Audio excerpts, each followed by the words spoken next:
Hey, if you enjoyed the video, don't forget to hit that thumbs up and show some love for the series. Every single like and comment truly means a lot and helps keep this project alive. Thanks so much for listening.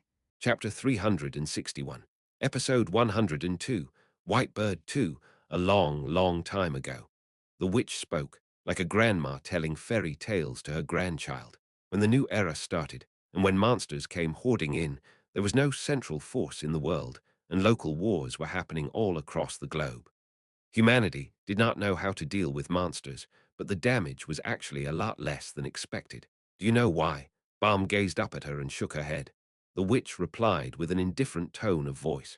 Because in fact, only 10 of the outer dimensional species survived after coming to Earth. 9 out of 10 that managed to come over died by themselves. That much. Now, there's mana from Earth spread across the outer dimensions, but back then it was different. Monsters couldn't deal with the sudden change in environment and were weakened. Thanks to that, the early monster attacks were quite stoppable. Don't they teach this at school? In response to the witch's sudden question, Balm replied, "No, we learned about the sacrifice of humanity, though which received the response. What sacrifice? The monsters all just died by themselves." The witch continued. However, they would adapt more to the environment the longer they stayed on Earth. That was why Chaliavan used to say this all the time. What was it? Nothing can be excessive in the initial response. Now they were doing searches and backtracking and whatnot, but the past association was a lot different. Whenever there was a fissure, they would hurry over and wait for the fissure to open. After opening, they would go in and kill the monsters before they came out, because it was best to be as excessive as possible for the initial response to danger. Chaliavan and I reformed the superhuman's response system and tried our best to change the impression people had with fissures. It was after decades of such hard work that the association's monster outbreak initial response manual started being used like an international textbook. We superhumans are sensitive to both time and outbreaks. That is why there is an inevitable tendency for the military's authority to soar up in times of crisis, the witch said with sharp eyes. And that is the association's weak point. Ah, so you mean. Yes. A shocking change occurred as soon as the witch finished mumbling that. The sky as well as the ground began to shake. A fluctuation cracked open the barren lands as pebbles and dust rose up from the quake. Soon, the air started to tear open. The dimensions collided as sparks bursted out in all directions. Something dark was slowly opening its dirty mouth. A fissure reaching 35 meters in length. A resonance of mana estimated to be of an SS rank. An enormous fissure was opening itself on Earth. It was enough to astonish the entire world, let alone the association. If you want authority, you simply need to make a crisis. Isn't it too dangerous? No. It only looks grandiose on the outside, and there's nothing much on the inside. That was the fissure the witch had prepared. It will smell. Dogs will start to bark in anger. They will whine and ask for them to be unleashed, but the one holding the leash is not a person, but the system. And the system will definitely unleash the dogs for a fissure this big, that is correct. Soldiers had more authority than usual during the emergency, and it was more so for the soldiers of the association. That might include grouping the transcendents of the association into one group for them to move by themselves, or maybe even interrogating Yu Jitae about the suspicious past actions of the prophet. I didn't know you could make a fissure that big. The witch returned a question with a smile. Girl, do you know who the biggest hunting dog of our house is? She was probably referring to herself, but Balm thought for a bit before looking up at the witch with a smile. Season. The witch leered at Balm with a disgruntled expression. In any case, it was surprising even for Balm that a mage at this level could exist for a human. She had been skeptical when reading about the works of the witch in a book, but the things written in the book were less than half of what the witch could pull off. Thanks to that, things had started on the right foot. The fissure cracked wide open. It added a dense cluster of mana to the atmosphere, and the intense pressure even numbed Balm's skin. Soon, an emergency bell rang from her watch. It was an urgent notice sent after sensing the fissure. Valentine, you are doing your money's worth. Of course. Since I've received 500 years of something so precious, then maybe you should speak politely to me. Why not ask for me to suck your toes or something, HNN? Do it. If you take your shoes off, I will. Sorry. Balm replied with a light smile. She didn't really hate the banter. They were on the same wavelength to some regard. Let's go, said Balm. Yes, let's hurry. We do not know when Season will come back. But after turning her body, Balm erased the smile from her lips. Even though she had been giving a relaxed smile till now, she had to be on her toes now. She had to be very careful if Yu Jitae was to find out about this. Things might go very wrong. Worst case scenario, it might cause something irrecoverable. Go home. Do not make things any more tedious. I'm close to getting tired of you. His irritated voice swept past her mind as Balm felt a sharp blade slicing through her heart. Even if she were to finish it without him discovering it, this was still something he did not want from her. Will I be okay even if he were to hate me? It was when she was thinking that her watch began to ring. Arjasi, fake. Where are you? Her eyes twitched after seeing the message. It was a message from Yu Jitae's clone. She stopped her fingers that were about to type back Y. Balm decided to ignore the messages. Arjasi, fake. There has been a command to keep you with me. Arjasi, fake. Tell me where you are. I will go pick you up. Arjasi, fake. Let's go back to Unit 301. Balm licked her lips. Until now, she had never retaliated against him head first. However, her opponent now was Yu Jitae. Arjasi, fake, contact me immediately after you see my messages. She had long known that this wouldn't be that easy.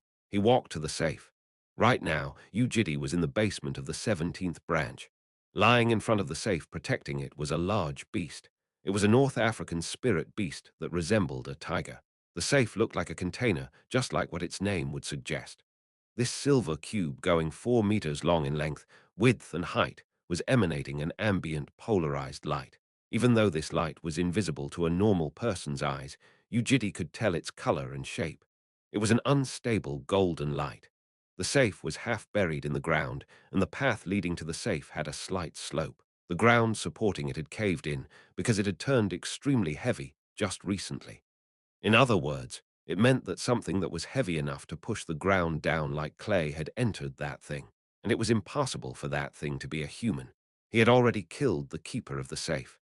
The overflowing blood had overtaken him and was gathered in front of the door to the safe. His military boots waded through the pile of blood. Splash, splash, standing in front of the door, he waited for a bit. There was about 15 minutes left. There was still some time. Killing his impulse, he settled his jumpy emotions. Heaving out a deep breath, he controlled his heart rate. From now on, he had to be more cautious than ever before. Yu Jitae calmly organized the situation. Inside the safe had to be Oscar Brzenk. In fact, it was probably not the real Oscar Brzenk. The Oscar Brzenk he had seen in the video had his eyes glistering in gold with the iris unable to be seen, which was a phenomenon that occurred when one's physical body was in someone else's control. Even though he hoped this wouldn't happen, it seemed that Oscar had been discovered during his attempt to sneak in through the back door of the temple. It was most likely the judges of Providence that took control over his body. Judges were the legal ideologists of vintage Clark X that wielded strong authority in things related to legislation and jurisdiction to protect Providence. They were the ones that were dissatisfied with Yu Jitae. Without Oscar Brzenk's safe, there was no way to bring Yu Jitae into the Temple of Providence. At the same time, there was no existence in the world that could know that the safe was the only level 6 artifact in existence on Earth without going back in time. Therefore, Yu Jitae was the only one in the entire world that could guess this place to be Oscar Brzenk's hideout. And in other words, this safe in front of his eyes was a trap targeting him. He created a hypothesis. If he didn't have a clear idea of what was happening, he would have opened the door to the safe and gone in immediately. Oscar Brzenk's corpse would either be not here or would have long been torn apart to pieces, leaving behind only the heavy power of Providence pulling him inside. 1. Get pulled inside. Since he was being pulled inside, he would be pulled into the pace of the judges and suffer a loss. 2. Don't get pulled inside. The dimension connected to the Temple of Providence will close in 10 minutes and will be unable to be opened again from this side. He would not be able to find the disappeared personality of vintage Clark, and he would therefore be suffering a loss. He would be suffering a loss no matter what. However, he knew this was the case even before coming to this place. Therefore, he had already contacted his 2 clones before coming here. He sent Clone 1 to observe the suspicious Balm. Sorry for being late. I have just arrived. And called Clone 2 to this place. The confrontation with the judges that will now begin was far from important. They would probably open a public trial and pressure him, but he didn't care about that. The important task was to discover the vintage clerk's personality, which had suddenly gone somewhere. Come here, yes, sir. Nervously looking at the pile of blood beneath him, Clone 2 walked up. Yu Jitae placed his hands above the boy's shoulders. You will now return to the shadow. Yes, sir. When I open this door, something will grab me and fly off, and we will be caught in a flood. I will give you a signal during that, and that is when you have to leave. Do you understand? Yes. Do you know what your job is? It is to find the white bird. Right. Our communication is limited inside the temple. You can only contact me once because the judges will notice it from then on. And I can't give you any signal either, so just don't bother sending any signal if you cannot find the vintage clock. You understand? Yes, sir. Your job is extremely important. They will open a public trial to punish me. We do not have much time, and you have to find it fast. Can you do it? Clone 2 looked up into Yu Jitae's eyes and blankly murmured a question. Will this lead to the road to your happiness, my lord? Yes. When he apathetically gazed back, Clone 2 clenched his teeth and replied, I will do it no matter the cost. Finishing his words, Clone 2 returned to shadow of an Archduke SS and became one with Yu Jitae. Yu Jitae approached the safe and opened its large doors. Kugagagung, brilliant light flooded his eyes. As if an enormous container of light had exploded, his entire vision was filled with light, with nothing being visible inside the safe. Glaring open his eyes, he met the flood of light face on. Within the world full of light, something immense was coming towards him. It was as big as dozens of apartments clustered together, and the presence given off by its height and size was tremendous. A great flow struck him, carrying with it a tornado. Trembling the surrounding air, it shook the ground beneath. The flow was suppressing the entire world. Front, right, left, back. That something was everywhere, extending its grasp towards him from all sides. He did not avoid it, and instead, he took a step forward. His boots, soaked in blood, stepped through the world of brilliant light. Before long, a tremendous gravitational force grabbed him and started pulling him above the world. There, he simply left his body to follow the flow carrying him to the Temple of Providence. In the process, he sent a signal to Clone 2, and Clone 2 successfully took in the signal to escape from the flow. That was the end of his memories. The world in his eyes turned pitch black. Chapter 362, Episode 102, Whitebird 3. A storm of light and a hail of flow started separating Clone 2 from Yu Jitae. Kook. Flung off by the storm, Clone 2 closed his eyes and recalled the coordinates he had received from his lord. Conceptualization. SS. Target. World of Providence. That was when an authority was activated by itself. It was the authority Yu Jitae had pre-activated inside Clone 2's mind. The world of Providence that they were about to soon enter also did not exist in real life. However, the authority would interpret that abstract world and show it to them as an image. Before long, the curtain of light was unveiled, and by the time he came to himself, Clone 2 was standing on a hill.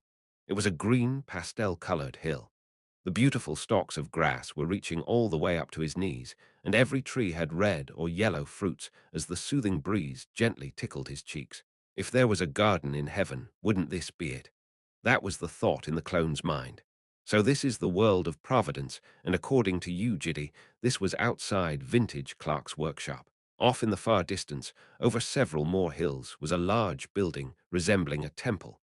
The authority embedded in his head told him that was the Temple of Providence, where Yu Jitae would have been dragged to by now.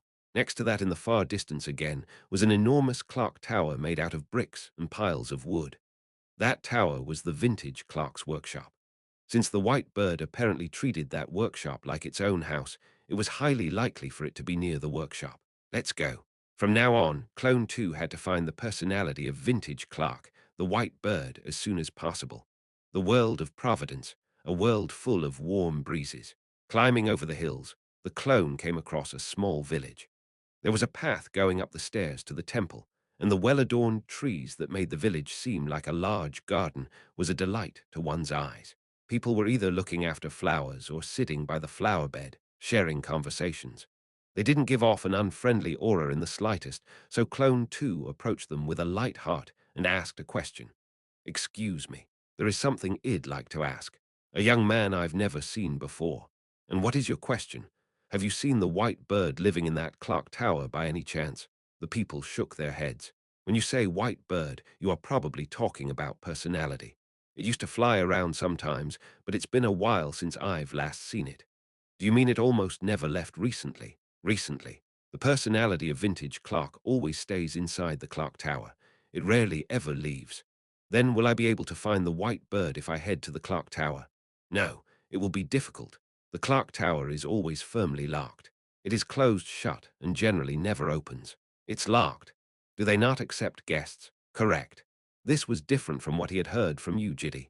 Yu Jitae's guess was that the workshop's door was open and that the vintage clock had left by going out through the door. Then has the door of the workshop opened recently?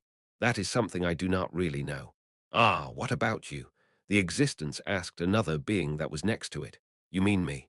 Well, I did see someone visiting the workshop a few times, but I do remember them going back after seeing the locked door. Someone had visited the workshop before the clone etched that into his memories. It used to come out quite frequently and chirp in the past, but yeah, it was a cute bird. They talked between themselves before each shaking their head, gesturing that they had no idea. That was when Clone Two's ears picked up someone else's voice. But the temple didn't seem to like the personality that much. If I remember correctly, there were probably also some fights. Even though he glossed over other sentences, this one induced his curiosity. Why would the Temple of Providence dislike the white bird? Clone 2 asked. Of course they wouldn't. After all, it uses the power of a transcendent authority on its own accord and refuses to be controlled. Controlled. Is the white bird a subordinate that has to follow the orders of the temple? Well, that's not really the case, but they at least wanted to get some respect, I guess, because the white bird completely ignored all the judge's commands. A proof of that would be how it locked the doors of the clock tower. Asking more questions unfortunately did not result in any more useful information. Carrying his feet, Clone 2 summarized what he heard. 1. White bird, after suddenly appearing out of nowhere, entered the workshop, clock tower, and started living however it wanted to. 2. The Temple of Providence does not like the existence of the white bird. 3. Someone goes to the clock tower from time to time, but cannot go in because of the locked doors. There wasn't enough information. Since this wasn't enough for him to come to a concrete conclusion, Clone 2 started going across other places of the village, asking various more questions. The clone moved. Did you going past the lake? Was there someone who recently came to the crossing the bridge to a nearby garden? May I please ask something? It's about the white bird of the clock tower and in front of the stairs heading to the temple. He went around asking every sort of question without getting a satisfactory answer. It was when he was slowly starting to feel fatigued due to having no success, he finally received a rather serious reply from someone. It was from an old lady. I look at the clock tower quite often, and I have never seen anyone visiting it recently. You can say there has not been a single visitor. Is that so? But didn't someone else say there was a frequent visitor at the workshop? When you say recently, how long is it? The old lady opened her 5 fingers. 500 years. Huck, 5 million years. Yes. Or maybe 50 million years, or perhaps even 500 million years. An everlasting epoch is so long it is hard to discern the exact time after some point. 50 million, 500 million. Clone 2 was shocked by the astonishingly large number. That meant no one had entered the clock tower recently, and that in turn meant that he couldn't enter the clock tower either. That was when someone next to the lady said with a deep sigh, "You see, young man, please understand. Sorry, she has Alzheimer's." Clone 2 flicked his head and glared at the old lady. Or maybe 5 billion or even 50 billion, the old lady mumbled with hazy eyes. My word. The clone unknowingly heaved a sigh. He wasn't expecting conceptualization to even interpret something like that. However, I've also never seen anyone going to the clock tower during the day for the past few years. But someone else said there was someone who visited the clock tower. Clone 2 rebutted. Then that would be during the night, and not the day. Night. This world of Providence also had a day and night, and it seemed that most of them were back in their houses during the night. Wait a minute. I also do remember someone going to the clock tower at night and knocking on the door quite recently. When was that? Clone 2 asked in surprise. Who knows, we only know day and night. And as for a specific concept of time, or maybe, can you at least tell me what time it was? Like I said, we do not have a clear concept of time. Ah, wait. I think it was around 12 at night. Sorry. Didn't you say you had no concept of time? But I'm sure it was probably 12 o'clock. Clone 2 was ruminating over those words when the adults and the old lady started chatting to themselves. Anyway, don't ask around too much. I do not know what brings an outsider to this place, but you might be picked on by someone if you cause too much fuss. The temple's atmosphere is not looking too good. The temple's atmosphere. Apparently there will be a public trial soon. Public trial. Clone 2 nervously listened in as the existences talked with each other. Anyway, it's a shame whoever it is. A public trial. How long has it been? I don't know exactly how long, but it has probably been around thousands of years since the last one, right? How truly unfortunate. 10,000, 100,000. It seemed like a tremendously important agenda. The temple was filled with judges. There is probably no chance of it being cancelled. Don't know who it is, but it will be very tragic for them. How pitiful. Clone 2 felt goosebumps going down his spine. From their conversations, it was clear that the existences were considering the public trial as something extremely negative. One of them said with a sigh, "Of course it won't be cancelled. Never. In the first place, I have no idea why they are calling this event a public trial. It's more like a predetermined trial. Aye, buddy, be careful with your words. I'm not wrong, am I? Out of the past 27 public trials, is there anyone who managed to escape the punishment? And it's not even public. It can't be a public trial when there is a 100 chance of being convicted." The clone rolled his eyes in a panic. 100 of being convicted. Doesn't that mean he will be proclaimed guilty no matter what? We cannot avoid having sacrifices to maintain providence. I understand that, but it is so frustrating to watch. Frustrating, and also, this time it is a little different. NNN, how is it different? I went to the temple just then and saw something. Do you know how many judges have returned to the temple? How many? 5. Things are looking weird, so maybe 7. The existence continued after shaking its head with a bitter expression. It was 11. My word, that's impossible. 11. Why would there be that many judges? Gathery it was then. Light flickered above the sky.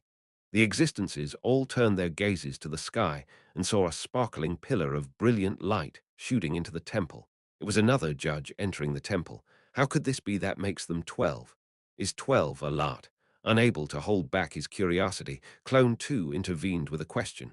One of the beings replied, "MHMM. It seems you really know nothing."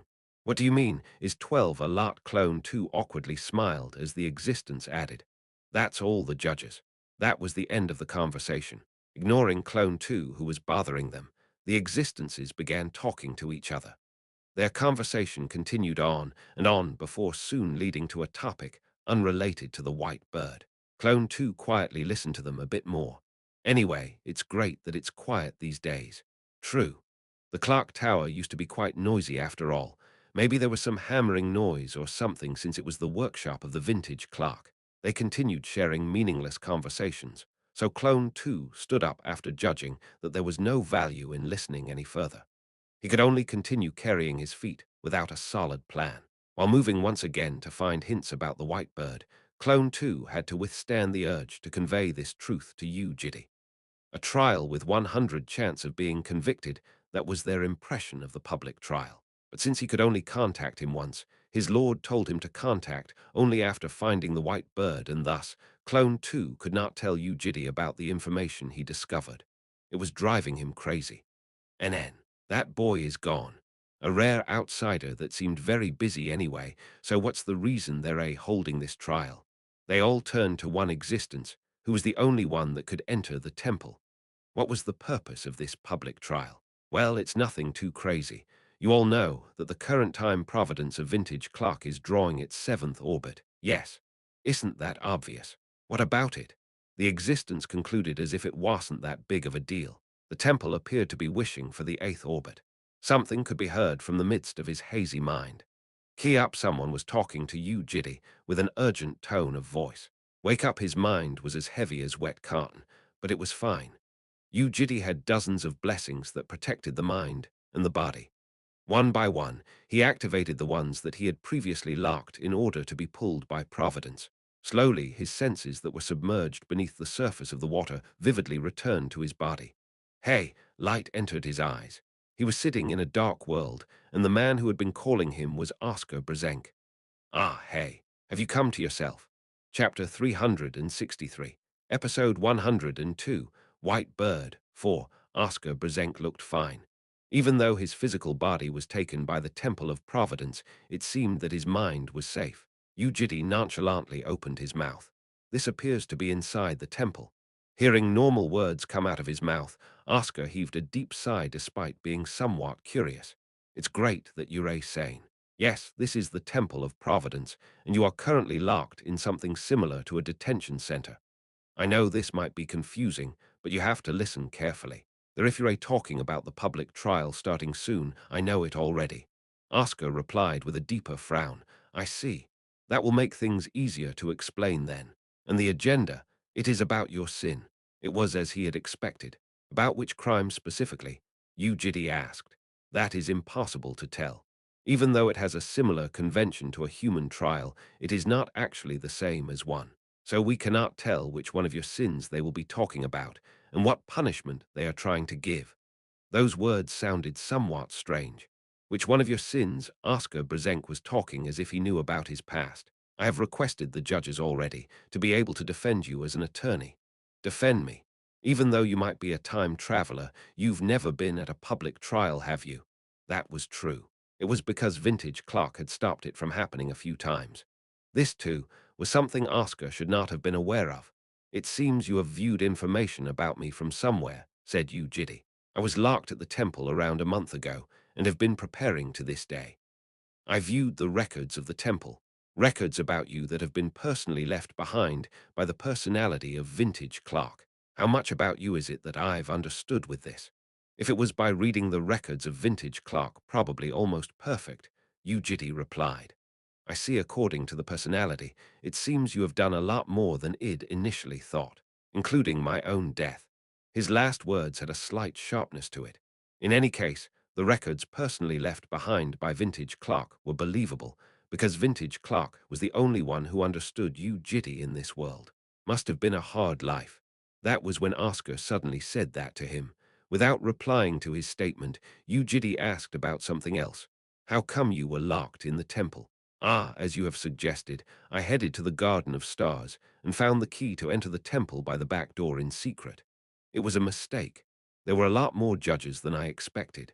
Thanks to that, I was caught and temporarily lost control over my physical body. That's what I thought as he had expected. Oscar had his physical body taken from him at the Temple of Providence. Since it was an authority originating from the Vintage Clock, it made sense for him to lose his body. Oscar opened his mouth with a tense chin after hearing the words. That's what I thought.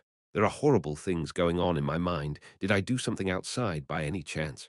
You bombed the association. Please tell me that's a joke.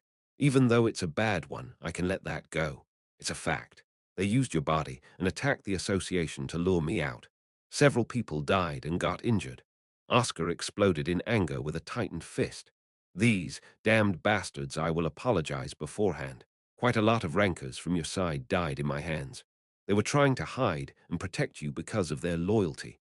Sorrowfully, Oscar Brzenk closed his eyes and collected his breath. Yu Jitae waited until he pacified his emotions. The judges think I am on your side without a single doubt. They are very skeptical too. Why have you taken my side? Questioned Yu Jitae. What do you mean? If I were you, I would have pretended to be clueless. Stop with the nonsense. You want me to become their dog? He had given a rational judgment, and so did Oscar Brzenk.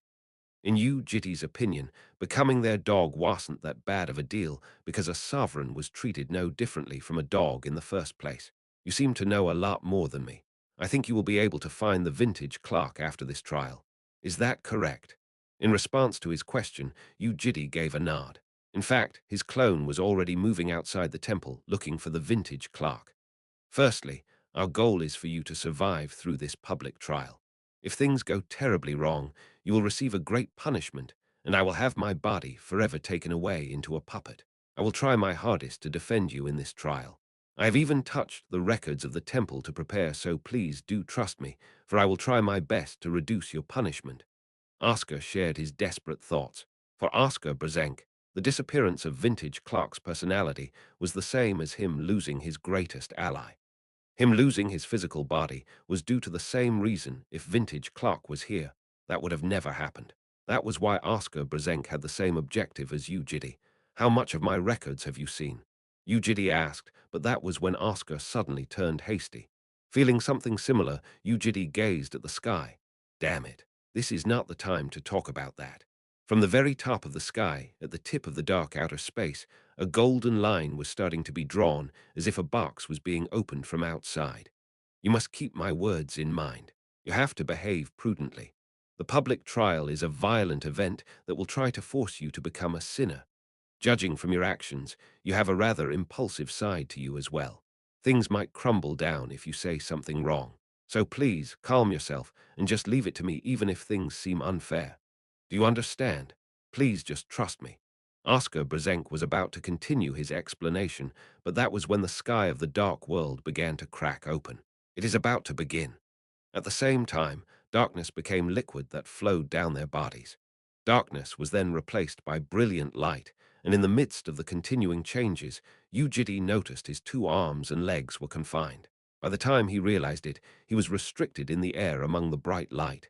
His arms and legs were stuck in place, as if he was crucified. Let me say it one last time. Trust me. 12 pools of light started filling the empty sky.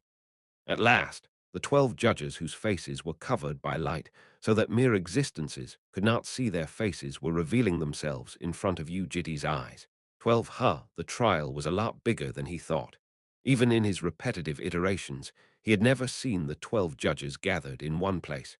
That was in turn proving the significance of this public trial. One out of the 12 pools of light flew and landed near Yu Jitae and Oscar, and soon the light was unveiled, showing a human-like face from within. The mouth opened, carrying out a voice. Are you that esteemed keeper of the clock? The neutral gendered voice was filled with hostility. You lack wisdom despite your years. From how you jumped at it without even knowing it was a bait. Yu Jitae didn't say anything. He wouldn't have, even if Oscar didn't stop him by reaching his arm out. Sometime in the distant past, there was a time when vintage Clark referred to these guys as wrongfully elected existences. A transcendent authority existed for the existences. Animals, plants, humans, it was for all types of organisms with willpower. However, an authority in general did not have a personality. In order to maintain the Providence's system as humane as possible, vintage Clark had summoned existences from all sorts of places to make them its subordinate. The goal was to use them within the great system when humane judgments were required. It was to keep things flexible. However, that decision brought about a problem. It was that non-humans resembling humans had ended up taking their positions inside the authority. Under the name of judge, please go elsewhere, judge. What is this you are doing with the public trial ahead of us? The judge turned its head and glared at Oscar. Sovereign, I will ask you instead. What is it?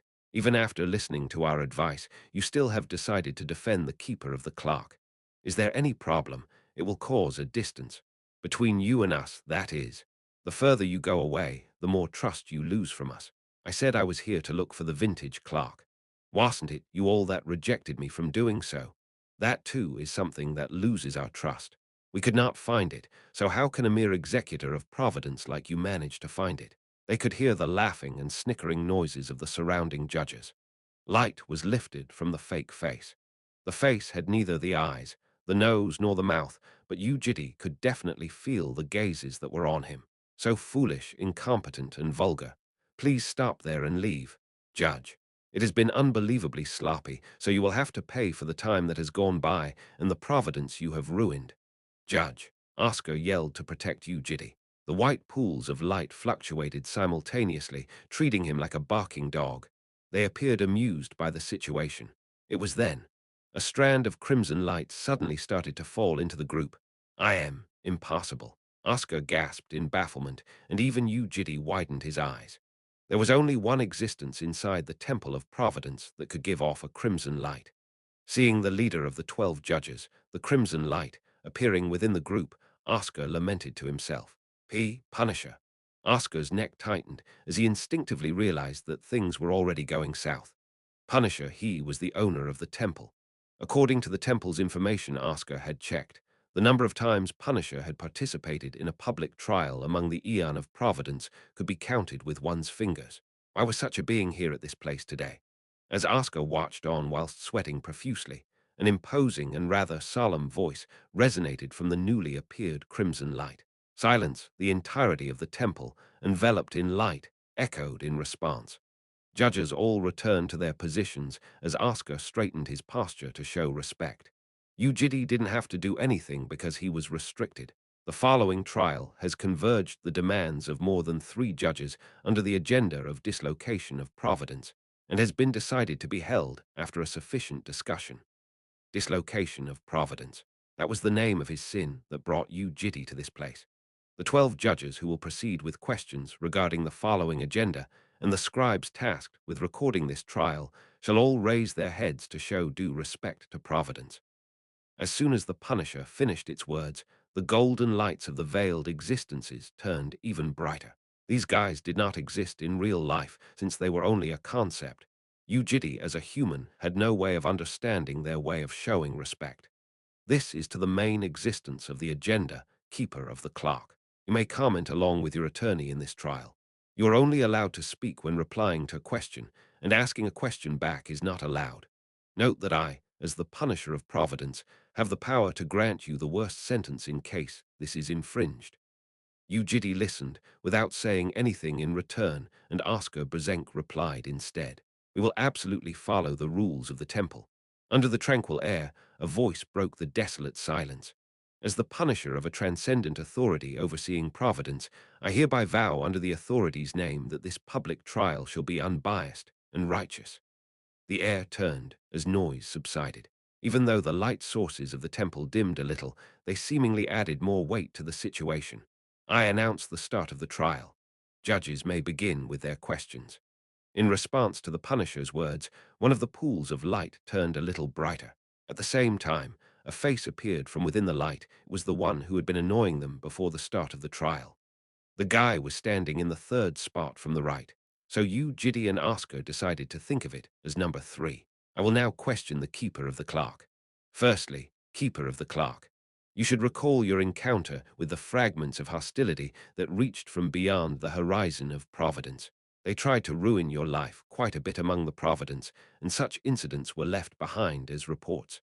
They tried a mental attack on you by using an existence called Har-Sitbiel with memory and information about the previous iteration. Surprising, is it not?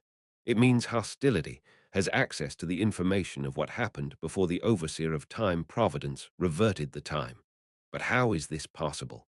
There has not been any outside interference on the scriptorium of the temple. Not a single one. The guy raised its voice even higher while Oscar glared back with a scowl. That means hostility. Remembering your past iterations does not go against the providence of time. Whether you wanted to or not, you must have provided information to the target. This was what the judge was saying. You Jitae. It is you who have made hostility, and it is you who have given your personal information over to hostility. And therefore, this is what I would like to ask. Oh, keeper of the clock, do you have any idea about the identity of hostility? Chapter 364, Episode 102, White Bird 5. Oscar let out a groan. All the questions and responses hereon would be based on the documents of the scriptorium. Those were the records left behind by the personality of vintage clock White Bird, because the White Bird was in charge of Yu Jitae. Oscar and the judges all viewed the same records for the same information. Because of that, Oscar had anticipated how they would try to accuse Yu Jitae in the trial and had prepared for them beforehand. However, there was one thing that was difficult to argue against, and that was information about hostility, which did not exist inside Yu Jitae's memories. He wasn't expecting them to mention that already. According to the records, Yu Jitae could not discern which enemy it was that was holding hostility against him, since there were too many victims he had created. How would anyone remember the number of bugs they had killed? Why are you not saying anything, attorney? Oscar turned and glanced at Yu Jitae, who was still staying silent. In regards to that point, I believe it is worth mentioning that Vintage Clark's personality was fully responsible for tracking it. Oscar opened his mouth. Are you trying to shift the blame? No. In the 7th iteration, there was the necessity to put exceptionally more effort into the baby dragons. Jobs had to be divided up. Because of that, the defendant, keeper of the clock, had no reason to pursue hostility, nor did he have the time to do so. So, in the end, you are saying he doesn't know.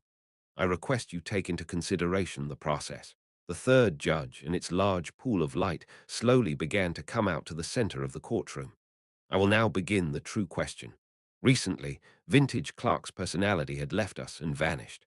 Even though we, the judges, had personally gone looking for it, we could not find a single trace. Like how the transcendent authority had selected us judges from respective lands for a flexible observation of reality, personality must have had been a similar existence. Ah, by the way, it was in the shape of a white bird. Ah, how we miss it already coming to the center, the judge continued. It stayed holed up in the workshop every day working without any rest, even though it was always busy after being chosen as the personality of the vintage clock one day. It became even more busy with the start of the seventh iteration of the keeper of the clock. May I ask what it is that you are trying to ask? Interjected Oscar. Oh, keeper of the clock, do you know where the personality is? Oscar heaved an irritated sigh. I believe that is an unsuitable question for the defendant. Why would that be the case? The corresponding personality is a subordinate of the transcendent authority, just like everyone here, including myself. It is something even we, who are responsible for the works of the transcendent authority, do not know. So how could you ask that to an existence? So you mean he doesn't know? I'm not saying he doesn't know. It is simply impossible in the first place. This issue is not something that can be considered with such a simple stop there. Oscar closed his mouth as soon as the Punisher opened its mouth. Attorney, do not doubt the question of the judge itself. As you say, esteemed owner of the temple, with an amused smile, the judge continued. Esteemed Punisher, do you see this? This is that keeper of the clock. A life that should be used honorably by an existence was used 7 times by him, and he wasted all of them. Even with those 7 lives, he could not undo the entangled providence. The judge laid out facts. In a situation like that, even though the personality who should always be protected and communicated with has disappeared, he has no idea where it has gone to, and has no idea about the reason for the rampant hostility, even though it was clearly brought about by himself. Because of that, the entangled providence remains twisted, and it is now overly jumbled to the point we do not know how it can possibly be fixed. What does this suggest? All the facts that had been interpreted in the way they wanted to led to one conclusion. Does this not prove his incompetence? Their conclusion was that Yu Jitae was incompetent. It was then. Oscar shouted with a scowl. Please wait. I have an objection. You may speak, attorney. Oscar Brzenk knew how much pain Yu Jitae had to endure in his 7 iterations of life. And he also knew how Yu Jitae had withstood them in harsh moments of life with superhuman willpower. He is not incompetent. Remembering the records he had seen for over a month before Yu Jitae came to the temple, Oscar added. In the second iteration, he had to see the death of his lover with his own eyes. The last several years of the third iteration were horrid, even though he risked his life in massacring monsters at the cost of his body and mind. And in the fourth iteration, he had to watch the suicide of an existence he had treasured for over 20 years. Was it correct to see someone who lost in a competition as a weakling? Was it correct to see someone who couldn't achieve their goal as a loser? Oscar's answer to that was no. After that, Keeper of the Clock avoided people, distanced himself from relationships, and did not give affection to anything. He was desperate, and had struggled more than anyone out there, making the most out of his given conditions. However, the process building up to his success were nothing but repetitive records of failure in the eyes of some. The judges gave uncomfortable frowns. You have to judge based on the result. Is it not true that he has failed, attorney? Can you not consider that a journey to success? Nonsense. He has had 7 opportunities already and has failed 6 times. What is he if not a loser? We do not know the result of the 7th attempt yet. 5 years have gone by already. Where can you find any record of success from those 5 years? Give me one line. If there is even one line of his success, then please do show us. Oscar clenched his jaws. Indeed, there was no record of Yu Jitae going close to success in the repetitive iterations according to the records of White Bird. So the fundamental issue was that there was no way to rebut the logic. Didn't he fail in all of them? But this iteration is different, Oscar rebutted. This time it was different. He could say that with certainty. Please come out. Esteemed owner of dimensional providence with his murmur, a black cat peeked out of his chest from the gaps of his breastplate. The authority, Key X, gazes at the temple of providence. The black cat was looking at the world with its yellow pair of eyes. Wait, T, that is, the judges yelled in a fluster, esteemed punisher. I request for this personality of a transcendent authority to be the witness. It has been requested beforehand and will therefore be permitted. The suffocating air eased a little, at least in Oscar Brzenk's opinion. He sneaked a glance at Yu Jitae, who had closed his eyes by the time he realized. Before long, the memories of the transcendent authority were conveyed to everyone as black fragments. It included the journey Yu Jitae had experienced after the disappearance of Vintage Clark as he headed to the final goal. His experiments with Mayu. The entangled providence is starting to be undone. The process and results of those experiments. After a long journey of pain, Keeper of the Clock has managed to find the answer. The conceptual world of a black dragon that Yu Jitae had jumped into, and the coordinates of the outer dimension that was finally revealed at the end of the experiment. Now everything will be fixed in just a little bit of time. Oscar shouted with a desperate heart. The Keeper is not incompetent. It is only that Providence is so jumbled up. The occurrences that happened outside the influence of Providence became regrettable events that cut off his 2 legs and arms, forcing him to crawl with his body. The sovereign passionately defended the struggle of a human that desperately tried to reach the unreachable goal. Based on these records, I request the esteemed punisher for a reduction of his punishment. Tension filled the air. First question was about Yu Jitae's lack of results, and Oscar had displayed the outcomes he had created as a response. That will be counted as an appropriate response to the first question. Great, it was a success. Hiding his delightful mood, Oscar lowered his head. Key X turned its head to look at Yu Jitae. In the yellow eyes of the cat was a man who had closed his eyes a while ago. What was he thinking? In curiosity, the cat jumped down from Oscar's chest and approached Yu Jitae before jumping high up and sitting on his broad shoulders. Lowering its head, the cat slowly brought its nose to his neck. Immediately, the cat pulled its head back in shock. The cat could identify emotions with temperature, and his blood was very hot as lava. Judges may begin with the next question. The 12th judge walked out in response to the Punisher's words. Let me begin. Whether he reached the objective or not at this point is irrelevant to the current agenda. What do you possibly mean by that now? Oscar asked. I'm saying that is beside the point. What is more important is that the Vintage Clark's personality has disappeared. Immediately after giving him a certain power, that is, a scene flashed past Oscar's mind.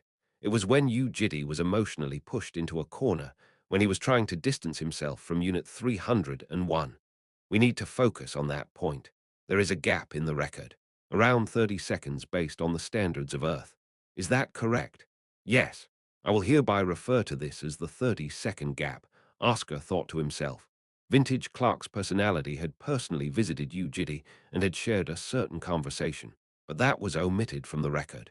In addition, this was something even Key X had no idea of. It might be that it was simply staying silent despite knowing the truth, but in any case that was how things were. Vintage Clark's personality had pulled in and used a tremendous amount of providential power for the Keeper. It had flooded him with authority that was exceptionally over the top for a 7th life. It is because the personality had been treasuring him too much. My speculation is that his incompetence forced the personality of Providence to create the 30-second gap to give additional power to him. We can assume that the white bird had voluntarily used up all its energy due to that. That is not the end. The clock tower has stopped operating. It was locked from inside and is unable to be opened despite the constant attempts of several judges. Do you know what all of this suggests? The judge suddenly raised its voice. That incompetent man is wasting the power of our authority clone too, absent-mindedly wiped his face, who he met a lot of Vintage Clark's subjects, and listened to a lot of their conversations, but not a single one of them gave him a concrete direction about the white bird's location. No one in this world of Providence knew anything concrete about the clock tower or the white bird. Seriously, he was in a rush. The clone had already been in a rush, but he was becoming more and more impatient. Since he had already been to most of the important places, he now couldn't even tell where to go for more information. That was when a status screen of conceptualization, SS, appeared in his sight. The authority, conceptualization, SS's owner is shaken. In that instant, the world fluctuated as objects, and the dimensions started to wobble. Clone 2 instinctively noticed that something had happened to Yu Jitae's inner mind. Where do I have to go? Why does no one know anything?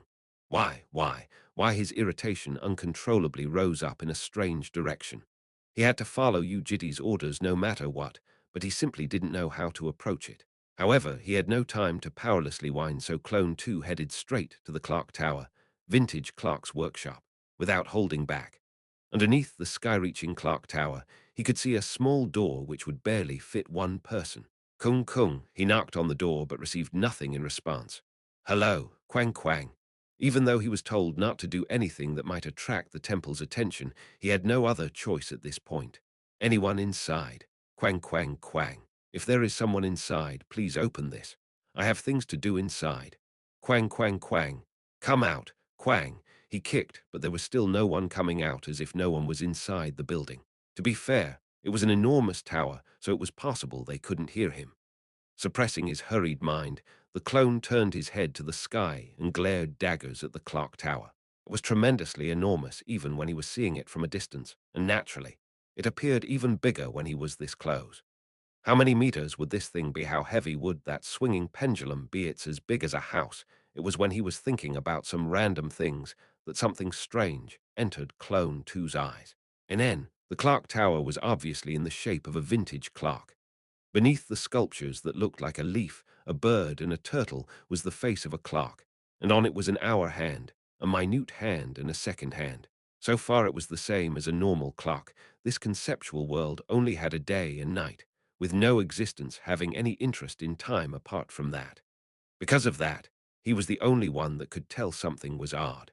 The clock looked rather strange. Why was the hour hand still at 1 o'clock, even though the minute and the second hand were moving? Chapter 365, Episode 102, White Bird 6, huh? Clone 2 immediately jumped up and started climbing the clock tower the moment that doubt appeared in his mind. A lightning bolt was flashing across his head. There was no one in this world of providence who had any interest in the concept of time apart from day and night. But looking back, there was one existence who naturally mentioned 12 o'clock. Like I said, we do not have a clear concept of time. Wait, I think it was around 12 at night. It was vivid in his memories because the existence had gone back on its words. How? How was that guy able to tell the time? Anyway, it's great that it's quiet these days. True. The clock tower used to be quite noisy after all. The answer was in the conversations of others. This clock had an alarm system, but how were things now? Even though the minute and the second hands were still moving, only the hour hand was still. In other words, someone had come and broken the hour hand of the clock tower at around 12 o'clock. The clone guessed that it would have taken around 1 hour to break the hour hand because, in this world of providence, it should be impossible for things to stop working without a valid reason.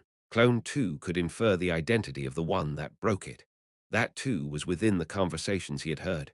Besides, only members of the Temple of Providence can enter the clock tower. The clone summarized the situation. 1. Someone from the temple. 2. Went to the clock tower at around 12 o'clock. 3. And broke the hour hand of the clock at around 1 o'clock. It was unclear whether it was intentionally broken or if there was some other reason to it. However, what first struck his mind was the number of entrances. Going a lap around the world of Providence, Clone 2 had been under the assumption that there was only one entrance. But now that he noticed that the clock tower itself was strange, his vision was broadened and could now see a new entrance he had missed. Ah, Huck, it was then. Clone 2 almost slipped in the midst of his climb. He somehow stabilized his body by clinging to a different brick. He had to calm down. Everything would turn worthless the moment he fell from here, so Clone 2 collected his breath while glancing at the ground beneath. Clone 2's eyes could now spot two entrances. The first was the door at the bottom that could fit one person, and above the face of the clock, something resembling a door that was firmly shut. It was none other than the door for the vintage clock's cuckoo to come out. The cuckoo that acted like an alarm would have chirped every time at 12 o'clock, and would have been silent recently because the clock had stopped at 1 o'clock. So if he climbed up, and pushed the hour hand that would most definitely allow him to go inside. Ook! He cried out, feeling intense pain from his hand. The issue was with his impatience causing him to accidentally grab the brick with the wrong part of his body. The fingernail of his middle finger was cracked open and lifted into the air with blood seeping out of it. It was unfortunate that his current body was different from the actual one. He would have already finished climbing a clock tower like this in real life. Regardless, Clone 2 continued moving with clenched teeth. He climbed up. With a body not so different from a human's within the world of Providence, he carefully laid his feet and reached out with his hands. That was all the while trying his best not to fall and making sure he didn't lose his balance. That was when a sudden doubt appeared in his mind. Why am I this desperate? Was it because this was a show of loyalty to his lord? Slowly, the cat removed its paws from Yu Jitae's shoulders. The blood flowing like lava, and the heart pumping that blazing blood away, was becoming even more coarse over time. But he still had his eyes closed with a peaceful expression on his face, nor was he moving his body. 7 times. He had as many as 7 opportunities. However, it is clear alongside the 30-second gap that the personality had sacrificed its own life to support the keeper of the clock. What is wrong with that? The reason the temple had been supporting the keeper is to untangle the twisted providence. In the end, he has managed to resolve the issue, so is that not enough? Attorney, it seems you have not understood the key point. The 12th judge gradually began pushing Oscar into a corner. Did he resolve it? Asked the judge. It has definitely been resolved. Have you not seen the records of the key yourself? Let me ask again. Was it he that resolved it? Oscar widened his eyes. The flow of the conversation had shifted in an explicit manner. Judge, you are currently casting a cloud over the argument. Are you trying to change the focus of the current agenda? Until now, they had been questioning Yu Jitae about the result, whether he had successfully achieved the goal or not. Therefore, Oscar had presented the records of Key as proof for achieving the objective, and yet now they were interrogating Yu Jitae about the process of the success. What a strange thing it is that Yurei saying. What is the theme of the current agenda? Is it not about the achievement of the objective? Well, that is not the case. The face of the 12th judge enveloped in light cracked open horizontally, revealing the large fangs within. We've been saying it the whole time, from the very start. Our agenda was in the incompetence of the keeper of the clock. What kind of wordplay is this? It was the temple of Providence that chose this man as the keeper of the clock. That Oscar had to be careful with his words. In the end, the decision was up to the Punisher. Even though his following words might irritate the judges, it was okay. All he had to do was assign the lowest sentence to Yu Jitae and find the vintage clock's personality. The white bird will protect Oscar Brzenk from the judges, just like always. Everything will be solved as long as they find the white bird. As long as they find the white bird that was the decision of you judges. It is by your incompetence that you have chosen the incompetent Yu Jitae. That was what Oscar was saying to them. This impudent the atmosphere flipped in an instant. What was in the eyes of the judges had exceeded the likes of displeasure and was reaching the level of killing intent. A sovereign was calling the judges incompetent at the temple, with the Punisher in front. Am I wrong? You have selected a human called Yu Jitae from Earth and locked him in the circulation of regression, all because he had the strongest willpower among humans. And yet you have not supported him simply because you wanted to save the authority of time providence. Shut your nonsense. Who can dare deny that a regression is already a tremendous opportunity? Even the Temple of Time Providence could not resolve the issue. Is regression really that great a support for such an enormous problem? No, not in the slightest. If it was that easy, you should have utilized your favorite sovereigns to do it. You should have accomplished it by using me. But what about this man here? Oh, Punisher, please have a look at him. Oscar continued whilst pointing at Yu Jitae. Something neither the sovereign, the judges, nor any other authority could accomplish, was done solely by him.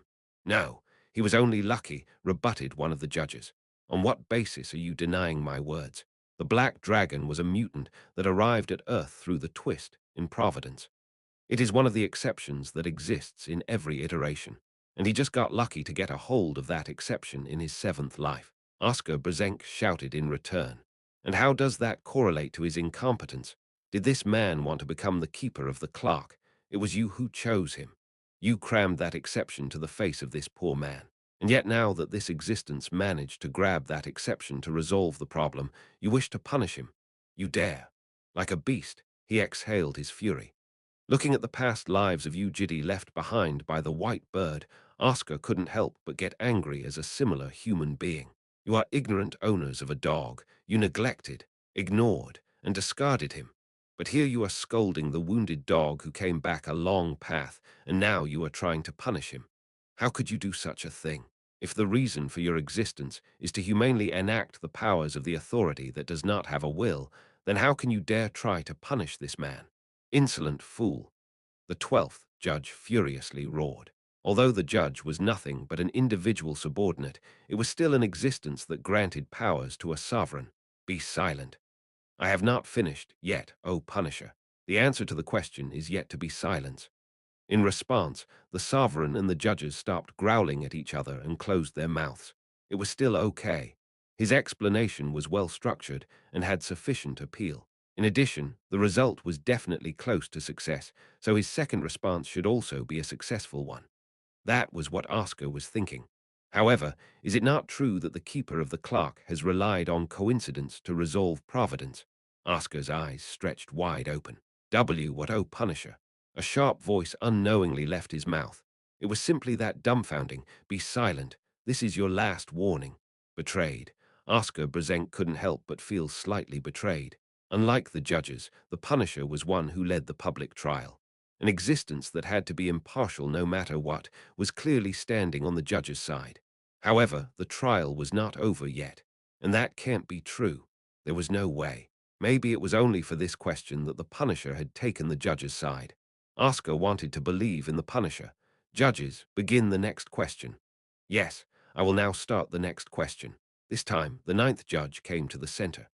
Even without considering the 30-second gap, there are records of modified time frames in certain places among the ones left behind by the personality. Even so, Oscar couldn't help but feel strange. He knew the public trial was to punish the defendant of the agenda, but he had not seen any record among the documentations of past trials of the Punisher giving such a prejudiced judgment. Wait, no records. Suddenly realizing something, Oscar glared at the scribe. The light of the scribe that should be recording the trial was moving faintly, creating something like a cloud. He couldn't understand the principle and function due to it being a conceptual existence, but it was clearly recording something for now. Let me answer that question. Firstly, withholding his mind from turning blank, Oscar calmly gave his answers to the third question. But after replying to the question, his doubt turned into certainty. The scribe is not recording it down, he murmured. As if a heavy piece of lead had dropped in his mind, his brain rang out with alarms. All the other previous public trials must have been fabricated by that guy. All the corresponding responses will be dismissed. That too lacks persuasiveness. Even in the following question, the Punisher turned his reply down. Let alone feeling betrayed, Oscar now felt despair. When the one that had to be impartial was no longer impartial, that was no longer even a trial. This was nothing but a group relying on violence to shove a man down a cliff. His heart felt excruciatingly heavy. No matter how he were to answer the following questions, the Punisher would always stand for the judges. There was no point in what he was doing. However, he couldn't sit here doing nothing. Oh, Punisher, I have an objection. Please lend your ear a little bit more to our story. This is an unreasonable treatment. Rejected. Please listen. This public trial is already considering him a sinner. He is already being considered guilty. Even the legal system of the lacking human world does not deem the defendant guilty ahead of the trial. Something like this is. Attorney. Would this be how it feels for a loud amplifier to resonate from the sky? Oscar thought his ears would burst into pieces. If you wish to dishonor the temple any more than this, I as the overseer of the conference and the strict punisher of the trial will not stand still. That's anything more you wish to say. Despite the scorching heat in his mind, he knew how to settle his emotions as the sovereign of a world. The rugged words of rage lost its strength before leaving his mouth. I have none. His reply crumbled like his mind. Despair from the bottom of one's heart tended to, in fact, lead to empty laughter. Oscar closed his mouth, but could not contain the empty outbursts of laughter. With no hope in sight, his mind turned blank, but time did not wait for his recovery. Another question followed suit, marking the continuance of the public trial. It felt as if he was barely holding onto the cliff top. Everything he had prepared was pulverized, and there was nothing else to do but wait for the predestined downfall. Even though his fingers holding onto the cliff were already about to loosen, there was a sudden foot trampling on his hand. The first judge opened its mouth. Straight after the 30-second gap, the personality disappeared, and after skeptically delving into the issue, I have discovered information about the whereabouts and circumstances of the white bird. Let me provide the relevant information. Please have a look. The records of the following judge appeared in their minds. Hill of Stars. It was the place where one could confirm the current affairs of vintage Clark's subjects. Among them, the blue star that represented the white bird. The previously bright star was colored in black. This was after the 30-second gap, according to the standards of Earth, which happened within less than a few days after the incident. There was only one explanation for a blue star to turn black. The white bird is dead. In that instant, the atmosphere of the courtroom sank as Oscar Brzenk felt suffocation striking his heart. At the same time, Yu Jitae, who had been staying dead, still twitched his fingers. Chapter 366, Episode 102, White Bird 7. The white bird sang into his ears. Chirp, chirp. It was the only source of light brightening up the dark workshop. He was scared his surroundings would turn dark if the bird was to fly away from him. Come here. Quick. Despite him reaching out in an attempt to grab it, it slithered and slipped past his fingers and continued flying away as if teasing him. Hey, I can't see anything. Come here. Come light everything up. Moments after he thrashed his arms around, the white bird approached him and diligently flapped its wings. Staying in midair, it met his eyes. This time, when he reached his hands out, the bird quietly rested on his palms. Emanating with radiant light, the bird lifted the darkness and brightened up the world. As long as the white bird was with him, he didn't have to worry about losing his path in this vast land of darkness. Chirp, chirp. It sang yet again as he brought his face close to the bird, to his precious friend who gave him a new life. Knowing his intention, the small bird rubbed its head on his cheeks. Let's live a good life this time, he pledged to himself. Let's live a good life together. Chirp, chirp. He brought his lips to the forehead of the white bird. It happened immediately after that. The world flipped into a brilliant one full of radiance.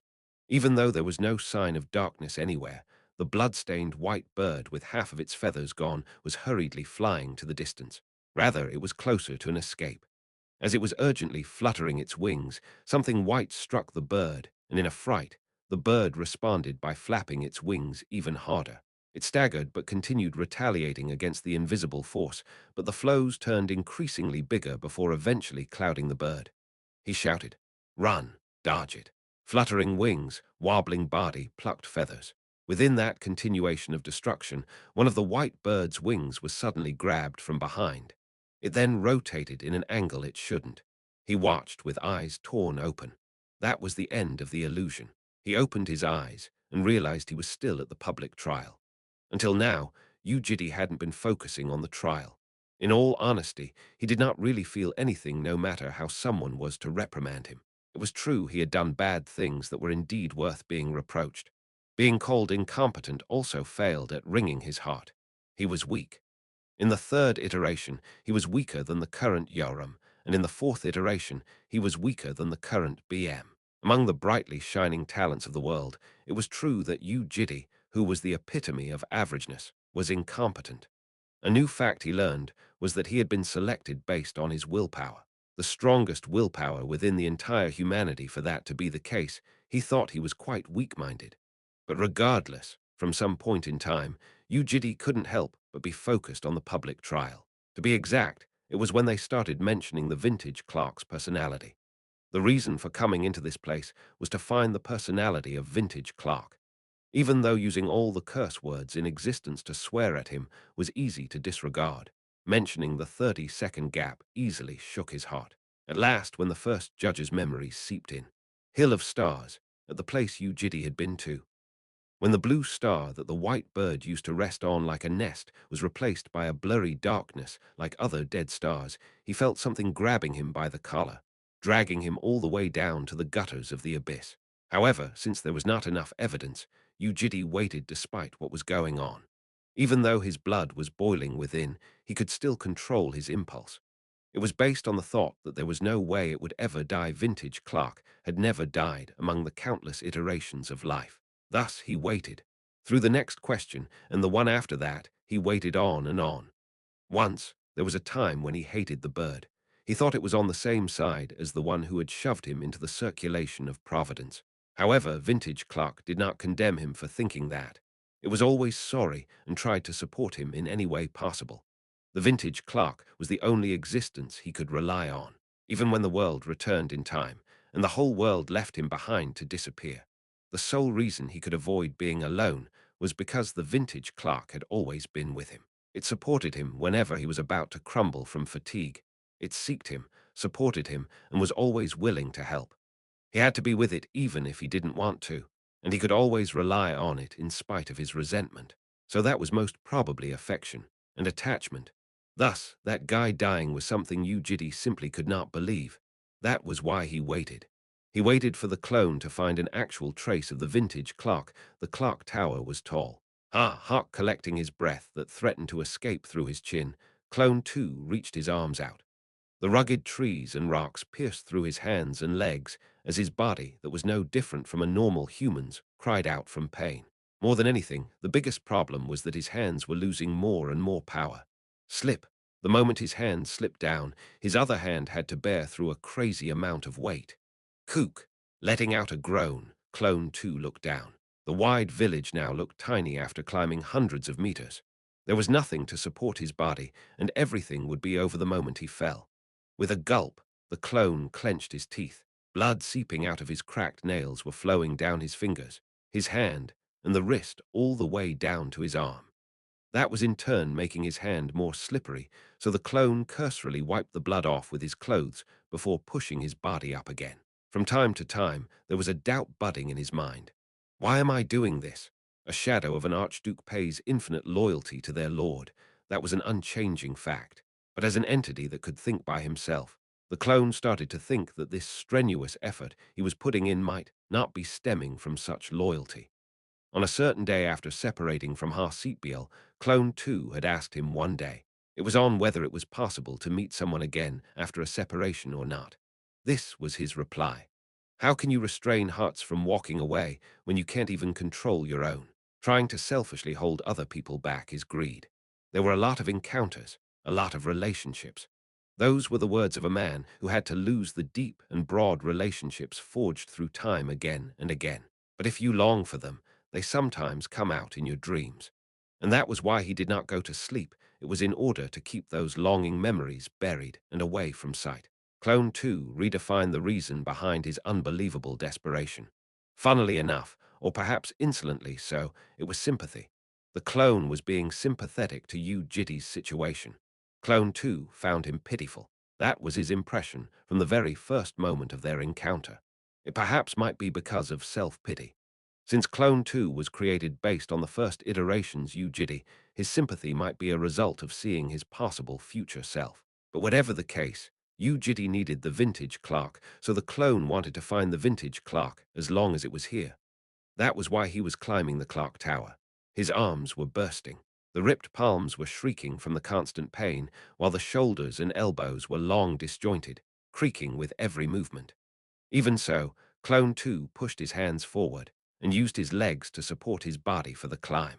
At the end of such long and hard work, Clone 2 finally managed to reach the face of the clock. There was a place to rest his feet, but there was no time to rest, because his emotions were shaking fiendishly over time. Mana was the manifestation of will, and a swaying will had an effect on the activated authority. The world interpreted by conceptualization was shaking, and so was the entire scenery in his eyes. Clone 2 therefore had to crawl. Stepping on the wooden structures on the face of the clock, he reached the hour hand that was pointing at one hour clock. It was so enormous that the hour hand alone was bigger than Clone 2's body. He wasn't confident in moving this thing. However, there were things in the world that simply had to be done. That was what the young Yu Jitae thought. Ook, Keku. Using his entire body, he pushed, but the heavy hour hand refused to move. Ugh, Clone 2 persisted. He couldn't stop just because it refused to be pushed. It had to be pushed no matter what. His already disjointed shoulders ripped and cracked audibly. It was the result of his sheer mentality squeezing out more power than what his body could handle. But even so, the hour hand did not move. His stifled breath clogged his throat and stole blood from his head, but the hour hand still stubbornly refused to be pushed. Stopping the push, Clone 2 had to feel his entire body feeling heavier like wet cotton. Duck, please just move. Frustration was embedded in his tears. Pausing the push, Clone 2 resentfully glared at the enormous hour hand. Go, just freaking move, you duck. He swore, but it was all in vain. That was when the second hand, located closely to the face of the clock, came down scraping past him. The clone had to dodge it as a sudden thought flashed past his mind. Hands of a clock only moved clockwise by nature, so wouldn't there be a bigger limit in moving anti-clockwise? With that in mind, he changed positions and tried to push the hour hand clockwise, but he still could not move it because of his insufficient weight. The clone thought to himself. The hour hand, minute hand, and the second hand were all stuck right next to each other. Despite the immense size, there was little gap in between, and the second hand was bigger than an average pillar of a building, and it was bound to be tremendously heavy on top of that. The power source allowing something that heavy to move must be a remarkable one. If that was the case, between the stopped hour hand and the moving second hand, if he inserted his body between them. Immediately after thinking that, Clone 2 laid his body on top of the unmoving hour hand and straightened his body perpendicularly off the face of the clock. It would most likely be impossible to withstand that enormous second hand with his arms, so he placed his waist where the minute hand would go, clasped the hour hand with his upper body, waiting to resist the second hand with his lower body. The minute hand would probably strike his waist in the middle. He wasn't sure whether this would work or not. A possible future of his body being crushed and broken to pieces appeared in his mind. It was frightening. Even though it was within a conceptual area, the pain in his fingertips was real.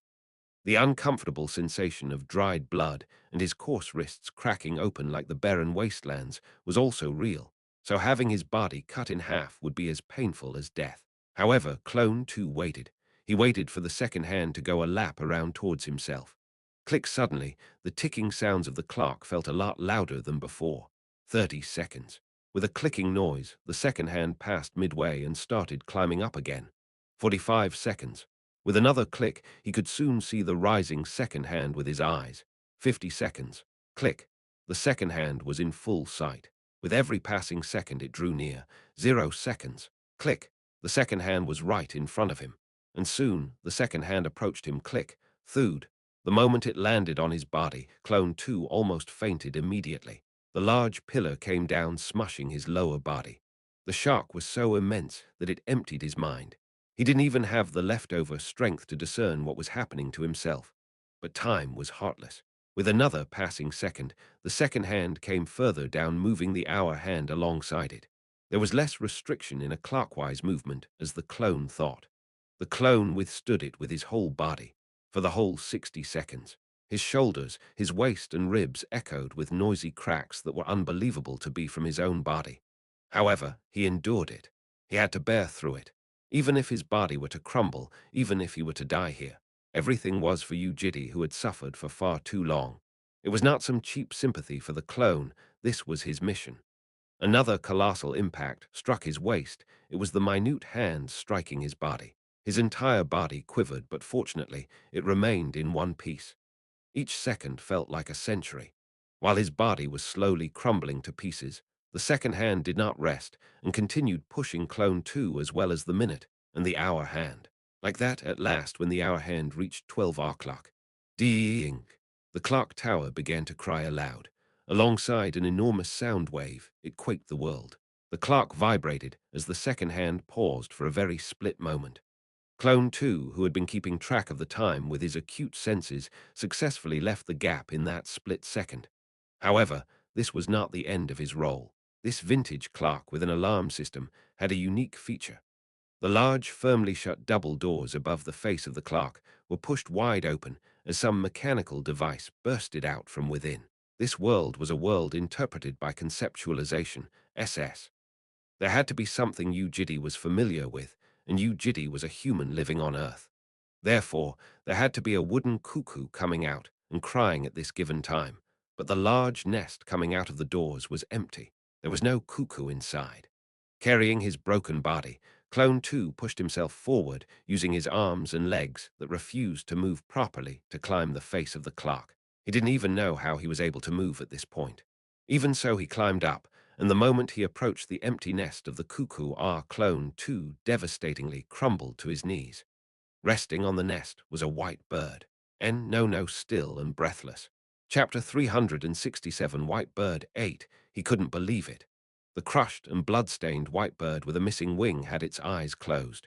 It neither moved nor breathed. Clone 2 dazedly turned to the sky. Ding! A sound of a bell ringing noisily in his ears, the world wobbling in his sight, in front of the lonely corpse of the white bird placed in the midst of all that. Clone 2 had no idea what he was supposed to do. It was then. Clusters of information began flooding into his empty mind. A personality is an existence that supports the target existence by conveying relevant information of the authority. You have discovered the inheritance left behind by the personality of the authority, Vintage Clock X. Information about the killer of the authority, Vintage Clock X's personality, will be revealed. Records of hostility and the great hostility completed by Vintage Clock X will be disclosed. The final words of Vintage Clock X will be conveyed. Among those, the first he saw was the one with the least amount of information disclosure. Firstly, details of the one who killed Vintage Clock started flowing into the mind of the clone like an illusion. Flying through the air, Vintage Clock turned around and looked at the one enveloped in golden light. The outsider who had infiltrated the clock tower, Vintage Clock's workshop, used its golden radiance like outstretched tentacles to grab the white bird. It then crushed its body. At the same time, the golden pillar of light murmured to itself, "That's why you should have listened to my orders. You shouldn't have trusted the authority that much. Did you think you would live forever or something? It's possible if you push your own self to the brinks of death. Seems you didn't know that, did you? You foolish bird brain. I've been waiting for you to be weakened." After it disappeared, the fractured bird raised its body and started crawling. It fell and fell over and over again. Powerlessly and with much difficulty, the bird headed to the cuckoo's nest. Watching all that happen was the golden existence. Soon, the existence locked the clock tower from inside and broke the hour hand after leaving through the doors of the cuckoo. Clone 2 panted in an attempt to soothe his surging fury. It felt as if someone was using a blender to shred his brain, as if the world was shattering like glass windows. He was about to go crazy from anger. In the literal sense of the word, he could feel himself going crazy and losing his mind. He couldn't collect his breath and could only feel clogs of blood dizzying his sight. Even though he didn't know what that existence was, one thing was certain. That guy killed the white bird. That mother-ducking trash of a bastard was the one that killed the white bird. Hawk Clone 2 clasped his chest. His mind was already turning blank, but thinking of what now had to be done added boulders of pressure to his stifled heart. Vintage Clock was murdered. How was he supposed to tell him that? Ding! After the last sound of the bell, when the cuckoo's nest gradually returned to the clock tower. Yuhuk, unable to hold it in, Clone 2 vomited outside the nest. The clone knew Yu Jitae's life had been a repetition of misery. Even though no one in the world might know about it, that was definitely not the case for Clone 2, an existence created based on the memories of Yu Jitae. For a very long time, he had been by himself and very lonely. The only existence that could understand him was the Vintage Clock. Vintage Clock was his sweet orange tree, the only one he could depend and rest on. The Joseon dynasty lasted 519 years, and Goryeo 475. The years Yu Jitae had lived was longer than the addition of those two dynasties. All that time was full of suffering and despair. Despite the countless abandonments, countless failures, and unfathomably long years of pain, who was it that soothed Yu Jitae, raised him up and helped him live? It was none other than Vintage Clock, was it not? If so, then how could he, the clone, as someone who knew the entirety of the man's history, how was he possibly supposed to tell him all this stuff? Thus, Clone 2 had to vomit for a long time and wipe his endlessly flowing tears. His empty mind turned completely blank as the clone wiped his mouth, discarded his clothes, and crawled on his knees to the center of the nest. He then raised the dead white bird into his arms. He looked down at the tiny white bird resting on his arm. From the very first moment of his birth, the clone had received his memories, even though every breathing moment of his life was nothing but despair. Those times where he would at least give an empty smile were all those spent together with the white bird. Tears bursted out again, and he just couldn't stop them. The young Yu Jitae apologized to the old and wounded Yu Jitae. "I'm sorry, I'm sorry because despite all that, he couldn't stay silent. Sorry he had to convey the truth." Standing still, Oscar gazed at the sky. The long session of questions and responses had come to an end. In consideration of the responses to the raised doubts, I shall proclaim the final conclusion. Within that world of wobbling ambience of light, he quietly despaired before even hearing the conclusion. The defendant, Yu Jitae, has ruined 6 iterations due to his incompetence, and has hunted several soverings of other dimensions in that process. Thus, he has indirectly influenced the dimensions outside Providence, invoking an uncertain element referred to as hostility that tainted the 7th iteration's Providence. Oscar glanced at Yu Jitae, who still had his eyes closed. Even if the baby dragons caught in the disjointment of dimensions are to return home, the hostility will not disappear. The polluted earth will continue killing the planted seeds out of our control, and we have thus come to the conclusion that the filth must be removed. Suddenly, Oscar started finding himself laughable for telling him to stay still. If he knew it was such a disgusting event with a predestined outcome, he would have taken a different route. We do not wish to reside in limited, insignificant, veiled, and sloven providence. Any uncertainty must be accurately severed, and therefore, I as the strict punisher will assign the final sentence. With a myriad of emotions filling his heart, Oscar heaved a deep sigh of disappointment that he had let Yu Jitae down, frustration of having all of his preparations rendered worthless, powerlessness as an attorney, and all those added under the name of despair. Hereon, the Temple of Providence will sever the 7th iteration of the defendant, Yu Jitae. Due to all those negative emotions, he was glued to the ground, unable to proceed, unable to respond. He remained silent, and his eyes, that were unable to gaze up, slowly came to a close. His eyes no longer had to see the nauseating world of golden light. Additionally, the 8th iteration will begin in consideration of his involvement in Providence. However, the Temple of Providence will promise utmost support in the 8th iteration. The Keeper of the Clock may start your closing argument for your final defense. Sound was being cut off within the darkness.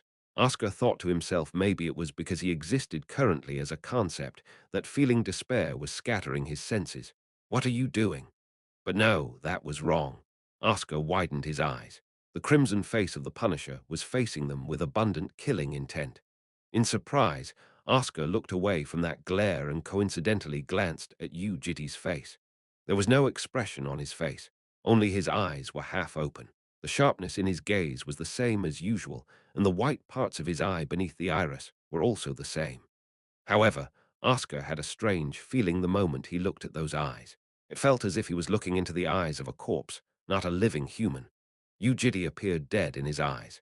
In alignment with the bursting explosion of the Punisher's light, Yu Jitae's black pupils contracted. Seeing that, Oscar felt goosebumps.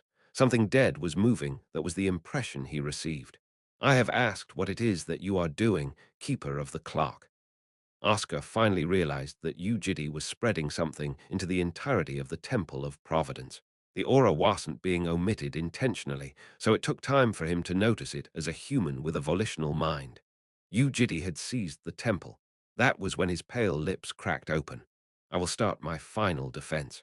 A weird voice resembling that of a stiff broomstick scraping past the dry asphalt left his mouth. "First, you said I was incompetent, but looks like you guys are not that omnipotent either." Oscar widened his eyes. What was he talking about? At the same time, the judges also started whispering to themselves in befuddlement. "This is not my 7th life. I have lived at least 1,600 lives from what I remember. Same for the number of regressions. What are you talking about, you wretched human? I thought about why all of you and this man here were considering this my 7th life like it is a matter of fact.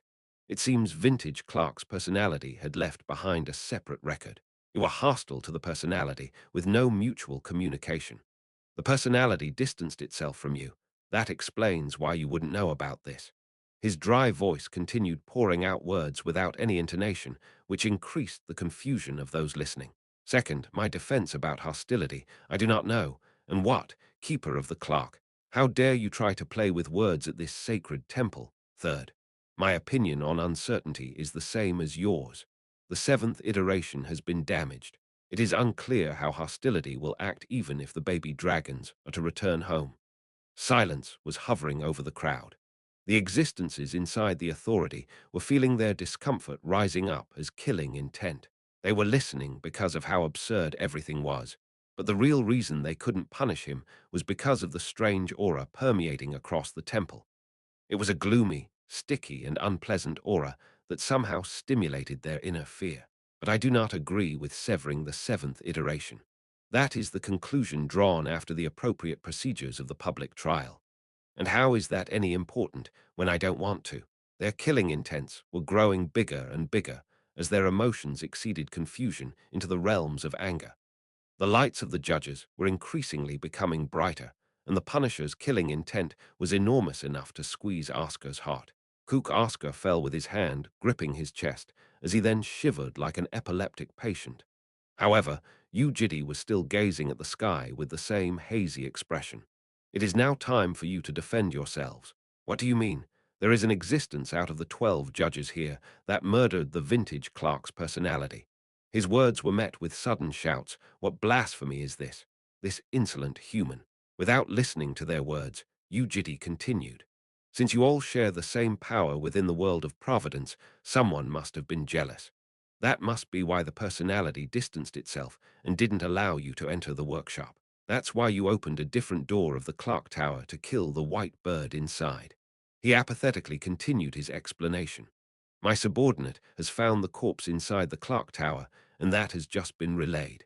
It's one of you shrewd ones that stopped the hour hand of the clock and killed vintage clock's personality while it was weakened by the 30-second gap. And now you're blaming it on me. Yu Jitae manipulated his authority. Seemingly due to having their own doubts, they couldn't reply to his question actually.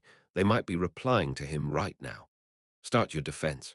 In fact, Yu Jitae had been unable to neither see nor hear anything for a while at this point. Even though things were entering his sight, he had no idea what he was looking at, and he couldn't interpret the sounds even though his ears were picking them up. What is wrong with that? It was nothing but an attempt to remove an unnecessary existence from the Temple of Providence. Oi, don't stop me. Did you ask who did it? Well, I didn't do it, but what if I did, huh? What can you do there with all your limbs restricted? How dare you damn mortal do this in the temple of that was the end of their chance to defend themselves. There was no reason to listen any further. Are you really a judge? Do you dare say you have the right to inflict punishment? Yu Jitae interjected. Since they were under the impression that he had only lived 7 lives, they had a wrong understanding about his power. That was why they were using such a sloppy device to restrict him. I've always thought that only the qualified ones may assign punishment. Yu Jitae reached out. The mana restricting him, those nails of the cross started to tear apart. Rip hearing that, the judges all turned their dumbstruck eyes to him. With another tearing noise, the ropes binding his legs started to shatter. Impossible. How in their astonished voices echoed in vain. Bridle this device in the human world would be considered either a level 7 or a level 8 artifact. It was an equipment that completely restricted an existence that could forever lock them down after being applied once. Even the chief of a dragon tribe wouldn't be able to move after being restricted by this device. Tuduk, Tujuduk, and yet here, Yu Jitae was tearing it down. But if an unqualified one may also assign punishment, trepidation, and astonishment spread apart like scorching embers. Everyone inside the courtroom was astonished, including Oscar Brzenk. He said after destroying the bridle, "Then I will punish you." Chapter 368, Episode 102. White Bird 9, Conceptualization. SS. Target. Temple of Providence. Soon after freeing himself, Yu Jitae activated his authority with the Temple of Providence as the target. The world that had been shining in his sight immediately transformed into a familiar form. He was standing in a place that looked like a company office. The judges and the Punisher were all inside the room looking like humans. Shapeless sword, SS. Within the reconstructed world, Yu Jitae raised a kitchen knife. It was unclear why his authority had interpreted his killing intent into a kitchen knife, but that was not important. After a shout, one of them dashed at him with an axe in hand. His knife dug into the man's neck. Coog! The guy was about to fall while twisting his body, but Yu Jitae grabbed him by the collar to lift him back up before stabbing his stomach with the knife. He pierced it again and again. The insides of the existence interpreted into a human form were starting to pour out, but Yu Jitae did not stop. Slowly, the vintage clock's subordinates began to realize that conceptualization was at work.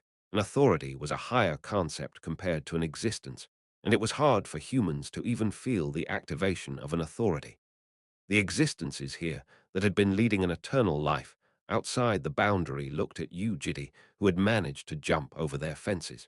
They shouted something out loud, but the blurry noises failed to reach Yu Jitae's brain. His darkened vision shattered into a mess. Someone ran towards him, and he was doing the same by the time he realized it. Madness, he had already gone crazy. Not a single thing about the current situation was in his mind. Stab, his precious one, was going further away. Resurfacing in his mind was how he had last treated it, how he cursed the vintage clock, as he had always done. Because it always accepted his resentment, he thought it was naturally okay to do it. Regret, remorse, and loneliness, which he thought he had forgotten, reappeared in his mind. And so did the bird's vestige and its constant words, and all those plentiful expressions vintage clock X. The authority, vintage clock X, states it is working without taking a single rest. The authority, vintage clock X, is depressed. Vintage clock X, QQ. The authority, vintage clock X, is happy. Vintage clock X. The authority, vintage clock X, hates Yu Jitae. Vintage clock X. The authority, vintage clock X, alerts you that it is on a vacation. Vintage clock X. 3X. Vintage clock X. Vintage clock X. Vintage clock X. Vintage clock X. Lol. The authority, vintage clock X, welcomes you. The authority, vintage clock X, welcomes you. The authority, vintage clock X, welcomes you. Stab, stab, thrust. He used to curse it a lot. Why did you trap me in here? Over and over until he was too tired to continue. At one point, he was too exhausted and dropped everything. He dropped passion, he dropped greed, he dropped emotions, he dropped hatred, and he dropped love. Like how one does not put much meaning to the revolution of the moon.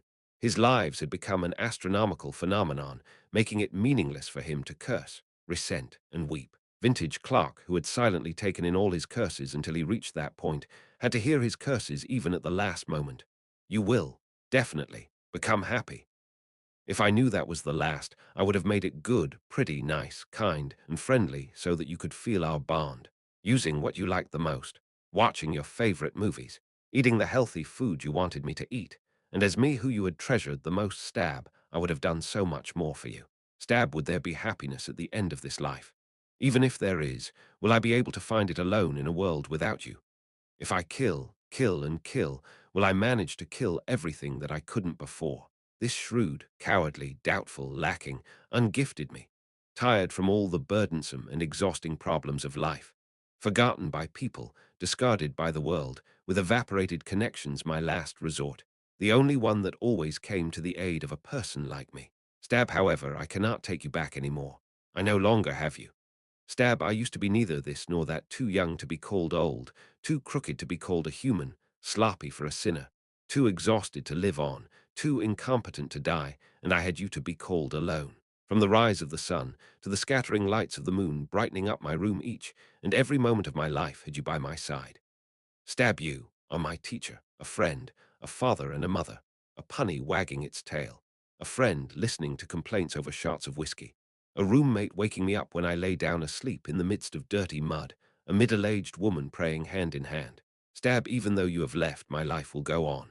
You will forever be a faded picture, a scar on the back of my hand, a wound in my heart, a windmill with a missing wing, a half-eaten poisonous apple, an ankle chopped by a trap, an ashtray on a rainy day, trampled soggy moss on a summer day, and an absence of something so precious and pitiful that no language of this world could ever express. White bird, oh white bird, how can you leave me like this? I haven't even conveyed all my gratitude yet. Kook P, please do not kill me. Their predictions were off. Because they thought he had only regressed 7 times, and because the information had been restricted by the vintage clock, they did not have a clear grasp on how strong of an existence Yu Jitae was, and thought bridal was enough to neutralize him for the punishment. Yu Jitae raised his knife to the judge's forehead. The knife, soaked in blood, was already as blunt as his crumbling heart, and the edge of the blade was now more of a stump. He slashed the middle-aged man's forehead with the knife. Screaming out loud, the man struggled. The blunt knife had trouble properly digging into the flesh, so he had to add more power than usual. Kuyuag. Next, he brought it to the man's ears. He clenched his grip and moved it back and forth, using it like a saw. Even though it was too blunt to slice it neatly, it worked out after a diligent effort. Besides, a human had 2 ears for him to slice in the first place. Ah, please, Kukag, he fed the sliced ears through the mouth. The man also had a nose. Unfortunately, there was only one this time. Hoop, huarak, kurok, kahak, kak, stabbing the knife through the tongue, he pulled it out. He left the eyes as they were, but instead, he sliced the eyelids out. The man had to open his eyes until the very moment of his death, and he would be forced to see many things because of his strong vitality. After finally breaking the 2 legs of the judge, he raised his body. Flashing in his mind was Oscar's murmur. The scribe was not recording, was it? He looked at the scribe, who was trembling heavily with a fedora on his head. After walking up, he grabbed his fingers. You, ook, and snapped them one by one. Crack kuhuak. There was no need to keep unrecording fingers. Crack kuyuak. Ahak. He killed the man. Like that, he killed 12, with the Punisher being the only one alive. The Punisher, looking like an old man with a white and long beard, was sitting down on the same seat. Step by step, Yu Jitae walked towards him. Let me say he pierced the knife through the mouth and rotated his wrist to kill him on the spot. Despite everything that was happening, Vintage Clark X's true body, that was the boss of all these beings, was still neglecting Yu Jitae. For a transcendent authority, its subjects were nothing but parts of a machine. All that had to be done was find new components to replace the vanished ones. Yu Jitae turned his feet, heading outside the temple. Oscar Brzenk was absent-mindedly sitting down and could not even think about following him. Opening the doors of the temple revealed a large garden of the interpreted world. Covered in blood, he hurriedly carried his feet. It was easy to reach the clock tower. In one jump, he reached the very top and broke the doors of the cuckoo with one strike. He walked in. Inside, he saw the clone, who was still crying on his knees. Even though he had already received the memories, verifying it with his own eyes in reality gave him a different feeling. Yu Jitae gazed down at the white bird resting in the clone's arms. The crying child looked up at him. Kneeling down, the child slowly raised the white bird towards him with both of his hands. Yu Jitae carefully took the bird, similarly, using 2 hands. The moment it touched him, after finally fulfilling its objective, the white bird started to dissipate into conceptual fragments. The authority, Vintage Clark X's final words will be conveyed. Soon, a message appeared in his mind. It just didn't feel realistic, and even Yu Jitae at this moment had no confidence in viewing the final words of Vintage Clark. What's with these final words? Their first encounter hazily came back. The authority, Vintage Clark X, is identifying the target identification complete. On a certain sleepless night, the authority, Vintage Clark X, greets you. That was the night Yu Jitae had earned his first friend. Vintage Clark X. Oh, when there is a beginning, there is always an end. He knew a day like this would come one day, but hadn't expected this day to be the one. Yu Jitae closed his eyes. Those final words, he really didn't want to hear them, but he dropped the lingering emotions in his heart as the Vintage Clark's authority then resonated in his mind as a voice. It's okay. Only 2 words. Again, it was babbling some incomprehensible words. What in the world is okay? Nothing is okay. A dreadful sense of emptiness came flooding in. He stayed still, not knowing how he was supposed to react. However, there were more following messages that woke him up. The authority, Vintage Clark X, discloses the completed records about hostility and the great hostility.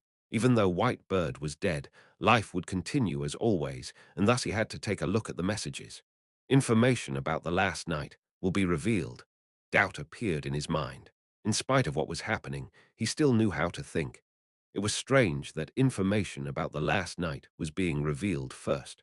The third night shouldn't have even come yet, so why would the last night, that was when he came up with a hypothesis?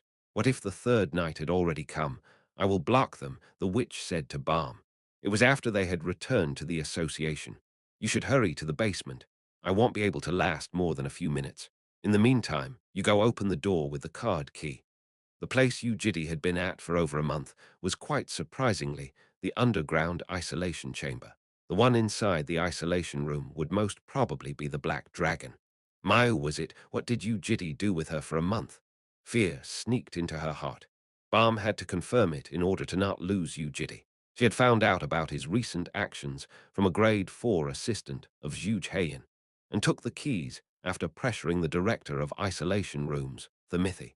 Other agents were in a panic trying to deal with the SS-ranked dungeon. The time it would take for the dungeon to open completely and Clone 1 to make his way through the witch was approximately 3 minutes. 3 minutes. Balm quickly headed to the underground isolation chambers. There were initially some people trying to stop her, but due to the emergency situation and Balm's position on top of the Mythi's card key, she easily passed through them. At last, after removing the agents and heading to the special isolation room by herself, she went through 3 layers of firm doors to finally enter the isolation chamber. Memorize S. Just in case, she prepared the formula for the ballista spell which she had previously saved on her right hand. Blue lights of mana gathered into one before creating the outline of a large ballista. That was Balm's strongest weapon that could destroy an adult dragon's head in one shot with just the pull of a trigger. Balm pulled the door open. On the floor was a large and black dog. It was dead. When she turned her head from the ominous feeling hitting her heart, she found a woman sitting on the ground leaning against the wall. It has been a while. We meet again. Mayu added with a smile. Hello, chapter 369 Difference in Perspective. 1. It happened some time ago. Unit 301. A golden pair of eyes was looking at Balm, who was sitting on the couch in her outstretched t-shirt that constantly slid down. She was crouching down reading a book, but Keel was persistently staring her way, so she slightly shifted her head to meet the gaze. Usually, Keel would have smiled hee-hee and said hello, but she was quite different that day. What's wrong? Seemingly with a question in mind, Keel sneaked up and sat next to her on the sofa. The same gentle fragrance of grass seeped into her nose as if she was in a forest. When Keel sat next to her, Balm lowered the book and looked back at her. After a few seconds of odd silence, Keel raised a question. Unnie, NNNN.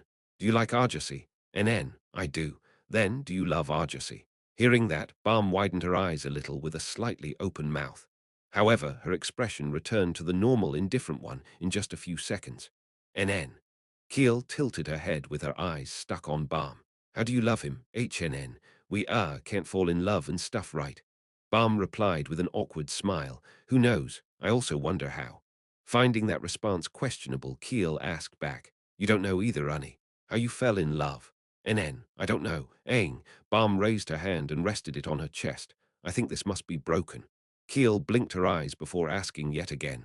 Then in that case, is there like a reason you fell in love? Ah, I'm just asking because I'm curious. Nipping on the bookmark, Balm contemplated deeply before shaking her head. I don't know. How can you not know that? No, really, I don't know. Actually, I thought about it a lot myself, but I really have no clue. Seriously, how did this happen? Balm murmured something similar to what she had previously said. With that, Keel resolved 2 out of the 3 questions she had, even though the replies Balm gave didn't fully quench her curiosity. And also, last question. NN.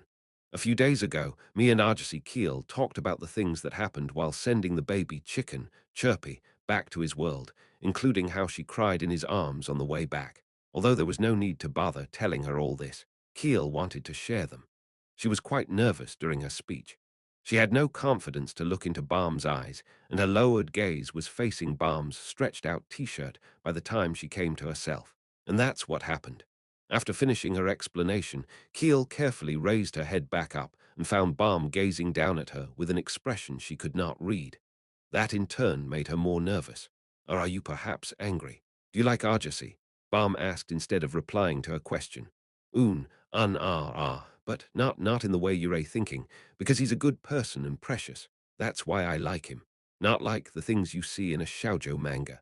NN, just but still I thought Annie wouldn't like that, so I just NN. Are you okay? NN, I'm fine. Ewing. Balm sounded so nonchalant that it instead made Keel flustered. You're okay? NN, I'm totally okay. Why? Annie, you are, very sensitive with your belongings, right? Argosy isn't an object, though, is he? But the Yumumu are. Don't you feel G lose or something like that? After finally realizing the point Keel was trying to make by beating around the bush, Balm replied with a giggle. I'm not jealous at all. Well, I guess it might feel weird to see that happen in front of my eyes, though. But still, it's okay. Aang, even if someone other than me, like Yoramani or Jayal, does something similar with Ajasi.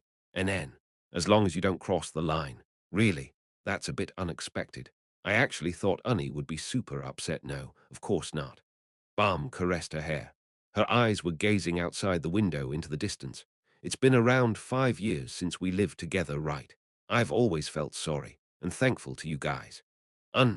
Sorry because you getting involved with the dimensional disjoint might be because of how unlucky I am, and grateful because you've never blamed it on me and I think I'm quite attached to you guys after spending such a long time together. Sometimes I even wonder how I can live without you after going back. It feels great to live together when Jael gets a bit bigger. I want to go to a hot spring together, go gambling with Yoram, and buy delicious food together with you. How would I ever feel jealous? With a pause, she thought, looking at the ceiling and the ground before turning towards Keel. Soon, Balm concluded her words along with a faint smile. You guys are so precious to me. It seemed that the white bird had been continuing the analysis all by itself after ending the communication with him. The number of messages that floated up were therefore extremely abundant. The authority, Vintage Clark X, has concluded the analysis on the manifestation of hostility last night. The time, location, and risk level will be revealed. The authority, Vintage Clark X, has completed the analysis on great hostility. The objective and cause for the great hostility will be revealed. The authority, Vintage Clark X, going up the log, he viewed a message that had come up a lot earlier. He quickly looked at the information on the third night. The authority, Vintage Clark X, has concluded the analysis on the manifestation of hostility, third night. Images formed by voices and letters were engraved in Yu Jitae's brain. Before long, he was met with the shocking truth. The authority, Vintage Clark X, has opened the records of the third night, which has deviated from the world's timeline. Target, mutant black dragon Mayu. Blood raced into his mind. He did think about the possibility before, but after locking her and experimenting with her, he had dug into all parts of Maya's body, and the hostility did not manifest in any way even till the death of Maya's personality. By nature, hostility tended to manifest itself even at a low level of stress. It was like a reflex system and was a common attribute that accompanied mental contamination. That was why the logical conclusion he had drawn through multiple experiments was that Mayu couldn't be a host of hostility. It was impossible for even a black dragon to persevere through a mental contamination, to deceive both the personality and Yu Jitae. It was simply impossible. However, that was when something suddenly appeared in Yu Jitae's mind. The extraordinary thing he had found inside Maya's conceptual world, don't tell me. Explanation. There has been an interference from an existence outside the world's timeline that is displeased about your regression. Her name is Lugiathan. She is the chief of the Black Dragon race, which you have killed outside the providential timeline. Chapter 370. Difference in perspective 2. He slashed the sword at a speed that human eyes and human consciousness couldn't follow. The knife traveled parallel to the horizon of the world of providence and crushed the shoulder plates of the colossal soldier. Quagwag were in the blink of an eye. The heaven-defying body hurled something down from the sky. The colossal soldier's arm was falling towards Yu Jitae. It was fast, oppressive, and dangerous. Blocking would delay things. He was currently in a greater rush than he had even been in his entire life, so he could not block the punch. After quickly twisting his body, Yu Jitae collided with the colossal soldier head-on. He was as small as a toothpick compared to the giant, and the pressure was grinding at his shapeless sword. However, Yu Jitae still stood his ground. Even though it felt like his body was being shredded, and even though blood was wetting his eyes, he did not retreat. He crushed the whole fist of the enormous existence and continued creating a deep cut on its arm. After an intense battle, Yu Jitae defeated the colossal soldier. While the entity as big as a mountain was starting to slowly fall from the sky, Yu Jitae immediately escaped the world of providence and dashed towards the real world. Urgency was strangling him by the neck, that just then had forced him to waste his precious time. Until now, he had been constantly thinking that something was strange about the actions of the hostility. He thought they were way too sloppy. Hostility had manipulated reality a few times to attack him. Out of those, there were 2 instances where it did manage to put him in an extremely bad mood, but that was it. The actions were rather sloppy, but he could now tell why that was the case. The reason they touched Harseatbeal was to confirm his guilt about the past. Even though he wasn't tied down by the past, it definitely did displease him, and that information must have been sent to the true body of hostility. After that, it controlled Wei Yan to stand off against Yoram and Keel, killed a girl resembling Keel in front of his eyes, and threatened Lair itself to shake his daily actions. All those things annoyed him quite a bit, which must have also been sent to hostility. And lastly, it carried out a worldwide terrorist attack during the second night. It was probably to see Yu Jitae's reaction when humanity had to face danger. However, Yu Jitae had already prepared for that, and the enemy was easily suppressed by the association's military and clone one. It failed to sway him.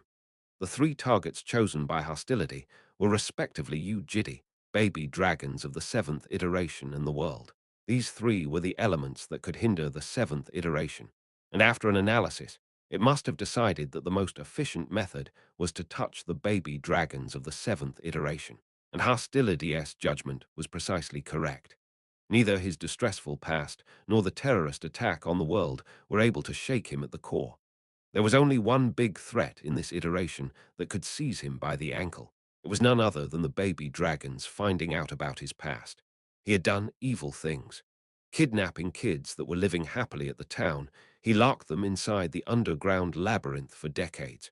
For the sake of experiments, he tied their limbs up, dug through their flesh with a knife, and crushed their bones. The unpleasant voices crying out in pain made him thrust a knife into their mouth. He used violence if they refused to listen to him. A struggling child was slapped, and a child who tried to escape had their legs destroyed. Like that, he crushed their hearts. All those he had continued for at least several decades. The chief of the Black Dragon race, Lugiathan, had encountered Yu Jitae 77 times. Failing almost all of those 77 instances, Yu Jitae endlessly lost his memory fragments. Out of all the races, black dragons were the only ones that could actively send memories, and dragons did not forget. All the countless Yorams that could not contain their frustration, they who injured their own bodies, like a madman, who were then killed by him. The Keels, who had constantly been exposed to undisguised hostility, crushed, and being forced to cry by herself before eventually committing suicide. All those Jaels that powerlessly decayed to death on the spot without ever being able to fulfill the mission given to them. Innumerable bombs that had become an experiment subject, suffering the most pain for the longest period of time. All those daily lives he had ruined. Those memories would all be conveyed directly to the baby dragons. Not a single child would be able to withstand it. His instincts told him that this was not a problem limited to the 7th iteration. If this iteration was to fall to pieces, he would not be able to stand back up. The barn that he had built up with much difficulty would all disappear, and the lighthouse that was right in front of his eyes would go further away into the distance again. The baby dragons of the next iteration would not be able to remember him. Even though he would be forgotten, that was not the issue. It was just that he wouldn't be able to forget the kids, so if they were to curse him during their last moments, those memories would have to stay inside him for the rest of his life. Forever, it was when he led his exhausted body to return to reality. Was there someone wretched and hateful enough to laugh while watching his misfortune? If there was, that guy must be nearby laughing yet again. That must be the case. Otherwise, there was no way something this dreadful could be happening to him. My sincerest apologies, my lord. Somewhere outside the outer dimensions, Clone One was stepping on a headless body. I have lost track of you, Balm. Mayu told her a mouthful, and Balm couldn't understand them. She was standing still on the spot, so Mayu asked a question. Why are you so surprised? Who are you? What do you say? Is it hard to believe? Well, it probably is. Since you are kneeling on the ground in a corner, acting modest and wagging your tail in front of dog food, it might sound very strange to you. What are you trying to say? I'm also quite curious. I wonder what happened to you guys. Mayu had used one word to shake Balm's mind. And with one mouthful of words, Mayu was driving Balm's life into the abyss. Come here. Come lay your forehead above mine and receive my memories. Then you'll be able to tell whether my words are true or not. Balm knew that a black dragon's ability alongside memory manipulation was memory transmission. Unlike other dragon entities that could only receive memories from nearby dragons, black dragons could one-sidedly give memories. When Mayu started walking towards her in large strides, Balm took a few steps back in surprise. "Don't come here. Stop running away and come here. We do not have much time, so hurry. Don't come. I warned you. I'm not interested in wasting time. Come before I force you to." Despite her warning, Mayu closed in. In one stride, when she was one arm's length away from her, with a flinch, Balm raised the tip of the ballista and aimed it at Mayu. "Don't come here." There was a time when she thought living in ignorance was happiness. But after seeing Yu Jitae, who continued walking towards a quagmire by himself, Balm realized that turning away and putting a blanket over the truth was not the right solution. "Do you want to shoot? Go ahead. It doesn't matter. I was born to die anyway, so it doesn't matter who kills me." However, even though she wanted to know about him, these weren't the things she wanted to know. "But you still need to wake up from your dream." Balm was not confident in facing the truth. If she were to receive Maya's memories here, Balm might have to face a truth that might have been better left unknown forever. That supposition was frightening enough to suffocate her. Face the truth. At that moment, black aura gathered all around Maya's body and transformed into thorned tentacles. Filling the isolation room, they raced towards Balm while some of the tentacles blocked the doors of the room. One of the thorned tentacles gripped Balm by the neck and started pulling her while threatening to snap her thin neck. "Ah, let go. This." Her neck was being strangled and her body was being dragged, but Balm was still directly glaring at Maya's face because that was her target. And when Maya's face was right in front of her eyes, Balm pulled the trigger. The world contorted and the dimensions were shaken. Blocking her mouth, Balm collapsed on the ground. Something was surging up her throat. It suffocated her heart the more she tried to suppress it and struck her neck. Later, when the pressure was too much to withstand, Balm couldn't help but let it out of her mouth. Oop, she threw up what was inside. It was her first time vomiting after being born as a dragon. There were wounds all around her body. She was bleeding from her neck and her cheeks, but she wasn't in the right mind to stop the blood. Beads of blood were dropping from her chin. Unbelievable memories were flooding into her mind, and unacceptable things were jolting her brain. The gleaming sharp blade, infuriated eyes, restricting hands, the yelling voice and the hands slapping her cheeks were all engraved into her mind. It went on endlessly for longer than she could imagine and was even longer than her entire life. After vomiting several times, Balm noticed blood traveling down her cheeks. Her tears were as red as blood. Oop!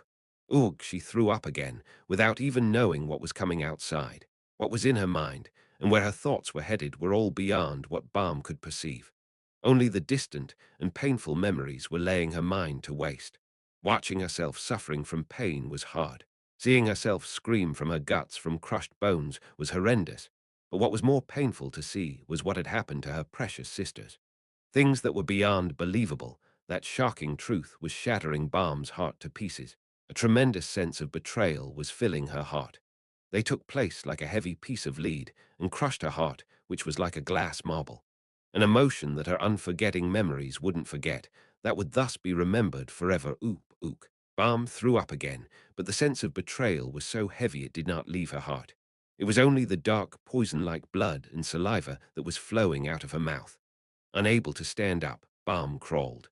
By the time she came to herself, she was crawling on all fours. A message arrived on her watch. It was from the witch that read something like, "I am gonna die, I am running away."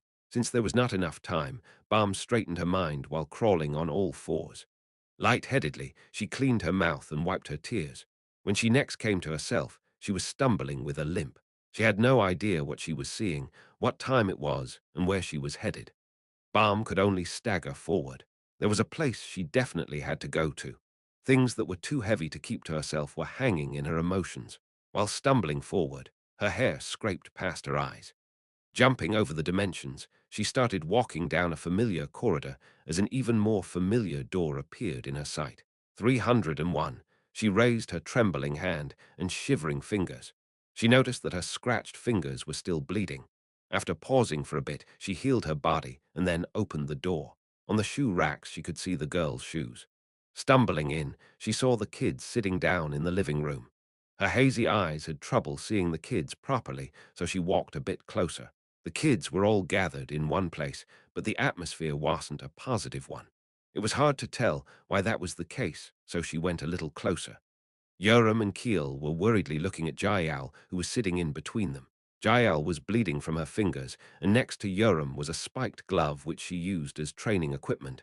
"That's why I told you not to touch it," Yoram was shouting. "This is yellow, but it's not gold. How many times do I have to say it? It's dangerous, so why are you touching it, huh?" "Why, Annie, stop screaming at Jael. She already said it was a mistake."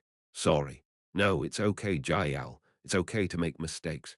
And it's not that serious, so it should stop bleeding soon." Jael was close to tears with her finger in hand. She seemed to have gotten hurt while touching Yoram's belongings. Soon, Balm took a step closer to the corridor. Seeing her, the kids greeted while Keel asked her to heal Jael's wound. It was a tiny wound, a small scratch on her fingertip. From just that, Jael was about sorrowfully weep. Yoram was angry that the child was hurting herself for no reason, and Keel was voicing her concerns. Unlike someone else, Balm couldn't send emotions. However, it was possible for the kids to view them. Jael walked up to her. She then reached her fingers out to Balm. "It hurts," she whined, telling her that the bleeding wound was painful. Balm kneeled and carefully held her hands. Using her unstable mana, she used healing magic to caress over the wound. With a whimper, Jael buried her head into Balm's chest and asked for a hug. When her small arms began to wrap around her body, those arms felt so heavy that they made it hard for Balm to breathe.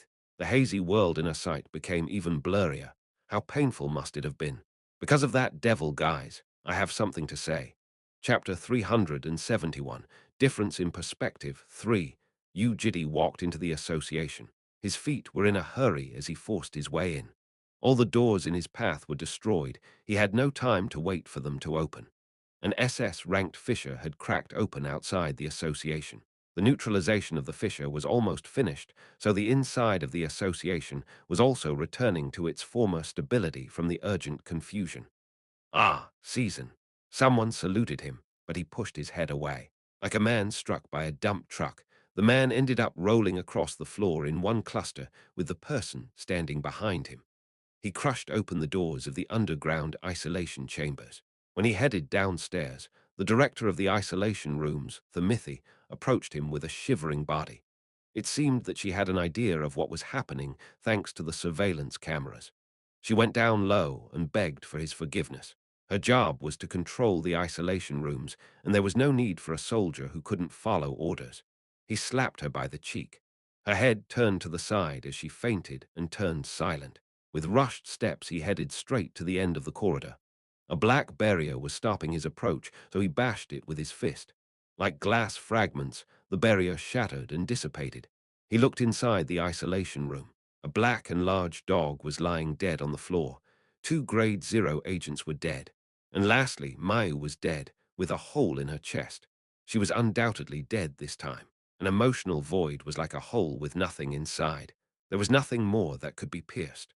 There was already a big hole in his heart, and he didn't feel any dejection even when looking at Maya's corpse. The equation of the coordinates had already been copied, and there were no problems there. However, a severe death-inducing tension was sweeping past him. This entire room was resonating with Yu Balm's mana. It was Balm who killed Mayu. He turned his feet with bitterness in his tongue. A cold bead of sweat was traveling down his back. After meeting Balm, Mayu must have said something.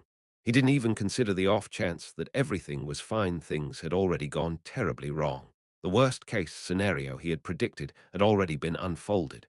Something was driving him into the very bottom of the abyss, as the worst situations he could think of were constantly being etched into his head. But what was fortunate was that none of the hatchlings had killed themselves yet. That would have spread a global shockwave, and he would have noticed it immediately. That was the only source of hope for him, if Balm was the only one who knew it. If that girl, who used to be the most stable in other timelines, was the only one that knew about it, things might be okay. He called Unit 301, but none of the kids picked it up. Not a single one did, even though he could definitely feel their presence at Unit 301. After calling several times, Yu Jitae turned off the watch. He glared at the watch with wide eyes before gripping his hand. The metal frame lost its structure due to his grip and was crushed. When the reinforced glass shattered to pieces, he threw the watch straight into the wall. Shot like a bullet, it dug into the metal wall with a loud thud. Even that was not enough to satiate his irritation and impulse. "You bomb," he murmured, while trying his hardest to suppress the fury within. "You bomb." His irritation grew increasingly bigger. That damned beach was the problem. "You bomb" had somehow dragged the witch to her side. This was hard for Yu Jitae to believe, because most of the things in the world could not move the witch. It meant that Balm had put something remarkable on her side of the negotiation to make him eat shit.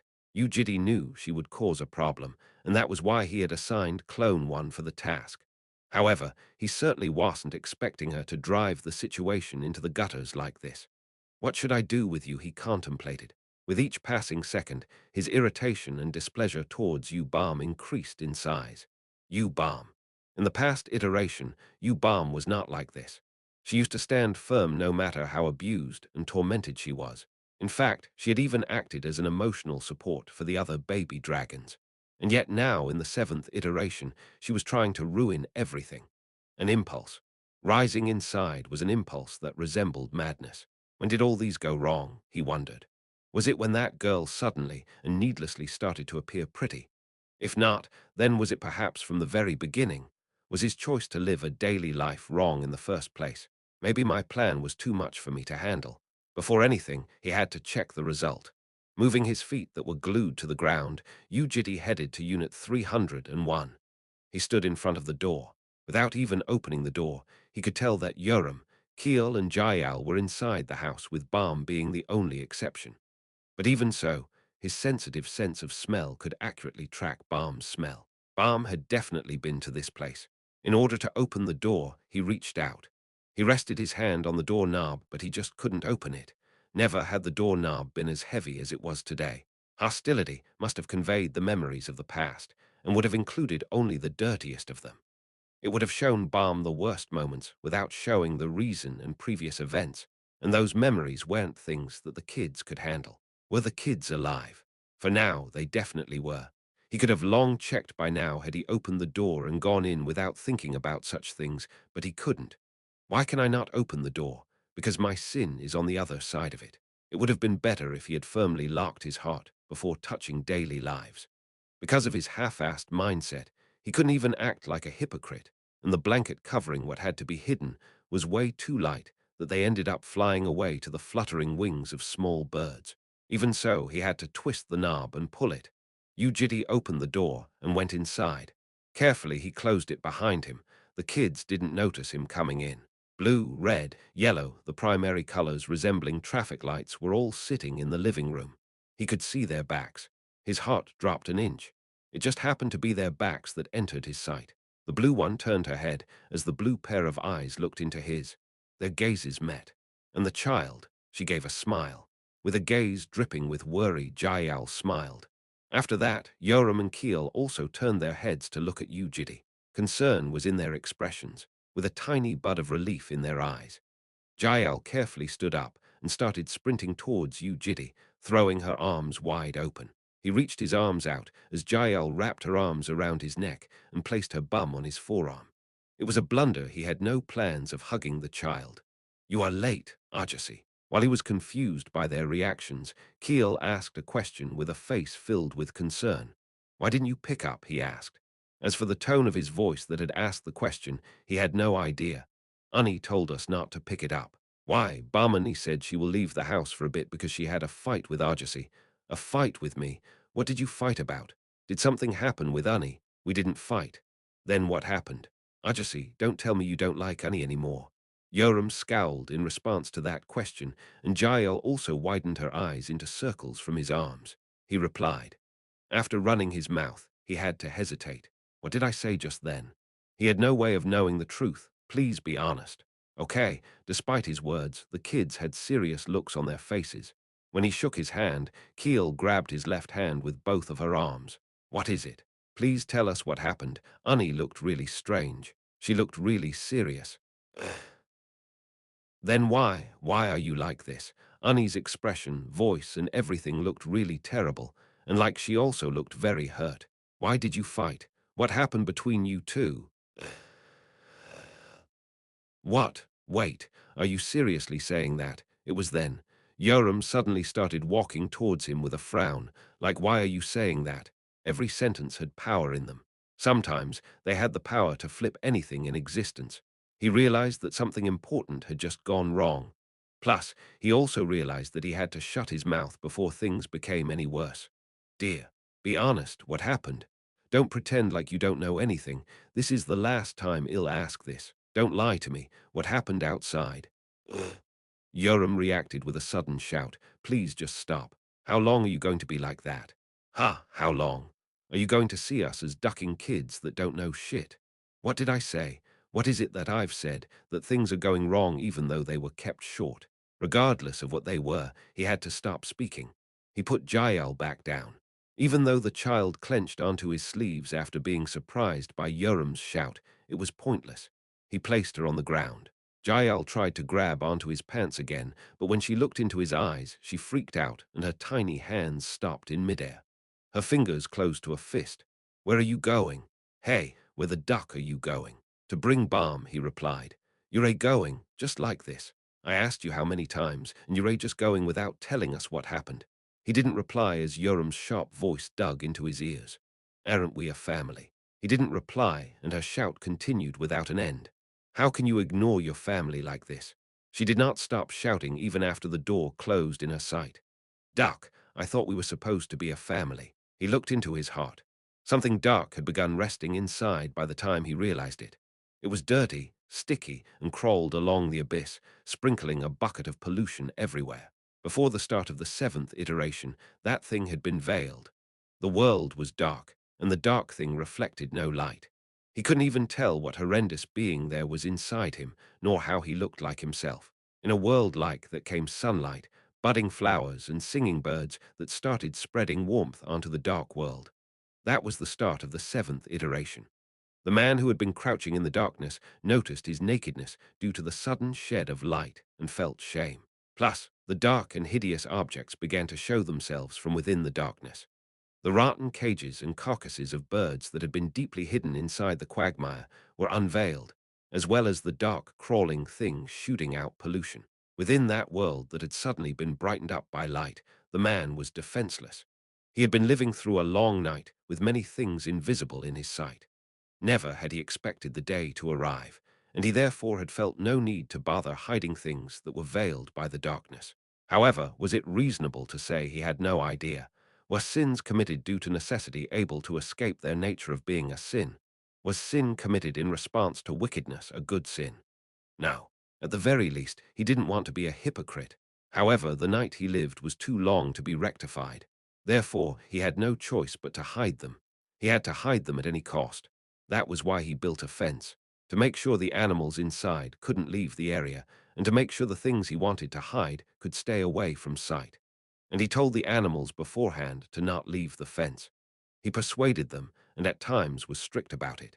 The animals listened nicely, because the inside of the fence was quite comfortable. But one disobedient rabbit at last tried to jump over the fence. He placed a trap to stop it from doing so, but now the rabbit even jumped over that. Until now, he had never used his hands to grab it. There was no need to, because each side had been keeping their hands to themselves. He thought the rabbit would respect him, like how he respected the rabbit. Even though everything had started with him building the fence on his own accord, there was no reason for him to show any more consideration to the animals than what he was already doing. However, that respect of his was shattered. He changed his mind. He had to catch it, even if he had to use a gun. Chapter 372, Difference in Perspective 4, World of Providence.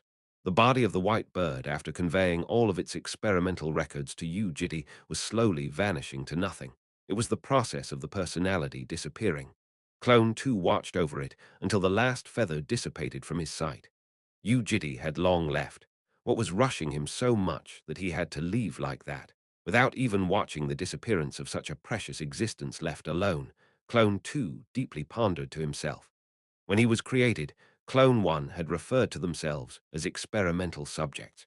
What was Yu Jitae trying to experiment by watching them? Why am I here? Out of all the clone-creating abilities, authorities, and spells, Shadow of an Archduke, SS, was the only one that could create a clone that had a personality. But even so, loyalty to their lord was still their first priority. This was an unchanging value that cannot be ever changed. Therefore, Clone 2 stopped his tears after the white bird vanished and stood back up. Whatever it was that Yu Jitae wanted from them, the clone felt the need to be aware of something. In the world of Providence, Clone 2 was inside the clock tower, which was also called Vintage Clock's Workshop. There was the rooftop in Vintage Clock's Workshop. And in the past, Yu Jitae had wanted to view the memories that had been locked in this place. But his request had been refused by the white bird. That was the cause of the strife between Yu Jitae and the white bird, and Yu Jitae was forcefully chased out from the workshop by it. It was the reason why he had cursed the white bird. Rooftop. What was it that was on the top floor of the workshop? And why did Yu Jitae want to see it? With that in mind, Clone 2 decided to climb Vintage Clock's workshop. A world that looked like outer space was unveiled in his sight. Going a little higher, he found the basement, where the obelisks of emotions resided. Clone 2 peeked into the room and found 9 out of the 11 obelisks lit up. They were the same obelisks, which he still had no idea what they meant. Clone 2 continued flying. Countless clocks appeared and vanished in front of his eyes. Out of those, the big 6 clocks appeared to be representing the iterations numbered by Yu Jitae. The tiny clocks that looked like crumbs were, on the other hand, ones that Yu Jitae did not classify into iterations. The white bird did not notify the temple about these tiny clocks. It arbitrarily used the providential powers to repeat his lives, while at the same time clouding Yu Jitae's memories about them. Going higher and higher, and continuously going down, Clone 2 unknowingly reached the top floor. Welcoming him was a door that was difficult to imagine in a place like this that resembled outer space. With the white bird gone, the door was not locked. The clone opened the door and headed inside. In that place was an array of bookshelves as tall as the sky. Countless books were located, and ladders were going all the way towards the heavens, making this place look like a very tall library. Rooftop. Books represented memories. If he were to go through them one by one, he would never be able to find what he wanted before dying of old age. Fortunately, Clone 2 knew how to make use of this place. Mana was the manifestation of will. It was the power to achieve what lay deeply in one's mind. Clone 2 focused his thoughts as several books came down in response and stacked up in front of the clone. The memories and emotions that Yu Jitae had kept hidden were starting to be unveiled. Even though some of them he was familiar with, he could sometimes see books that were tied by a rope. These weren't easy to open, and they asked for confirmation again and again. There was no reason not to open these at this point. Clone 2 gave his permission, and at last, when the memories Yu Jitae had tied up to forget stretched out across his vision, the clone's face was colored in shock. Yu Jitae could not find Balm. A global equation of mana was hiding Balm's traces from the face of the earth. Even though he traveled across the world trying to find her, he could not find a single trace. A spell like this was impossible even for Balm, so Yu Jitae immediately knew who it was that was behind all this. Clone 1, who had been stuck in a dimensional trap, had been trying to kill the witch. He cut off her limbs and even the head, but that served to be the problem. The beheaded head had flown away by itself. The head disappeared after jumping over the dimensions, but Yu Jitae could feel it from the association, so Yu Jitae carried his feet to the association. He went to the top floor towards the emergency healing center, where Chaliavan was in a deep slumber. Looking through his past iterations told him that this was where the witch went to recover her body. However, he was blocked by superhumans the moment he headed inside.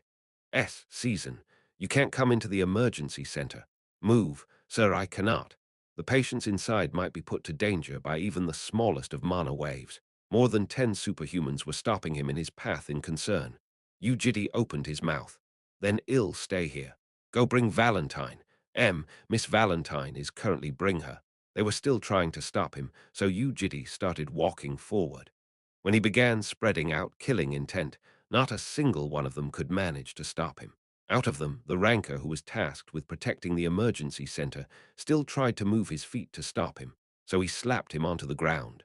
Turning his head, he looked 3 kilometers outside the glass window.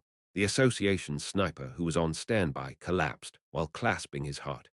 He continued walking and found metal gates sealing what was ahead, so he kicked them down before climbing the stairs. On the top floor, he made all the medical team go away and went into the witch's room. Inside was a woman's head with blinking eyes. Where is the soothsayer? She did not try to reply. He could not kill the witch for the sake of humanity, but what he could do was force her to open her mouth. After 5 minutes, the witch confessed Balm's location with cracked teeth and a blood-stained tongue. Yu Balm had killed Mayu. She must have gotten some information in that process. She then went back to Unit 301, but for some reason did not share information about him with the baby dragons. However, she used the witch to hide her traces. How much did Yu Balm know, and what did she hear? He thought about the worst-case scenario. If she heard a cluster of the dirtiest memories, then how was Balm able to withstand it? Yu Jitae couldn't understand it. Thinking back, Yu Balm had a snake-like aspect to her. She was pretentious and lived by fabricating half of her intention with deceit. She had the chance to convey those memories to the kids. Even though she could have done so, she didn't. Did having to convey those painful memories hurt her feelings or something? That must be why she left the house, trying to keep everything to herself. Acting like a good sister. Acting like she listens well. Pretending to help him protect daily life. Even at this point, she was acting herself out. The world wobbled. His sight had quivered after being cracked into quarters. In any case, Yu Balm now became an entity that might die at any stage in time. She was a big risk factor. The fact that it did not send memories to other entities was a sliver of fortune among all the misfortune events. Whether that stemmed from a whim or not was not important in the slightest. Only the fact that the memories were not conveyed was important for him. In the end, only the survival of the baby dragons mattered. Nothing else mattered. He had to take Balm and lock her up so that she wouldn't create any more uncertainties for him. The place Balm was at was a certain ancient hotel located in the outskirts of America, where she had first whispered to him about her romantic emotions. With hasty steps, he entered the hotel. There was no one stopping his march. He headed to the second floor. For some reason, she was staying in the same room as before. There was no defense mechanism in place, and in fact, even the door was left unlocked. Opening the door, he went inside and found Yu Balm sitting on the bed with her eyes looking at him. The moment he saw her face, he had to suppress his irritation that was surging all the way to the tip of his head. "You, come out." Without replying back, Balm apathetically gazed into his eyes. "Come out. We are going back." He approached her, but Balm stayed silent. It was when he was trying to force down the sudden rise in impulse that was urging him to grab her neck. "Go back where?" Balm asked. "Underground labyrinth, to lock me again." Yu Jitae looked directly into her eyes, like how you did before. This time, the impulse was even bigger. A shout was at the tip of his tongue about to burst out, so he stopped his breath for a bit. "Yes, so get up. Why aren't you saying anything about that to me? What am I supposed to say? Don't you have anything to tell me?" "No." Balm deeply stared at his eyes. She then whispered, "Ah," and slowly nodded her head as if she suddenly understood something. That disgusting gesture increased his impulse yet again. "I'm not going then." Walking up, he grabbed her wrist. "I wasn't asking about your intention." Using force, he tried to pull her. Even at a time like this, habit was putting a limit to his output and was making it possible for Balm to retaliate. "Come with me before I get angry. You Balm." Balm did not reply and stubbornly stood her ground. He had no idea why she was doing this. If she was going to retaliate with such a tiny bit of strength, she should have run away instead. Thus, it meant that she had no intention of retaliating despite pretending to be fighting back. As for the reason, he had not a single clue. From the very beginning, he had never understood anything about the actions of this snake-like beach. Everything from how she used her entire life in the previous iterations to focus on unenjoyable tasks she wasn't even gifted at, to how she obediently followed him during the kidnapping, to how she started helping him after that, as well as the reason she started having romantic feelings for him. There was nothing there that he could understand. It was the same even though he asked dozens of times. She didn't even know the reason herself, so there was no way he would understand it either. That was why he had never actively tried to understand Balm, but that decision of his had ended up creating this mess. Balm did not reply. She still retaliated, so this time he pulled with sheer force. Her body rose up in midair, but she stubbornly dangled onto the bed. "I'm not going. Get up." I said, "I'm not going." "How about you go, mister, because I want to rest here." And he continued pulling her. Balm used her other hand in an attempt to remove his wrist. It was becoming harder and harder for him to control his impulse. like water filled up to the brim of a cup. Some of the water was extruding out of the top of the cup while barely staying in place, and yet Balm was constantly adding drops of water to it. One by one, the rippling surface of the water was expanding on and on. Before long, it would definitely burst out, and the overflowing water would be beyond one's control. Stop being persistent for no reason. Am I doing this for no reason? Yes, I don't know what you saw and what you know, nor am I curious. You are still alive, and that's all that matters. So follow me before I lay my hands on you. Lay hands on her. She should have an idea of what that meant, but Balm shook her head in response. You've been to Unit 301 and would have met the kids. I assume you were surprised, because I helped you hide all the things that you did. I'm just asking you to leave me here in return. So how is this being persistent for no reason? Is a deal what you want? I don't know. I just don't want to stay locked. Whether that be the underground labyrinth or Unit 301. What about it? Sorry. What can you even do if I take you by force? Without standing back, Balm replied, No, I'm not going. Do you know what first came to mind when I saw the kids' faces? No. Yes. Of course you wouldn't. Because you are not interested in that in the first place. Balm condemned him by mentioning his irrefutable sins. Drip, drip. Water droplets were falling onto the cup. He couldn't let this continue. Just come here, he pulled with strength that did not exceed the scope of a daily life, and Balm retaliated by twisting her body. Let go, she shouted while pushing him with her hands and kicking his stomach. In response, he hurled her down. Falling off the bed, she rolled on the floor with a faint groan. After a moment of silence, she slowly raised her head. You know, I saw many things. Even her voice was very slow. Collapsed on the ground, she gazed up with the same apathetic expression on her face. It's fortunate that I was quite obedient, right? Because otherwise, I would have been punched and locked up. Because that's how you dealt with things. He did not like that apathy on her face. Impulse was continuing to rise inside. Glaring into his eyes, Balm spoke through her gritted teeth. You devil each, and every word pierced through him like an arrow. Drip, at last when the water was too much for the cup to hold. In the blink of an eye, his hand was raised into the sky as Balm widened her eyes a little. Slap. He slapped her by the cheek. Chapter 373, U Balm illustration. Difference in perspective, 5, pushed back. Balm collapsed on the ground as her long hair scattered across the floor. She raised her body again. Looking back into his eyes revealed her reddened cheek and the bursted lips with budding crimson blood. Didn't I say it before? His impulse was soaring inside him. You have to stay in my sight. When his voice that had always been tranquil suddenly gained an intonation, slight fear appeared in Balm's eyes. I told you. You must stay at a place where my eyes and ears can reach, and do things I know. I definitely warned you before that this world was different from the one you were living in, that I will put up a fence around you that you cannot jump over. So why the hell did you crawl outside? Why aren't you listening to me? Again, he grabbed onto her arm and pulled it. Let G-Bomb tried to retaliate, but this time it was pointless. He shouted, Just do as I say. In a flash, everything made of glass inside the room shattered with a sharp noise. The fear in Balm's face deepened even more. I told you to listen. I told you I won't harm you if you stay obedient, but you did not listen to me.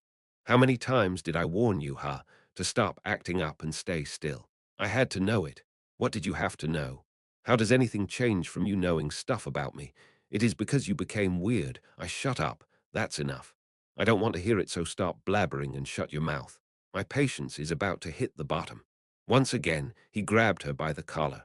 In response, Balm wriggled her body as if she was in a seizure and twisted her body to push him away. When that didn't work, she used magic to try to push him away, but it was impossible. He dispelled the magic, and the impact was directly transmitted to her, making Balm groan in pain from a shock to her chest. What if I don't? Will you torture me again? However, her voice just did not stop. Will you lock me, hit me, and bind my hands and feet? If I cry it hurts, will you shove a knife into my mouth and tell me to stop being noisy? Without giving any food or drink, with no clothes to change into, injecting happiness like a drug, making us watch one of us go crazy next to us. Will you make us feel how it feels to slowly die without any hope in sight? Is that what you will do, like what you did before? Yu Jitae looked at her. Within the pitch-black silence that continued without an end, Balm realized something. Soon, her chest started to bounce and twitch. He saw her stomach shooting up and sinking down, and it looked like she was trying to contain a hyperventilation. Her breath soon turned quiet, and so did her voice. With a very tiny voice, Balm asked him, "Do you even find me pretty?" Even at this point, this kid still wasn't in the right mind. He didn't feel the need to talk anymore. Besides, he couldn't lie about anything either because he had no idea what he himself might say. To slap her again, he raised his hand back up. Balm instinctively shrunk her body. She dropped her head and used her two arms to cover her head as her toes curled in from tension. For some unknown reason, seeing those toes put a stop to his arm. His hand paused in mid-air, without him knowing the reason himself. That slight hesitation was enough to stop the atmosphere from flowing in a strange direction. Looking into his eyes, Balm raised a question. How can a person be so shameless? What? How can you deceive us like that and pretend like you didn't do anything? Even though he was feeling a constant rise in his impulse to hit Balm, he did not reply to that question. He kept his silence just like always, because he was not confident that his tongue wouldn't tell a lie if he were to open his mouth. How could you do that to us? As if that was her opportunity, Balm continued her words. How could you pretend like we were a happy family? How? How could someone be as shameless as you? How could you act like a father to Jael after neglecting her like that? And how can you be like a teacher to Yoram who you killed with your own hands? How could you call yourself Keel's guardian? What were you thinking when you called me pretty? You dug through my heart again and again. So how come you craved my body that day after cutting it open time after time? How could you Balm started weeping out loud? How could someone be that cruel tears formed droplets that started to flow down due to the heaviness behind them? You know, I only received the memories of us, suffering from pain memories of me dying. My heart feels like it's about to die, she sobbed from her throat. How can you betray us like this? Why were you so nice to us? You said I was pretty, you were nice to Jael, you consulted with me every day to stop Keel from shaking, you healed Yoram's body after training and massaged her muscles. Was all that just you pretending to live for us? Unable to hold back her overflowing tears, Balm wept out aloud while throwing criticisms at his face. And yet, now how can you come to me and not even apologize? Is it because it was all fake? Because you weren't even considering us as people in the first place? How laughable must it have been when I wanted to be embraced by you? How funny would it have been for you when Jael asked you to hug her like a father? We were all dying in your hands for years, right? You are a really, really evil person. No devil in this world would be as hideous as you. His sins were flooding him. Like a storm, that unstoppable might, countless evil deeds that had been built up in his past, they became poison that started pouring down like rain. And without even knowing that, Ibam wept with sorrowful gasps. But even at this point in time, Yu Jitae was feeling nothing but irritation, even though he had been seeking condemnation. Something that he had been suppressing inside his chains shattered open the moment he heard those words of condemnation from her. Over the past 1,000 years, Yu Jitae had never said anything similar to the hatchlings. Even though he had never done it now at this moment, when Balm was throwing curses at him, he realized that it was time to drop all the deceit and convey his honest thoughts. Even though it was an emotional judgment, it wouldn't be a problem because whatever it was, Balm wouldn't end up dying.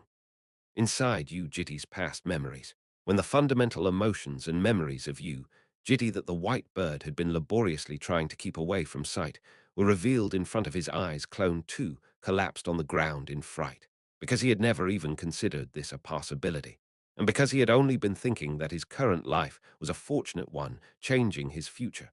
The memories repressed from the surface were mind-numbingly shocking for the clone. Yu Jitae did not treasure the baby dragons. I had a nemesis. Balm's eyes that had been squinted with tears ripped wide open from a very long time ago. At the end of the fourth iteration, he regretted. Was it because Keel died from heartache inside the blood-soaked bathtub? No. He regretted his own judgment of making her become a celebrity because he thought there would have been a more decent method elsewhere. And looking at the appearing dragons, he despaired. I despised them so much that I would have loved to rip them to death only if I could. At the end of the fifth iteration, he despaired. Was it because Yoram was in pain asking for death? No. He regretted not cutting off her arms and legs, because he thought there would have been a more natural method that could force her to accept her powerlessness. And looking at the appearing dragons, he despaired. They were disgusting and hateful. I wanted to eradicate them completely from this world and kill every one of them only if I could. At the end of the sixth iteration, he despaired. And you are the one that ruined everything. I will not forget what happened today. Forever. He was filled with all sorts of emotions and wanted to come up with excuses. Was it because he regretted belatedly after hearing Baum's words? No. He wanted to justify to himself why he couldn't lock them better, because he found himself pathetic and incompetent that he couldn't crush their personalities any better, because his inability to lock them thoroughly and completely was an insult to himself. Those emotions were all that of self-hatred. Even though the trash green hatchling was spouting some gibberish at him, that was not what he was concerned about. What about it? Look at me. You green dragon offspring. Baum's eyes widened into circles. I've been a convict, locked inside time. I have experienced 2,000 lives and deaths and was forced to live 1,000 years against my will. Do you know who it is that locked me in this detestable timeline? Do you know who it is that made me infinitely drift along in an endless life? With a heap of hostility, he said to Baum, the dimensional garbage that thinks they are the only noble ones. It is you, you dragons. Words he had never told anyone before were flooding out now that lies were forbidden from his mouth. I was involuntarily dragged into hundreds of years of war. I had to kill my loved one with my own hands, and I had to face my loved one sacrificing herself in my stead with my very eyes. I had to experience everything I considered precious disappearing and forgetting about me endlessly. I couldn't die even if I wanted to. In a world with locked time and locked space, I was all alone. For 1,000 years, at the center of all my despair was you. You are the ones who locked this Yu Jitae into despair. You dragons. Lowering his body, he looked into Baum's eyes. Even now, reminding himself that this young girl was a dragon immediately made him want to twist its neck to death. Did you call me a devil? No, you are the ones that made me a devil. You wicked dragons are the ones that made me like this. And yet, did anyone apologize to me? Did anyone guide me down the solution? No, nothing like that. So what was I supposed to do, huh? Yu Jitae was smiling. From an unknown point in time, from the moment he dropped his thoughts, Yu Jitae had to experience his consciousness driving away from himself. That was why the world was hazy in front of his eyes, and it was similar to how a young child referred to themselves in third person due to their inability to discern themselves. Now I can finally tell you. The man blabbered with his open mouth, regardless of Yu Jitae's intention. Yes, I am the one that locked you. Baum blocked her mouth with her two hands. With a heavy tremble, she faced him with eyes tainted with fear. So what? I slapped the infant blue dragon to drive it into the ground, tortured the ill-tempered infant red dragon and killed it. I don't even want to mention the weak gold dragon. It was such a massive pain. And what about you? At least you were obedient, so that was good. Your heart was especially more resilient and fit for experiments. 400 times, I believe, was the number of experiments I had with your body. But the only problem with you was that you were noisy. Somehow you just wouldn't stop crying and sobbing that it hurts. It hurts. It's painful. Help me. It's hot. It's burning. I can't breathe. My bones are broken. Please let me see. Please don't do that. I'm sorry. Please kill me. Please kill me. Please kill me. In the middle of his words, he suddenly shouted out loud. Who doesn't know it hurts. The world quivered as Baum stopped her breath. His heart was pulsing faster and faster, but he couldn't stop his own mouth. The impulse that he had been forcing down until it overflowed had ended up breaking the glass cup itself. He could no longer control his impulse. You were noisy and annoying, so I placed a knife into your mouth and twisted your neck. So what? What about it? Will you condemn me? Curse me for being a devil? Do it. Do as you wish. Curse me as much as you want, and remember today to your heart's content. Do that for that amazing eternity of your life. Do you think I will even give you a sliver of my attention? It was dumbfounding. And yet later I started feeling guilty about my actions against you kids. I started regretting lying to you all. And like you said, you started looking pretty. You Baum. Do you think you were the only one that found it weird? I have never wanted a day like this to come. Do you think I would have wanted to become like this? I had become a devil when I realized it, and I was destined to live with the offsprings of my enemies despite crushing them to death. Do you think that I would have wished for a day like this to come ever? Did I want to become this type of human? Me, answer me, you filthy offspring. Right when he flooded out all his hidden hatred, Baum started to move. And then, because he couldn't understand what had happened to him. For a split moment he paused. Pausing his breath and dropping his gaze, he froze stiff. Balm had her lips laid on top of his. Pushing Balm by the shoulders and grabbing her arms, he pressed her down on the ground. This time, Balm did not retaliate. "What are you doing, you crazy beach? Do you know why I didn't tell the other kids about your past?" A strong, ominous feeling struck him that he shouldn't listen to the following words. "Shut your mouth, before I tear your mouth apart. It's because I still like you. Don't you hear me telling you to shut up? Are you still trying to be pretentious? Trying to use that tiny brain of yours to escape?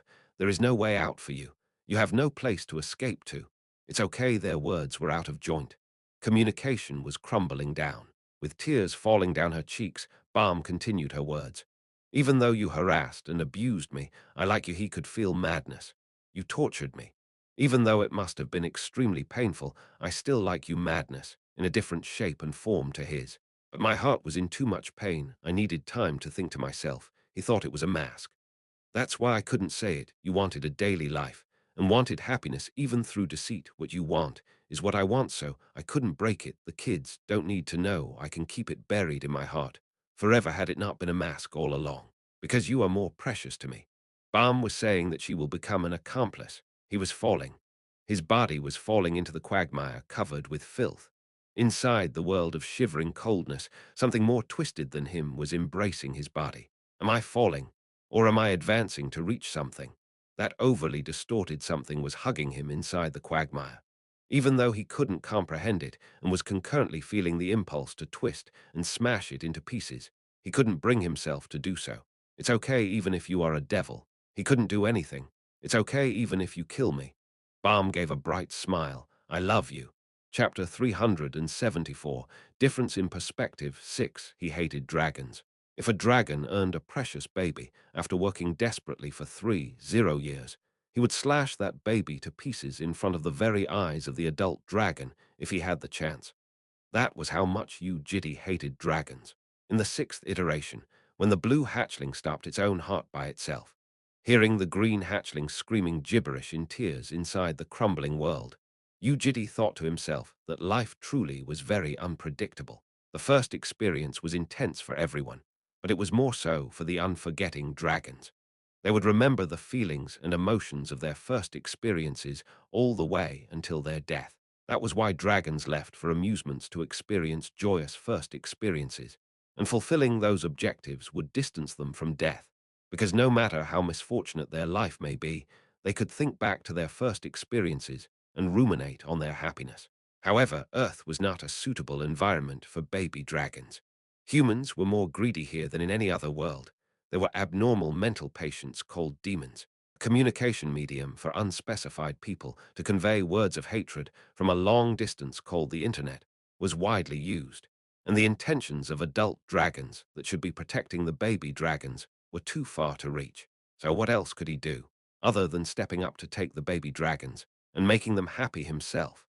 It truly was peculiar. It really was way beyond what he could predict, but with his emotions at the end of the sixth iteration, he just could not live with the baby dragons with a smile, so Yu Jitae wanted to tie up a portion of his memories. Only then did the vintage clock step up to help Yu Jitae. It said it will tie up his hatred against the baby dragons, which was delightful news in his ears.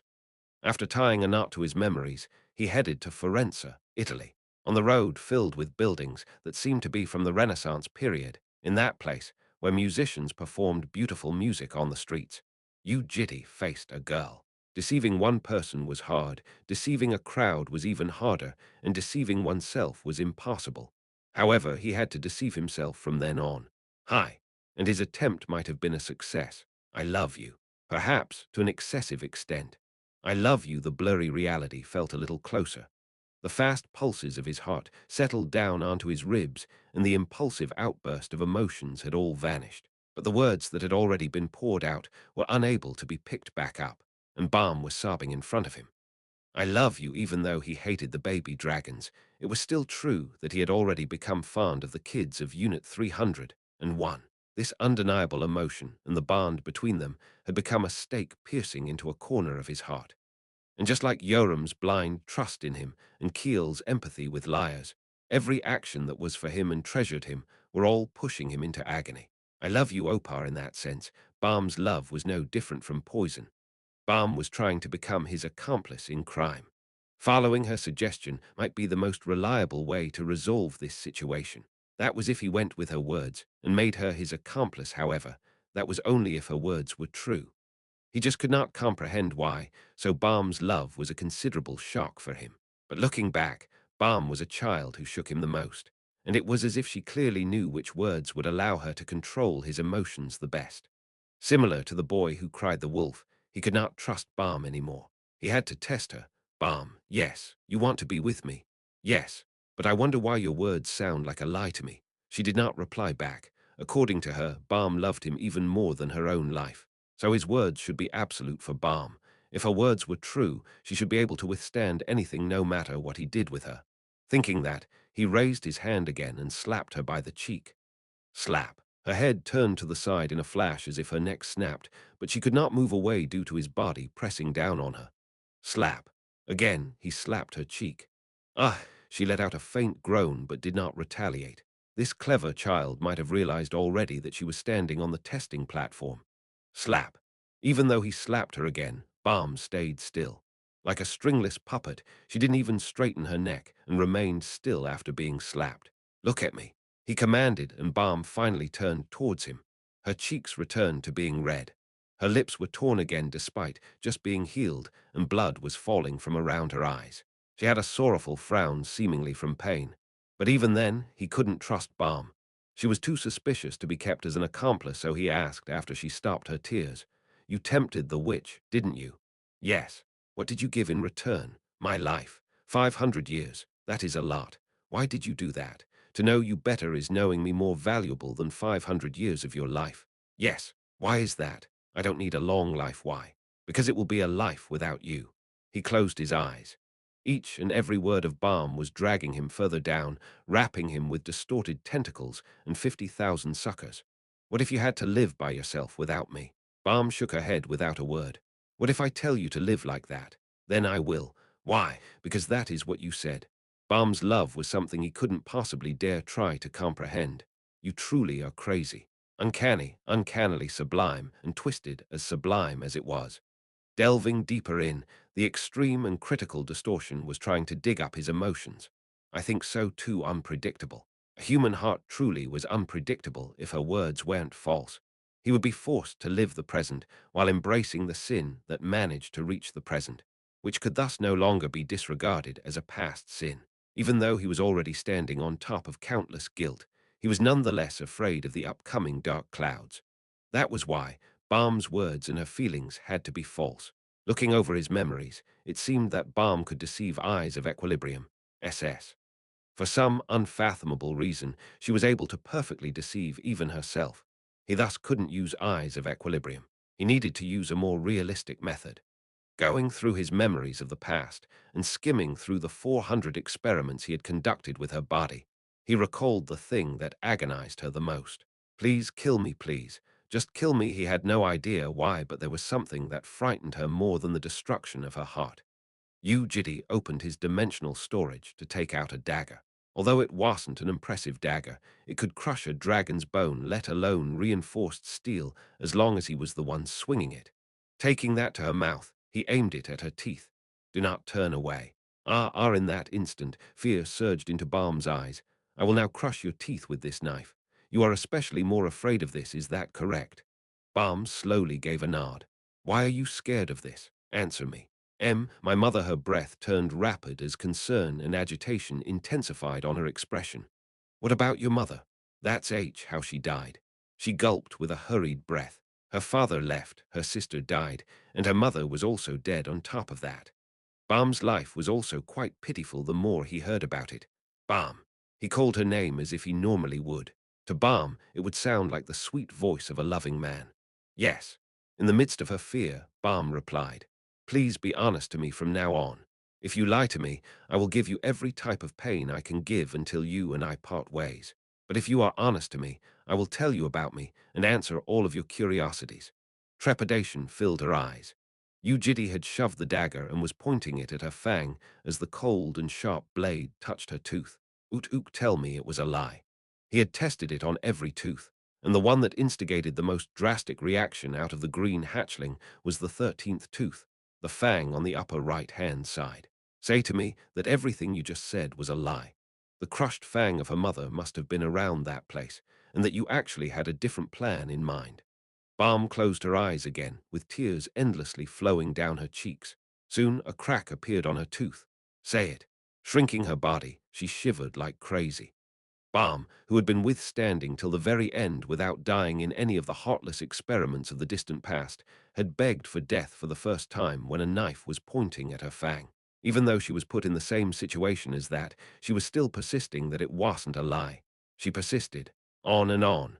Crack until the tooth at last shattered into pieces. Ook, hook, Balm cried. Without weeping out loud, and while holding her breath, she quietly sobbed. Falling deeper and deeper without the bottom in sight, frost settled down on his skin. Was there seriously not a single lie in any of the words she had just said? Once again, a sense of guilt that was indescribably difficult to bear started encroaching his heart. No, this can't be. He tried to deny everything. His body was frozen just like his heart. His knife was frozen stiff, and the frost was threatening to explode his mind. And what Balm did next completely crushed his heart. With her eyes fixed on him, with tears still falling down her cheeks, Balm licked the blade as a red liquid started to drop from the feline tongue. Balm was proving herself. This was her proof that she was his accomplice. He removed the knife. Raising Balm up, he helped her sit on the bed. Balm was carefully nibbling on the cracked pieces of the tooth inside her mouth, so he placed his hand underneath her mouth. After glancing at him, she slowly dropped the pieces onto his hand. She had been too nervous and had been shivering too much.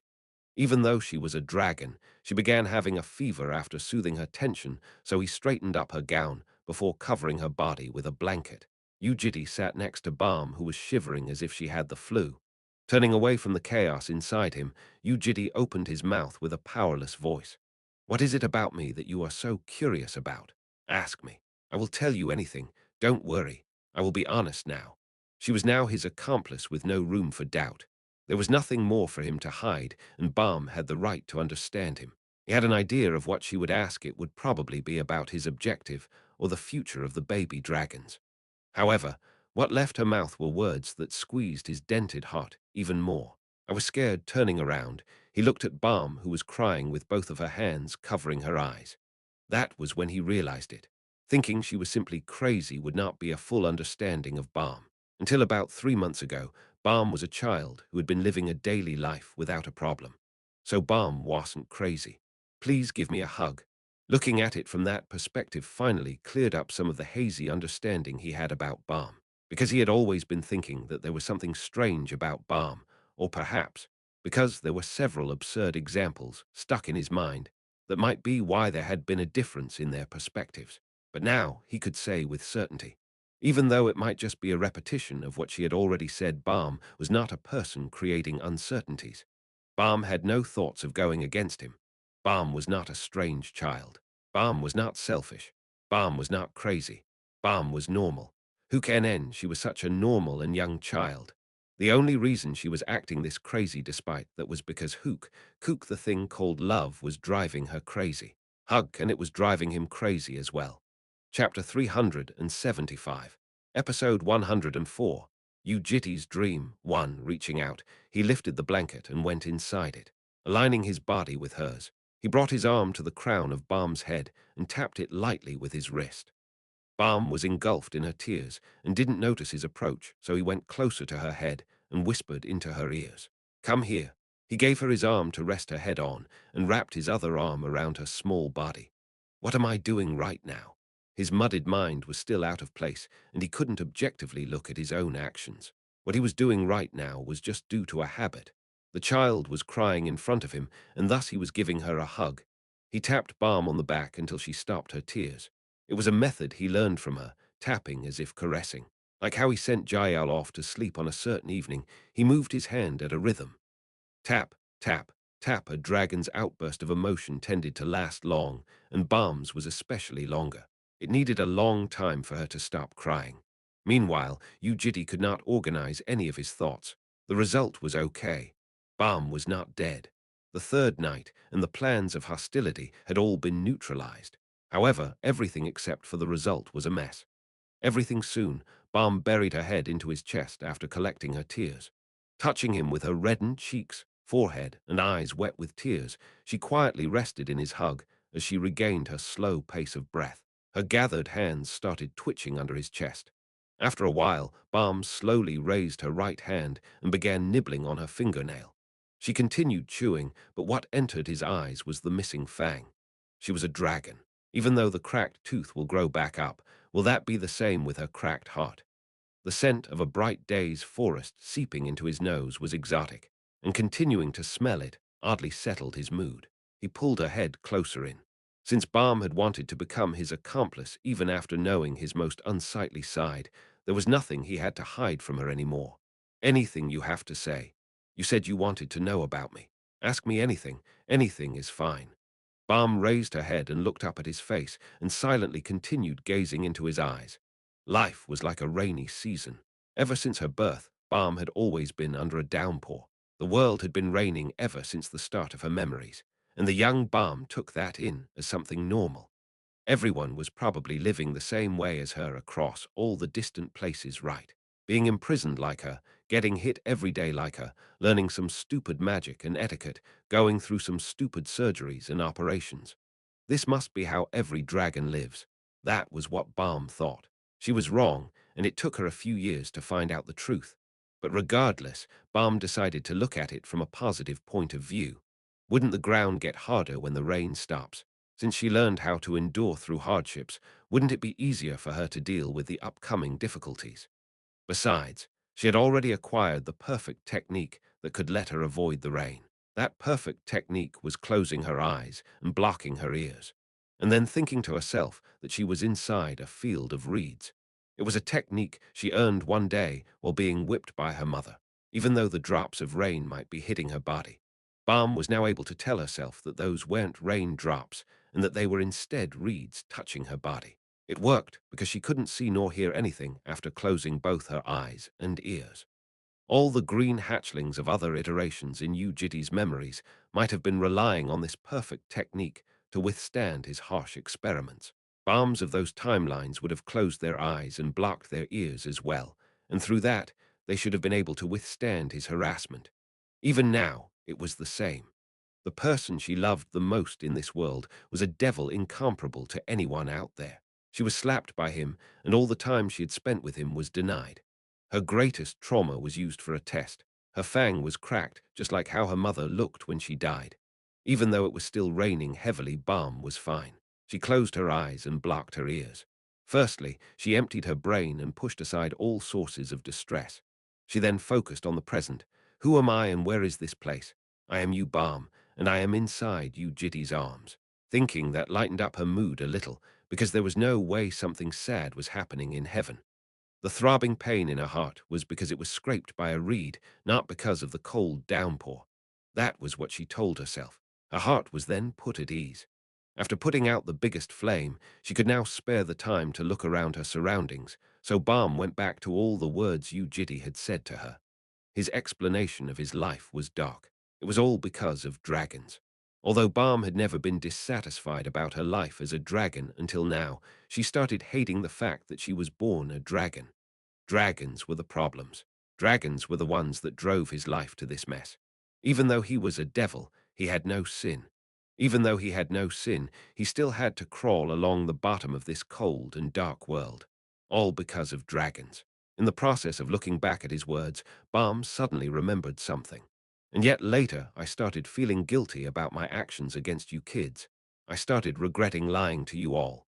And like you said, you started looking pretty. You, Balm, do you think you were the only one that found it weird? Balm widened her eyes.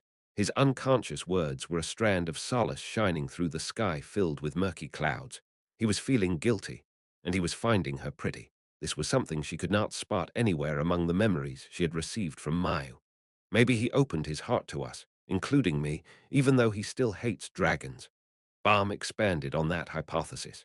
Someone might hate tigers after losing a lot of loved ones to a tiger.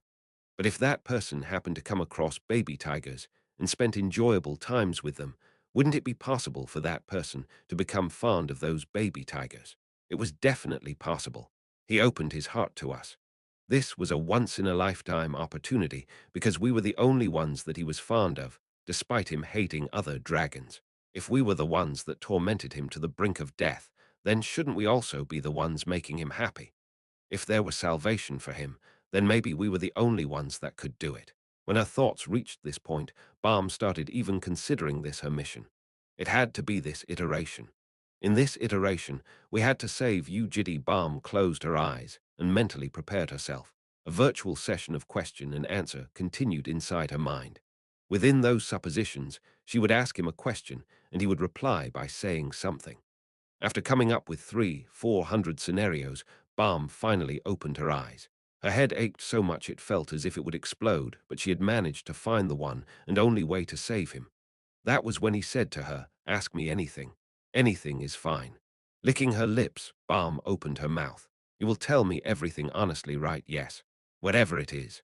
I thought you were just a devil, and that all the sweet and good things you did for us were all fake, but not all of them were fake, right?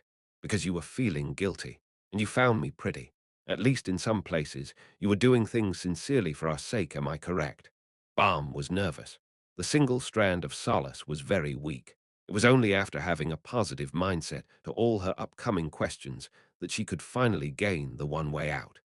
Everything would become meaningless if any of the answers to her following questions were to stray away from her predictions. Yes, you are correct. Fortunately, Balm's first question was met with an expected answer. My original plan was just to send you back to Ascalipha. There was no reason for me to worry about what would happen after you went back, but I wonder when it began. By the time I realized it, I was excessively thinking of how I could give you better things. His intervention and manipulation of the apocalypse of another world for the sake of Keel's new life, and all the education he had given to Yoram, wishing for her safety after going back, were all such examples. Why did you do that? Is it because you started to like us? It was her second question. Balm asked for the reason behind his kindness. I won't deny that.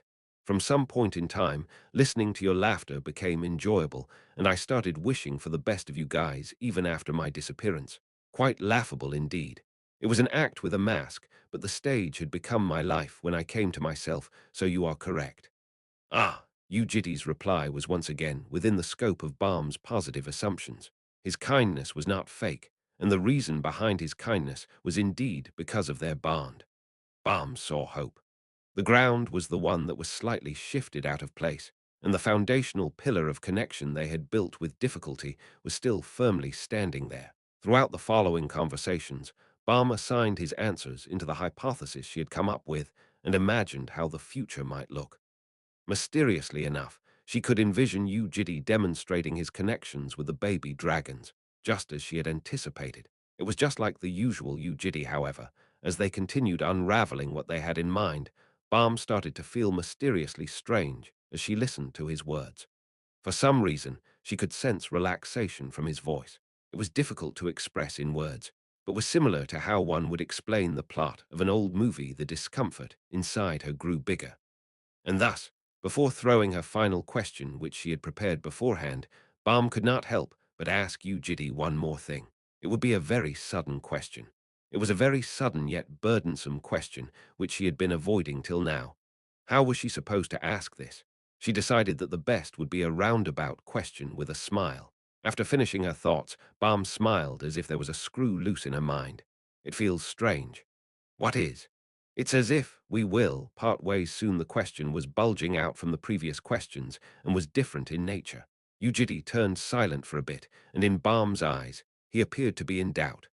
Ah, was that question too abrupt? But it just suddenly felt strange. It was when Balm was thinking along those lines that he replied as if it was nothing important. Of course we need to part ways. In that instant, the reeds crumbled down. Sorry, her head turned blank. Words fell to pieces and her heart shattered. She needed time to comprehend his words, but drops of ink began to leave his mouth without waiting for her. That's quite unexpected. I thought you would ask what I was doing in the underground isolation room first. Ah, that's there. I was experimenting with the mutant black dragon's heart. I analyzed the origin fragment and confirmed the dimensional coordinates of Ascalipha and the required engines. It's something I couldn't find from you guys. Because of the will of the Ancient One now, there are about 2 minus 3 weeks until the last analysis of the coordinates is done. After this is over, I will be sending you guys straight back to Ascalipha. The ink started writing down a word. There is something I need to ask you regarding that, and it soon finished its last stroke. What should we do in the remaining time? Farewell. Chapter 376, Episode 104. Yu Jitae's Dream 2. Balm closed her eyes and blocked her ears. However, the reeds were already broken, and the ones smashing her body were no longer the likes of wobbling reeds. It was a heavy rain that was hitting her. A shivering coldness was pervading in and was freezing the tips of her fingers and toes. His waist was warm like normal human flesh, but for Balm, it felt colder than anything she had ever touched in her life. She thought time was the only thing she needed. With enough time, it should have been possible to save him. But after hearing him talk about a farewell as if it was a matter of fact, she realized that something had been uncontrollably out of hand from the get-go. What is wrong? Balm stared at his face. Like the first day they met, his face was hazy and expressionless, yet had a faint shadow cast over it.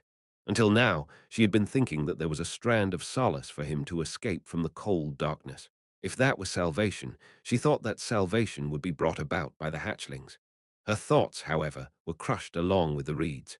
Balm needed to find out what salvation was for Yu Jitae, the shape and form of his redemption. Can I ask a different question first? Go for it. You see, I am a dragon. I am still young, immature, thoughtless, and similar to a human, but I am a dragon, so if you just give me one chance. She paused and licked her lower lips before continuing her words. If you please, just give me one chance. I would like to ask for your forgiveness. Forgiveness? Yes, with something either I, or we can offer as a representative of the dragons, of course. I don't know if that is what you want. It's okay, even if you don't forgive us, but no. It's fine. I have no plans of accepting an apology from the dragons. If you wanted to improve the relationship between me and the dragons, then I am sorry. I have no thoughts of forgiving dragons. Likewise, I won't be apologizing to you guys, nor will I ask for your forgiveness. Balm felt blood seeping out of her head, making her wonder if this was how it would feel to be beheaded.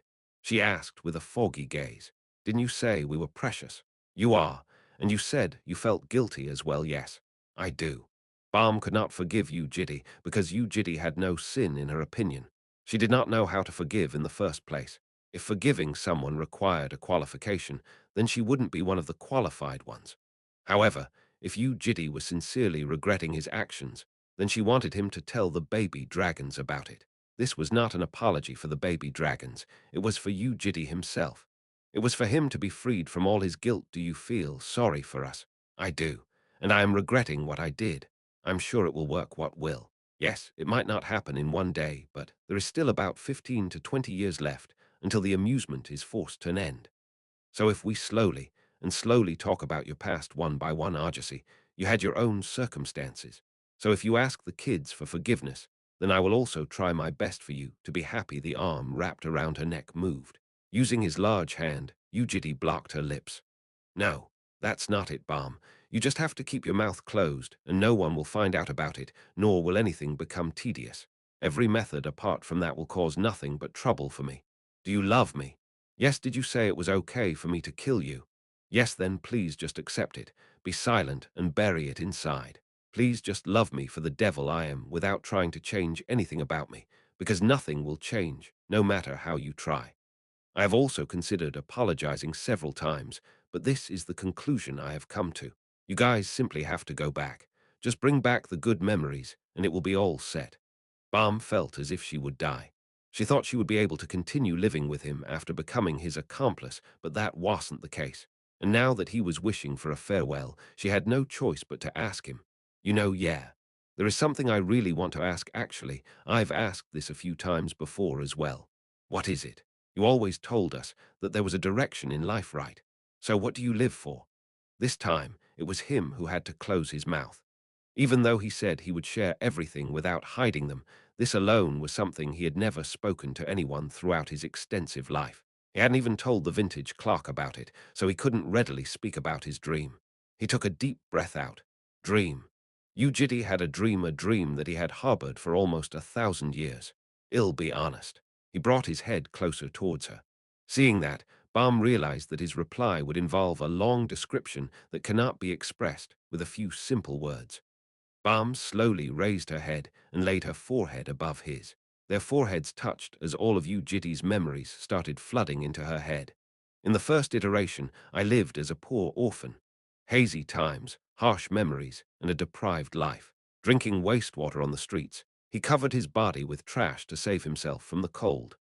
Back then, Yu Jitae had a dream it was that he would escape this reality one day and become happy. In the second iteration, I became a soldier and met a lover. In the long war, he promised a future. After this ends, let's go out together, give birth to a child, and become happy together. The future of his dreams crumbled. Yu Jitae's troops were annihilated, and his lover was killed in his stead. She drew her last breath with her last words being that it was too cold, a wintry night. In the third iteration, I hunted monsters like a lunatic. He had a huge mental illness back then.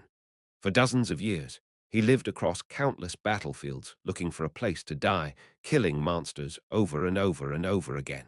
And one day, he settled at a village somewhere in the distant outer dimensions. Inside the village were people that were not from Earth who treated him with kindness. Let's become a family together. Let's become happy back. Then he didn't know the precise reason for the regression, and he thus decided to settle there. He was around 80 years old in total, and his psychotic fury was starting to disappear. That was why he settled at that place, thinking he had finally found a place to rest. That was until humanity was attacked by large monsters. The timeline was flipped upside down as everyone forgot about him. In the following timelines, I discovered the reason behind the apocalypse. It was the dragons. That was in his 3 iterations. In the 4th iteration, I met the gold hatchling. That kid was the biggest problem. He tried to save it. For 20 years, he did everything he could to make it feel happy. It failed. The gold hatchling died inside a blood-stained bathtub, and it only took 20 seconds for his 20 years of excruciating effort to crumble down to nothing. In the following timelines, I thought happiness might be unmerited for you hatchlings. In the 4 iterations, he started learning about chimeras, which he had never even looked at before. Creating a chimera was deemed a taboo worldwide and was a very dangerous process. He had to learn the techniques by losing dozens of lives.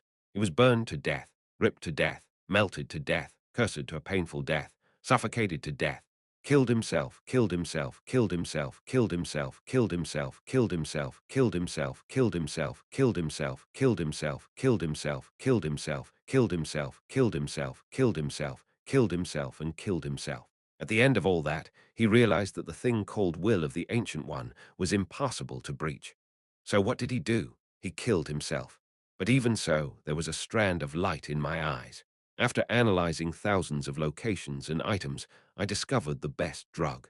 So in the 5th iteration, I kidnapped you guys and gathered all of you inside the underground labyrinth. It was a failure.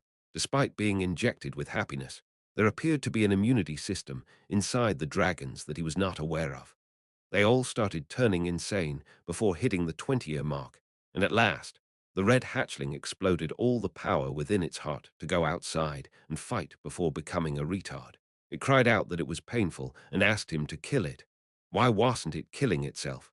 Despite thinking that, he followed its request and killed it. It was a failure. In the following timelines, I thought it was because of my weakness. The problem was in my incompetence despite being that desperate. All the problems were with me. In the 5 iterations, he was murdered 100 times to build up enough power to kill a catastrophe-ranked demon and stored all the absorbed killing intent inside him. Throughout that process, he also continued his experiments with the baby dragons from time to time, but they all ended in failure.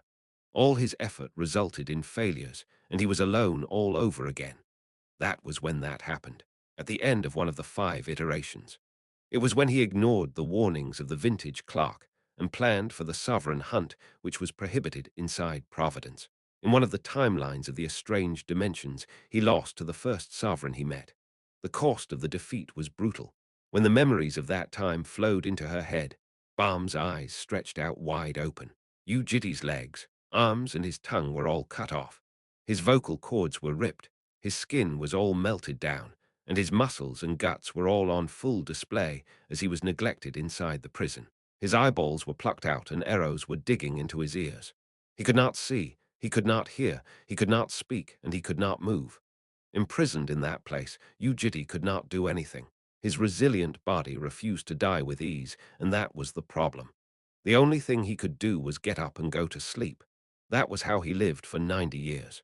When going to sleep, I had to face my past. Longing memories tended to resurface in dreams, and everything precious that had been grayed out would reappear in his mind.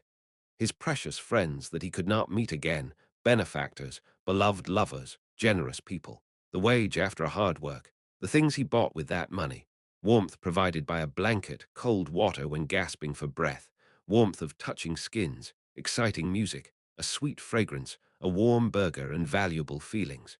All those moments of his daily life and all the happiness he had lost started decorating his mind for close to a century. However, the burger touching my tongue was very delicious. But waking up from my dream, I had to be reminded of my missing tongue. Everything was an illusion. I was still in hell. It was all futile. So at the end of the 5 iterations, Yu Jitae never went back to sleep. For 200 years. Bam.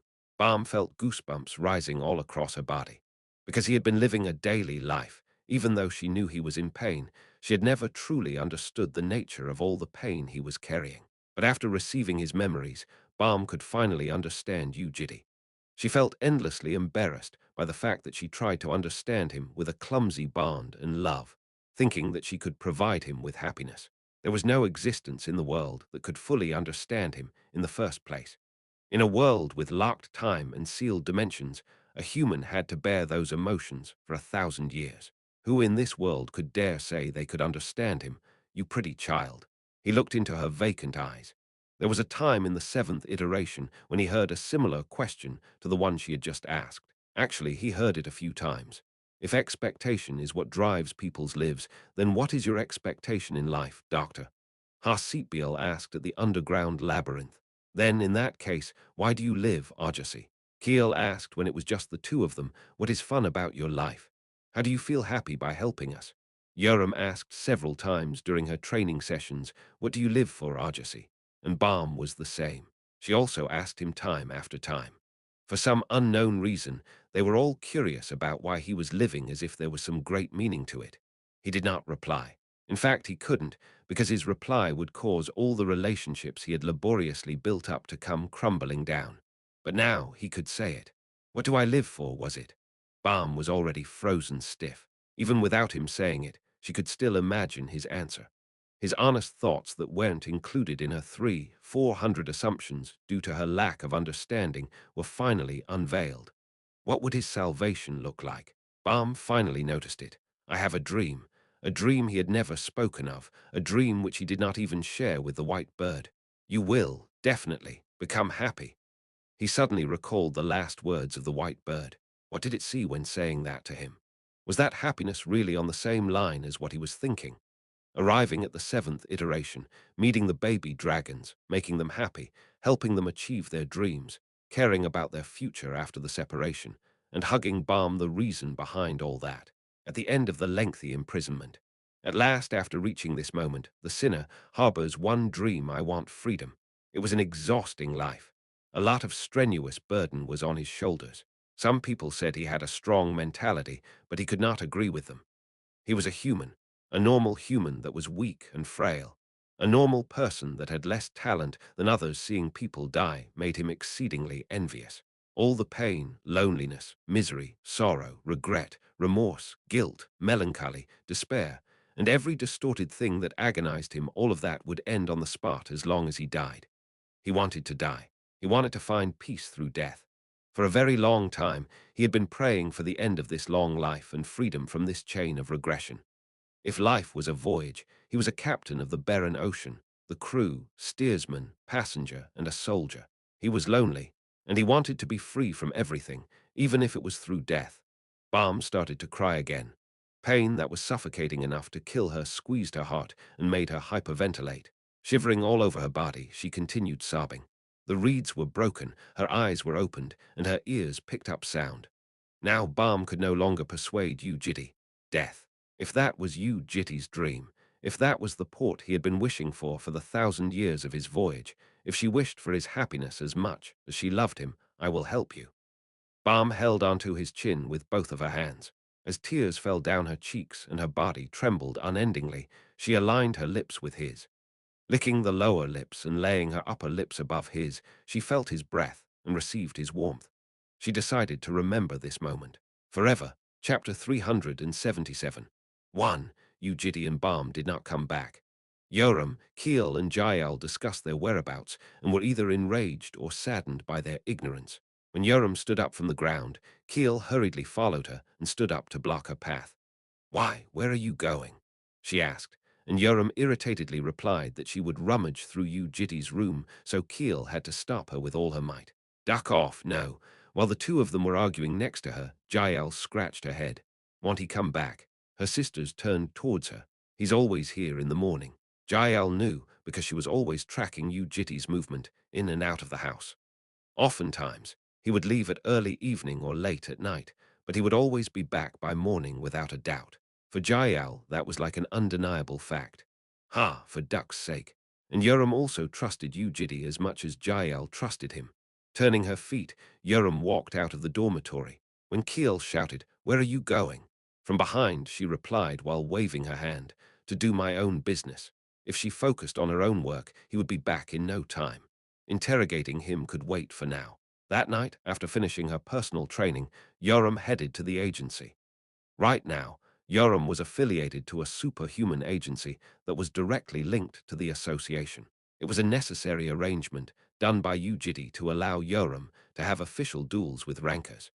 After entering the company, Yoram walked into the crowd of people wearing suits in her pair of shorts and a training top. She then started looking for her manager. The name of the manager, the name of the manager was anyway, he was the manager. But even though she came directly to the company, she had no idea how she was supposed to meet the manager. Yoram had to call, but I didn't save his number. She did not know his number, nor did she know which office the manager was in. In addition, she had also lost his business card. It was when Yoram was frowning in thought. Miss Yoram. Oh, the manager appeared from the other side of the corridor at just the right time. With his eyes wide open, he began creating a big fuss. "Why were you not picking up any of my calls?" "Huham, I don't pick up calls from numbers I don't know, and you didn't check the messages either. In any case, I was looking to contact you just then. You came at the perfect time." "Why? What happened?" "We received a reply from Mr. Javier." He accepted the request." Yoram widened her eyes. "Really?" "Yes, yes, for real, absolutely." Finally, clenching her fists, Yoram quietly shivered from excitement. Rank 8 out of all the superhumans worldwide. The strongest powerhouse of the South African Nations Union, SAN. The Solar Sword, Javier Karma. He was a powerhouse who made Yoram taste her first defeat before meeting Yu Jitae, who had felt as unreachable as the sky. It was her first defeat, and was the most intense memory of them all. She had lost completely to a human who she had been looking down on and had almost died. He had dominating strength, a smooth sword path, and the movement of his feet were impossible to follow. The man was strong enough to make her momentarily forget he was a human and feel awe. That feeling of awe was different from the one she got from Yu Jitae, who deviated completely from common sense. Powerlessness. Back then, Yoram felt powerless from the overwhelming difference in strength. Unable to do anything, she was pulled around against her will, and the fight was destined to end with her death. "This is not the time for this." The letter came in paper. "Let's go to the office together. Let me show you in person." Yes, let's go. Go." Following the manager to the office, Yoram controlled her heated breath. Back then, Yu Jitae said his strength would be similar to a strong dragon that was around 100 years old. In other words, beating Javier would mean that she would have a better chance at defeating her oldest Unnie after going back 5 years. The chance to fight him again came after 5 long years. Those 5 years were far different from normal 5 years. For Yoram, who had only just turned 20, it was the densest period of 5 years in her entire life. Etched into her brain were all the different training sessions she had with Yu Jitae. Bleeding, being crushed and ripped, crying, vomiting, fainting, seeing hallucinations and collapsing with broken legs, all those times that tempted her to discard everything and give up. But through all that, Yoram held onto his hand and learned how to stand on crushed legs. Those were the 5 years she had spent. It's this right here. Finally, it was time to test her strength, which she had wholeheartedly built up. Yoram checked the letter written personally by Javier that only had the time and location of the duel written inside. It was exactly 15 days from today, with the location being Africa. Please take care of all the preparations. Yes, miss. Ah, and did you tell anyone about this? Sorry. No, not yet. All right. Yoram flew back to Unit 301. Her feet were light, and her face was bright. All the irritating things had already vanished from her mind, and all she wanted to do was hurry up and convey this astonishing news. Thus she busted the door open and walked inside. Here comes the champion, you beaches, cue her hot, she shouted while shaking the letter. Keel and Jael were in the living room, but their eyes weren't on her. Usually she was not interested in whether anyone welcomed her or not, but today of all days was different, so she was about to reprimand them. Are your ears clogged? I am here, but something was weird. The atmosphere of the room was a lot more settled, and so was Yu Keel's expression. What's happening? Yoram erased the smile from her face. Balm, who had been mumbling like a corpse yesterday, was also back at home inside the living room. What the duck is going on? Taking her shoes off, Yoram headed to the living room, and she could finally see one more person that was hidden behind the bookshelf. It was Yu Jitae. Hee hee. Seaman, that was a joke, right?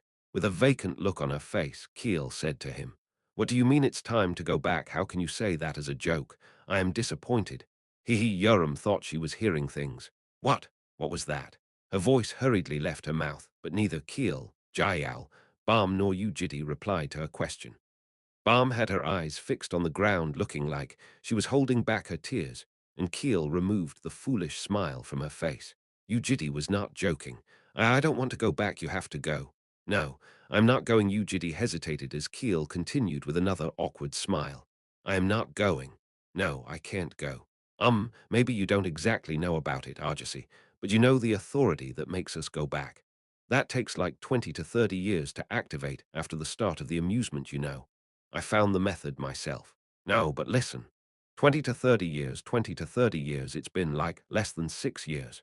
Since we left, so there is still a lot of time left. Keel. At least 14 years he stayed silent, and Keel avoided his eyes. Turning her eyes, Keel checked Jael's expression first. The child was blinking her eyes as if she couldn't understand anything that was going on. Meanwhile, Yoram felt her head being drenched in icy cold water. What was this about all of a sudden? Go back home. Keel anxiously twirled her hair. When Yu Jitae twitched his lips, her golden eyes turned towards his mouth with even more anxiety. Yoram felt increasingly more ominous. She wanted Yu Jitae to shut his mouth, but he ended up opening his mouth. Sorry. He wasn't trying to persuade them nor explain the situation, but quite simply, he was just apologizing to them. That in turn added more weight to his words. Feeling something crumble after a laborious effort at building it up, Yoram was lost as to what to say. Why are you telling us to go now? Why? Keel's voice, on the other hand, continued going up. It's time to send you guys back home. This is a foreign place that you wandered into by mistake, and it is too dangerous for you to stay here for a long. What is? What is dangerous? Keel. Don't we have Argosy? And like we were never caught up in anything dangerous, right? Who is putting us at risk? Or what is it? Do you hate us? Do you just want to send us off? No. Then why? Is it because I eat too much? Is the food too expensive? He shook his head. Then why? If you don't want to send us off, if it's not dangerous, and if you don't mind the money, then why are you telling us to go back? Why? He kept his mouth closed. This is too sudden. How can you do this? I haven't even prepared myself yet. I'm sorry. Sorry about what? Why are you saying sorry? What about you, Annie? Barmani, why aren't you saying anything? Why? This is weird. Something is very weird. Argosy is saying we need to part ways, so why aren't you saying anything? Keel shouted as Balm covered her eyes with her hands and dropped her head. Seeing Balm bite her lips, made the farewell feel a lot more realistic. With trembling fingertips, Keel covered her mouth.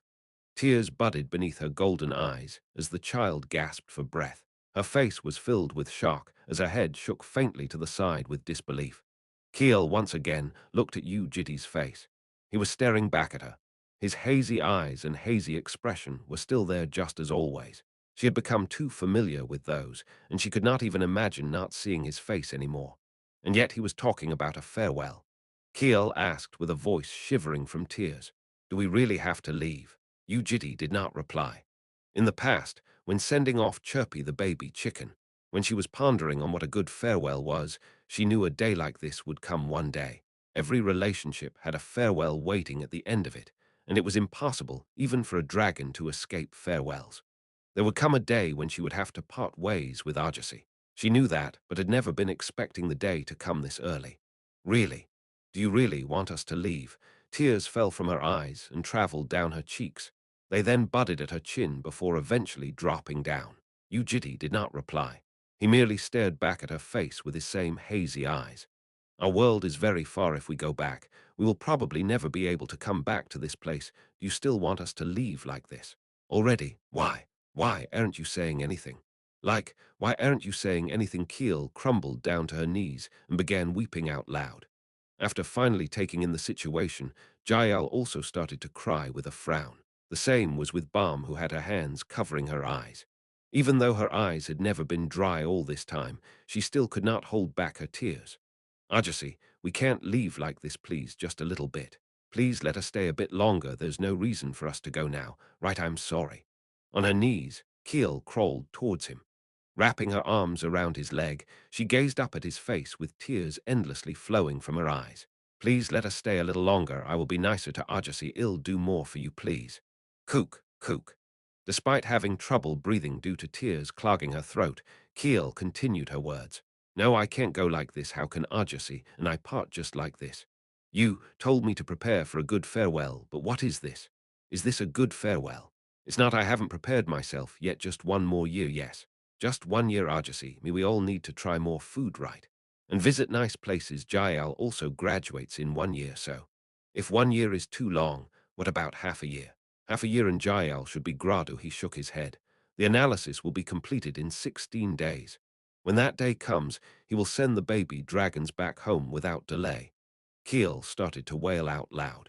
What about 3 months? Standing up from the ground, she gripped his clothes around his chest and leaned her forehead. Jael's graduation that she was using as an excuse was no longer viable, since Jael would not be able to graduate in 3 months no matter what happened. Regardless, Keel continued the negotiation.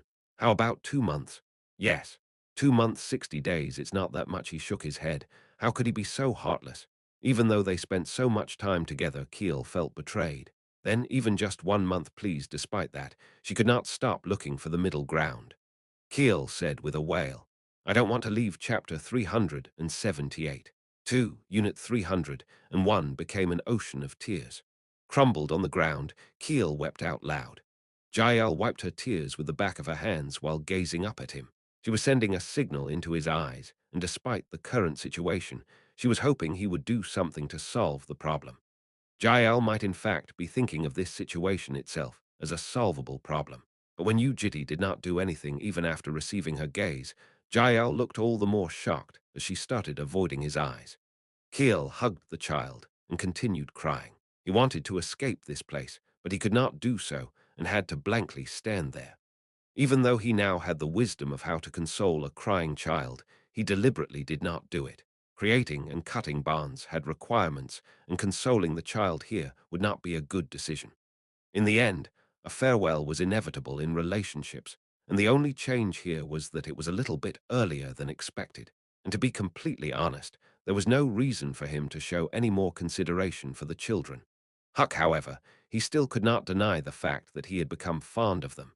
Keel's wailing voice continued scratching his ears. It felt like a glass marble that he had cherished and polished every day was shattering to pieces, and it was not a good feeling. In fact, it made him feel very uncomfortable, but that was not a reason for him to console the child, nor was it a justification for prolonging the end of the relationship, so he did not comfort Keel until the very end. Yoram, on the other hand, was frozen like a statue. Leaving the house, he absent-mindedly walked down the corridor. At one point, there were stairs blocking his path, so he climbed up the stairs. Climbing up the stairs, he arrived at the roof, so he sat on the bench of the rooftop. He had already talked about the future plans with Balm. It went like this. Firstly, he would spend the last remaining 17 days of the analysis with the baby dragons. He asked what they should do in the remaining time, and Balm suggested a trip. It wasn't a bad idea. A farewell trip. At the end of the trip, he will immediately send the baby dragons back home. He needed a large fisher, as well as the technique and energy to create that large fisher. Naturally, those had all been prepared because he hadn't been living 1,000 years for nothing. Going through the fissure, the baby dragons will go back to their homeland, to the world of Ascalifa.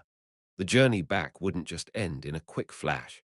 It would take them around a month as they travel through several other dimensions, with the simple reason being that they could avoid getting involved in any possible dimensional disjoint by doing so. Advancing through the shallow seas, they would be safe from the tempest. Because of that, the baby dragons will be getting on a ship that could travel through dimensions, and that had also been prepared. Earth would be in a fairly complicated situation by then. The last night will come straight after the baby dragons leave Earth. It might be later than scheduled by a day or two, but it would definitely happen within 4 days after their departure. This information was what he had found from the memories of the dying white bird. There would be zero problems because he had already prepared for everything. His life had been repeated for close to 2,000 times. It was impossible for him to be in danger due to a problem with his strength. After finally sending the baby dragons back, when the sun rises after the last night, left alone on Earth, Yu Jitae will finally reach the end of his life. It was when he was going through the future plans in his mind. Someone with their red hair fluttering from the breeze opened the door of the rooftop. Yoram hesitantly walked towards him. What? Anything you have to say? This. Without meeting his eyes, she handed him the letter she received from Javier. Ah, yeah, that's good. She did not reply to his celebratory words. Have you done enough for your preparation? Yeah, right, it won't be easy. But if you can beat Javier, that will exponentially increase the likelihood of your survival after going back. Is there anything you want to work on? Do you want to go through it together one last time? No, it's okay. How do you feel? Not bad. Yoram slowly shook her head. She turned her body around and started walking away from him. Was she in a bad mood like Keel? Even though it was possible for her to control her anger, that did not mean she forgot how to get angry. Yoram might even be feeling betrayed by him. Whatever the case, the day of the duel was quite decent. Straight after the trip, on the day before the kids got onto the ship, Yoram will be fighting against Javier. Yoram, after learning how to manipulate the onion core with 10 lifted seals, should be more than able to fight on equal grounds with Javier. Although it was hard to be certain about the result before seeing them fight, it was doable in Yu Jitae's opinion. It was then. In the middle of going down the stairs, Yoram turned around and glanced at him. After a little eye contact, she turned her body again. She looked fairly displeased. It took a few days for the kids to accept the farewell. Bam was always staying next to Keel and Jael. She listened to Keel's teary complaints, empathized with her, and consoled her. Keel would relax a little whenever that happened, but would soon cry buckets again after remembering something. Jael, on the other hand, was crouching her body like a cat on top of her bed without moving a single inch. The kids did not eat nor drink, and Yoram was the only one sitting at the dining room, eating something by herself. Yu Jitae did not console the children at all in the meantime, and after crying day and night for 3 days, the two kids finally started to accept it. Shall we go on a trip? That was when Yu Jitae said that to the kids. He had never felt so burdened from a single sentence in his entire life. He wanted to keep the baby dragons away from him until their last moment, but Balm persuaded him that there was not much time left, and that she wanted him to let them spend a better time, no matter how short that might be. Keel nodded, and so did Jael. There is a place I want to go to. They then planned for the trip. Before long, Keel showed her interest and suggested several details as if she had become a totally different person. If this was in the past, he would not have been able to understand the quick changes of the dragons, but now he could. Keel must have contemplated what a good farewell would be, and must have realized that simply crying by herself would not make it a good one. Ah, and apparently the sky outside the fissure there is quite dark and has a great atmosphere. How about we do fireworks? Oh, that sounds good. Let's do campfires and watch stars. Is the water warm? Apparently yes. Balm and Jael helped her add flesh to the plan. He was a bystander just like Yoram, but Jael asked him after throwing him a glance. Is there something you want to do, me? Yes. There was nothing he could think of off the top of his head. Who knows? A place you want to go to, I don't know. Something you want to eat. What about a burger? Sounds good. Sounds good. Jael then started writing down several ingredients of the burger on the hologram. Even until then, Yoram was sitting apathetically without saying a word. When someone spoke to her, she would shake her head and wave her hands. The most she said was, "I don't know. Do what you want," and she continued watching videos of Javier Karma's fight on her watch. People had different ways of accepting farewells. It seemed that the realistic Yoram had already accepted reality before anyone else. Until the very end, she did not add a single word. It was on the night before the start of the trip. Someone knocked on the door of Yu Jitae's room. "Come in." The one that opened the door was Jael. She was nervously standing behind the door, throwing glances at him, and couldn't readily come in despite him telling her to do so. "Are you going to keep standing there?" An awkward smile appeared on her face as she gazed up at him. "What's wrong?" "It's just weird." "What is?" Jael shook her head. Then she entered the room and closed the door. After slowly walking towards him, she stopped in front of his legs and quietly stared at his knees. He reached his arms out, thinking of giving her a hug, but the child responded by holding it with her hand. Jael did not lean her body on his and simply held onto his hand. "Do you have something to say?" "Yes." "What is it? Why were you so rushed?" "Ha!" For a moment he thought Jael was here to complain about her disappointment. "I'm sorry." "Shake, shake." Jael shook her head. "I want to know the reason." "The reason?" "Barmani said it's dangerous for us to stay here." "That's true. I don't think so." "Then, do you think there is a different reason?" Jael gave a nod. "There's none." "Really?" "Yes. There are just too many dangerous things for you to keep staying here. I recently figured that out, and you will be safe the quicker you go back, so I had no other choice myself." She dropped her gaze down to the ground. While thinking to herself, she scratched her head with her tiny hand. Soon, she heaved a sigh with frustration dripping from her face. In spite of everything she was doing, one of her hands was still hidden behind her back. "I asked what Arjasi liked." "Huh, to Arjasi's brother." "Arjasi's brother," said Arjasi, "likes us." "Yes, I like you, not that." "Then what is it?" Jael did not reply. She seemed to be talking about the time when they had gone to the tranquil sea together with Yoram. Yu Jitae could also remember the words Clone One had said to him. Back then, Jael asked what Yu Jitae liked the most, and Clone One should have replied by saying something, but Yu Jitae did not know what the reply was.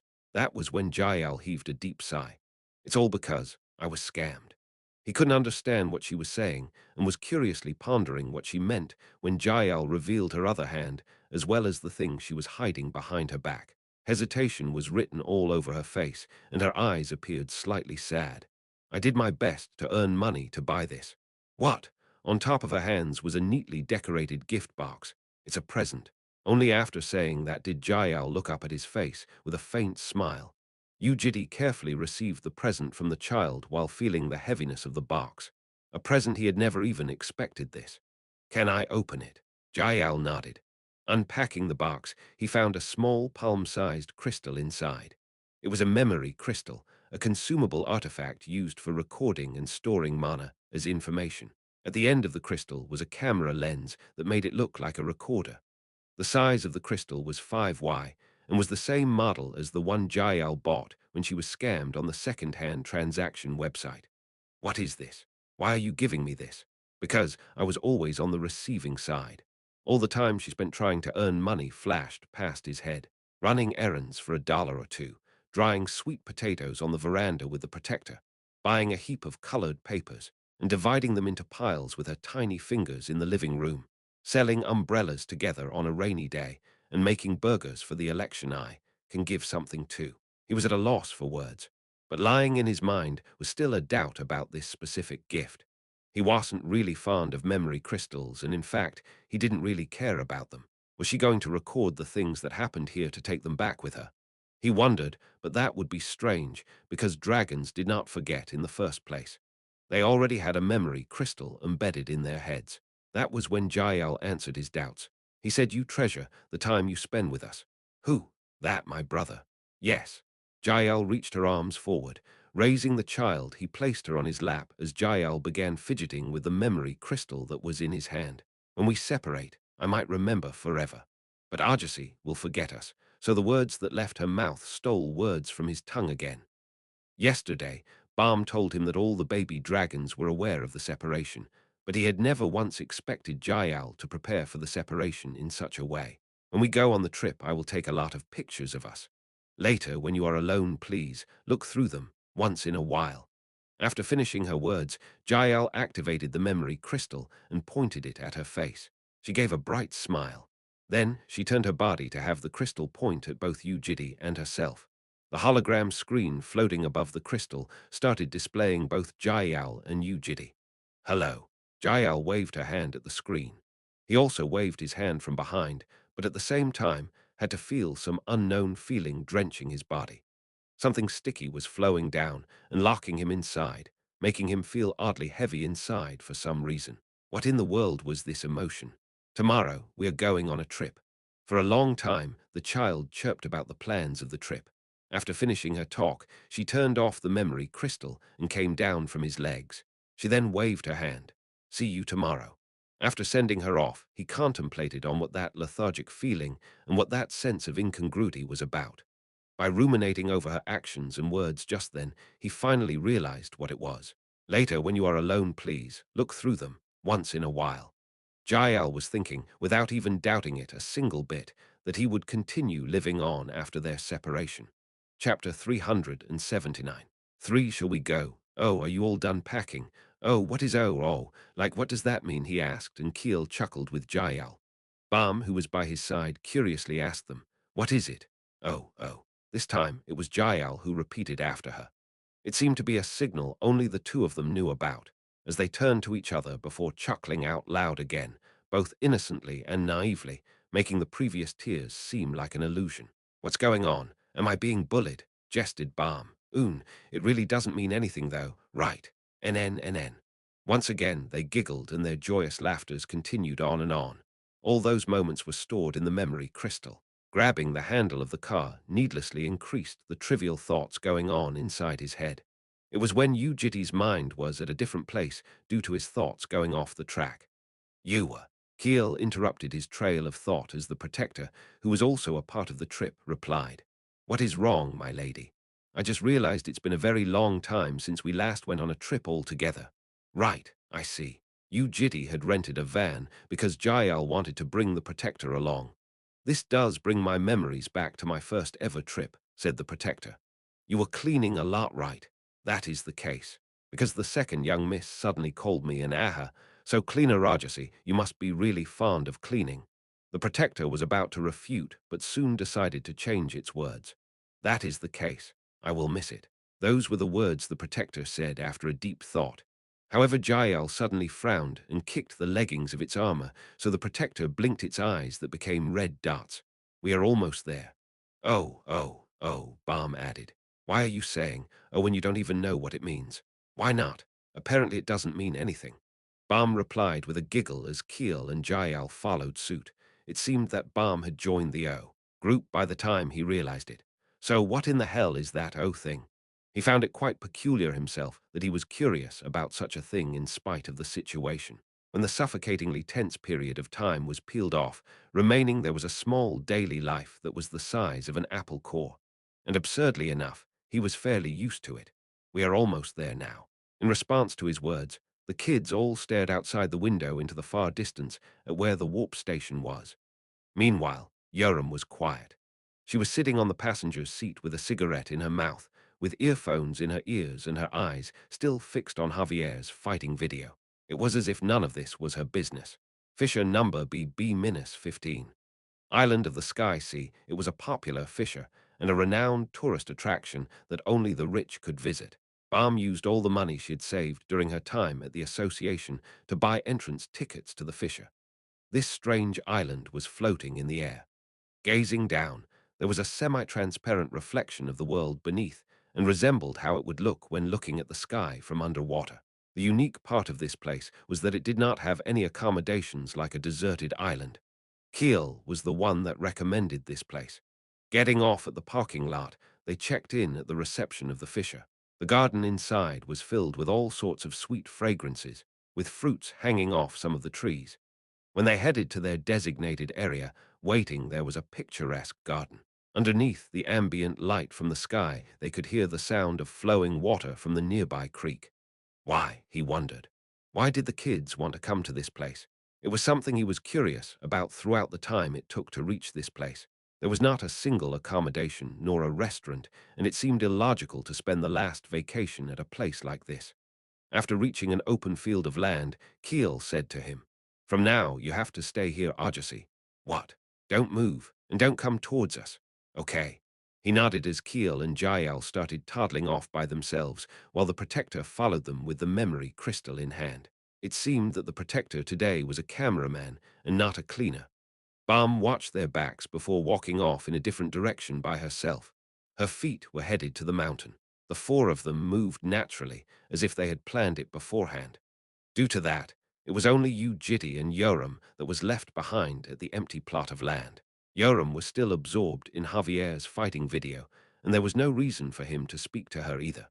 He was therefore sitting there in silence as the thoughts that had been going off track ever since he was driving began to rise back up. The first doubt of them all was this: why are the kids like that? By nature, feelings and emotions were passive. Feeling emotions did not happen through an active attempt at feeling them, and they occurred by observing what naturally emitted from others. In the past, Balm and Keel called Yu Jitae a kid. They were not wrong in the face of something so foreign and unclear as emotions. He was always puzzled. Even now it was the same. Although he thought the reason Keel changed was definitely because she was trying to prepare for a good farewell. It felt strange seeing the kids act so differently in just a single day with the flip of a hand. What is going on in Balm's head when she's smiling? Why was Yoram being so indifferent, and how did Jael feel about the farewell? These topics were no longer that important because they would soon be parting ways regardless. However, because curiosity was also a passive notion, he was puzzled again. Why are the kids like that? He was aligning his insufficient understanding of daily life to the kids in his contemplation when he suddenly felt a gaze. Turning his head, he found Yoram staring at him. After a long and silent eye contact, Yoram opened her mouth. Yeah, what is it? Do you want to bang me?" It was a ridiculous statement. He asked what, as she quietly looked back at his eyes with an indifferent gaze that contained not a sliver of sexual desire. "Bang, I mean having sex. What is this about all of a sudden? Nothing much. Did you get shot in the head or something? Why? Is that something I shouldn't say? Is that something you should? Why not? We're quite fond of each other anyway, so why not have some fun before going back? The only thing I've done during my amusement is fighting and training. Anyone from my race will roll on the floor laughing if they heard about my amusement. Why would it be funny? Think about it. Even having trucks of dicks is not enough, and yet all I did was train. It's like sending a kid off to an arcade and finding out they did push-ups all the time. How could there be such a retarded red dragon in this world? So how does it sound?" He turned his head away. In this situation where Keel, Jael and Balm were already acting outside the realms of his comprehension, Yoram was also spouting some incomprehensible words. "No, why? Are you like embarrassed and stuff? Who knows? First off, what you are saying does not sound sane in the slightest. I am sane. Anyway, no. Does it feel weird because it feels like you're laying your hands on a kid? I am 20. Or what? Is it because deflowering a disciple is not what a master should do? Or is it because you like playing around like a family? Again, you're shutting your mouth when you are at a disadvantage. Say something. Or are you worried about you, Balm?" He quietly thought about the context of the words and what laid inside it. What was her real intention? That silence might have made her feel like he was ignoring her. "Ignoring the duck out, I see," Yoram said while scratching her head. But you Balm is a bit of a problem," she muttered, but soon irritatedly raised her voice. "I duck it. Since when was I so considerate of other people? Anyway, say it right now if you feel like it. It's your last chance to spread my legs. Looks like it will take a long time judging from how noisy they are, and it will also take a while for you Balm to come back. No one will know as long as we stay silent. Just do me a few times and pretend like you didn't do anything." He stayed silent. Everything sexual failed to wring his heart in any way. If he was to be more explicit about it, every action related to reproduction was unfathomably useless for him. Having an intercourse with someone meant nothing more than shaking his body, so it didn't matter whether he did it or not. "I do not understand. Why are you saying this out of the blue?" "Because the first experience is very meaningful, and doing it with a strong male is going to be more thrilling." Their relationship had been built upon several deceits, and such lies were still in place. Deceiving Balm one more time was not that big of a deal because everything would soon be over whether she was the accomplice or not. So sleeping with Urim once, if that's what she wanted, shouldn't be a big deal. There's no reason not to. For real, it's not that big of a deal. Then should I go naked? But even at this point, he was still thinking of reasons to turn her down. But I think it will be better not to. Do you want to undress me then, dear? That's not what I mean. I mean it will be better not to have an intercourse in the first place. Why? It shakes one's will a lot. Whether you want it or not, the body will be shocked, and it will also cause all sorts of implications on the mana inside your body, considering how big of a turning point it is to your mind. The less experienced you are, the more of a case that will be. You will be fighting once this is over, and Yao'll also be fighting after going back, and there is a high chance of it being a bad influence. It will ruin your condition for no reason. Ah, I guess that's true, so it will be wiser to behave for now. Yoram nodded with consent. Murray right. Why was I thinking of reasons to refuse her? It was when he was continuing his line of thought. By the way, yeah, why don't you even pretend like you're sad? What? It was suddenly on a whole different topic. He turned towards Yoram, who was glaring at him with a sullen gaze. Back then, it was a little annoying watching from the side. What was? Yukil was holding your leg crying, but you were doing absolutely nothing. And even now, it's as if this whole ducking thing means nothing to you. Don't you feel sad? I do feel sad. He wasn't lying, it was true that his heart wasn't feeling comfortable. Then why are you so stiff? Then what? Should I beg and cry? And aren't you acting stiff yourself? Yu Jitae asked. That's because I'm not sad in the slightest. You think I'm the same with those weak-ass kids? What's the big deal with a separation? It was exactly what a red dragon would say.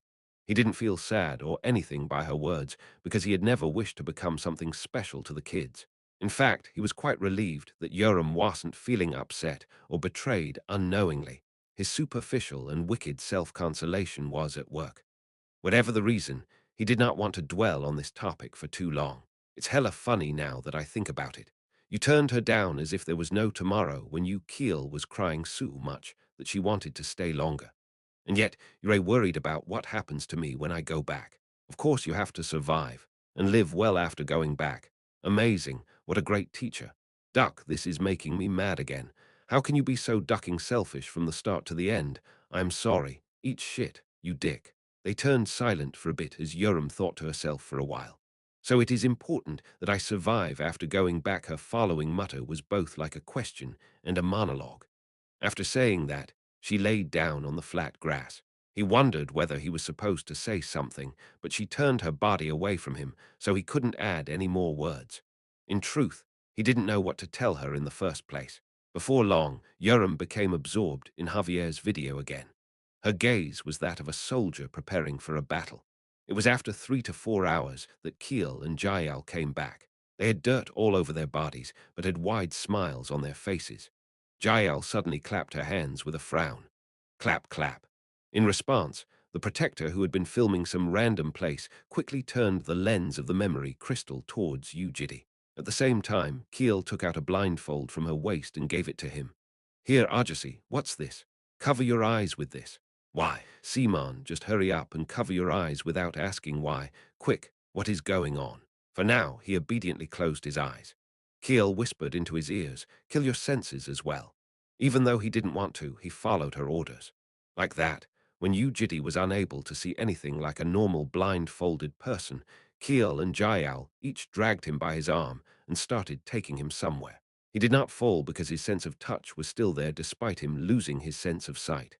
Kang, clink ha, Ajasi, why are you bumping into a tree with your eyes wide open? My apologies, my lady. I was too engulfed in filming that. Are you stupid? No, my lady. I am in fact quite on the clever side. After walking for a while, the kids stopped their feet, and so did you, Jitty. Take off your blindfold on the count of 3. 3, 2, 1.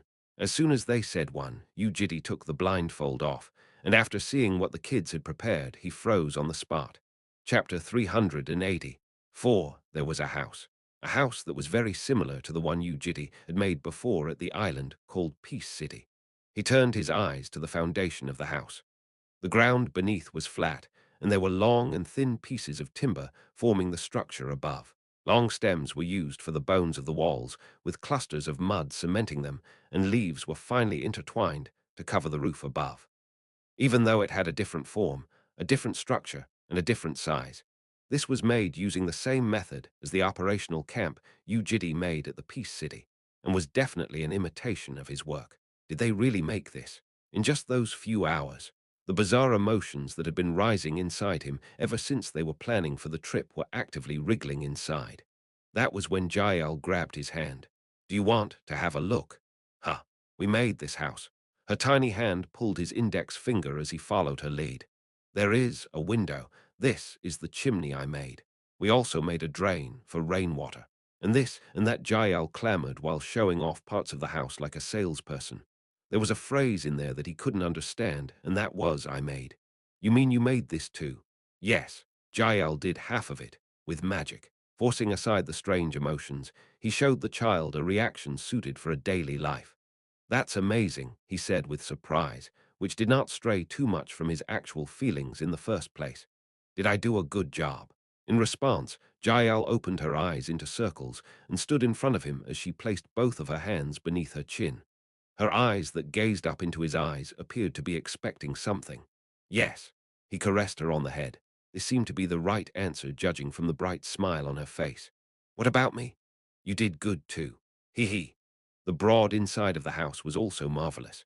The house was bigger than how it appeared on the outside because of the dimensional spell cast on it, and it looked exactly like a proper field operational house, perhaps because of their ability to forever remember what they saw. "So what is it about this? Why is this making my fingers turn stiff?" "Arjasi, first let's have a meal together."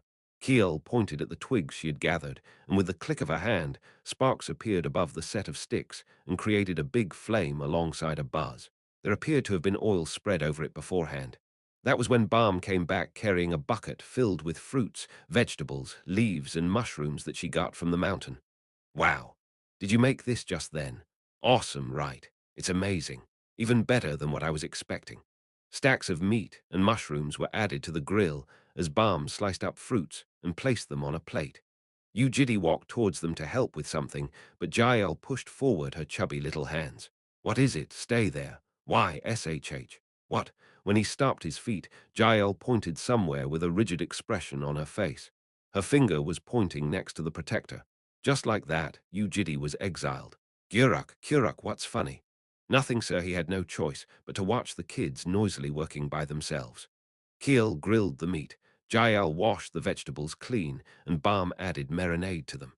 In this place, he was nothing but a bystander watching the set of procedures. As he quietly watched them work, the doubts that had been harassing him from the start of the trip slowly began to rise up with more clarity. All these things were things Yu Jitae had done for the children. Preparing food was always up to him, and feeding them breakfast was his habit. Providing them with a shelter to lay in was also something that stemmed from his internal mindset of prioritizing rest above anything else. It was always the same. He made things and the baby dragons enjoyed them. It was because he was an adult and they were children, because he was a guardian and they were the ward. So then what was the thing in front of his eyes? He realized again how they had spent the past 5 years together. From the way they built the house to the way they sliced the meat and cooked it, all the way to how they ate, all of those had begun from him, and now the kids were all copying him. But that wasn't all there was to it.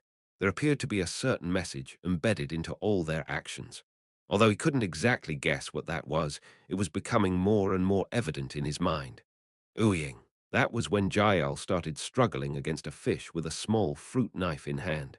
She seemed to be trying to fillet it. However, the fish was as big as her calves and was no easy prey. It splashed and jumped away even though Jael tried to suppress it as hard as she could. "Come here." Naturally, it did not come to her, and the fish slipped past her fingers. She lowered her back and grabbed its body again, but after a long test of strength, the fish's tail ended up slapping her by the cheek. It brought with it a loud, slapping noise. Instinctively, he took a step closer to her, but Jael turned to him in surprise. "Don't come here." Yu Jitae stopped. The child was shocked by her own words and halted on the spot before glancing at his eyes with a myriad of emotions behind her gaze. However, she quickly removed that expression from her face and began fighting with the fish again. In the end, she succeeded in suppressing the fish. She asked Balm, "What do I do?" and received the reply that she should draw the blood out. She took the fish and toddled all the way to the creek. There was no reason to bother following her, but by the time he came to himself, he was already sneaking after her towards the creek. What pushed him on was a single doubt. Maybe the thing that I was feeling was just an illusion. Am I perhaps assigning too much meaning just because this is the last trip, even though it's actually nothing much?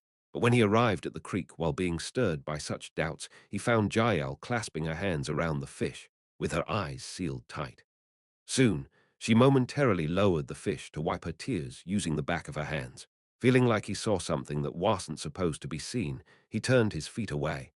And after a few minutes, Jael belatedly came back and proudly showed off the bloodless fish by shoving it towards Yu Jitae. She asked, "How is it?" with a smile on her face. That was when he finally realized it. The reason why these kids that were afraid of the farewell suddenly turned bright. The reason they arbitrarily decided on the location. The reason they built a house using the same method as him after coming here. The reason they refused his help with an unfamiliar task. And lastly, the reason they cried behind his back. All of their actions were pointing at one conclusion. Now I can do things by myself. We will be fine after going back, so don't worry. At the face of the upcoming farewell, the kids were instead worried about him. A savory smell spread across. As the bonfire continued its job, the nicely grilled pieces of meat dripped with juice and fat. The dripping meat added oil to the flame as the dishes were finished one by one. Try this. Eyes full of expectations were staring at him. Was this how he looked when waiting for Keel's reply after buying her a sweet dessert? He bit into the meat. It was seasoned nicely. The strong smell of freshly ground pepper immediately raced in as the juice of the brown meat instantaneously sent the fragrance of cooked meat down his nose. Despite his imperfect taste buds, he could still tell how this tasted. It's delicious. Yes, they cheered with joy as they began shoving more food at his face. Far out. Delicious my ass, even though there was a voice trying to pour cold water over them. The other two chuckled brightly while ignoring her voice. Yoram ate a few pieces of spare ribs before tossing the bones and walking away. This time, he was made to eat a well-cooked mushroom which had a savory and a clean taste to it. It was cooked as a whole, and a fragrant balm exploded the moment he bit into it. While he was diligently eating the meat, Balm took out a jar of kimchi from her dimensional storage. Taking out kimchi and rice which they had been frequently eating due to living as a Korean in the past, she placed them into the oil that had oozed out of the meat and started frying them as a violent smell crawled into their noses. Sprinkling small pieces of seaweed, she added sesame seeds and sesame oil to complete the fried rice. Balm shared it with everyone. The condensed flavor, the crunchy and the savory taste, it was quite unexpected, but it tasted great. A week went by in a similar fashion. Yu Jitae went to the places the kids prepared at the times they had chosen and enjoyed the tour of their plans. He went to the Sky Lake and climbed a nearby mountain. Before going to sleep, the kids would gather up and discuss what to do on the following day while asking Yu Jitae about his opinion all the time, just like how he had asked them about what they wanted to do. During that, the kids would sometimes argue with each other about something they wanted to prepare. From time to time, he chimed in and asked what it was about, but the kids did nothing but return awkward smiles. They enjoyed a few more days together, and on the 10th day of the trip, they said to him, "Shall we have a campfire?" At the island of Sky Sea, the sun rose from the south and set at the north. Sitting at a flat piece of land on the north of a low mountain, they watched the sun set with clinking glasses. Clink the rustling campfire, the fizzing soft drinks, and the sound of juice traveling down Jael's small throat. Those rustic noises were enveloping the campsite when Keel broke the silence with a question. "You see, we have something we really, really want to ask." He turned towards her as Jael flickered her eyes, and Yoram, who had been indifferently looking at her watch, also raised her head. They appeared to be thinking, is it finally time for that question? Was this question the one they were preparing? What do you want to ask? You know when we go back. Yeah. What will you do by yourself, Argosy? In response, Balm, who had been resting on the bare ground with her eyes closed, opened her eyes and lifted her body. What? Like you know. Until now, you were making food for us every day, sending us to school, teaching Yoramani, and helping with Jael's homework. You were busy every day doing all that. And we eat a lot more than others as well, right? Yeah. So then, after we go back, you will have a lot of time for yourself, yes. I think it will be super boring, so what do you plan on doing? Yu Jitae did not reply. He wasn't expecting such a question to fly at his face. Ah, who knows? Do you have no real plans yet? This wasn't a comfortable topic to talk about, so he was about to change the topic when Yoram interjected. Why aren't you saying anything? I'm a little curious about this as well, she asked, even though she hadn't shown interest in anything else during the past few days. I'll probably just spend time by myself. Well, of course you will. What are you going to do aside from that, though? NN, what are you going to do? Be a police again? Or like a soldier because you're a good at fighting? Or are you going to kidnap more girls? Aang, Ewing. They reacted at the same time. Both Keel and Jael widened their eyes from shock. Again, Agin, are you going to gather more people again and feed them food? Their astonishment only grew larger.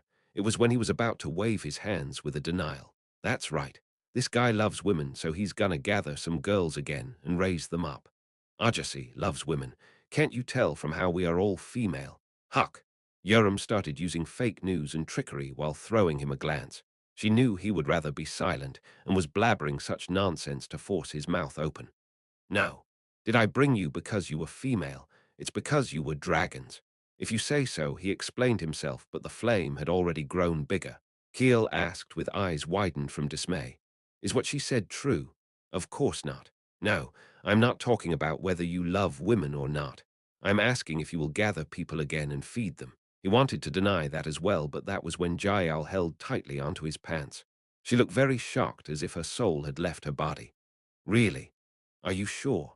You're not like going to give bread and cookies to kids you see for the first time and tell them to come with you.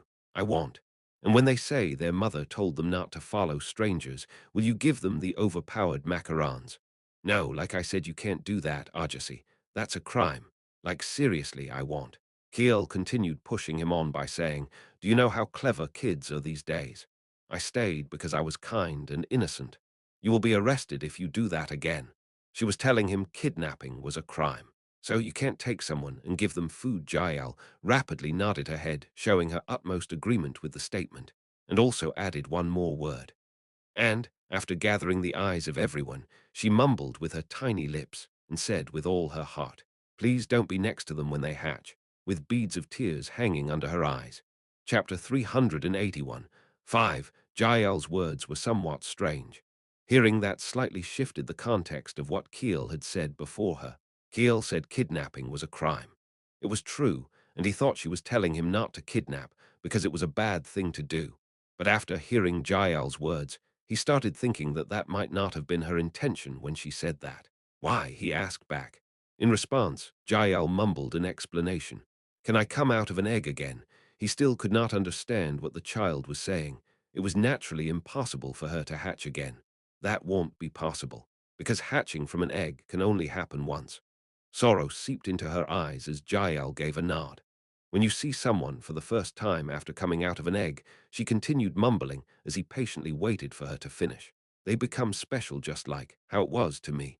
With another murmur, Jael anxiously said to him, I can't come out of an egg again, so I want me to be the last for Argosy as well. He finally understood what Jael was saying, as well as the real intention behind Keel's words when she was talking about how kidnapping was a crime. They were feeling uncomfortable about him deceitfully taking in more kids and treating them nicely. In other words, Keel and Jael were jealous of the next kids that won't even exist. The thing called a child's perspective was still very foreign to him, so Yu Jitae returned an empty smile, but the kids were serious. You don't have to worry, because that will never happen. He eased their minds just like how he always did. Jael reached her arms forward like a habit, and lowering his back, he let her sit on his arm. Before long, the kids turned silent, as if they were waiting for something, and soon, Keel pointed somewhere in the sky as Balm nodded and whispered something into her ears. Meanwhile, Yoram was still smoking a cigarette with a sullen pout. This was them. He had become so comfortable and used to them. They, however, were dragons. They were the ones he hated and loathed. He wasn't confident in not bashing them up to death, and that was why he had initially started deceiving even himself. But when did it all begin? There was no longer any need to deceive himself. Their bonds deepened. He became fond of them and started feeling guilty. In the end, the final farewell will also be decorated with deceit, but there was nothing else that could be done. It wasn't enough of a reason for him to delay the farewell, but was definitely enough of a reason to make him feel disheartened. And there was thus a lingering attachment inside him. It's here, it's here. Soon, the kid stood up and created a fuss. Keel came to his side and slapped him on his arm, telling him to see something. That's the thing we came here for. That thing over there. That. Which one? Oh, right. Cleaner Argosy. The protector, standing off in the distance, raised the memory crystal and pointed it at Yu Jitae and the kids, before once again turning it back to the sky. For a split second, Yu Jitae's eyes met with Yoram's. She frowned after seeing him and turned around to walk away. He was wondering whether he should stop her when Keel shouted, "It's Hiri." In that instant, Yu Jitae widened his eyes. A white dart rose up on the ink-stained sky. The dart began to draw a trajectory behind it as it started to fall, and its tail drew a smooth yet outstanding line. As if that was the signal, 2, 3, 5, and 10 darts began to rapidly appear after that, and each drew a tail following the same direction. The stars began to descend like raindrops. That rather majestic scenery of stars drawing on the sky allowed him to witness beauty. It was an emotion he couldn't feel when looking at the meteor shower some time after Jael's birth. He remembered assuming that it must be a beautiful sight by looking at the flashing eyes of the kids, but he could now tell by himself that that was beautiful. He had become a human by the time he realized it. After recalling the child who had been blankly staring at the sky in his arms, he lowered his gaze to Jael and realized that she was instead looking at him the whole time. Their eyes met as a smile appeared on her lips. All those moments were stored in the memory crystal. The protector showed its large thumb, and Jael replied with a thumbs up herself. Her tiny hand soon reached his face as the child looked straight at his face. They couldn't stare at each other for too long because she soon squinted her eyes and turned her head. When she turned her gaze back to the sky, as the countless lines were coloring the broad sky in white, he saw Jael retaining the same smile on her face as tears started to fall down her cheeks again. The 2 weeks at the campsite rapidly neared its end. While eating, sleeping, and watching nice things together, they shared good stories, laughed, cried, and sometimes got upset. In the 7th iteration, he had carried out several interim reviews. It was for him to discern whether the kids were living nicely and whether there was something they needed or not. And finally, it was time for the last review. Early in the morning, Jael sleepily rubbed her eyes as she held his hand and walked into the mountain. He was the one that invited her, and she obediently came out with him. Climbing the mountain hand in hand, she soon realized that they were going further away than usual. Where are we going? There is a pretty beach on that side of the island. A pretty beach. She smiled despite half dozing off to sleep because she liked everything related to water. Following him from behind, she found a beach that was as beautiful as he had described. Raising her head, she could see the blue sky and clouds, and could also see clouds through the sea when she lowered her gaze. Ewa, she gasped in admiration as she embedded the brilliant scenery into her eyes. Splash. She placed her feet into the quiet sea, and Yu Jitae sat next to her with his calves similarly placed inside the water. The gentle ocean wave was scattering the morning sunlight as it brightened up the beach. The sound of ocean waves, chirping birds, fluttering wings, quiet breaths, and splashing feet, those were the only sources of sound as the two of them stayed silent. Jael held onto his hands again. Unlike how she usually gripped onto a single finger, this time she tried to stack her whole hand above his. The child might have sensed already that the conversation henceforth might be the last one they share with just the two of them. He couldn't say anything because he had no idea what he was supposed to say. Perhaps that was the same with Jael as she too remained silent. However, the temperature conveyed through her hand, and the occasional twitch of her tiny fingers were definitely saying something to him. They were definitely trying to convey a message. After a long silence, Jael clasped his hands. Her grip was quite strong. "Can we meet again?" That was the first question she asked after 20 minutes of silence. Even at a moment like this, his words were being censored. He was lying till the very end. She then continued staring at his face, so this time he threw her a question. "You were born on Earth." "Yes." "How was it?" "Will you remember it as a decent world?" "Yes." "I heard you will be alone when you go back." "Apparently." "Can you do everything well?" Jael replied with a powerless smile. "I'll try." It was a wise answer to a silly question. "Will there be a long night?" That was when Jael suddenly asked that question. It was rather abrupt. Why? Because I don't think it has come yet. He did not understand what the child was talking about. However, the long night was still coming near, so he decided to be honest at least for this question. It will. That's no good. Why? Because it will be cold, she replied with a weak voice. You mean me? Without saying anything, Jael simply strengthened her grip. Her hands were very warm. I hope you don't speak as if it's a farewell. Why, you see. After a small cough to relieve the lump in her throat, Jael continued. I'm not going to think of this as a farewell. Then what? I will definitely come back after becoming an adult. He didn't tell her it would be too far to come back. When will you become an adult? He asked instead.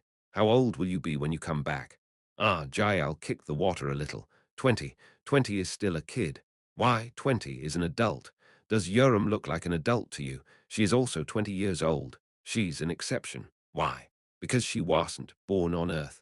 Her words were like a hammer striking him on the back of his head. She calmly added on, For me, this is my homeland, and our house will be my home. By the way, is home an actual word? No. Anyway, you know what I mean. He remembered how her lips used to twitch without being able to voice out actual words, and yet now she was able to speak very coherently and logically. When did she grow up so much, he was wondering when she added more words. Here, 20 is an adult. Yes. When I turn 20 and become an adult, I will come back to my homeland. Ajasi will be waiting for me, and I will bring more presents from Ascalipha. I will not exist in that timeline. Even though he was certain of it, he could not possibly say those words. When that day comes. Stopping her words, Jael gazed up at his eyes. Sometime in the future, when we meet again, when that day comes, there was a word she had always kept inside her heart. It was a word that was very obvious for her, but she had never actually called him using that word. There was such a word buried inside Jael's heart. What kind of person was Yu Jitae to me? He was the one she looked for every morning after opening her eyes. He was the one who always provided her with tasty food. The one that generously helps when she's fatigued. The one that always wishes for her well-being, her happiness, her safety, who despite all that investment and help doesn't ask for anything in return except for her health. That was who Yu Jitae was. How could that be expressed with any other word? When I come back and meet Ajasi T, then when that day comes. The one and only person who will always be waiting for me when I one day return to the place I belong to. Daddy, can I call you that? Her voice crawled near the end. Jael could not look at his eyes anymore. Even though she told him that she wouldn't think of this as a farewell, how could she bear not seeing him for 15 years? Wasn't it too long of a separation? Tears welled up in her eyes again. When she closed her eyes, Yu Jitae gave her a hug. Yes, I will be waiting. Since this will not be an eternal farewell, Jael decided to not cry anymore.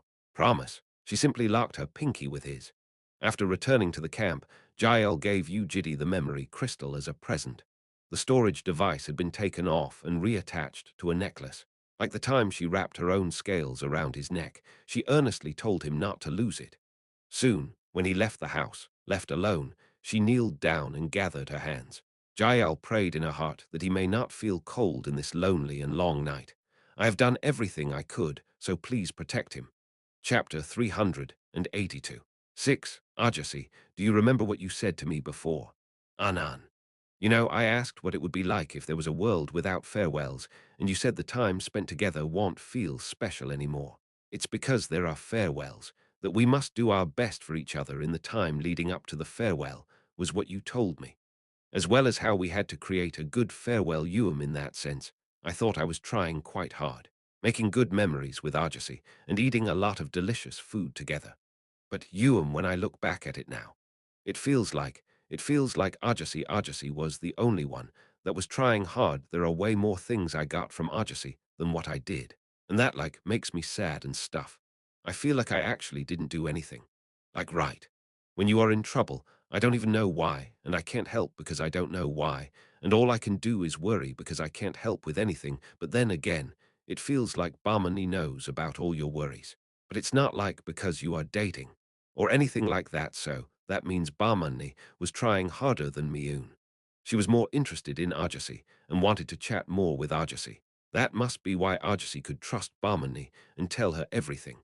If you think about it like that, then it would mean I was unable to try my best in the time leading up to the farewell. I should have talked to you more. I should have done more. Why am I only thinking of this now, when we are so close to the farewell? It kind of makes me regret it a bit. I was too immature, right? But still. Now I understood that we have to separate and accepted it quite a bit. If I regret it here, I think all the good memories will be remembered as bad memories, so I will stop regretting it now.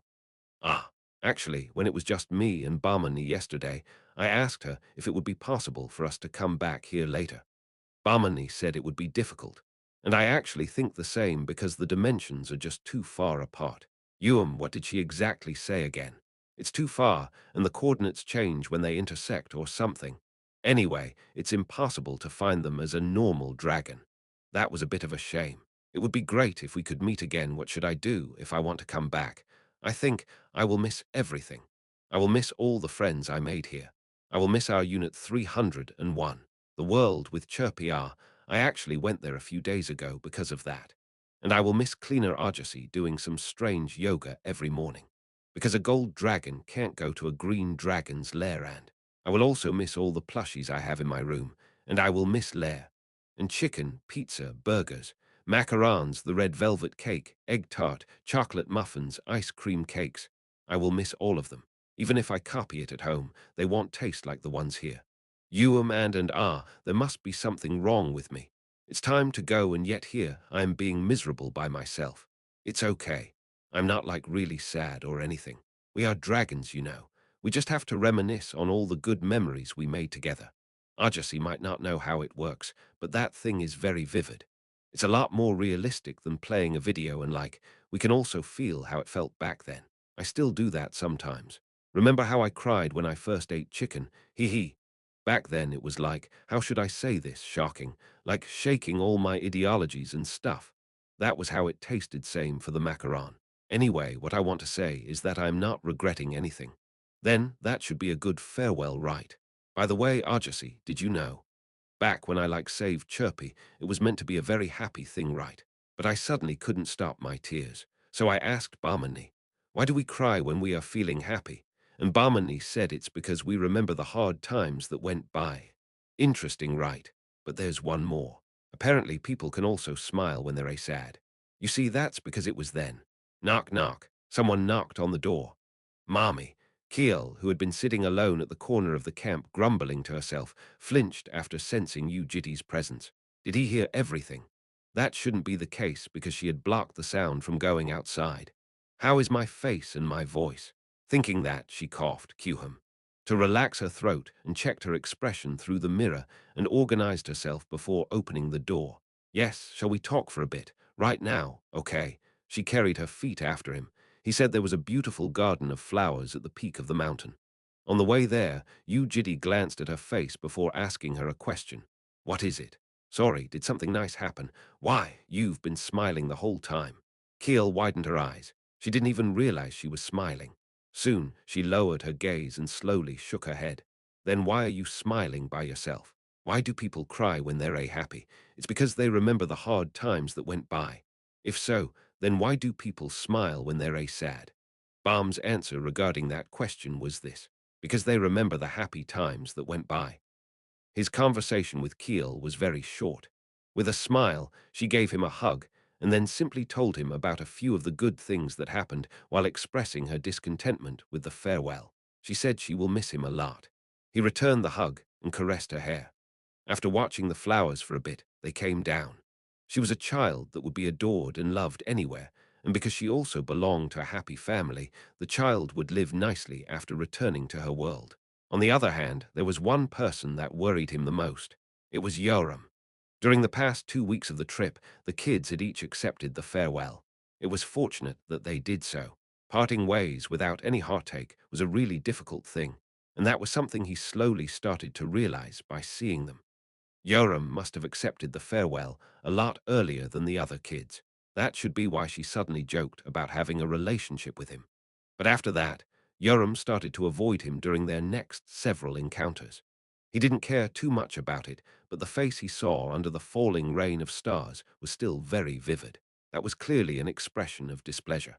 How can you be so ducking selfish from the start to the end? Her last words echoed around his mind. There was nothing wrong with what Yoram said, and there was more than enough reason for her to get angry. Looking at it from the perspective of the baby dragons, the start of their relationship was when Yu Jitae abruptly visited them, and the end of the relationship was with his one-sided announcement. After suddenly entering their lives and shaking it from the core, he was now ending it on his own accord. A piece was added to the mountainous stack of guilt. But since he thought it was best to make the farewell as clean as possible, he looked for Yoram, who was smoking by herself under a tree. "What, shall we have a little chat?" "No," and as expected, Yoram faced him with discontentment, so he tried to persuade her. "You said you will send us back at the end of the trip, right?" "Yeah, I'm sure that's what you'll do, since you do everything the way you want to. At least in the past, it was for us, but now that's not even the case. So what is there for us to talk about?" She vented her anger with a powerless voice. "I wholeheartedly trusted you and was betrayed. Right now, I feel like a girlfriend who suddenly received a message about breaking up. I was dumped. No, maybe it's more like a sex partner than a girlfriend, because if you did have feelings for us, then you wouldn't have just dropped it on us like that. You only did that because you were playing with us. I'm done playing, so get lost. Am I wrong?" There was undisguised displeasure filling her eyes as she criticized him for hiding the reason behind the farewell. "So it has to be this. You found a new sex partner, someone that's more important than us, and you don't even reply when we ask who that is. Or what, did you find yourself an actual girlfriend this time?" After saying that, she got up and dusted her bum before walking away from him with rushed steps. She halted and muttered to herself with a sigh. And here I was thinking we were quite close, a powerless and lethargic voice left her mouth. "I thought we trusted each other more than a normal pair of lovers.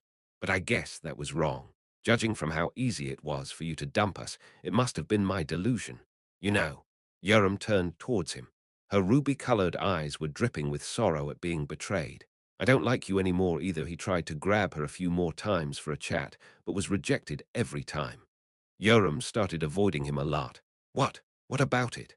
I had no idea you were this disgusting. Sending us back on your own accord and still pretending to be nice until the very end. Do you know how disgusting that is? Send me off first when I'm done fighting Javier. I don't care about others, but I don't even want to spend one more second with you." Yoram endlessly condemned him. She cursed and loathed him.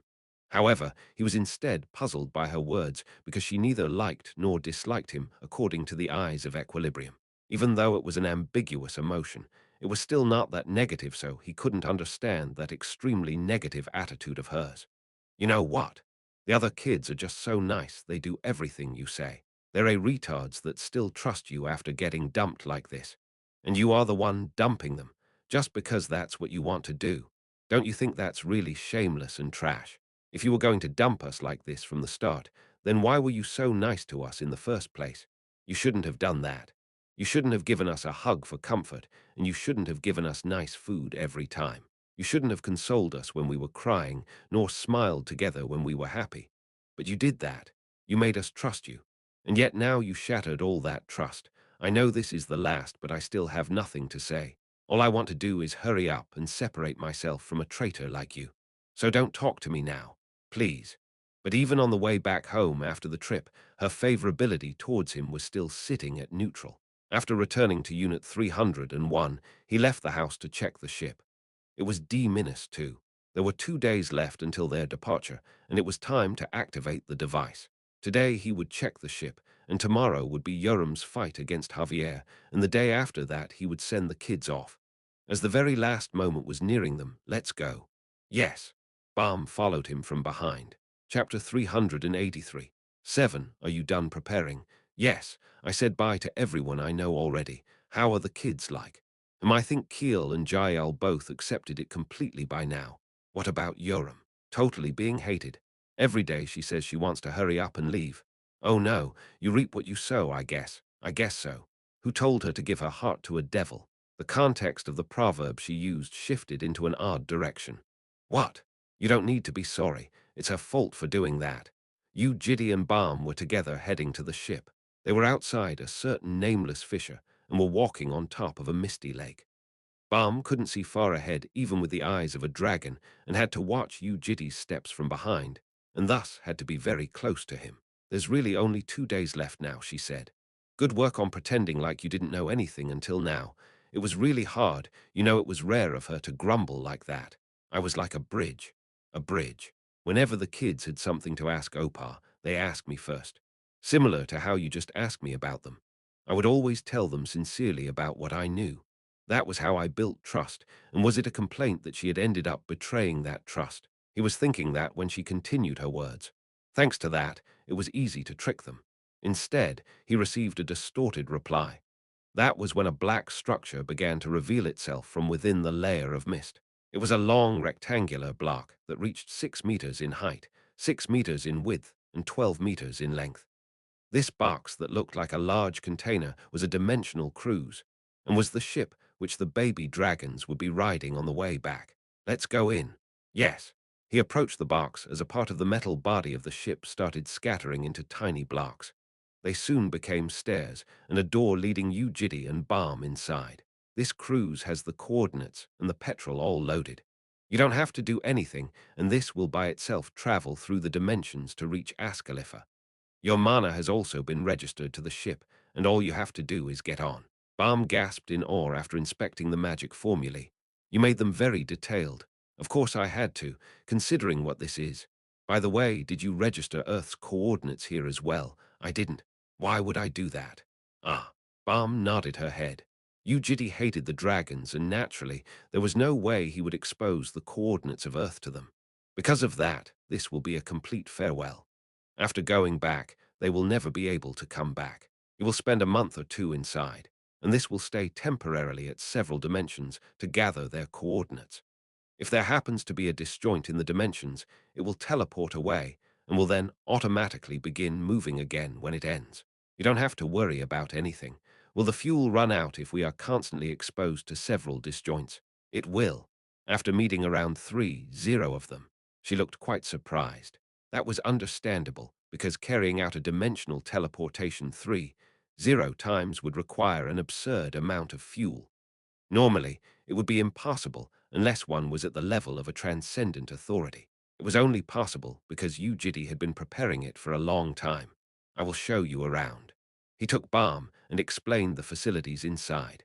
There were all sorts of entertainment devices set in place so that they would not feel bored during their month of voyage. Besides, he had also expanded their rooms with dimensional spells.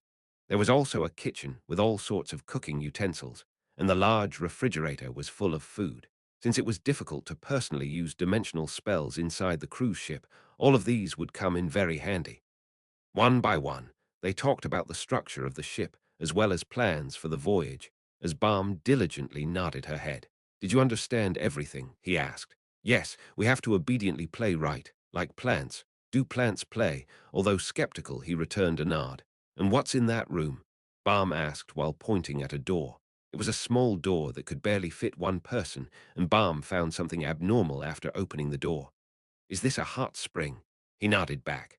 Around the steaming hot spring was a small forest, and the temperature outside was below 0 degrees. It was cold enough for every breath to come out as a white mist.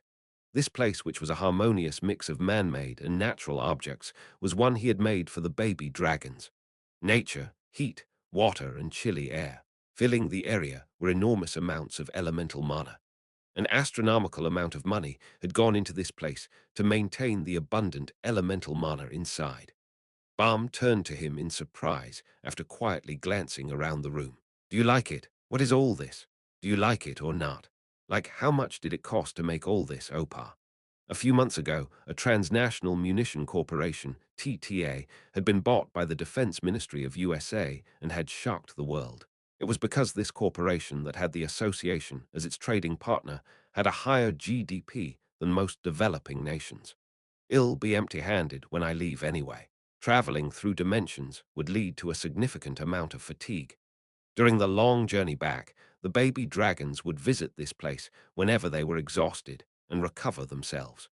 Even though this cruise would be lost after going back, this hot spring would still remain at Ascalipha and would serve to be a gathering spot for the baby dragons in the future.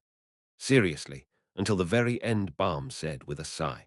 Opar, you are a bit of a psycho. Me? Why me? Who in the world does this much for a separation? Even though the start might have been wrong, if it comes to a good end, maybe that could still be considered an atonement. His kindness was for him to drop his sense of guilt and was a selfish one. Looking back, he had yet to do the last review for Balm. Was her amusement enjoyable, he wondered. In truth, I was pretty much out of my mind ever since I came into this place. Neither the facilities nor the devices entered my eyes properly, and my ears also had trouble picking up his words. It didn't really matter, because the brain would automatically remember them anyway. Clinging onto my blank mind, I talked with Yu Jitae. I observed his explaining lips, his hands, and his back as he walked before me. That amazing hot spring, and whatever, in fact, didn't ring my heart in any way. How meaningful could it be even if it really was that magnificent? In a world without him, that was when something from the facilities entered my sight. Despite creating such a fancy and expensive area, what Yu Jitae had placed outside the hot spring was, funnily enough, a water-purifying artifact that poured out boiling water for instant noodles. My mind went back to the time we had instant noodles after playing with water. I suddenly felt my distancing mind come back with a flash. Shall we have a small chat before going back? Yu Jitae seemed to be suggesting the living room as the place for conversation. I grabbed him by his hand and instead guided him to my room. An alcohol display case, which I had missed before, entered my sight. Ever since the onion core incident, I often enjoyed alcohol by myself in my room, and that must be why Yu Jitae placed that inside. Do you want a drink? And by the time I came to myself, I was sharing glasses of alcohol with him. The detoxification system was disabled because I wanted to be drunk. The amusement must have been long.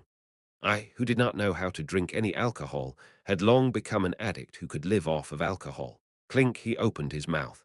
Through his hazy lips, I could see his teeth, and behind them was the tongue. He was saying something. Since I was zealously saying something back, it was definite that we were talking about something. What were we talking about? I wonder, do you want to look? That was what I suddenly said without me even realizing it. Saying that, I smiled, and he must have seen the empty spot at where the cracked fang was. Even though I could recreate it any time, I had yet to do so. I looked like an idiot, right? I could not hold back a smile. Suddenly it became hot. And so I took off my jumper. I turned to the mirror. The missing fang was immediately visible with a smile, and made me look quite foolish.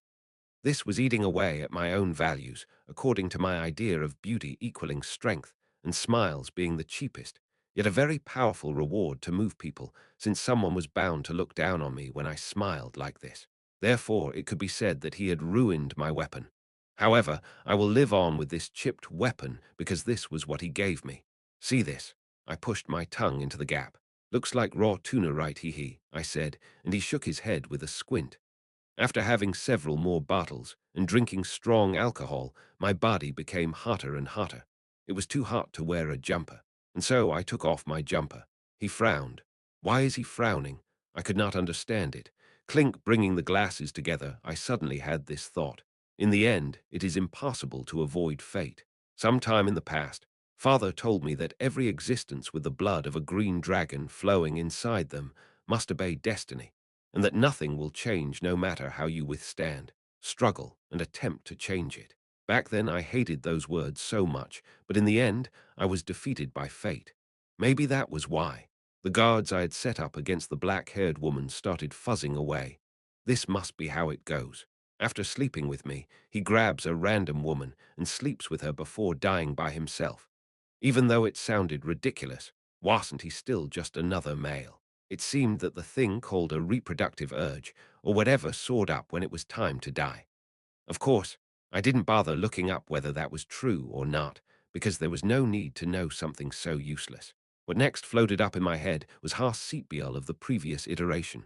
That woman was also black-haired, so it might be her, sleeping with his ex-girlfriend before death. Wow, how romantic. Should I put some poison on his dick, Jitty? Continuing that line of thought, I started feeling deathly melancholic. Should we stop drinking? I think you are very drunk. No, raising the bottle of alcohol, I tipped it upside down over my mouth while contemplating how merciless destiny was. That was when the bottle no longer gave alcohol, so I glared at the bottle. Bam! Stop. That's our 10th bottle. You should stop drinking or detoxify it. I'm starting to feel tipsy as well. What is he saying? Ah, why is it not coming out? I shook the bottle of alcohol and could feel something splashing inside. But when I brought it to my mouth, There was still nothing coming out of it. What is this? I can definitely smell alcohol, though I tried licking the bottle to at least drink the bits of alcohol that was on it. Ah, this is so annoying. Why the hell is it so hot? I felt like I was sweating, so I first decided to take my jumper off. Him frowning in front was none of my business, because he always frowned whenever he wanted to. Jitty. There was only one thing that mattered. Give me more. Yu Jitty felt perplexed. Balm was constantly fanning her face and looked very feverish, so he could understand her taking her jumper off and the cardigan inside. But now she was even taking off her singlet. Now there was only one layer of underwear covering her bare skin, and he had nowhere to rest his eyes on. So he fixed his gaze on her face and saw the gloomy look on it. There's no more alcohol. Lifting the bottle of alcohol and raising her head, she closed one of her eyes and glared inside of the bottle. And when a single drop landed inside her eye, she foolishly shook her head after a flinch. NN. There is alcohol, so why is it not? Oi oi, he snatched the bottle from her. I told you to stop drinking. Why ye? You are drunk. I ain't drunk, can't you tell from how you're speaking? What did I say? She was all over the place. Today is our last day, she muttered. Yes, this is our last. And I've always been a good kid, let me do what I want for just one day, he heaved a sigh. All right. While swinging her arms, she picked up another bottle of alcohol and pushed it towards him. She was no longer even using a glass. Clinking his bottle of spirit with hers, he chugged the whole bottle as Balm similarly lifted her head and gulped it. Her throat moved up and down, and she lowered the bottle to the table only after emptying half of it. It's too hot, she then suddenly began complaining that it was hot. It was obvious because she had poured in so much alcohol. I have to take off my jumper, wait, wait. What are you, chapter 384? 8. The hands that were scratching the stomach looking for clothes, and then moved around everywhere trying to grab any piece of clothing they could find. When one of those hands at last reached her underwear, he seized it. She looked at him with a strange light in her eyes.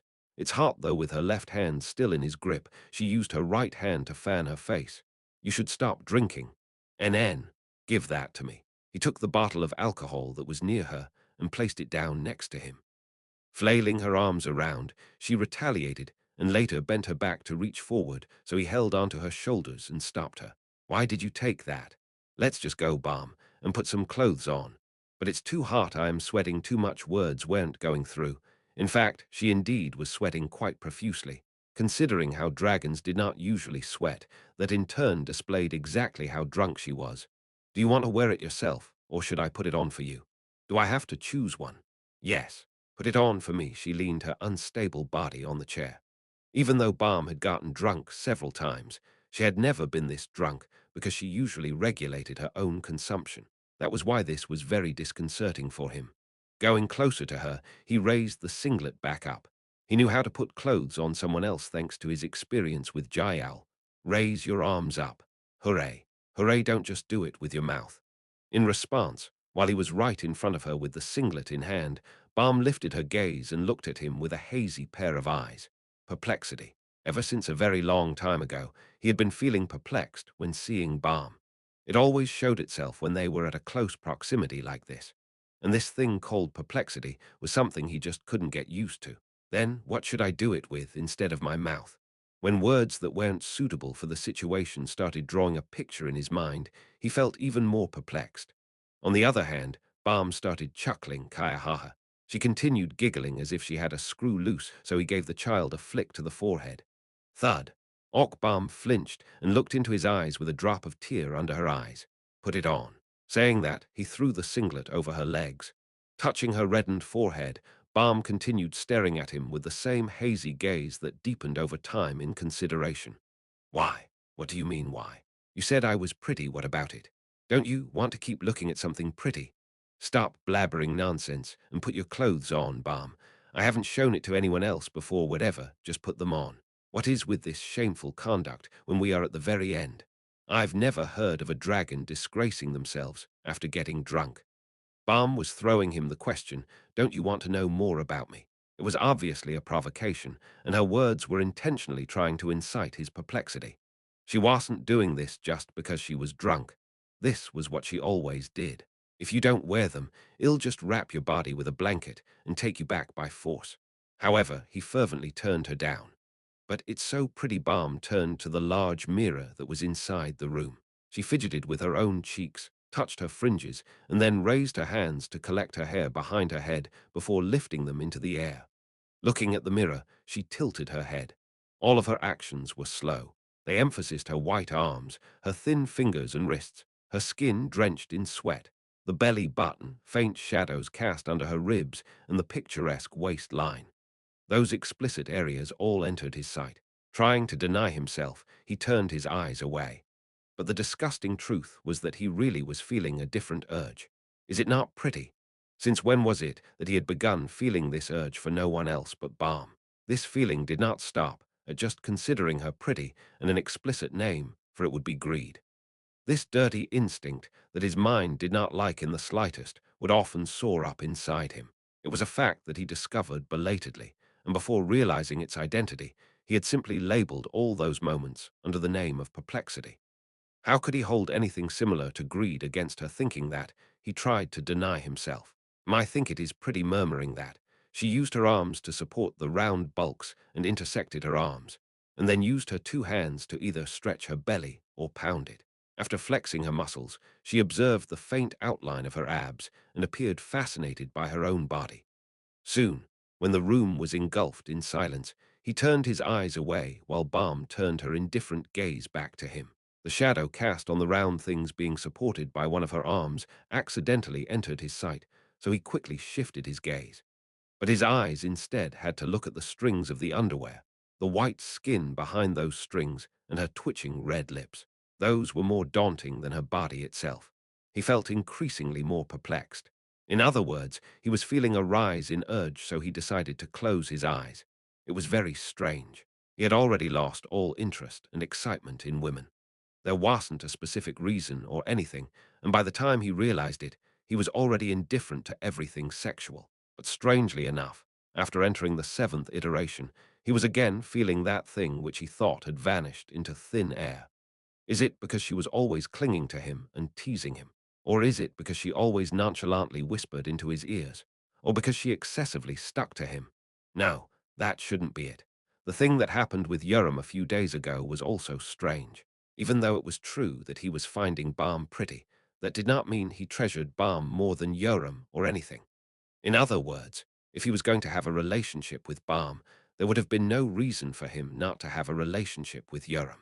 That was because he had a similar level of bond with both Balm and Yoram, and he himself did not see a physical relationship as anything that significant.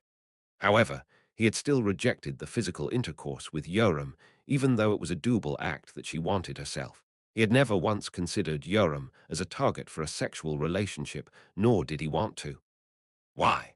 Because it was linked to the daily life that he had barely managed to recover by living the seventh iteration. And according to that logic, finding Balm pretty and craving her body could also be interpreted as something that originated from the daily life. Look at me. But at the same time, that daily life was commanding him to suppress his urge. Do you see me? He knew all too well how hideous and laughable it would be for him to shake his waist after reaching this point. It's all yours, and yet that mindset was about to crumble today. He didn't know why, just like how he did not know what the start of his perplexity was, just like how he did not remember the first time she started looking pretty. Just put your clothes on. Hurry up. The urge was continuing to rise up, and he was feeling perplexed by it. Wear it, before I get mad. Unless you want to be in trouble. But Balm did not listen to him. It was when he was thinking of forcing out the intoxication before anything. Leaning her body towards him while standing on her toes, she wrapped her arms around his neck. Her small head closed in as he then felt something touch his lips. The thing touching his lips was twitching, wet, and was steaming hot. He pushed Balm away. An urge that was equally hot was surging out from his heart into his throat. It was so extreme that it couldn't even be compared to the one he had when killing Demon Smallfreeze, nor the impulse he felt when telling Balm about his secrets. Her bare shoulders under his palms and her gleaming collarbones were setting fire to his urge. Thus, he had to let go of her body. Have I seriously gone insane? She was an existence whom he had pushed into the pit of misfortune. Finding her pretty was different to this. Treating her well and playing along might have been an act, since that was what she had wanted. However, the urge he was feeling right now was craving for the body which he had personally experimented with. How could someone in their right mind ever do such a thing? He could not deny his sins from the perspective of daily lives. This was a vulgar, disgusting, and disgraceful conduct. After escaping from his grip, Balm collected her breath. A little bit of temperament was added to her previously indifferent gaze. Yu Jitae pushed one of his palms out. Then he pressed on his temples and heaved a deep sigh while shaking his head. She muttered, "Why are you pushing me? Should I strike her on the nape and make her faint?" He thought, but soon decided against it. The rising urge was linked to all sorts of his violent desires. He had to refrain from being agitated or stimulated, as that would instigate his sharpened impulse. "Why are you still holding back? Running away from this situation was the best solution he came up with." On the other hand, he felt irritated. He wasn't expecting the last day for open conversations to turn out like this. This was why alcohol was too dangerous for young kids. "You wanted my body." I remember it clearly. It happened right as he was about to turn his body. Balm synchronized her mana with the dimensional cruise as if she had been preparing for it. Her ability to manipulate mana was still as mysteriously remarkable as it had always been. And just like that, she gained control over the ignition key, the device that would move the ship. "Balm, this is not funny," he said with a straight face. She was crossing the line. "I'm not doing this because it's funny." Her mana wriggled and shook the ship. This was clearly a threat and went right against his intention head-on for it to be simply disregarded as a small mistake. Irritation soared inside and increased the impulse even more. "Let that go." He pointed at the cluster of mana in her hand.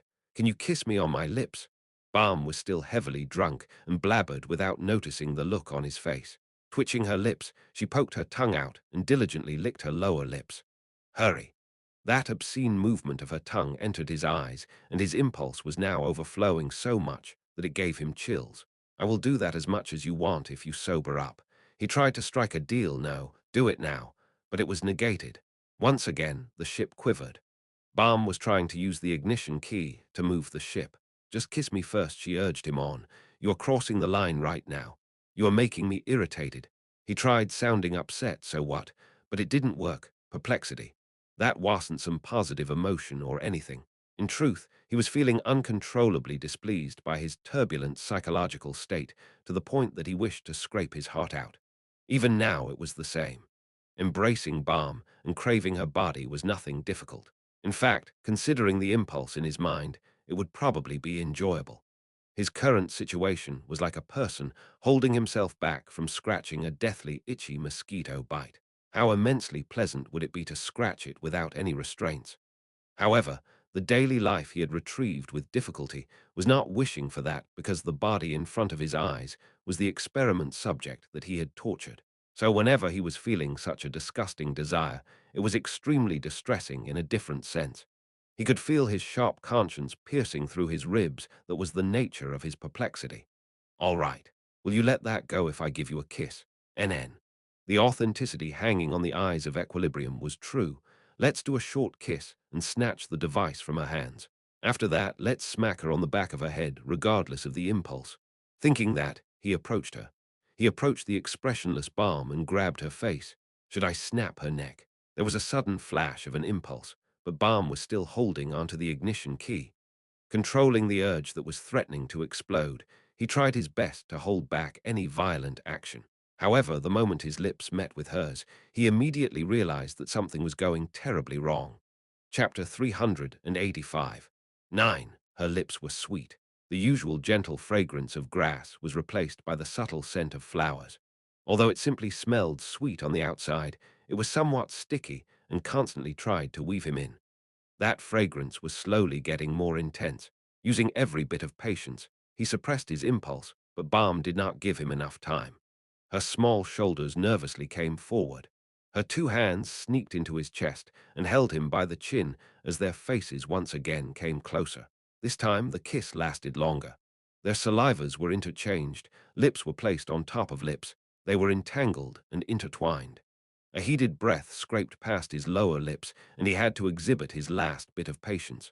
However, when Balm suddenly started to smile, when her little hands caressed over his body, when those eyes that seemed liberated, unlike the past, gazed at him deeply, looking like she was drunk in love, and there was nothing more precious than him in the world, and when her head reached his chest, and as he gazed down at the grass-colored head, lending a close ear to his heartbeat, his patience, it snapped with a click. He wrapped his hands around her waist, lifted her up, and threw her down on the bed.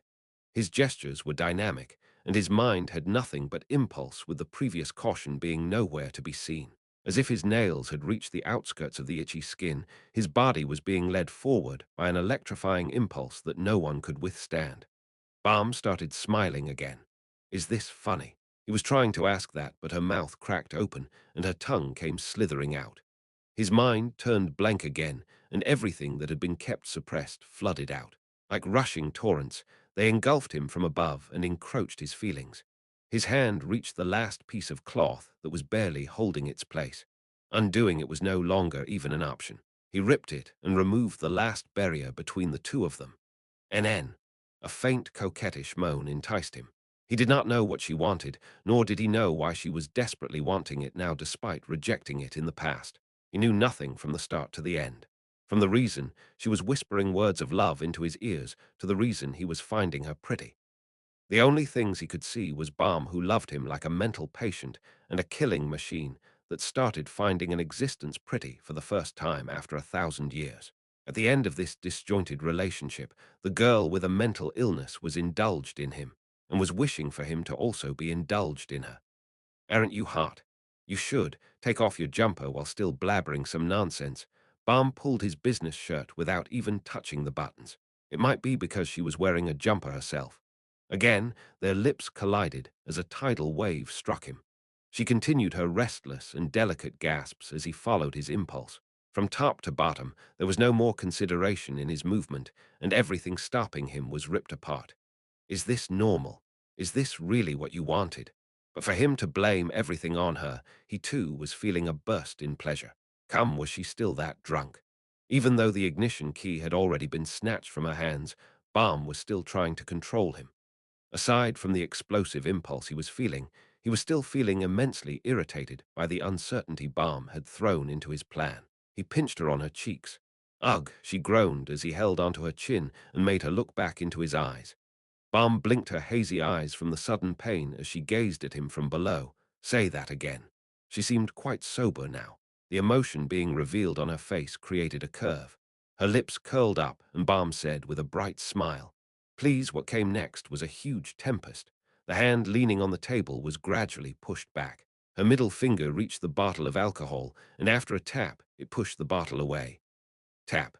Once again, Mana alone was unable to support her, and her body was thus being constantly thrusted back with each tap. At one point, the glass bottle reached the corner of the table and quivered. When her body stiffened as if it was electrified, the glass bottle was pushed even further and at last fell on the ground. Creating a loud and disturbing noise, it shattered, thus hiding a different noise in the background. Flowing down, the liquids merged. What rose up was the scent of alcohol and a fragrance of flowers pervading deeper in. Moans were added into the mix. She grabbed onto his collars and pushed it as hard as she could. He, who should be immovable, was pushed back. Their lips came together. Since she had always been the one looking at him from underneath, there were times when her neck was in pain. But now she didn't have to look up. As she continued her rushed exhales, keeping a firm grip on her consciousness, Balm looked down at him. With the thorny fate striking her like a whip, facing the cold season in ripped clothes, and freezing from the chilly wind with her roots unable to go deeper into the side of the cliff, that was what her life was like. The scenery from the tip of the sword was beautiful, and everything about him was marvelous. The fall was bound to last longer the higher she was, and as such, everything hot made her feel colder and colder. Therefore, she cried. She cried, moaned, and cried again. Even if she were to beg on her knees, he would not listen. None of her actions could change his long history. Because letting him go was the only way to accept him, Balm could do nothing but weep and swallow her sorrows. Do you know why I was refusing you? She could not even voice out her words properly due to her uneven gasps. Even though she felt like she would go unconscious the moment she released her tension for a split second, Balm desperately opened her mouth. It's because I was scared. And I didn't want to lose you, that's what I thought. But I was wrong, I was selfish. As you said, I was selfish. And because I was supposed to be first, that's why I refused you. Everything he had considered precious were gone, And finally, he was about to send off the kids, including herself, that were the only remaining treasures in his mind. Therefore, he would be unhappy even if he survived. That would be even more so because of the memories they had created together. When we leave, you can die. Don't live too long by yourself. And please die at any cost. It's okay to embrace someone before that if that makes you happy. Then please be happy through death. That was when a large shark crossed the line and smashed her body. Frozen stiff, Balm frowned and collected her breath. The feelings that had been flooding in as if trying to kill her, those extreme stimulations were bursting like a bomb at her lower stomach and were vigorous enough to split her body in half. That was why she cried, because she knew she would not have a day like today again. Her toes twirled in. Her back curved on its own accord, and her blurry eyes could not see his expression. But please smile when you are dying. Cherish all the good memories we have, and please think of me once. Balm still moved. You told me to continue living. I will, even if I want to die. I will force myself to live. A sudden burst in power flipped her body upside down as she let out a scream. Pinned underneath, Balm could not gaze up at his face, and the tainted world was shaking busily in her sight. Balm recalled the phrase she had written one day in her novel. Bodily love tends to occur from sensation. The eyes spot a beauty. The nose smells sweetness. Being protected to rest at a nearby pond, and the feeling of elongating my existence is brought forth from a bodily relationship. But that stops once filled. It dries rapidly, and something sweeter can always replace it and ache the heart. But psychological love permeates through the stomach and levitates the entire body. It occurs not from sensation, but from the time spent together. It pervades and is not filled, and thus cannot be replaced with anything else. It forever establishes its position in between the soul and warmly embraces my body and mind. This is fundamentally different from the short throbbing or aching of the heart. Thinking about it, the warmth spreading from the lower stomach to all over the body through the veins is like that filling the empty outer space called me and brightening it with warm light. Although it was an elegant set of sentences, those were more like imaginations of a dreaming girl, delusions she was having through several mental preparations.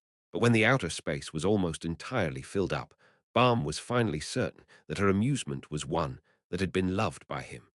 I will never be able to forget today wrapping her arms around his thick neck and sobbing with a lump in her throat. Balm whispered into his ears. Forever they shared love several times. After being unleashed once, his greed flared up like a beast's. The emotions that had been puzzling him, that were thus making him doubt himself, were automatically dissolved. She would be leaving anyway, and everything would be over, so why should he bother doubting things? Thinking that, he gave Balm everything she wanted, and she received everything he gave her. He followed his impulse, and she constantly wished for more. Even now, his daily life was at the core moving him, and he respected her requests. While crying and saying some gibberish, Balm fainted a few times before suddenly laughing as if she had gone crazy. He didn't like those laughing noises, so he bullied her even more, and she suddenly tried to escape in tears. He couldn't let her go, and thus brought her back as her nails scratched the blanket in vain.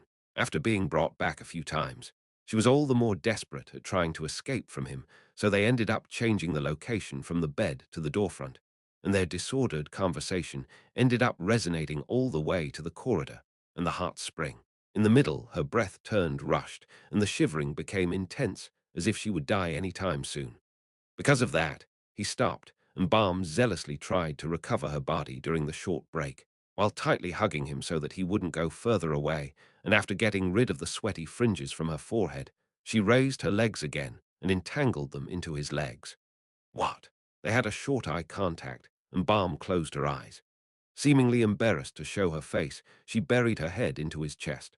However, her body unknowingly rubbing itself against his, and the quickening gasps reaching his skin were suggesting something instead. Balm was requesting something. This, however, was a bad habit. Balm had the tendency of trying to move everything the way she wanted without even saying them out loud.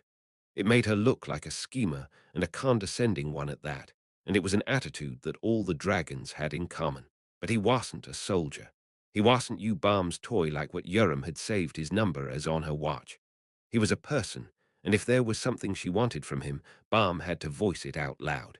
And in fact, that wasn't very difficult. Instead, it was quite easy. One word was enough. More, her mind that wanted to delay the end as much as possible echoed as a melancholic voice melting at his ears. Give me more, Bam cried. More. Chapter 386. 10. Yu Jitae was sitting on the bed while Bam was sitting on top of him. Will it be impossible leaning in his embrace? Bam opened her mouth. Her white, naked body, revealed above the blanket, was covered in sweat that gleamed transparently below the moonlight. To be honest, with the kids it was when the two of them had stopped moving for a while. Even though it had already been turned down by Yu Jitae, she still couldn't hold back the question. Bam was hoping that none of these relationships would stay fake, but until the very end, Yu Jitae was deceiving the kids, and she was the only one that knew about it. She was the one at the lead deceiving them, and was the one that was making the farewell seem as natural as possible. She was a complete accomplice by now. And yet, they will all understand it and support you that accomplice was once again hoping Yu Jitae would be honest. It might sound simple, but was definitely not a simple request. The sun was starting to rise, and it was about time to go back home. This was the last request Bam could give in his embrace with just the two of them. There was no need to tell them the truth if this were to be the end of everything. In other words, Bam was pretty much saying in a roundabout way that she did not want to leave, since it would take more time for them to completely understand each other. She had just requested him to die for sure, and yet now she was suggesting they live together. Bam herself did not know why she was saying this. It might be that she had seen a small sliver of hope from the memories of the seventh iteration that she had received directly from Yu Jitae and the daily comfort he felt. The peace Yu Jitae had felt was as intense as his wish for death. However, Yu Jitae did not move his mouth. It's okay to take it very slow. If we do it, Aga, he started to move, and her persuading lips came to a close. A tempest struck the lower stomach, carrying around flashing lightning bolts and a harsh wind. This was him telling her to be quiet. Yu Jitae wanted deceit until the very end. As the harsh wind penetrated deeper inside, Bam unknowingly raised her fingernails to scratch his back and clenched her lips until they were torn. She unconsciously did that while trying to hold back her tears. It was to endure the harsh pain she was feeling, the immense heartache. Placing down the magic whetstone, she leaned the sword diagonally and started rubbing it. Sheik, sheik. A simple and soft sound continued.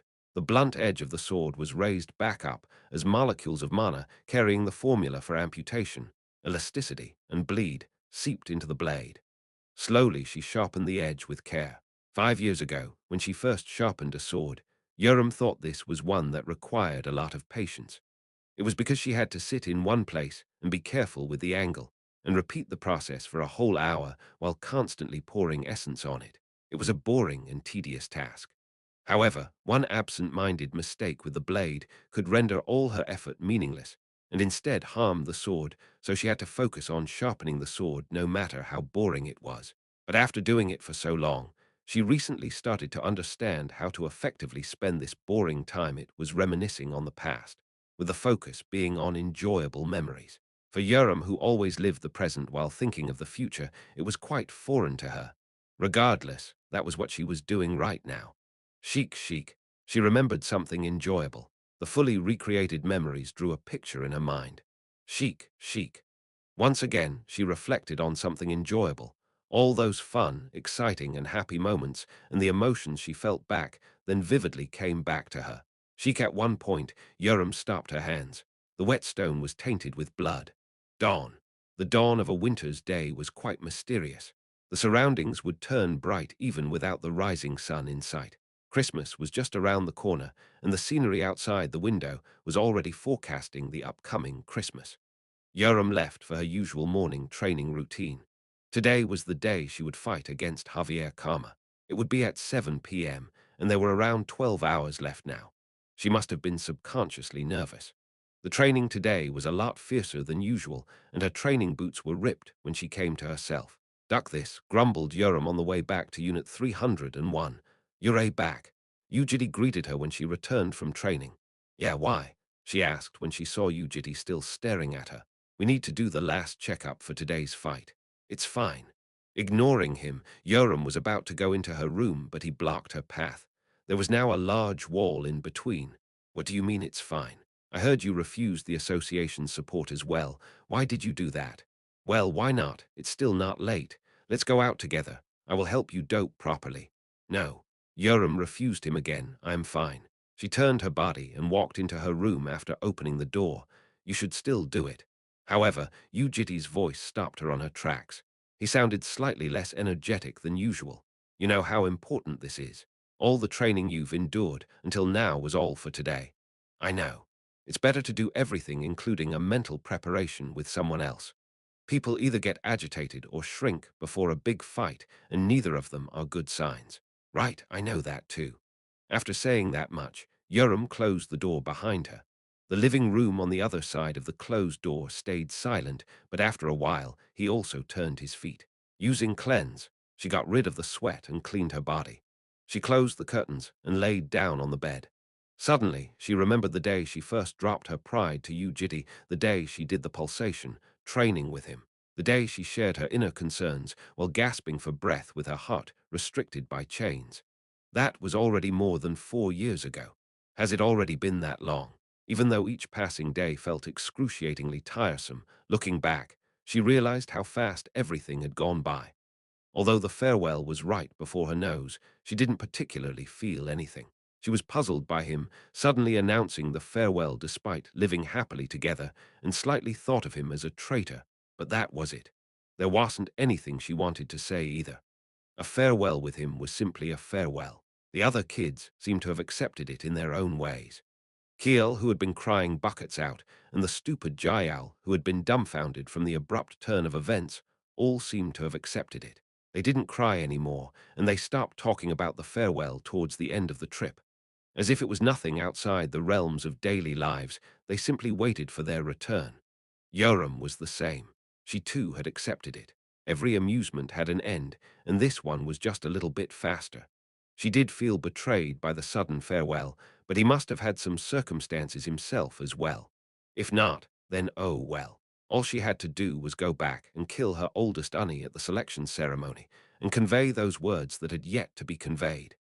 And then the amusement would be left behind in a corner of her memories as a success, and she would live a new life in a world without him. That should be enough. It is. Is it? Is that enough? Is that really enough? Maybe her thoughts gradually turned messier, and it was becoming more and more confusing. She should be wholeheartedly focusing on the upcoming fight, and something like this was definitely not what she was supposed to be doing. Walking out of her room, she wetted her face with cold water and placed a cigarette between her lips. Then she carried her feet towards the entrance, heading for the roof. But on the way, she found the boots, which she had randomly hurled behind, neatly put back together. Upon closer inspection, she noticed that the part ripped from the training had been sealed with magic. It was done very awkwardly. At a single glance, she immediately realized who it was done by. Yoram was frozen stiff, and she stayed still for a long time. The doubts that had been harassing her mind reared their heads again. Someone was asking inside her head, "Is that really enough?" Those stray thoughts were once again throwing her mind into an unpleasant confusion, so she chucked the boots into the rubbish bin. That feels better, Yoram thought to herself. What in the hell even is a farewell? I don't know what that is. Time did not wait for anyone. By the time she came to herself, she was stepping on a warp station in North Africa. Yoram was here for the fight against Javier and was being followed by the related agents of the association in addition to Yu Jitae and Unit 301. Yua, there's so many people, come closer. Stay next to me. Ah, Aki. The security officers of the association were guarding Yoram, who was wearing a hoodie and a pair of shorts that weren't suited for a fight. The warp station was bustling with people. News had already been spread through rumors, and a fair bit of rankers, reporters and fans of the two superhumans had flown in to watch it live. That was just how rare it was to see a fight between two one-digit rankers. It was even more rare because one of the parties included Javier, also referred to as the guardian deity, who stayed in seclusion in North Africa. Yu Yoram, ah, she's here, camera. However, Yu Yoram was seen as a candidate for the future sovereign and was even more attention-grabbing than Javier. She was 20 years old this year, looking completely like a human. No one in the world knew she was a dragon, and her courses of actions were therefore extremely shocking. The speed of her improvement made her gain the title of a genius. Maybe she really will beat Javier as well. There's no way, even though she's a genius, that's still genius. It was a word that was used too frequently these days, but the world didn't have that many true geniuses. I heard that same thing 4 times by now. Well, no one knew she would beat Simon that easily either. That really was very absurd. The ones looking from a distance might just marvel at their talents, but the closer ones that were walking down the same path tended to despair when seeing true geniuses. At times, they would even feel fear and awe. And all the soldiers here were ones that were walking the same path as Yoram. Tension was thus in the eyes of the onlookers. Soon, the crowd was guided into the prepared arena and was met with the insignia of a desert serpent which represented the North African nations united, Nan. The insignia was printed onto a curtain. You Yoram. He tried calling her, but she did not reply. Without even showing him any gestures, she silently walked onto the arena as the manager from the association followed from behind. It was obvious that the kids had also sensed that peculiar sense of distance. They were looking at him with eyes full of concern, so he shook his head. It's all right. She should be fine by herself. Yes, let's just cheer for her. In that building that resembled the Colosseum, Yoram climbed onto the arena. The large arena had a diameter of 500 meters, and that sheer size made it bigger than most sports fields. Yu Jitae and the kids gazed down at the arena while sitting at one of the corners. Boo-oh. Before long came the solemn sound of a war horn, followed by the war cries of North African soldiers. Their cries trembled the surrounding air. Kagagagung Yoram was raising her vigor at the face of the important battle, and so was the opponent. The curtain was lifted up as a small boy poked his head out. Ha! Who's that? It was when someone voiced out their confusion.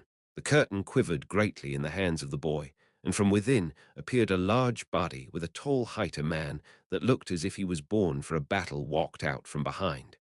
However, there was something strange about him. There was something blocking his eyes. He was blindfolded by a red cloth. Ha! Why did he cover his eyes? That's weird. Is he doing that to make it more fair? He wasn't like that, right? Yeah. The last time he was seen in the media was 5.5 years ago, and he didn't have that back then. Did he become blind in those few years? He could hear the dumbstruck voices of the crowd. In fact, the answer was within one of them. 5 years ago, Javier did not heal the wound that was created by Yu Jitae on the day he took in Yoram. It was to always remember the powerlessness of his defeat. He's almost like a different person. I think he's stronger than most of the transcendents at the association. Bam said, and she was right. Ever since his loss against Yu Jitae, he had been crazily immersed in training with his sword for the past 5 years. As a result, he was slightly stronger than his former selves of the previous iterations. Javier and Yoram both recognized each other. While the one-digit ranker of the association that had come as the umpire was announcing the specific rules of the fight, Keel asked him a question.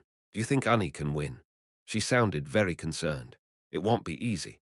Because her will had an endogenous nature, it was impossible to clearly tell how strong it was before being released, and thus, Yu Jitae also had no choice but to watch.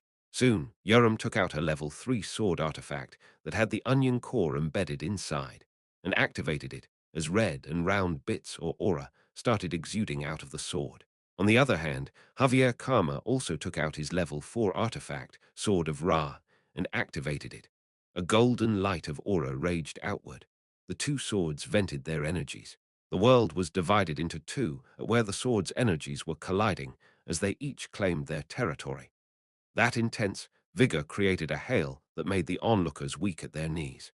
As the arena was being enveloped with more and more tension, ding the ringing bell marked the start of the fight. Chapter 387 BY and Yu Keel illustration. 11. Holding the sword with a firm grip, she lowered her stance and collected her breath. The blood circulating around her body turned scorching hot, and her concentration broke through the limits and slowed down the surrounding world. In a sluggish world where she could see the wind currents and hear segmented shouts of the crowd, Yoram took a step forward. Instantaneously, her body flew forward.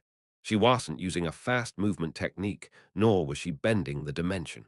There was a fundamental difference to what she was doing right now. The energy pushing her forward was from the explosion beneath her feet.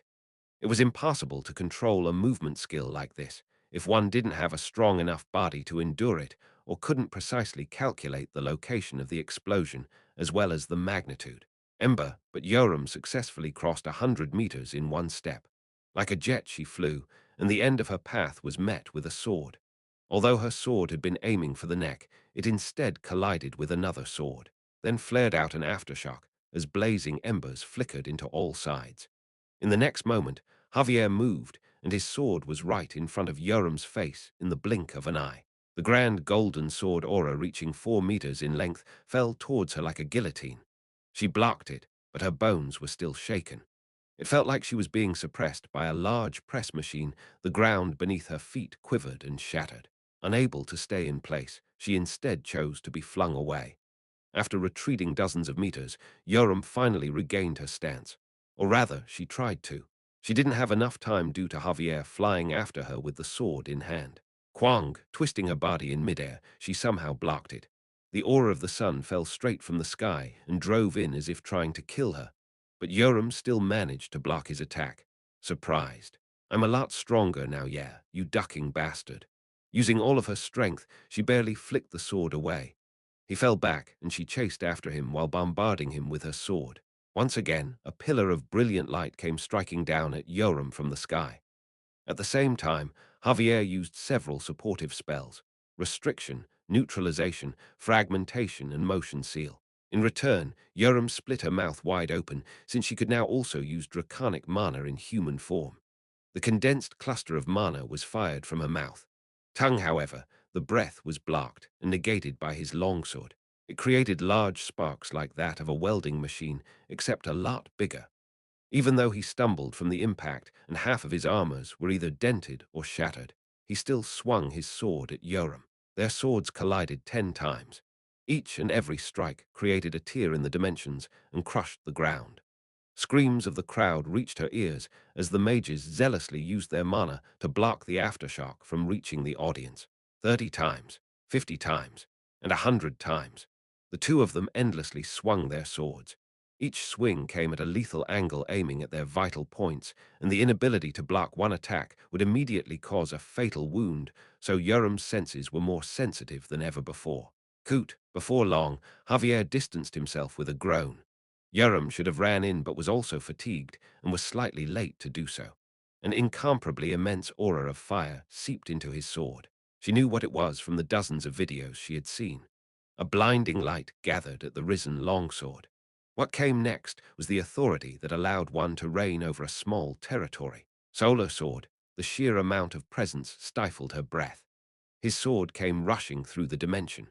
The area under the reign of the solar sword would make everyone else feel like they were underwater and interfere with their movement.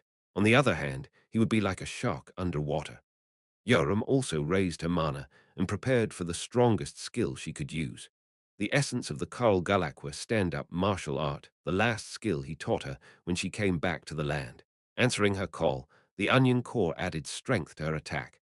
Flames started gushing out of Yoram's longsword, the secret move of the barbarian warriors that used to rip the ancient dragons to pieces. That astonishing flow of explosion soared from the ground all the way to the sky.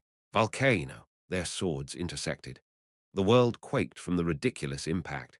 She felt one of the bones dislocate around her ribs, and her mind turned dizzy for a bit.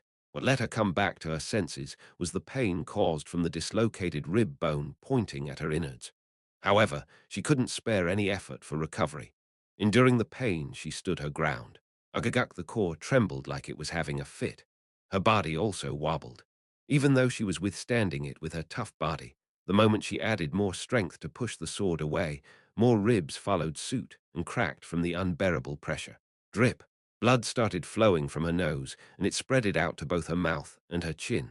She pushed down. She blocked his march with all her might. Using her two arms and her body, she pressed down and clenched her teeth to the point they would break to endure the pain. When he desperately retaliated, the ground started to crumble and scatter while leaving behind long crevices. It felt as if a mountain range was focusing all of its weight on her. While being oppressed by that sheer pressure, Yoram looked at the eyes of the blind man. Even though he couldn't see with his eyes, he was still staring at her. The reason he was so serious despite this officially being a spar was because he had also recognized his opponent, and embedded in his eyes was a scorching fighting spirit. He blatantly started disregarding his safety, and was now looking for any ways out, even if they were to come at the cost of sacrificing his bones. It would be over if she was pushed away once. This was a bout and a test of vigor that she could not lose. She had to push him away, and fortunately, she knew how to do it. She had learned it already. Yoram calmed down the pulsations of her heart. Regaining her breath, her body was at last able to stand up and walk forward. By walking forward, she would be able to run, and at the end of her sprint, she would be able to stand straight again.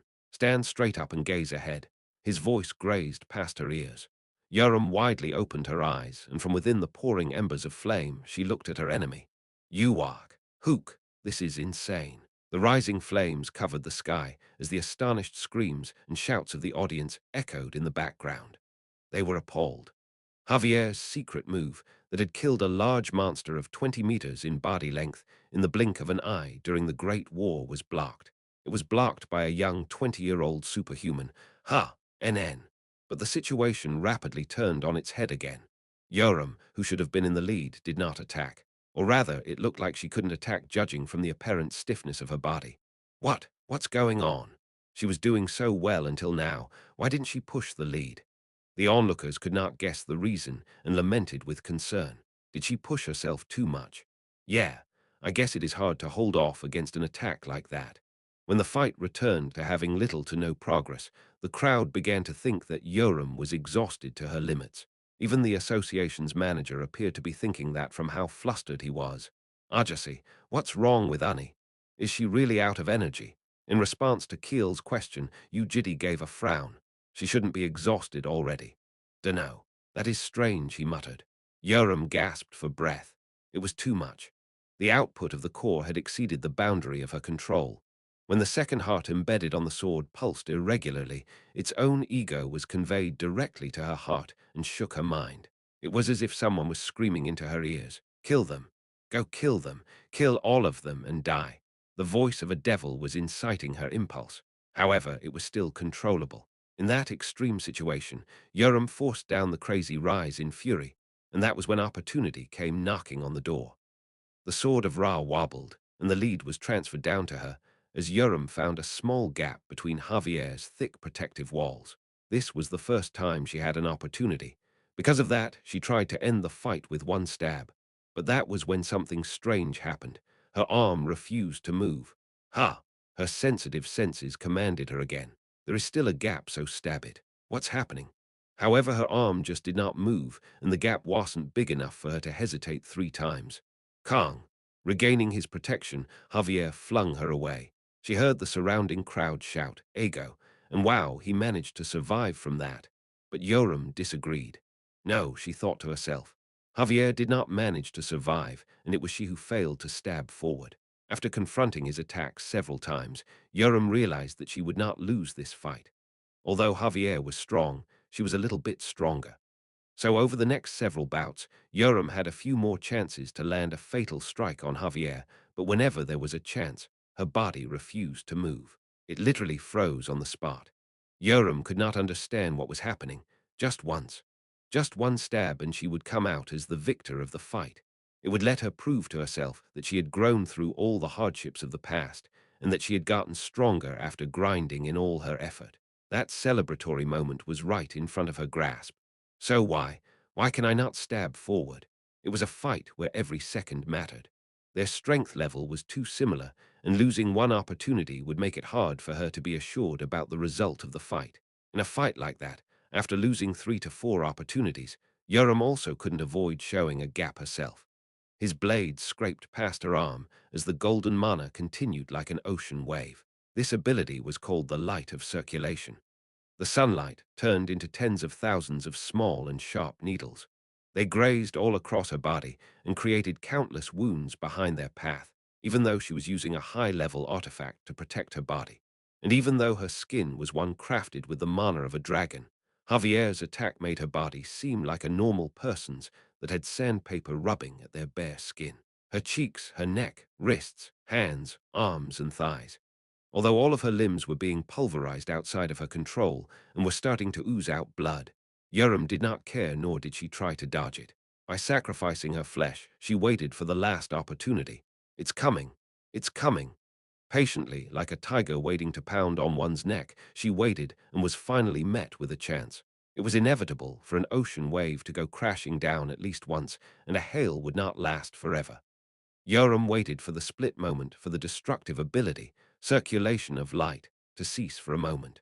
Even though Javier distanced himself in that very moment, that was within her expectations. Ember, shot like a cannonball, Yoram flew forward at a low stance. She then stabbed the longsword as hard as she could. Or rather, she tried to. Once again her body turned slow. Like what the duck? What is going on? Her fingers and her toes were turning stiff. Reaching her arm forward once would decide the battle, and yet she could not do so. Why is this happening? Why? In fact, she might have known the reason already. What is wrong? Why? For duck's sake, why? She thought the body would follow the heart, and thought her heart was the only thing that she needed to deceive. But even though she had deceived her sisters with falsehood, and also managed to deceive him, her heart was one that did not fall to her lies. Why is this happening when her honest thoughts that had been suppressed in her heart raised its head like a budding flower? Yoram realized that she would never be able to beat Javier, because if she were to beat Javier here, that would mark the end of her amusement. The end she did not believe, even when everyone else was crying and weeping their hearts out, would be brought by her own hands. The trigger was placed in front of her eyes, but Yoram could not make herself pull it. Ania! Keel let out a sharp scream. The cost of missing her last opportunity was brutal. Javier's sword grazed past Yoram's neck as red drops of blood tainted the white wall. Chapter 388. 12. The circulation of light minced her body as her mind slowly faded away. When she next came to herself, she was at one of the corners of the arena, leaning on the wall without even the power to lift her head. It was obvious that the fight had ended with her loss. Even though the first aid team that was waiting nearby came rushing in, Yoram refused their help and made them go away. They told her she had to be healed, but she revealed her fangs and threatened them instead. Yoram staggered as she left the arena, leaving behind the stiffened first aid crew. She shrugged them off and aimlessly walked forward as if trying to escape from something. It was an impulsive yet unavoidable action, because she had no idea herself what unsightly thing she would do if she were to stay there. There was only one pair of legs following Yoram from behind. Her body was full of wounds, and the natural recovery was taking a very long time due to the infectious circulation of light. Therefore, Yoram had to bleed while walking, and her footsteps were followed by drips of blood. Walking down an alleyway of the city, she no longer had the strength to proceed, and at last halted her feet. The one following her from behind also stopped with her. Yoram opened her mouth with a faint murmur. Maybe I'm still too weak watching kids, younger than herself, calmly accepting the farewell. Yoram thought she had naturally accepted it as well, because she was more of an adult than them. You saw that, right? I got shit on because the one-sided announcement of the farewell seemed like an act of betrayal. She thought he had discarded her, since he always did whatever he wanted to. If I go back now, it will be difficult, right? But on the last trip, he had definitely said to her that she must live after going back. So if she was still too weak, perhaps it might be possible to postpone it. I might die. She was not confident in conveying her honest thoughts, so she had to spout words of deceit, no matter how pathetic they were. However, it was fine. None of that mattered. If doing this could allow her to cling on to him, I could end up dying. If this could delay the end of the amusement, Yu Jitae closed his eyes. After saying something with a sorrowful voice, Yoram was silently waiting for his reply. The alleyway was bright, but the hair covering her face was casting a shadow over her eyes. The gibberish she was speaking, in fact, did not enter his ears that well. Frankly speaking, Yu Jitae was feeling an emotion that was close to irritation. It was because of her attitude when facing the fight. Doing that for any other fight might have been passable, but Javier's fight alone was something she had to be serious with. She had to be fully immersed in it.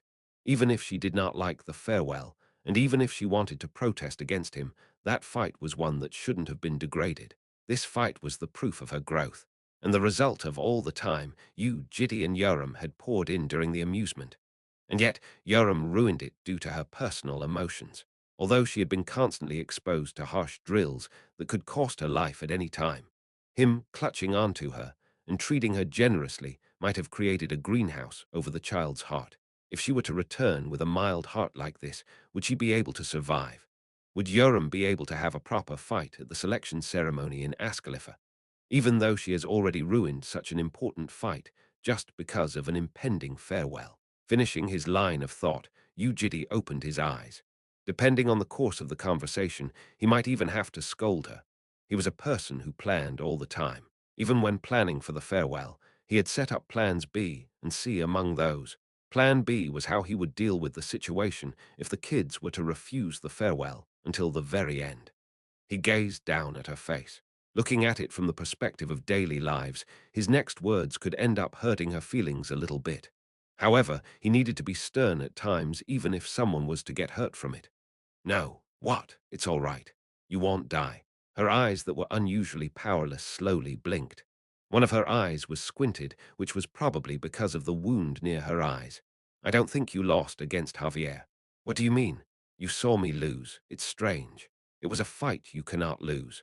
Fight him under the same condition 100 times, and you should have 190 of them, not because of the difference in strength, but because of the way you fight. There is a limit in the size of the territory Javier can control. All of his skills exist to maintain that distance. Stick too close, and his sword flicks you away, and go too far, and his sandpapers of light will endlessly gnaw at you. But you, on the other hand, have great mobility that allows you to move freely regardless of his territory.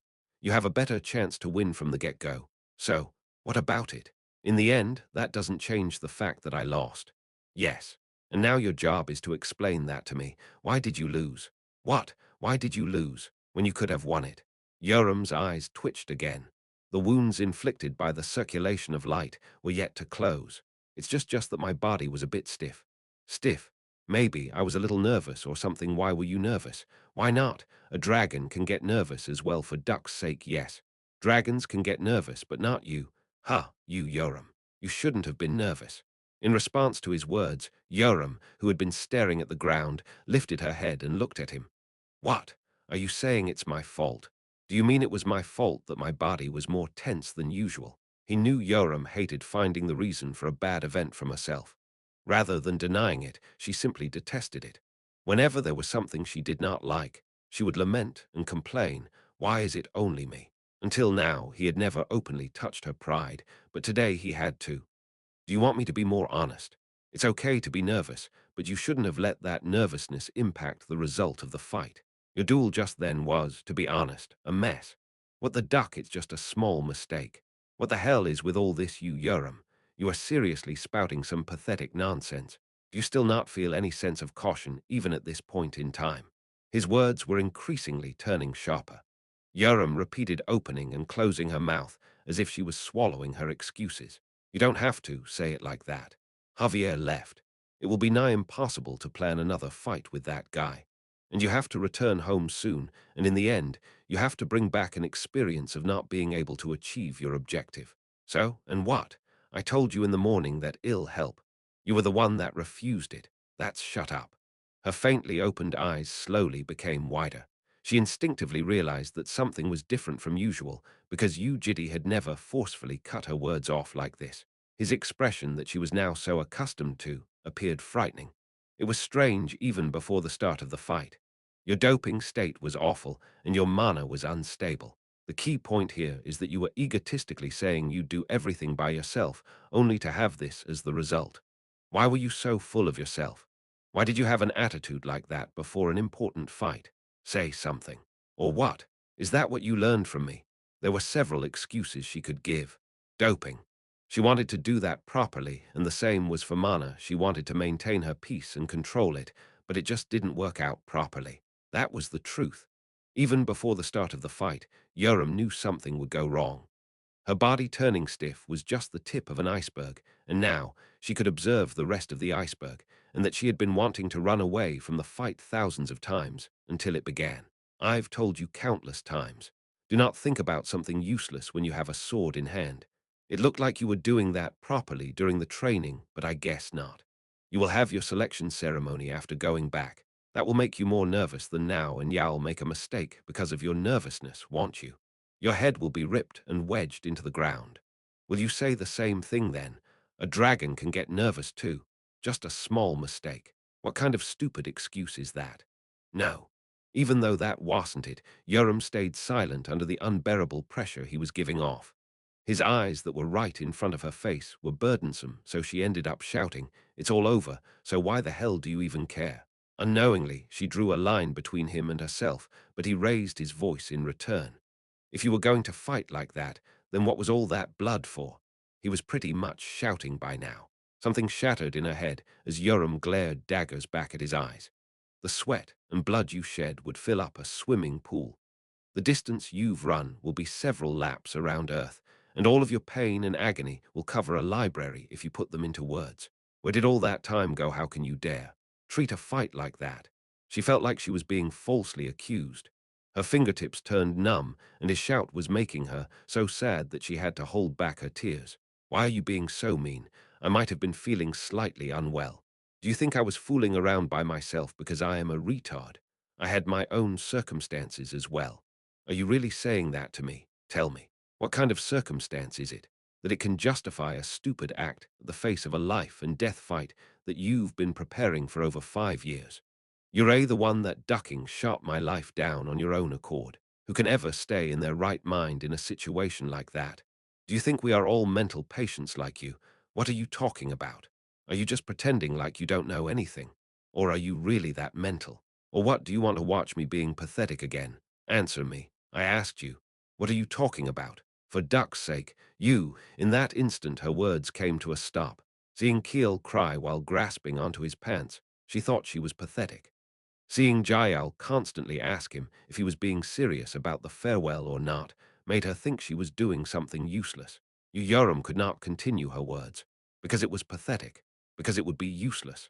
Raising her hands, she covered her face. Ever since the day they first met, through all the time they had spent together to the day of their separation, he did everything the way he wanted to, and that was something she already knew about. Even when she was in too much pain and thinking of giving up, he persuaded her, and in the end, things turned out the way he wanted. Have I ever turned his heart even once? Thinking back, a memory that had stayed down until now for some reason floated back up to the surface. There was one time, when she begged him to revive BMS' son, Jung Tibik. That was when she had first managed to change his stubborn mind. A single strand of solace was shining upon her despair. Yes, it was possible to change his mind. Everything you said is correct. Even though she had been thinking of them as useless and pathetic words, Yoram decided to pluck up her courage. So I think learning for around 1 more year would be enough. I will stop negotiating after this and will obediently accept the farewell. But let's just spend 1 more year together. NN. As you said, my mind is a bit weak. How about you fix that for me? There are still things for you to teach me, right? Those training methods that were all strange but helpful to me, can you teach me those for just 1 more year? You won't let me die, right? Right. Chapter 389 Yu Yoram illustration. 13. A black hand flung out and grabbed him by the neck. It felt like his head was then being driven into a bucket of icy water. Before, he could not understand what Yoram was saying, but now he could. Perhaps she was trying to postpone the farewell. It was just that she was expressing it in a roundabout way with her crude words. Seeing it from that angle, he could also understand why Yoram was acting so strange during the fight. Yoram, yeah, I will never let you die. NN, right. However, the farewell was unavoidable, nor should it be avoided. Yu Jitae had to turn her request down no matter how. But there is no reason to teach you anything else. Ha! She seemed confused by his sudden words. Apart from the psychological element, you are well above Javier. You will be able to survive after going back. I planned it, and you followed it well. There is no uncertainty there. What you lack can be replaced by something else. In fact, I had something prepared a few years ago all for this moment. Yu Jitae took out a sword glowing with primary colors from his dimensional storage and gave it to her. The moment it showed itself, the surrounding scenery lost its colors and started being tainted into gray. It was the longsword which was at the pinnacle of level 4 artifacts, and was the weapon that had been used by the catastrophe-ranked demon, Noah. Dream Eater, he handed her the sword which he had been planning to give at the farewell. Here, this is my last present. Just like that, his stubborn yet non-excessive refusal forced the clinging child to release her grip. Yoram did not reply, nor were her eyes on the dream-eating sword. Her red eyes were instead facing the ashen eyes of the man, and they remained there for a long time. Her eyes slanted down, before relaxing and eventually coming to a close. Lowering her gaze to the ground, her mind continued an endless trail of thought as memories brought upon memories. Before long, Incomprehension floated into her eyes, and she tried to distance herself as much as possible from Yu Jitae. Her eyes turned to the empty plot of land. Hesitantly opening her mouth several times, she closed them time after time and couldn't find the right words to say. She uneasily licked her lips and bit onto the tip of her tongue. Finally, after taking in the fact that it will be unavoidable, her eyes slanted down as her doubt left her mouth as a small mutter. Why does it have to be now? With that, she sealed her mouth. As if that was all she had to ask, she closed her mouth while earnestly wishing for his honest response. Why, out of everything, is it now that they have to separate? That was her question Keel and Jayal had asked the same thing. Why do we have to leave so quickly in such a hurry? In response, he gave all sorts of excuses to persuade both the kids and himself. I'll be honest, there definitely was a reason why he had to make them leave soon, which he did not want to believe in himself. There is a music box in my room, and I occasionally turn the tape. It plays a nameless song which sounds like a European countryside folk song. It didn't make me feel anything, but from an unknown point in time, it started to sound melancholic. At times, feelings were very complicated. I have never felt greed in front of food. I can survive without eating, and I felt no joy from flavor. But one day when someone gave me a piece of a biscuit, it tasted very sweet. There were some phrases that could not be fully expressed even if one was to stay honest.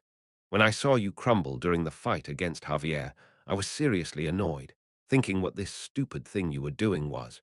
In the past, I never got annoyed no matter what you did, but now that is not the case. I started holding expectations of you. And lastly, disgustingly enough, he was feeling a deep romantic emotion for Balm.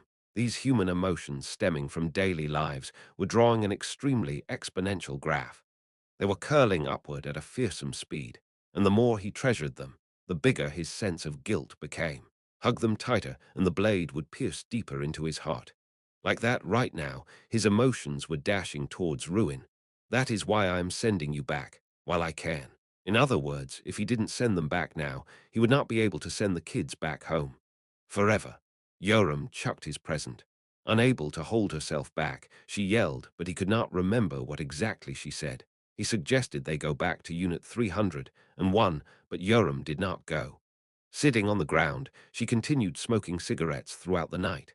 There was a whole pile of cigarette butts next to where she was sitting. Time did not wait for her. By the time she came to herself, it was time to go back. Taking the kids, Yu Jitae headed to the dimensional cruise, as Yoram followed the kids onto the ship. While Yu Jitae was briefly explaining the facilities, the kids etched his explanation into their eyes and ears while nodding their heads, but Yoram could not do so. Even when they were sharing their last meal, Yoram did not say anything. You're a doomed Argosy. Do you know we are actually very worried about you? Why would you worry about me? Because you're an old man living alone. The kids chuckled, and the protector followed suit with its growls. Yu Jitae also gave an empty smile in return. Their laughter ended with a snap. When Jael stopped giggling, Balm and Keel also stopped immediately after her.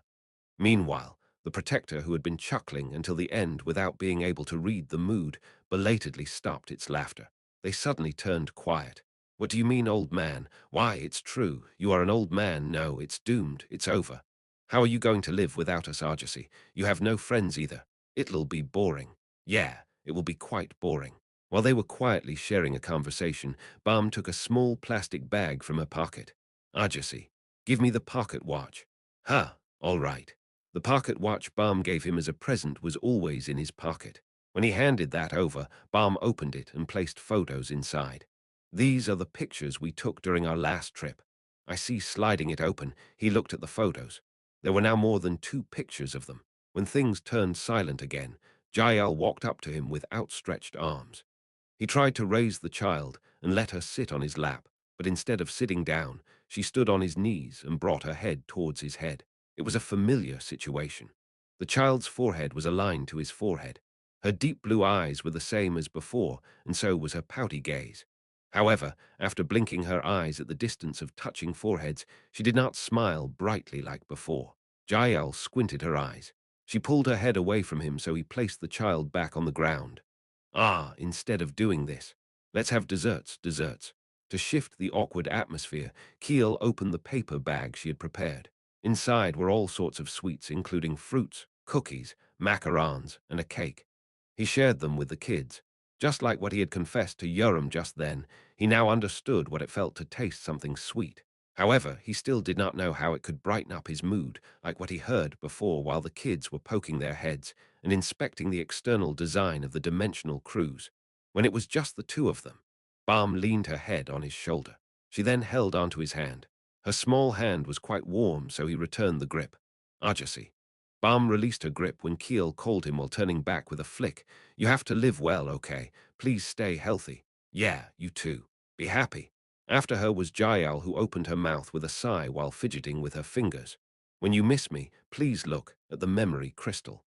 Bending his legs and his back, he met his eyes with the child's. Caressing her blue hair that had a cap placed on top, he gave a nod. All right, I'll watch it. Until the end, Yoram did not say anything. Instead, she was the first to carry her feet to head to the cruise ship as Keel and Jael followed their Unny into the cruise. Lastly, Balm walked up to him, and even though the kids were still watching them, she kissed him on his cheek. Her grass-colored eyes were full of sorrow as she gazed at him. Although there were a lot of words embedded into her gaze, Balm turned her body without leaving any words behind. Like that, the kids were finishing off their last greetings, but Yoram stayed silent the whole time. Honey, are you not going to say bye? Keel couldn't help but ask her. Me, I am. Well, Yoram mumbled. Is that really enough? In that moment, when the thought that this would be the last moment flashed past her head, Yoram felt an emotion soaring from the depths of her heart. Looking at her two younger sisters, Yoram thought they were turning themselves away from the farewell because they were young and foolish. But she was wrong. She herself might have been the one that had been turning away from the farewell until the very end. Yoram felt stifled. The kids were all inside the cruise, shaking their hands at him. None of them were crying, every one of them was smiling. Thank you for everything, Keel shouted, and he waved back. Balm and Jael also waved their hands while swallowing their tears. Soon, the cruise was activated and the door slowly closed in front of her. This was the end. This was their last moment. When the fact that this was their farewell finally reached her heart, in that instant, Yoram, she felt the past memories flooding in like a tidal wave. When she was crying at her first, defeat his words, offering her to become his disciple. When she was afraid of the uncontrollable shivering of her heart, his face, as he stayed next to her under the moonlight. When she stumbled like a newborn deer, unable to walk by herself, his hands that held on to her as they walked together. Yes, you did very well. His words that verified her life for the very first time. The voice consoling her when she was anxious from her competitive mindset. The time she learned gambling from him, those joyous times. All those gestures when awkwardly dancing together. The sweet fragrance of alcohol.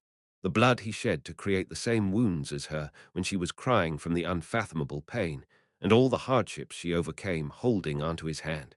All of them resurfaced in her mind, when the one who had contemplated through all those moments for her survival as the one who gave him all the good things of the world, who together with her had suffered, grieved, and yet supported her like an adult, and cheered for her when her partner that she would never ever find a replacement for in her entire life. When he was slowly being covered by the closing door, unknowingly, Yoram squeezed through the gap and jumped outside. Yoram, in surprise, Balm stopped the ship. Keel and Jael also widened their eyes into circles as they gazed at Yoram. She couldn't leave like this.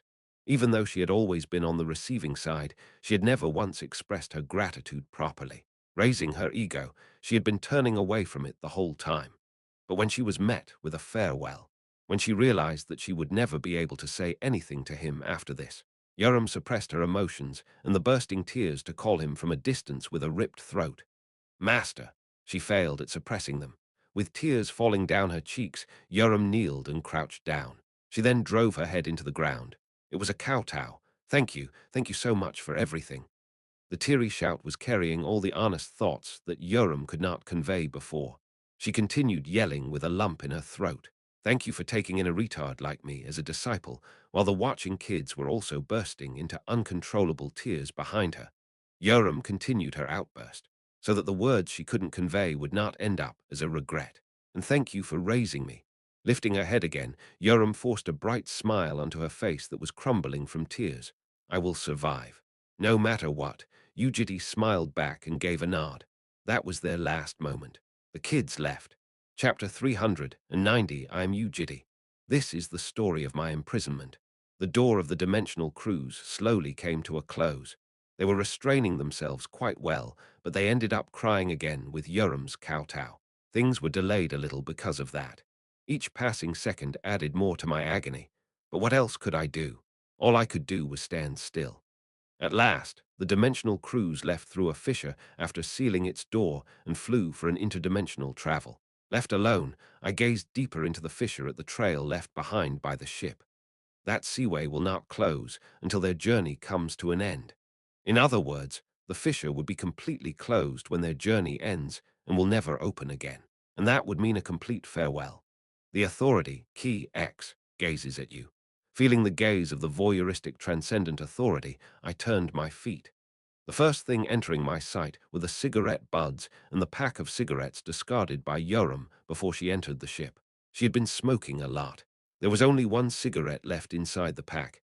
Bending my back, I picked up the pack and all the cigarette buds and then carried my feet. It was time to go home. On the way back, I was alone. I slowly walked on. The surroundings were very quiet. Basking in a complete silence which was very rare, I felt slightly strange from realizing the fact that there was no need to walk with haste. My feet were always rushed, including the past and the seventh iteration. However, there was no longer a need to be in a rush. Mindlessly walking on, I reached the warp station after half a day. As I normally would, I teleported and headed to the floating island, Hateling. Leaving the station, I walked outside and headed to the large academy city located in the middle of the island. Academy City of Lair. Going into Lair, I showed the ID card and headed to the residential district. Dormitory Building 107 was located quite further inside the residential area. Walking longer than others, I reached the innermost building. I climbed the stairs to Unit 301. Displayed outside the window was the small mountain behind Building 107. This dormitory was like an apartment with corridors. When the corridor that I have always walked through appeared in front of my eyes, it finally gave me the feeling that I was back home. And when I opened the door of Unit 301 and walked inside, welcoming me was a house that was now quiet with no signs of people. I was taking off my boots when I found Keel's shoes placed all around the entrance in a very disorganized state. By now, Keel must be lying down in her room with her shoes hurled everywhere. After taking off my shoes, I walked into the house. The house was a little small for 6 people, including the protector, to live in, and I occasionally considered whether we should move out or not.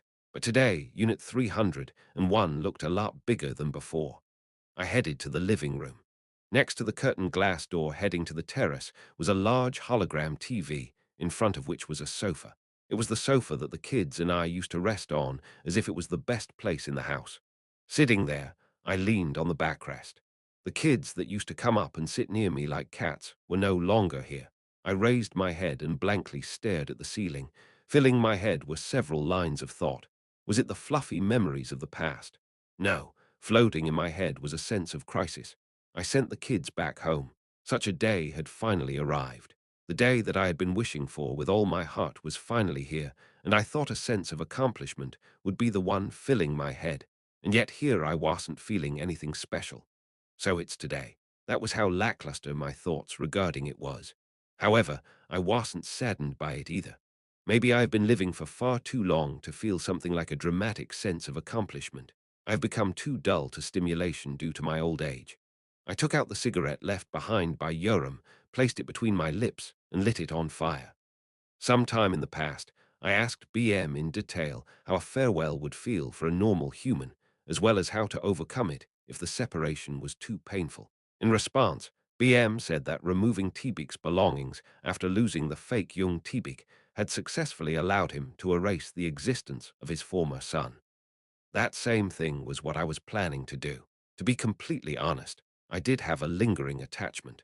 Even though everything was going according to plan, and even though I was now at the end of everything, my heart was still not at ease.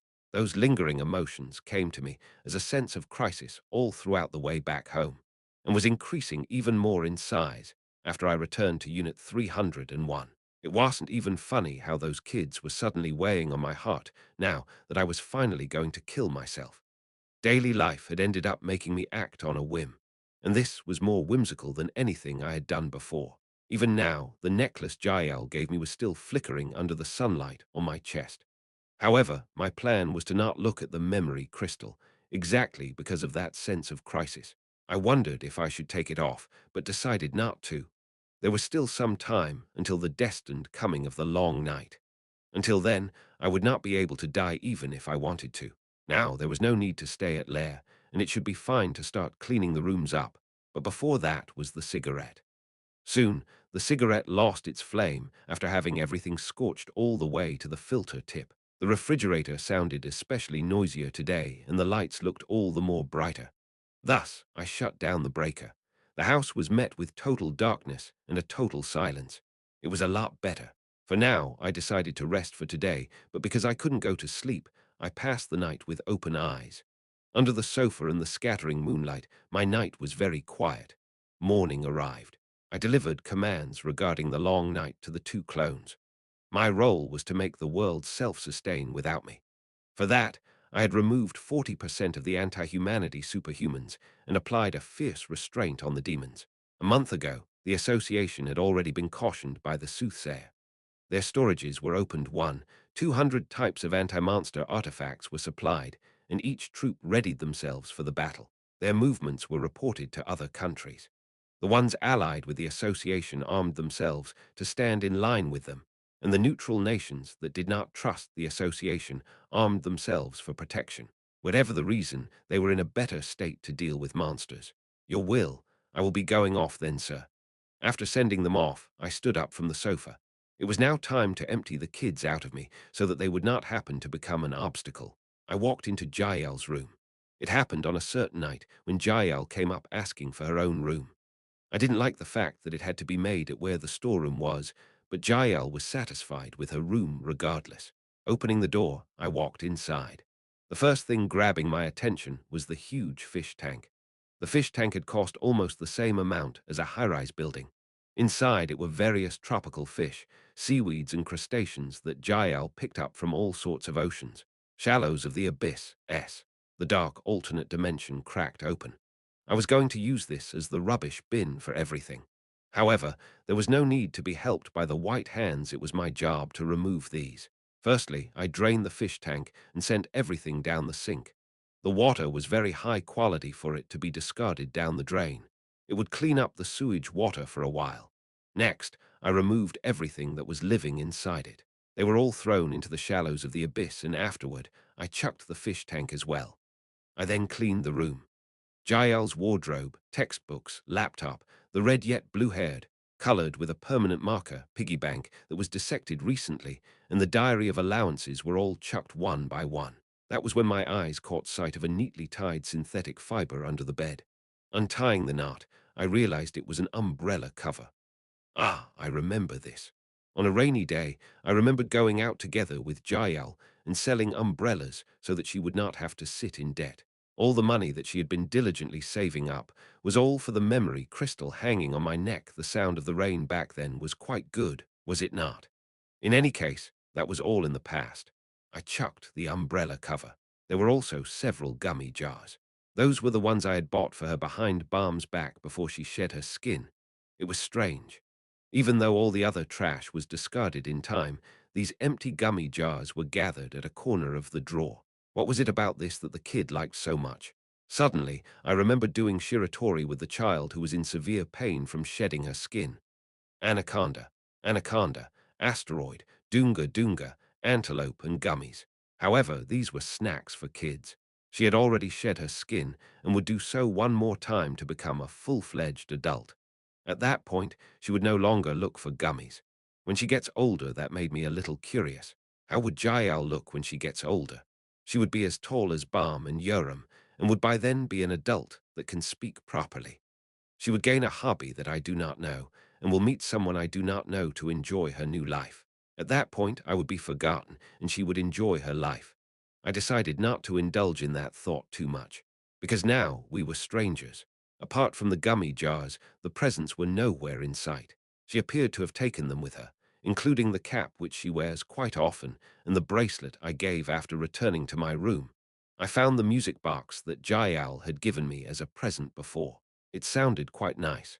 Picking it up, I threw it into the rubbish bin. It took half a day to completely clean up Jael's room. Like that, I slowly emptied myself of Jael. Keel's room was messy. Plushies, chocolate packs, packets of snacks and clothes were all everywhere. Keel out of the hatchlings was the one that was the most similar to human girls of her age. She bought clothes, wallets, rings, and various shoes. For shoes alone, she already had more than 10 of them. In fact, at the start of the 7th iteration, I had a little bit of an obsessive-compulsive disorder. I used to feel irritated by anything tangling my feet, and thus had a habit of cleaning them up. So back when it was early into our life together, I planned for a big cleaning day. What did Keel say back then? Who goes into a girl's room like that, was it? Her room used to be a messy pigsty, but now it was different. She had a new wallpaper, a pretty lamp, and the full-length mirror at the side was both big and fancy. It was now a beautiful pigsty. I opened the wardrobe. Inside were the pajamas she loved, a fluffy and flabby one-piece dress, a boxy top and a sweater, a coat, a turtleneck, a short skirt she never wore after buying, and a similar dress, and beneath all that was an unfamiliar piece of clothing. What is this thinking that? I raised it up and inspected it to realize something. It was round and chubby, and was clearly for Chirpy the baby chicken. That woolly piece of clothing that was neatly folded up was too small. Keel must have been quite flustered, after buying it, and then realizing that the chicken was growing rapidly in size. The funny thing was that there were 4 pieces of clothes that were assumed to be for the baby chicken, with one for each season. However, I had never seen the baby chicken wear clothes before. In other words, it must have gone like this. Let's make Chirpy wear this in spring, thinking that she bought clothes, but the chicken was too big to wear it that spring, and the same process seemed to have repeated itself 3 more times. It was just what you Keel would do, and made me float an empty smile. The organism under protection always grew up very fast. The kid who used to follow from a single macaron had gone through a military life and became a guardian deity. Looking back, all those harsh times and her improvement through them had happened at the blink of an eye. Wait, what's this? From a different drawer, I found a rectangular packet. It was too crude for it to stay with other cosmetics, and looked exactly like a pack of cigarettes. There was also something like a plastic bag sticking out from the top of the pack. I had seen something similar a long time ago. It was a very, very long time ago. Don't tell me chapter 391, Road to Happiness, 2, Guillotine illustration in the previous iterations, by Enjoyed Drugs. Fortunately, this was different. Inside the packet was a dry black petal of flower. The wyvernip petal that dried even after being placed inside a conservation device was neatly folded inside. Of course, there was no way it would be a drug. This was the 7th iteration after all. Such needless thoughts kept popping up, and my mind was constantly heading towards our connection. I had to change my line of thought. It was not important whether she grew up normally or not. The important part was that she had now left Earth, and that I had now earned freedom. I threw the petal into the dimensional rubbish bin. Aside from that, there weren't many valuables, which was obvious because she would have taken them all. It took a few hours to clean up Keel's room. Like that, I slowly emptied myself of Keel. There was actually a room that I was reluctant to go into. It was Yoram's room. The reason for that being that I didn't really want to know about her secret private life. This, too, was a portion of the emotions that I earned from living a daily life. Back when I first met her, I wasn't interested in whatever debaucherous thing Yoram did behind my back. Wasn't everything fine as long as she did not die, and as long as she was given a chance to fight? That was what I had been thinking, and to be frank, it was not much different from how one could consider the environment for an animal being kept at a zoo. After starting to think of Yoram as a person, I began respecting her privacy. Because of that, I decided to turn away from those various things. That would be inside her room. It's not like I could burn the whole room down anyway. I walked into the room. Her room was unexpectedly clean. In fact, it was closer to being empty. There was nothing like a pencil case, an exercise book, or a pen on the tabletop. The only things scattered around were comic books, and they were either related to sports or action. It was nothing strange, because the kids all enjoyed watching movies, dramas, and animations. Picking them up one by one, I threw them into the bin. There weren't that many clothes inside the wardrobe either. A training top, several t-shirts, shorts, and a few training outfits were the only clothes inside, and Yoram did not even have a single skirt. Something that weighed on my mind was that 30 of her clothes were in tatters. Clothes that were ripped during her training appeared to have been thrown into this wardrobe after cursorily cleansing them with magic. When I opened a different drawer, my body halted for a bit. It was because toys that I really didn't want to know about were inside the drawer. There were handcuffs and whips, and the ones beneath them were even more obscene. She's gathered quite a lot of them. Closing the drawer, I tossed the whole thing into the bin. The other wardrobe on the other side of the room had no clothes and was instead filled with weapons. From bows to guns, there were all sorts of weapons, including 6 types of swords. She had the Dream Eater and an onion core with 10 lifted seals, so that should be enough for her weapons after going back. In truth, it didn't really matter at this point whether she died or not. Even if she did die, it had nothing to do with me. Thinking like that pushed down the sense of crisis that had been soaring all the way to my chin. My heart was put at ease, just like what happened when I started considering Jayal and Keel as strangers. Suddenly, the time I entered Tranquil Sea with Yoram floated back up in my mind. That training where she said fishy Yoram and whatnot. After passing the last phase, it was when we were crouching down smoking together. At the depths of the ocean, she said she saw an illusion of her youngest Unnie tempting her to give up on everything. While confessing that, she asked, "What did you see?" The illusion there made an existence powerless by showing an illusion that went completely against one's intention. Back then, Yu Jitae saw the baby dragons. Us, was I there as well? Yeah, you were. How was she? She had long hair. What? I hate long hair, 'cause it's annoying. It went all the way down to the waist. They should stop acting at this point. Their script's trash and their research is trash. Not the right way to approach acting. Is that so? And what did I say? Did I swing around a sword saying ill leave home? I didn't reply back then. Inside the illusion, Yoram was on her knees grabbing my legs. Crying her eyes out, she was begging. I don't want you to die, let's live together, okay? Please. I got rid of all the weapons. Her room was cleaned up in an instant. It would be great if memories could be discarded as easily as this. Since that was impossible, there was no choice but to slowly remove them. Lastly, I went into Balm's room. Balm's room was especially dark because the curtains were exceptional at screening the sunlight. I flicked the switch, but the light didn't turn on because the breaker was still down. Therefore, I used my sloppy magic to float a marble of light which brightened up her room like a light bulb. Even though there was no need to brighten up the room, it was a daily habit. A room spoke about the person's personality. Balm's room was clean and tidy, as if everything was aligned with a ruler. Even the books on the bookshelves were in an ascending order. Opening the wardrobe, I found all sorts of clothes from dresses to one-pieces, fleece jackets, suits, and the off-shoulder dress. She liked wearing all the clothes were in a descending order, following their colors and seasons. But the one that was more eye-catching than those various pieces of clothing was the old t-shirt that had an extremely outstretched neck. It was the one Balm wore at home all the time. Looking back, Balm was a really unique type of person. She was calm yet emotional, easygoing yet harsh, and her gazes were usually warm, but at times were uncannily cold. The room was like a representation of her personality. It was calm and tidy, but seeing it made you wonder whether this really was a room with a living person or not. It felt as if it was a room for a machine. It was interesting. Even though she was the one I shared the most experiences with, she was still the most incomprehensible hatchling. Anyway, I threw the flower pot into the bin and took the books out of the bookshelves. The cosmetics, accessories, her favorite laptop, the stationery that were neatly arranged inside the drawers, as well as chocolates. I tossed everything.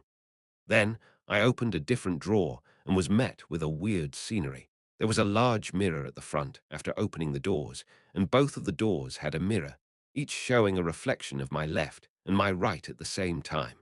It was like a room of mirrors. Well, a human had one focal point, but a dragon could focus on 3 places at once, so it was nothing strange in that sense. I pulled the mirrors out. Vacantly emptying the room, I smelled her subtle fragrance being emitted from the clothes. It was a soothing scent like that of the forest. It was different from how the other baby dragons did not really give off any body odor, and was also strange because it was a smell I did not sense in the previous iterations. Continuing that line of thought, I needlessly remembered the thing that happened with Balm the other night. Seriously, it was strange. Why did I feel something like a romantic feeling towards her, and what made me feel a burning passion urging me to crave her body. While discarding them one by one, my hands were forced to a stop. In one of the drawers towards the bottom was one that was sealed shut. It didn't open even when I tried to pull it out, and didn't have a lock either. It simply refused to open. Focusing on it, I discovered an exquisitely crafted structure of mana sealing the drawer. It was remarkable even in my eyes. Balm appeared to have made it. What was lying inside that she sealed it with so much care? For a moment, I hesitated. Should I respect her privacy or should I just open it? In the end, I decided to open the drawer. We had an intercourse already anyway, and that lowered my resistance against opening it. When I ripped the drawer out, the magic formula buzzed as it tried to burn the thing that was inside it. I flicked my hand and removed the spark. The thing inside looked like a thick diary. There was a single heart drawn on the outside. It seemed to have been written with an erasable pen, and there were faint traces of several pen lines that were removed time after time. Looking closely, it read Arjasi Observation Diary, and there were some geometrical figures next to it.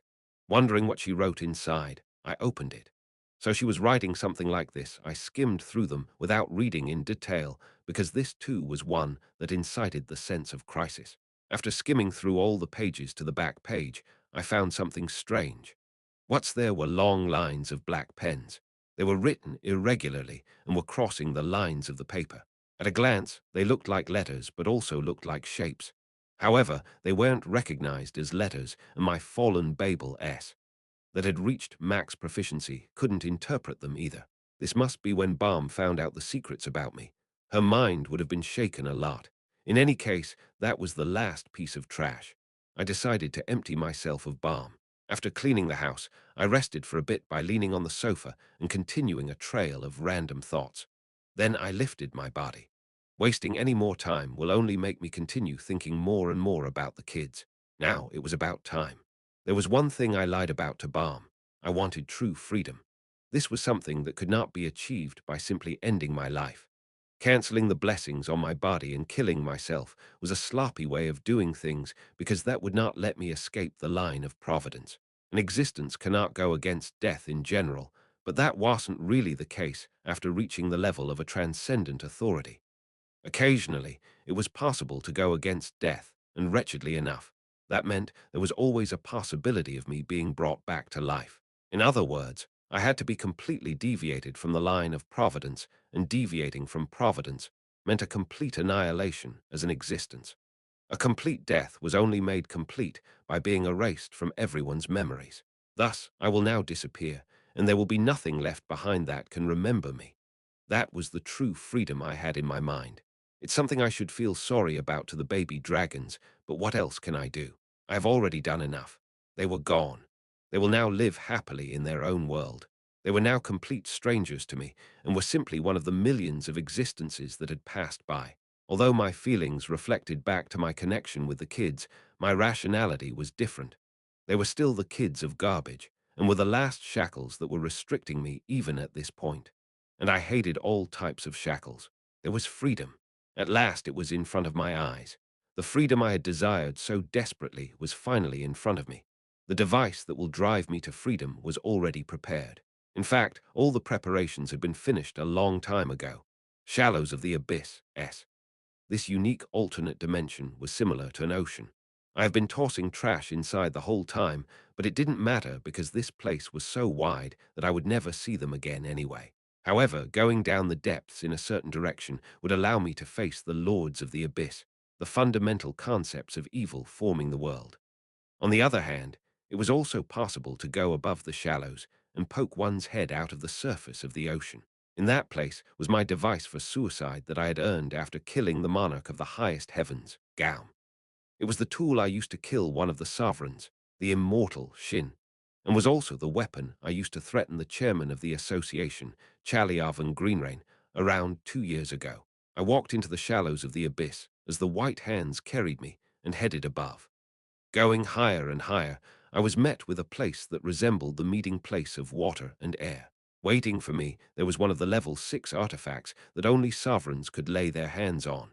Above the tall heavens was a mechanical device going hundreds of meters in height. Black pillars were densely packed around it, and at the very top was was a golden sword aura that was crafted with an astonishingly large amount of mana. It had been activated beforehand. The golden sword aura was suppressing the world.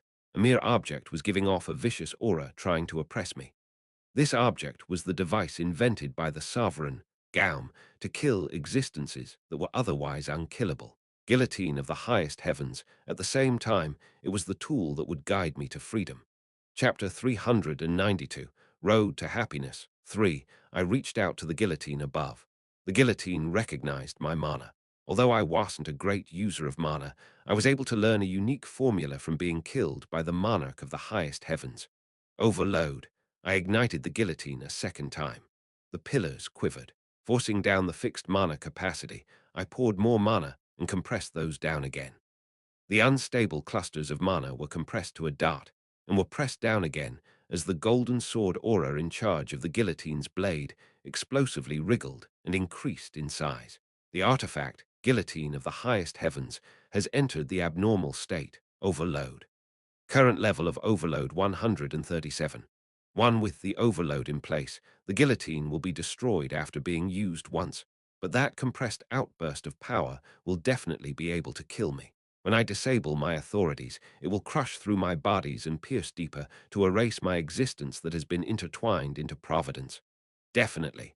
Was this good enough? Current level of overload 213. 2 no. Let's put a time limit as well, 30 days. It was the time it would take for the cruise ship to reach Ascalipha after traveling through the dimensions. In about 15 days, the cruise will start merging into the outer dimension, and the true body of vintage Clark will perceive the disappearance of the hazard and undo the curse of regression from my body. The reason I placed a time limit was in case this sense of crisis that was right beneath my chin made me hesitate and postpone the death. I had to push myself to the corner. In other words, it was like this current level of overload 349. 5. I will definitely die in 30 days. Current level of overload 538. 8. Current level of overload 819. 0. Current level of overload 1324. 7. A snowy season. Night came fast to Nyangri at this time of the year, and the sun did not last for long. That day was one of such days. The sun disappeared over the horizon as darkness slowly started covering the sky like a drop of ink in a bucket of water. Under the darkening sky, the nearby city sparkled brightly and peacefully like a starry night. However, the hills and the mountains near Nyangri were in a different state. The camouflaged soldiers were holding their breaths, adapting their eyes to the darkness. They could become targets of the flying monsters the moment they used any sources of light, so they embraced the darkness while gazing at the sky.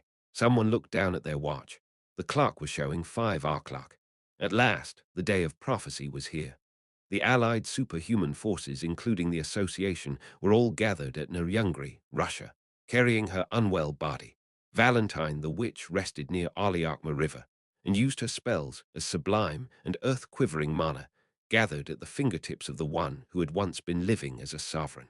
Kagagagang, her gestures were followed by trembling clouds, making one wonder if this would be how it looks for an earthquake to happen in the sky. And as for the sound, it sounded as if clouds of thunder were roaring in the distant night sky. Even though the thundering roars were resonating at a distant place, they were loud and fierce enough to shake one's heart. While feeling the goosebumps on their arms, the soldiers gulped in nervousness. Something was coming, however. They started finding it odd as more and more time passed by. The night deepened with nothing coming to them. In truth, even the observation devices that they brought in dumps were unable to find any signals. As they waited in tension with a strand of doubt appearing in their minds, the clock continued ticking, and it became dawn, and later became morning. Sitting at the world that was still dark, they suddenly felt odd as the soldiers raised their awareness once again. It was currently 9 a.m. Things were even stranger. The night at Nyangri was not coming to an end. Something gigantic was already occupying the sky. Waiting for something to pop out from the sky, while tension was slowly rising to the surface, the start of everything happened at a very different place. There was a Grade 2 agent of the Strategy Council. She passed the night without any sleep at the temporary command center, and up to there was fine, because superhumans could survive without sleeping for a few days. However, her stomach slowly starting to ache from tension at the face of her first ever battle was a different issue altogether.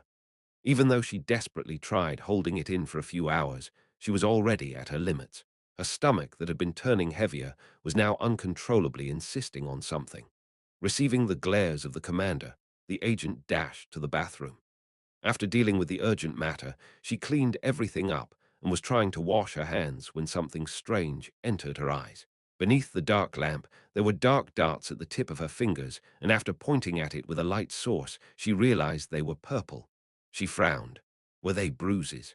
They did not wash off no matter how much she rubbed them with both water and soap. It was strange.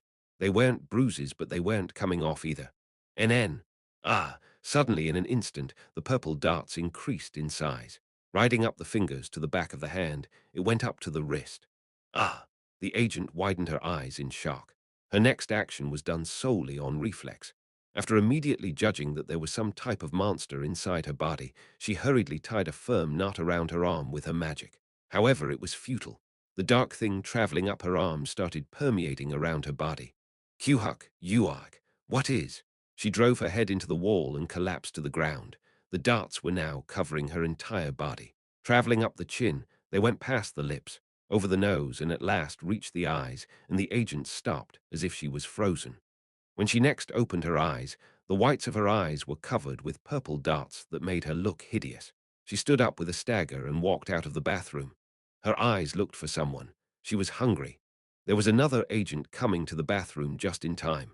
In a flash, she dashed towards her like a lightning bolt and pounced at the opponent. Arc W, what are you doing, Joanna? She inserted her fangs that were now doubled in both size and length into the neck of the opponent. N, no. K, Q her ag. Blood splattered. The struggling body stopped its retaliation. The neck of the bitten agent turned purple, and before long, the whites of the agent also turned purple as her fangs started protruding out. Soon, the two monsters lifted their bodies. They then turned their heads at the same time, looking at the next intruder. Yu Jitae was on the other side of their gaze. The incident suddenly started occurring simultaneously all over the Allied forces. The long night began from the inside. Even though the Allies hastily dealt with the situation, subjugating them was not easy. Humans turned into monsters and attacked other humans. In the middle of a close combat, new monsters would suddenly be born. After several encounters, Yu Jitae fully analyzed the state and sent her message to everyone's ears. Their characters are similar to zombies.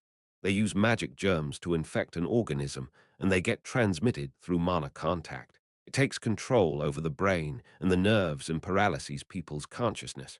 Plus, they instigate the instinctive impulses of the host. Their intelligence was lower than an animal's. They could not turn a tap to drink water and did not know how to open a container of food, but they continued moving from the endless hunger and thirst. However, there was no need for them to open a food container, because there was food all around them humans. It was simple because all they had to do was go up and bite. Despite the simplicity of the phenomenon, it was difficult to resolve it. The infection of the germs cannot be stopped. It was difficult because of their strong infectiousness. It is impossible to stop them with normal immunity. Also, the germs can use almost 95 of the host's abilities, and their potential. Their numbers will rise exponentially the longer we fight them. This was one of the supernatural abilities held by an adult black dragon, and was one of the abilities black dragons used to destroy worlds. Yu Jitae knew what these were called. He put an end to his silence and interjected into Yu Jitae's report. These will now be referred to as apocalypse bringers. As of this moment, immediately kill anyone no matter who they are, the moment you see purple darts on them. There is no cure for it. Ending his words, Yu Jitae crushed the head of one of the bringers that was running in at him. The germs of the bringers of apocalypse started spreading like embers on a dry mountain. Because the soldiers were hiding in a small piece of land, the inability to deal with the situation promptly before the full analysis costed many lives. The Allies were in chaos. And no, wake up, Balon. It's me. I am your mate. Oi, you are the one that's supposed to wake up. Does that guy still look like Balon to you? Hurry up and run.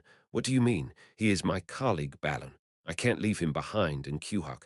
Screams and gasps of the ones that had been turned into purple-darted monsters, the clashing sound of steel, the explosions of spells, gunfire and bombs, all those noises mixed into one.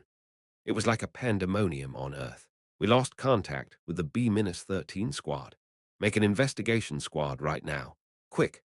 While the commander of a nearby troop was shouting out commands, Yu Jitae swung his shapeless sword and sliced the head of an infected soldier. A whole troop had already been turned into bringers of apocalypse. He went there to kill them before the 30 of them could spread out to the surroundings. Every superhuman learned movement skills, alongside body-strengthening spells, they were both strong and fast. Those 30 infected soldiers simultaneously rushed in towards Yu Jitae with revealed fangs the moment they discovered him. Yu Jitae similarly sprinted towards them. Swinging his sword, he crushed their heads. Even though they lost their intelligence, some of them instinctively defended their bodies, so he sliced off their arms along with their heads. Like a lunatic, he attacked them. He destroyed, stabbed, smashed, and bisected them. His feet moved the same way ever since he started attacking them, as he continued massacring those former soldiers like a machine. The last entity instinctively tried to escape, but did not have the chance to do so.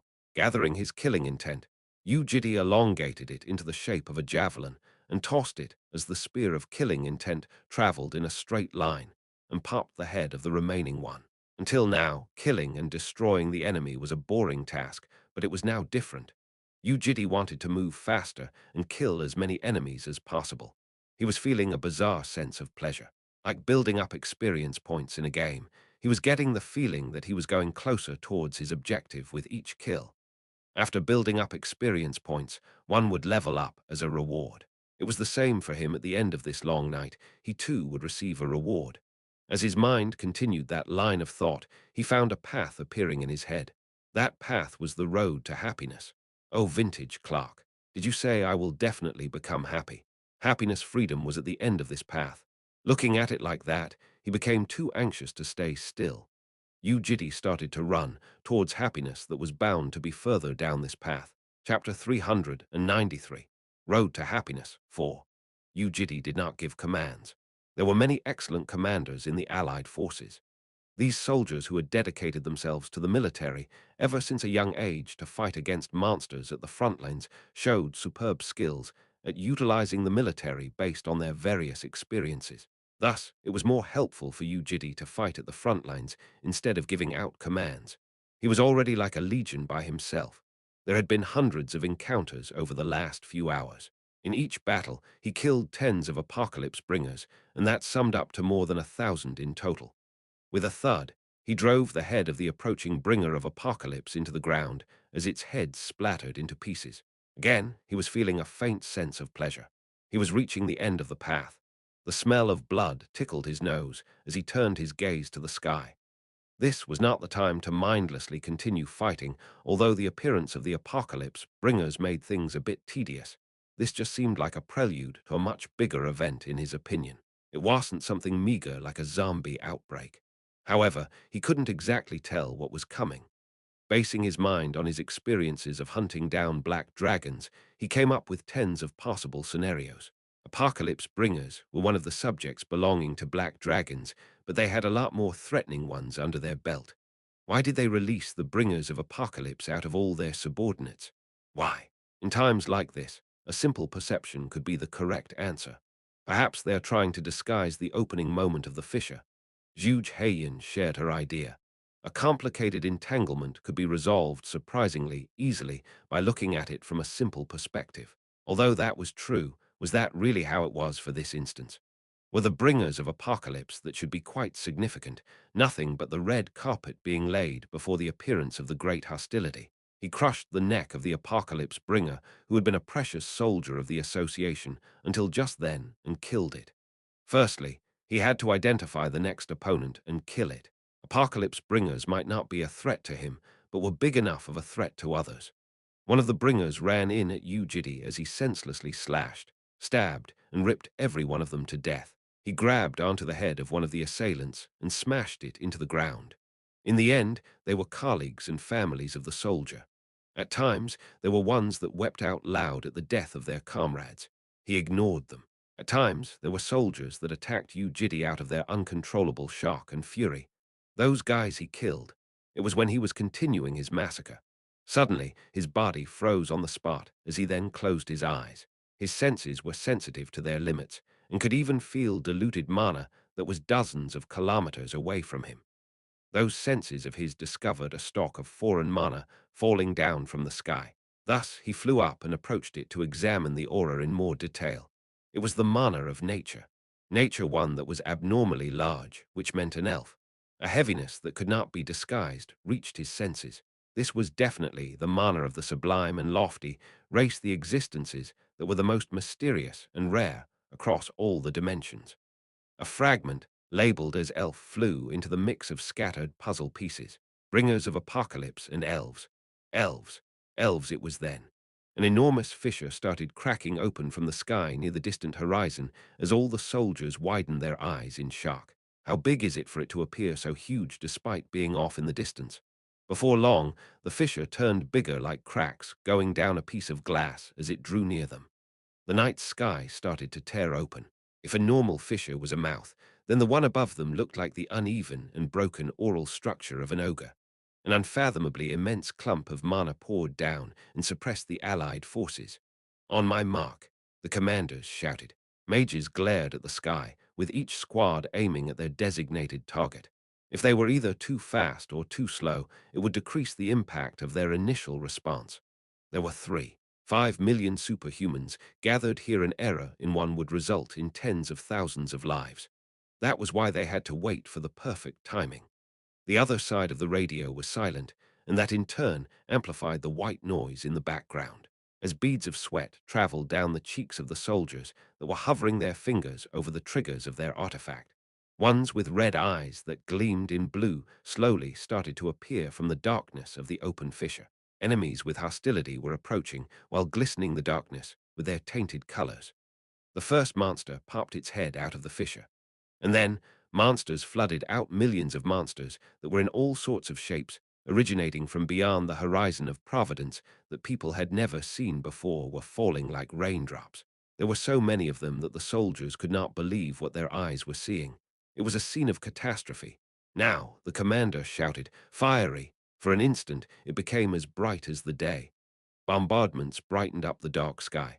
Tens and hundreds of thousands of offensive spells and magic explosions all gathered to one place. Their flames were huge enough to brighten up the entire area. Because of that, most of the monsters that first left the fissure, if not all of them, were either dead or critically wounded. Even then, the monsters did not stop hoarding out as more and more monsters followed suit. The ones watching from a distance were shocked. As if the guard was shaking a large container of black pepper upside down, millions of monsters were falling from the sky as black dots. Each and every one of them looked bizarre. There was a squid fluttering in the sky, and a horrendous spider looking like it was made from humans, as well as a cluster of reddened tentacles that looked as if they would burst at any given moment. The soldiers had never seen any monster like this before. It was like a part of pandemonium that was being unveiled in front of their eyes. Maintain your ranks. Do something and don't let them break your guards. A full-scale war. This is K315. We require backup. Our troops have been half destroyed. Rushed voices were echoing across the radio. RR9, RR9. The giant is in motion. It is heading north. Our mages have been neutralized. We will be wiped at this rate. Their shouts and the thundering bombardments merged into a chaotic set of noises. Damn it. Stop them. This was war. Thanks to the hasty response, the apocalypse bringers were pretty much completely subjugated. Humans and monsters were chaotically fighting in a cluster. Many preparations had been set up for this day. The mages summoned huge balls of fire and ice mountains from the air to either scorch or halt the monsters. The ground diverged and swallowed hordes of monsters. Having several human casualties in that process was unavoidable. Stop them. Stop them. Do not get pushed back. If their formation surrounding the fissure was to be pushed back, millions of monsters, including those flying, would end up spreading worldwide. In addition to the increase in human casualties, facilities would be broken, and nature would be destroyed to an irrecoverable state, like how several African and Oceanian countries were lost during the Great War. We must protect the barrier. That was when Yu Jitae personally stepped in and killed large monsters above the SS rank. After disappearing with a flash, he would reappear several kilometers away to smash the head of a monster that was as big as an apartment before vanishing again. Those watching him were befuddled. The prophet looked like a toothpick crushing the head of a bear and a tiger. The prophet is with us. We can do it. We got this. The ones that lost their comrades frantically shouted to keep their minds from crumbling down.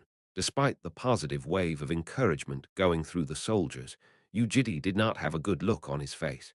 He had already been flying from place to place for several hours, efficiently killing the monsters that he had to take care of first. There were so many monsters pouring out from the fissure that they made people want to vomit.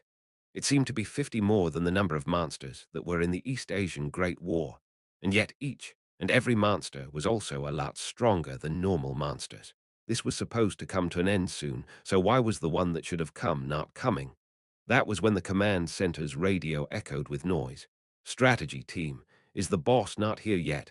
Scouts, what are the scouts doing? Are there seriously still no signs of the boss? The Western Front is being pushed back. It's a matter of time until they push through. Hurry up! The commanders shouted in angst. Not yet.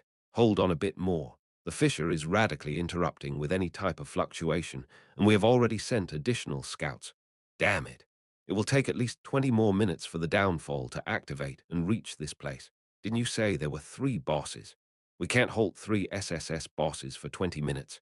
Yu Jitae frowned, hearing the jumbled-up voices through the radio.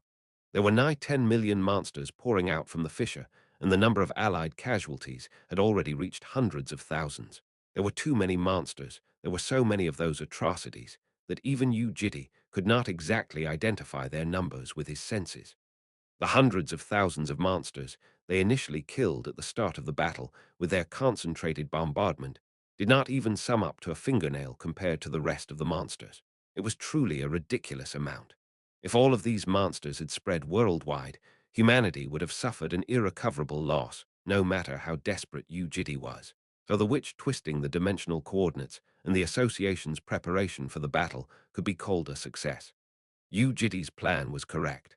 While swinging his sword and indiscriminately shooting out killing intent, he felt a strong doubt rising up on the inside.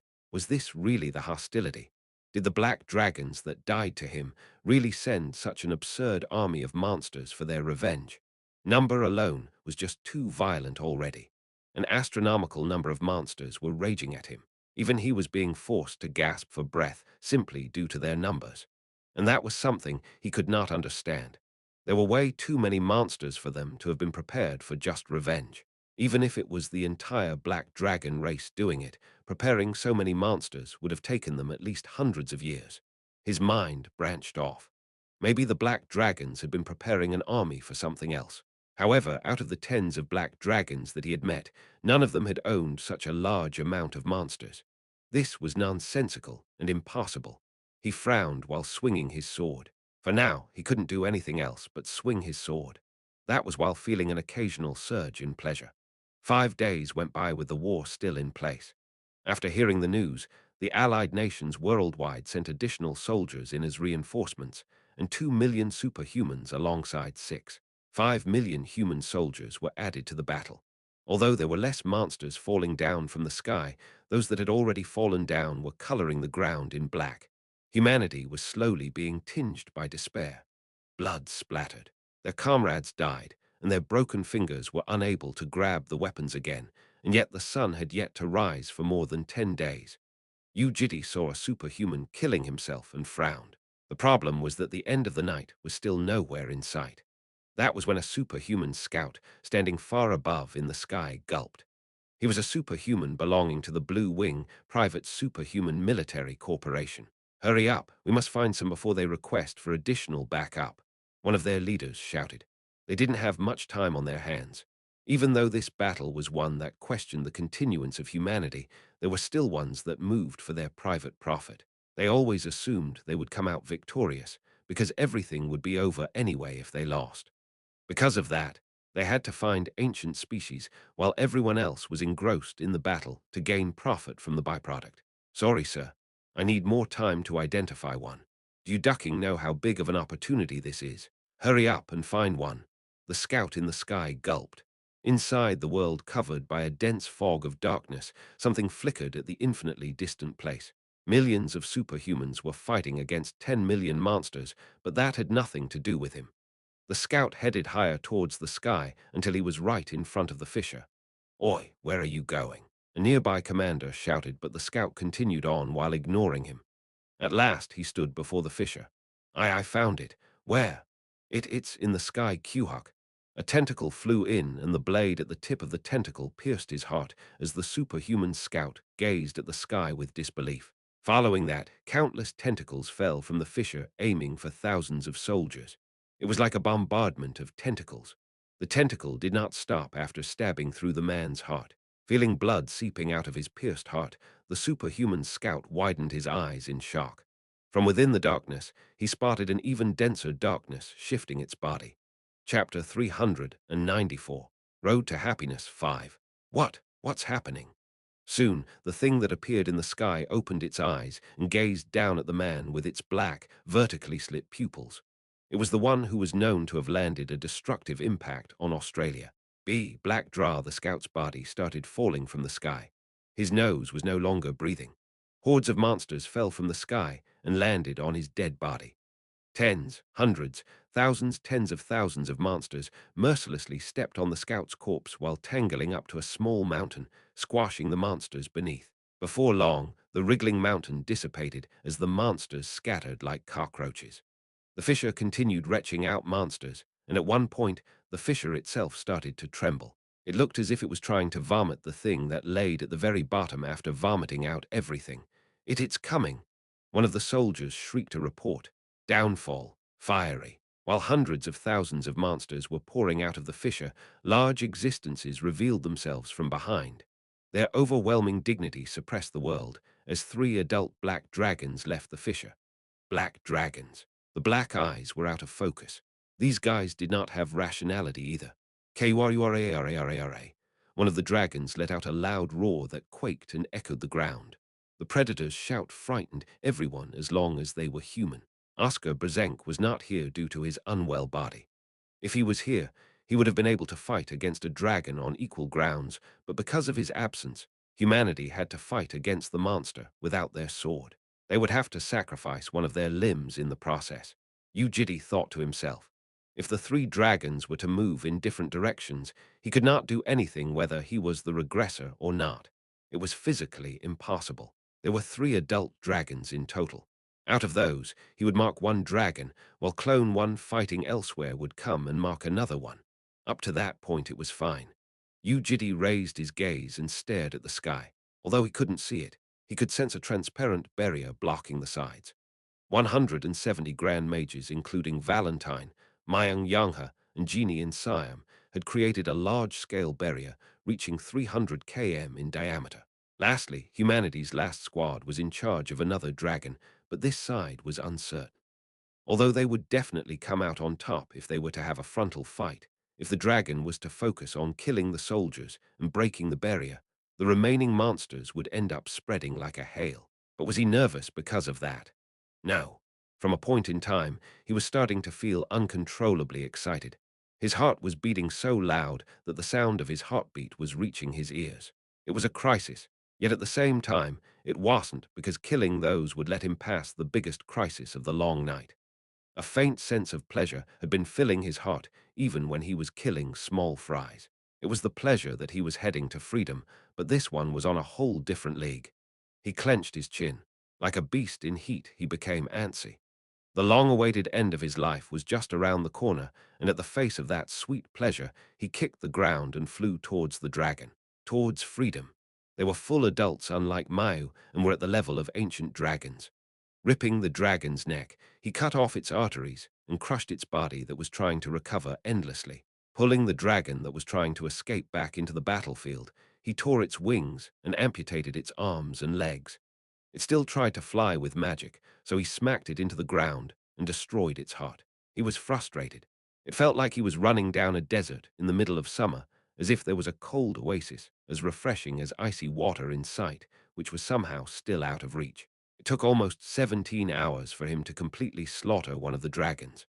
When he then successfully killed 2 of them, happiness was poured out from the depths of his brain as pleasure that was on equal grounds, with a climax flooded into his heart. The biggest crisis of the long night had definitely been snapped just then. Standing by himself on the bare ground, Yu Jitae was refreshed. Violence, sex, Drugs, no human entertainment in the world, could lead him to such an immense pleasure.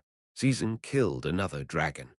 The commander, who had been keeping a close eye on his fight, yelled into the radio to console the soldiers that were becoming exhausted from the endless war despite the positive flow of the battle.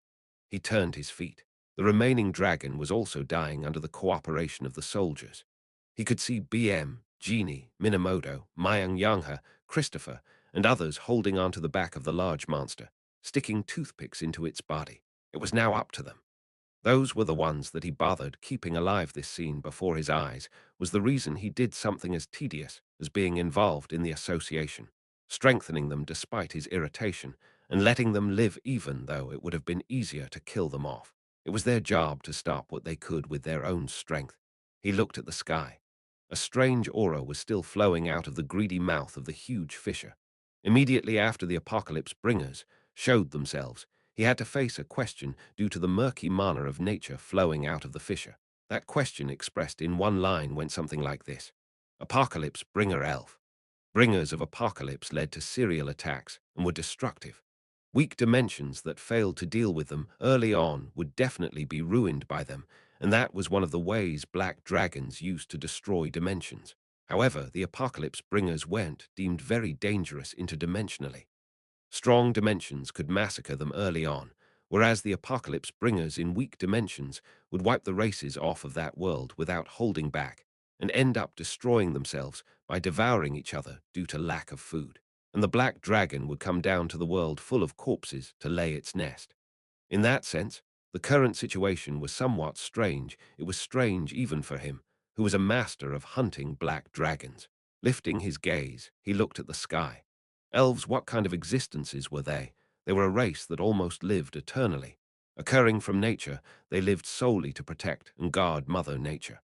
They were the only existences that managed to escape the discipline of mortals and live without any metabolism.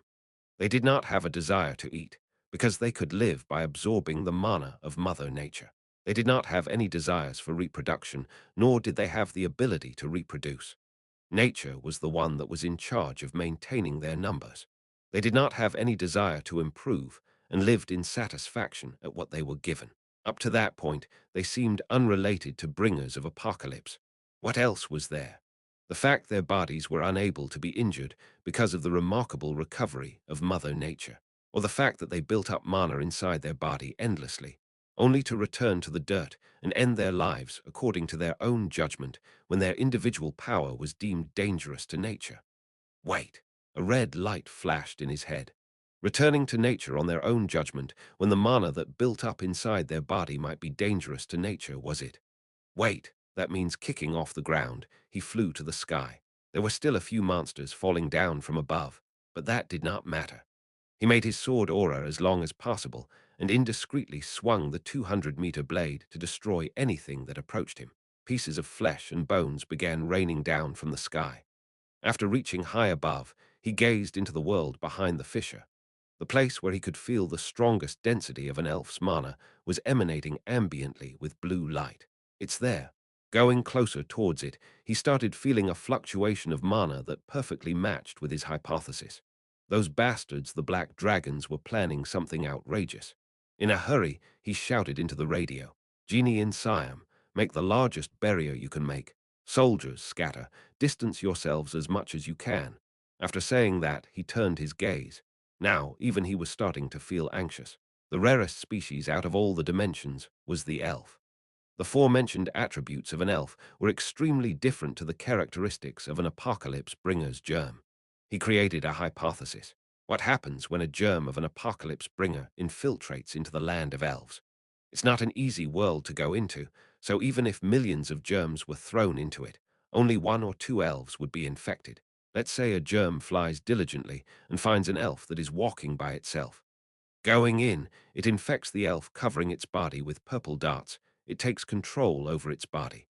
But that would be when the germ realizes something.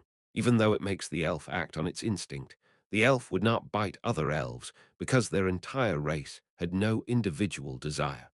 The germ would not spread because the elf remains there in place and would stagnate.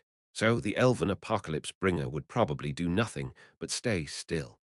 However, the problem was that they would build up power within their body endlessly by simply circulating mana without even eating food. Standing still, they breathe and yet turn more and more powerful. In the end, they would build up mana inside their body for hundreds, thousands, or even tens of thousands of years, unless anything changed next to them, because they could live eternally by endlessly circulating mana inside them. Because they lose their intellectual abilities from that process, the elf naturally forgets the fact that it should return to nature. Even after becoming a danger to nature, they would stay there in place and continue building up power. And that will create a monster that accumulated mana while going against providence.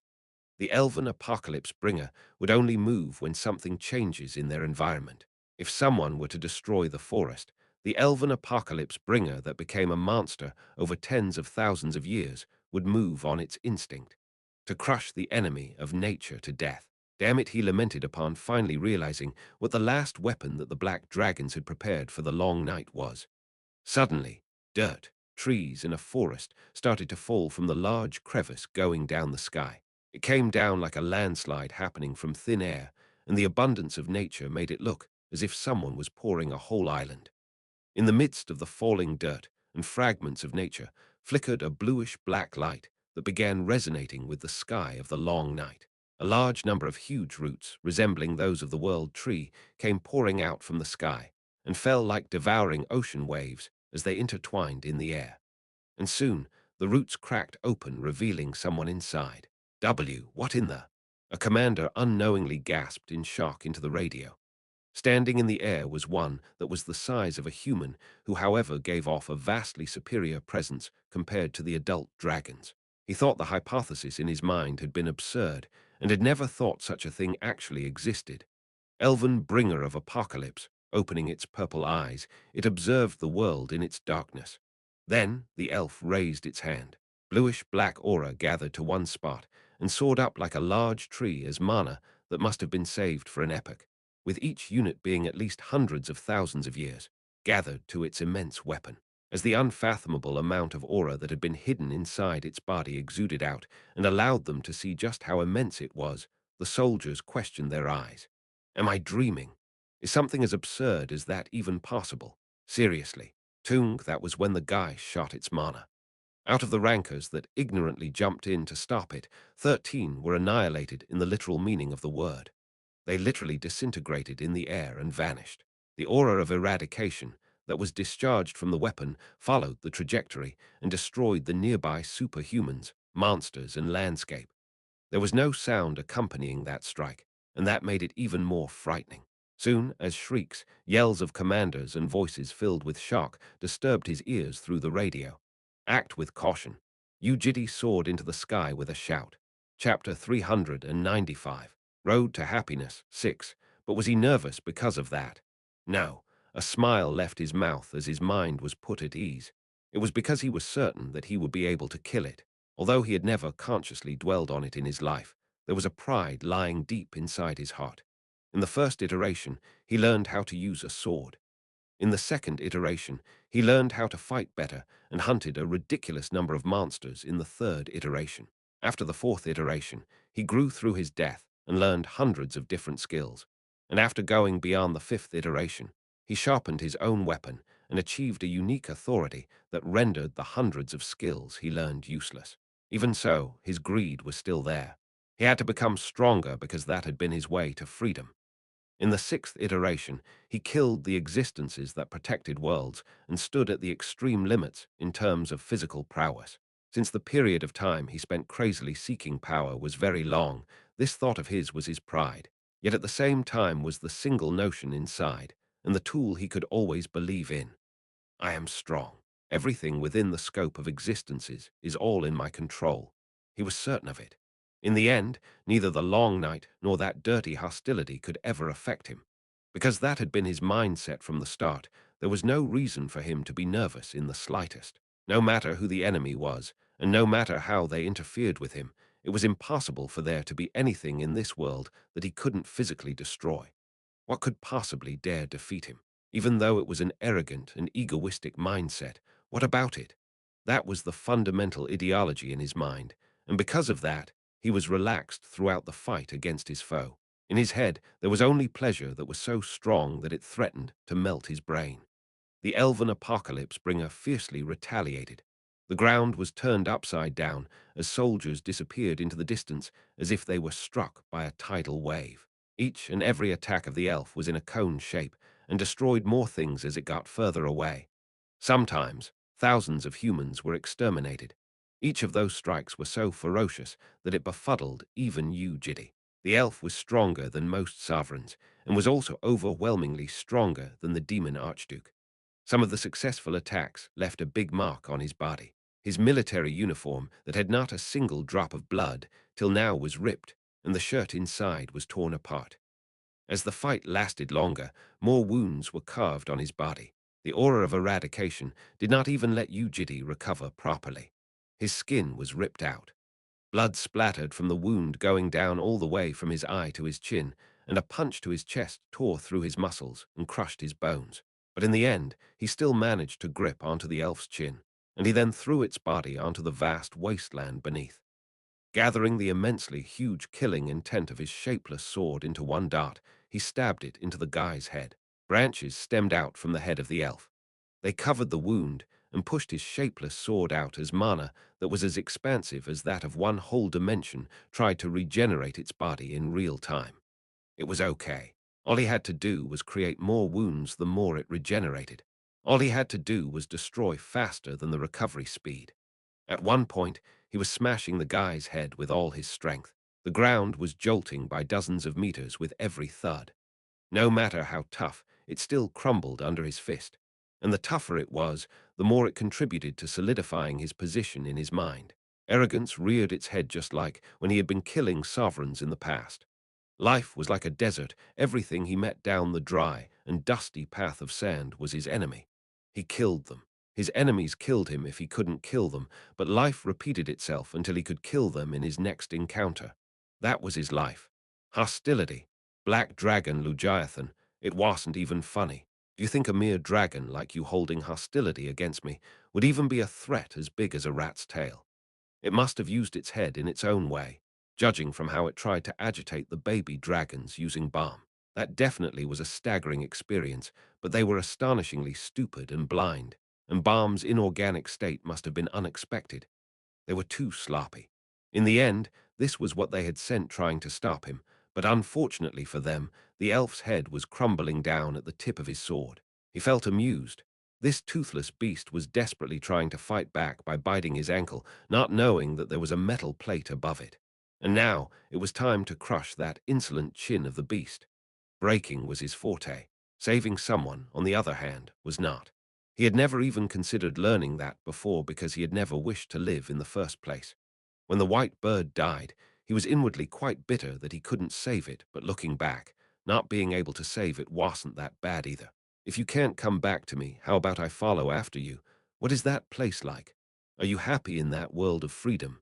He asked, while shivering his body from curiosity. Naturally, he didn't receive any reply, and all he received in response was the gaze of the black cat who had lost itself in voyeurism. It's fine. Everything is now fine. Quang, quang, quang, because I am on my way to you. Quang, quang, quang. When we meet again, can you whisper your blessing into my ears? Can you call my name and tell me you are waiting for me? Let's be together in a world with no shackles. Let's live together forever. In that instant, the surrounding mana started to flash and flicker. It was the prelude of an explosion. A power that had the potential to eradicate this entire place started to flicker at an irregular speed. It was fine. Yu Jitae was already driving the elf underground into the depths. He simply had to go a few more kilometers and bury it there. Following his plan, Yu Jitae thrusted the guy deep into the ground as the unprecedented amount of mana gathered into one single place. The ground beneath was still being cracked like soft cream. Going deeper and deeper, he buried it deeper inside. The flickering light started to grow explosively, threatening to scorch the deep underground. Even then, he did not stop shoving his enemy down. And in the next instant, light enveloped his world. The war came to an end, and he was not dead. When the lengthy darkness retreated from the sky, the fissure hanging in the heaven began to close. At last, the sun finally started to rise. Wah, wah, we won. A shout that exploded out of someone's mouth started spreading out like an infection as others followed suit with thunderous roars. We won. We won. Ah, oh God, it's over. Finally, it's ducking over. The soldiers each prayed to their guards. Some thought about their families that would be waiting for their return at home.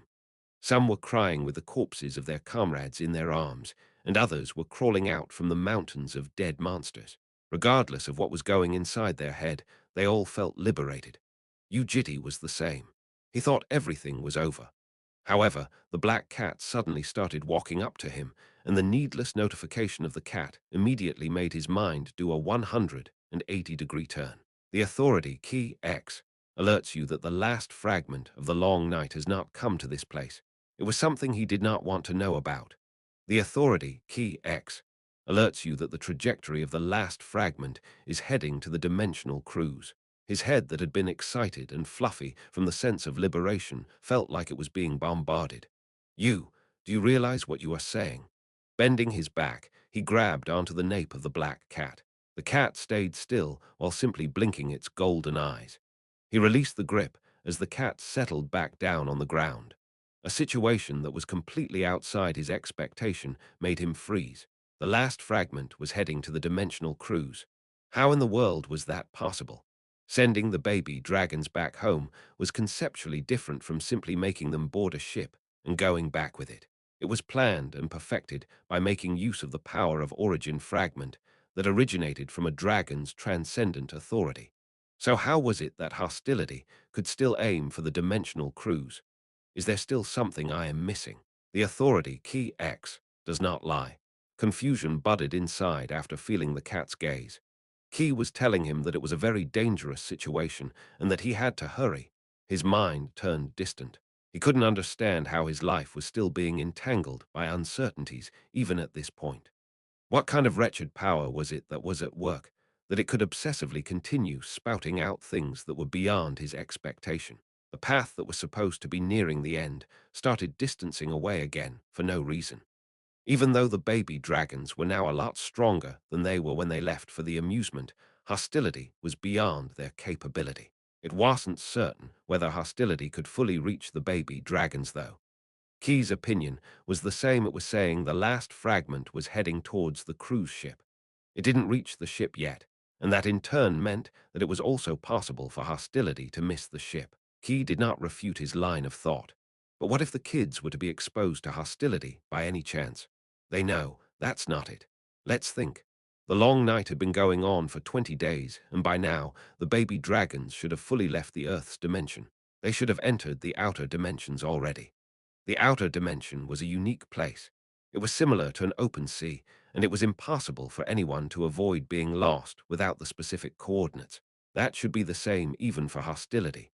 The uncertainty that had been constantly harassing him started persuading his mind this time. The fact that they could be exposed to hostility also meant that they might not be exposed to hostility. They were currently in the outer dimension, so wouldn't it be highly likely for them to avoid coming into contact with hostility? His feelings that he had regained from daily life were very sly. It made him come up with a positive hypothesis and convinced him to believe it. In fact, it didn't matter even if they were to be exposed to hostility. Whatever the case, the baby dragons were now considered as having escaped the providence of Earth, and this meant it was when he was continuing his trail of thought. Growl.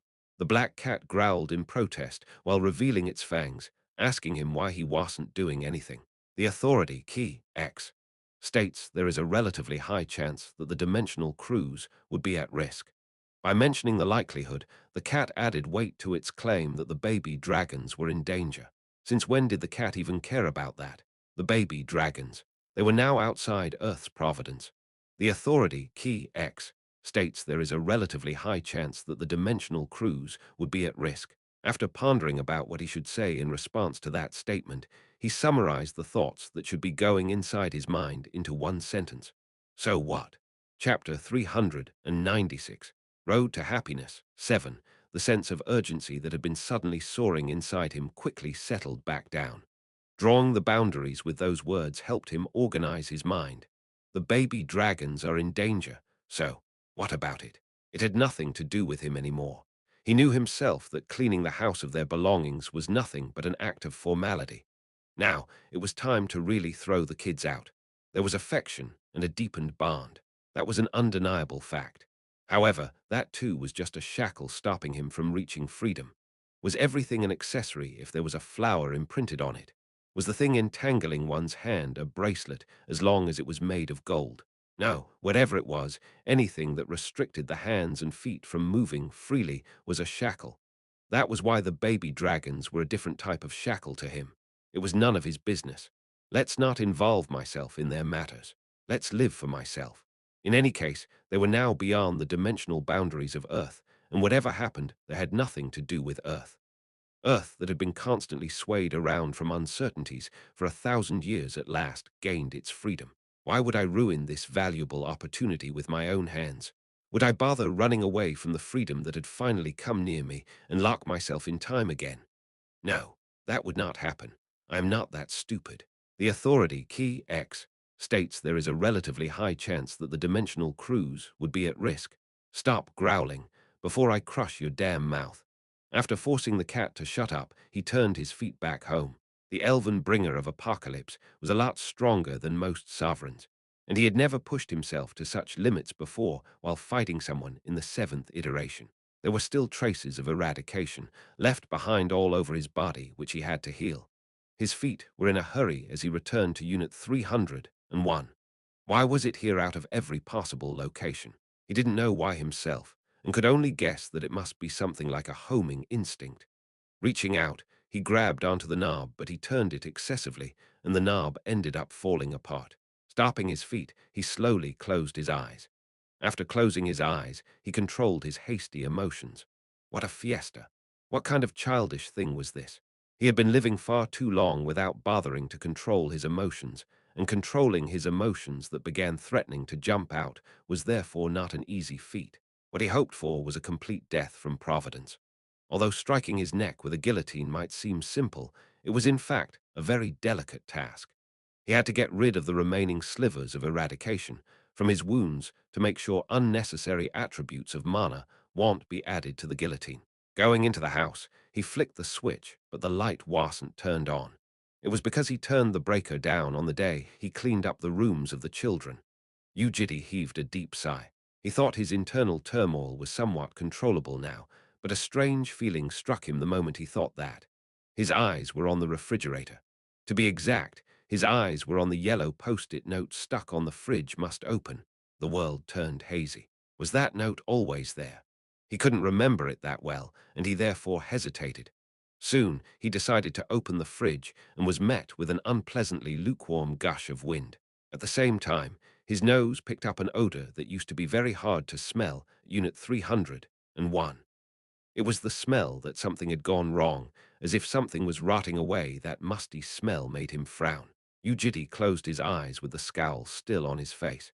He thought cleaning up the rooms of the baby dragons would be enough. That was why he had cleaned up every single thing, and yet there was a leftover trace at an extremely unexpected location. He nonetheless continued opening the door. Inside were containers of side dishes that appeared to have been made by Balm. One of the containers had a note attached on top, made personally by Keel. The chicken soup Ajasi made before. That was the offering of eternal peace. The world started to wobble. Since there was no way the world would wobble, it must have been his eyes that were quivering. Slowly, he took out several containers, including Keel's soup. 3 weeks was a long time.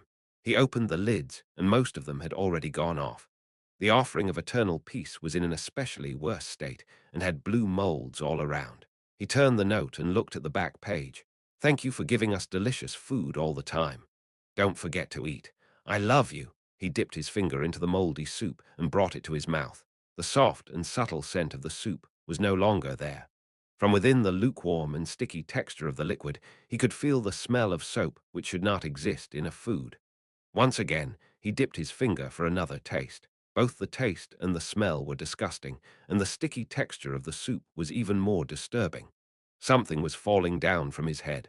Although he couldn't see it with his eyes, it wetted his heart and continued flowing down. It made him lethargic, and he became too powerless to think about anything. A liquid that was darker and murkier than the quagmire in his head seeped into his body. That was when the black cat appeared in front of his eyes again.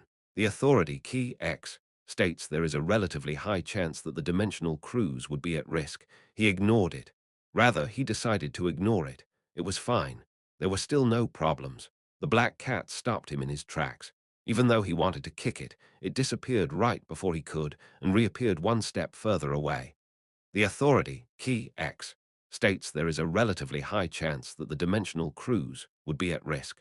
This damn wretched bastard of a beach. He closed his eyes. The road was in sight, and the finish line was just around the corner. All he had to do was take one or two more steps. Setting a clear objective allowed him to find the correct path amidst the confusion. Where am I headed? Where is it that I am trying to go?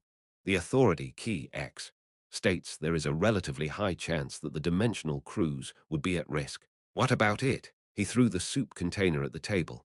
With a shatter, the plastic container bounced like a cannonball, broke through the large mirror and crashed into the wall. What? What do you want me to do? What has it got to do with me, whether those damn dragons get hurt or die? He roared at the black cat, but the transcendent authority refused to back down. Moving in a flash, he gripped onto the cat's neck and lifted it from the ground. Then he pushed forward his finger that was dipped in soup in front of its eyes. Look, what does this look like to you? This is the true nature of dragons. They eat away at the world for selfish reasons. Using nonsense as their reason, they make a fine dimension rot inside out. They are the dimensional trash. They are germs. Do you think hatchlings are any different? Environmental variables could slow down the growth, but for how long do you think Keel would continue acting nice? She is a dragon. She doesn't forget. The threshold of every stimulation she feels throughout her life will continue going up, and in the end, she will move seeking for a bigger stimulus to escape that numbness. Just like her mother and her father, a personal bond does not change the fact that they are dragons. They were expelled from the earth, and I have achieved my objective. So do not say that same thing to me ever again. Do you understand? After escaping from his grip, the cat slowly started to dissipate, all the while glaring at him with its golden eyes. Yu Jitae ran his trembling hand through his hair. Hostility would be nearing the baby dragons even at this point in time, but he could still control his feelings. I can achieve anything I want. That had to be the case. He pulled the curtains as if trying to rip them apart. It was snowing outside beneath the night sky. Walking out onto the veranda, he looked out at the ground. He stared at the layer of snow to soothe his mind. In general, humans felt peace by looking at nature because there was no objective in a natural circulation. People tended to be more exhausted the more they desired something. However, nature did not wish for anything, and they simply flowed by. Before, he wanted to become an adult like that. In the past, he had no desire for improvement, and buying a burger set on his way back to his house after work used to make him feel happy. He didn't have a grandiose life plan or anything either. Living like others, having an average ability, meeting an average partner, giving birth to average children, and living without harming other people. All he wished for was to rest peacefully without any disease. Why was it that he had to live such a hurried life? The usual scenery at Lair was filled with colors that couldn't be found from nature. Orange roofs, blue ornaments, the brown clock tower and black cars. But with a snowfall, all those things were covered in white. That scene and his life looked very much alike. Over time, it would eventually end up melting away, and a closer inspection would allow anyone to see the inner colors properly, and yet the snow was desperately trying to cover and hide them. In that sense, it was similar to him. It's snowing so much, Keel said. Turning towards her, he found Keel resting on the fence and blinking her eyes while looking outside. It wasn't snowing this much last year, yeah. I guess the department was holding it back. What? No, that's not it. Then what? I wasn't at Lair back then. Is that so? His mind was hazy. That might have been the case, but that might not have been the case either. That looks thick enough. Keel murmured while looking at the layer of snow that was deep enough to hide one's ankles. Why? What's wrong? Oh, right. Ajasi, do you want to build a snowman together? A snowman? When it started snowing during the day, me and Jayal decided to go make one together. Finishing her words, Keel turned around with a flick as her golden hair fluttered behind her head. Inside the living room, Jayal was jamming her head into the screen door leading to the veranda. Her nose, lips, cheeks and her forehead were all rounded after being pushed into the glass door. Yuhaha, what's that? Jael, you look so ugly. Kaiahaha, Jael also chuckled from the other side of the door. He walked outside with the two of them as a white world welcomed them the moment he left the building. The snow had built up even more by then and was reaching all the way to the shin. For Jael, who had short legs, it even touched her knees. Gathering the snow into a ball, they started rolling it across. Keel rolled one herself, while Jael also started making her own. The fluffy ball of snow increased its size in an instant and quickly turned into a round shape. Ah, that was when Jael started gazing at him. Wondering what it was about, he turned towards her as she gave him an awkward smile. The snow she had been rolling ended up looking like a tire because she had only been pushing it forward. What's wrong? It looks strange. Yeah. Should I break it? No, just keep rolling. Nodding her head, Jael started chuckling out loud as she continued rolling the strange cluster of snow until it was as tall as herself. Now, it looked like a slice of a cylinder. Jael, how are you going to make a snowman with that? I don't know. She smiled, hee with her eyes on him. Should we roll it a bit more? More. Yeah. Soon, the sliced cylinder tilted to the side after becoming too thick. Using that round plate as the stage, Yu Jitae placed 2 balls of snow on top of that to make a snowman. Oh, they seemed to like it.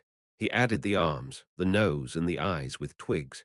It looked slightly lacking, but that was when Jael floated up and placed some pointy things on the snowman's head. They looked like cat ears. That was the end. The kids started taking photos while chuckling. Their lips and cheeks that were flushed from the wintry cold were embedded into the photos alongside a bright smile. Suddenly, Keel's watch began to ring. Anan. Ah, Keel gazed up at Unit 300, and one as Jael and Yu Jitae similarly raised their eyes. Balm was standing on the veranda waving her hand with a wide smile. It must have been Balm calling her. Oh, Annie said she cooked some instant noodles. While talking about some trivial things, smiling to each other and blowing on their cold hands, they returned to Unit 301. Yoram, who was lying down on the sofa playing a fighting game or munching through mandarins, also came to the kitchen. Balm lifted the lid of a large pot. A salty and savory balm of aroma floated straight up as the warm soup revealed itself. They ate noodles together. The slurping noises quietly echoed across. Feeling unusually peaceful, he felt like saying something different.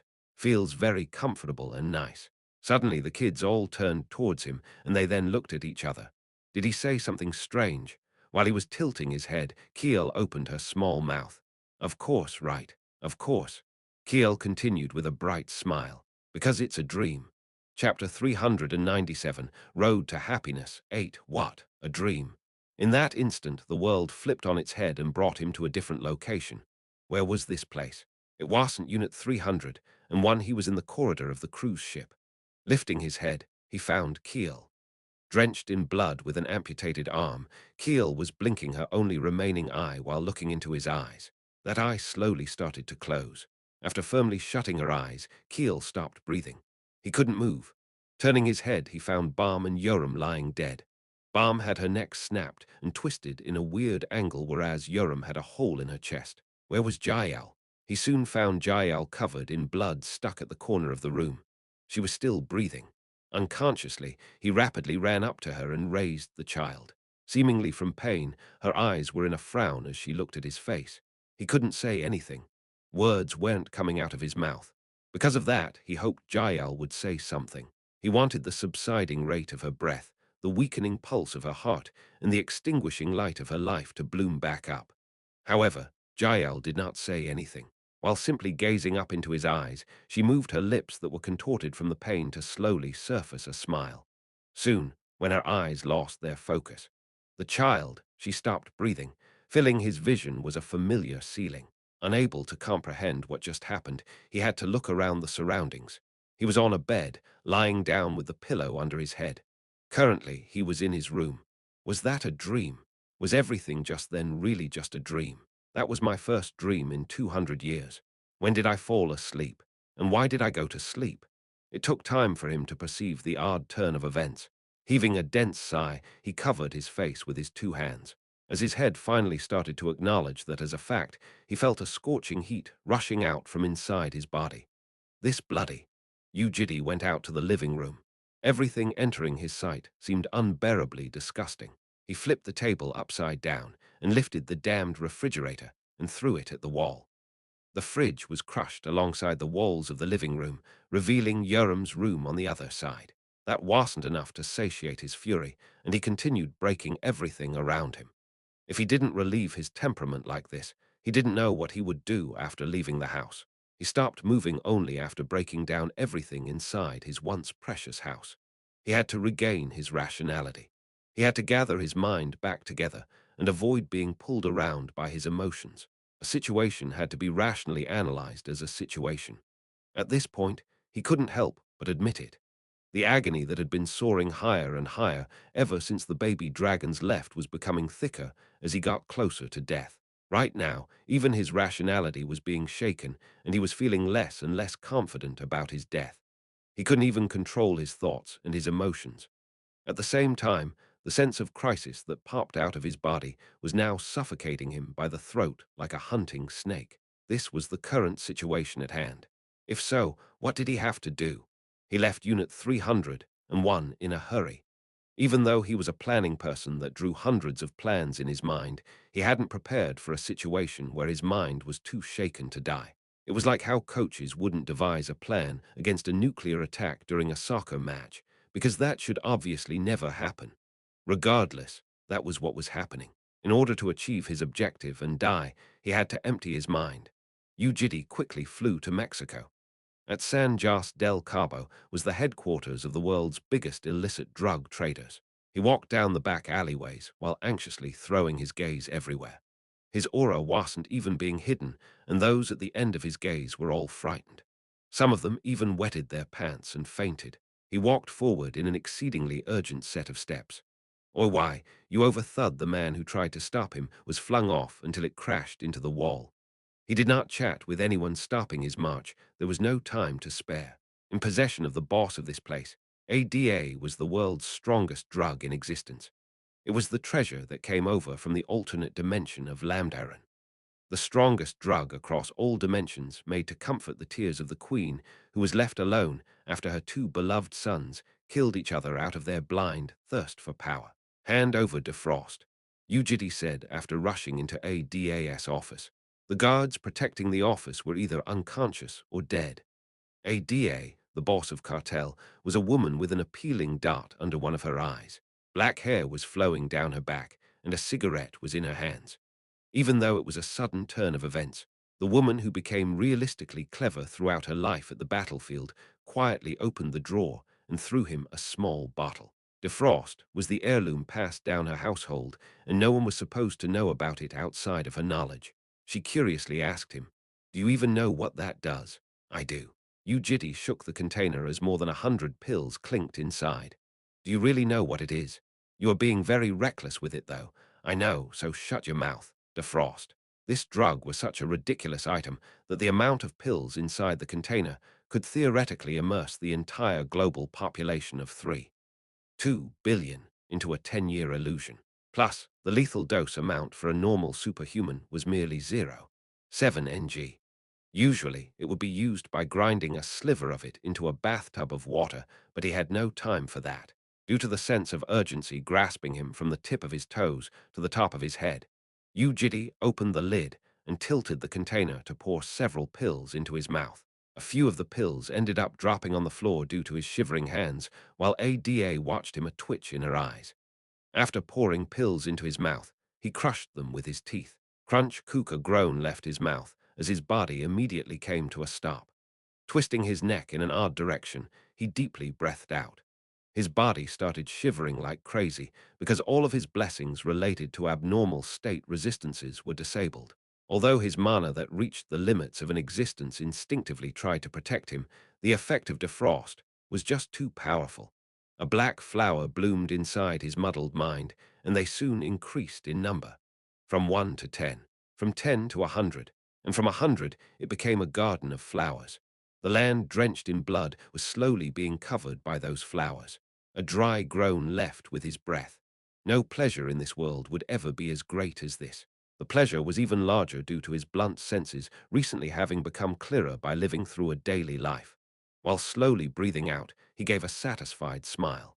Crazy Ada, who had been quietly watching him pour pills into his mouth, gasped in admiration. Very stunning. But oh well, she added. What is your name? And where are you from? That is what I want to know about. Running her fingers down her black hair, she walked up and stood next to him. You suddenly came here and took my belongings away from me. I'll forget what happened, but instead, how about we have a little chat? There was greed flowing out of her eyes. She appeared to be thinking of this as an opportunity. When Yu Jitae turned his body, she blocked him from the front, so he slapped her unconscious. Ha ha, a rushed exhale left his mouth. Meanwhile, the black cat was sitting on the windowsill staring at him. The authority, key X, states there is a relatively high chance that the dimensional cruise would be at risk. Constantly, it tried to push him away from death. Thus, he had to die immediately. The authority, key X, states there is a relatively high chance that the dimensional cruise would be at risk. If it was now, he could. Before waking up from the intoxication, shallows of the abyss S, I sunk into the inner dimension. When I reopened my eyes, I was in a deep darkness. Gazing up, I headed to the top. No matter how deep an ocean was, the water was bound to end, and there was bound to be land above it. This place was the same, and soon the scaffold appeared before my eyes. Current level of overload 9999. 9. The overload that had been cast 3 weeks ago had already reached its limit and was unable to go any higher. It looked like the guillotine was having trouble suppressing its explosive amount of power. There were cracks on the pillars while the world was twitching next to it. Underneath, the huge guillotine that was 200 meters wide, that could thus even snap the neck of the Dragon Lord, I threw my arms out wide and laid myself on the ground. Soon, the white hands of the abyss approached me. Even though I had been using them like my subordinates to help move things in and out of the dimension, this was their original job, grabbing the existence for them to be executed properly. Dozens of white hands held onto my body. They grabbed onto my limbs and raised their nails to pierce through my neck. Like that, they wholeheartedly fixated my physical body from movement. I tried moving my body. It didn't work. It was done. I was fully fixed on the ground. I commanded the ignition of the guillotine. Then, the blade of the device that had been scattering the excess mana into the surroundings started gathering the aura back together. At last, my end was here. Beneath the amplifying blade of mana and the golden blade of the guillotine, the black cat appeared like a shadow and stared at me. A message appeared in my head. It was trying to stop me, telling me to not die and go save the baby dragons. I scoffed. The drug that made my head into a mess was still at work, and because of that, I was able to ignore it. The pleasure of a climax was melting my body, and when I came to myself, I was letting out a hearty laughter. I could not stop myself from laughing. It was my wish ever since I was young. I hope the sun will not rise tomorrow when I open my eyes. I hope the curse of regression will be dissolved tomorrow when I open my eyes. No, in fact, it would be great if I didn't open my eyes. If I still opened my eyes tomorrow, if I ended up opening my eyes, then tomorrow an unwanted life was the same as death. I was dying every day. The monster called life had its disgusting mouth wide open as it stubbornly held onto my ankle. In the morning, I felt like a lamb being brought to the slaughterhouse, and at night, it felt like I was being decapitated.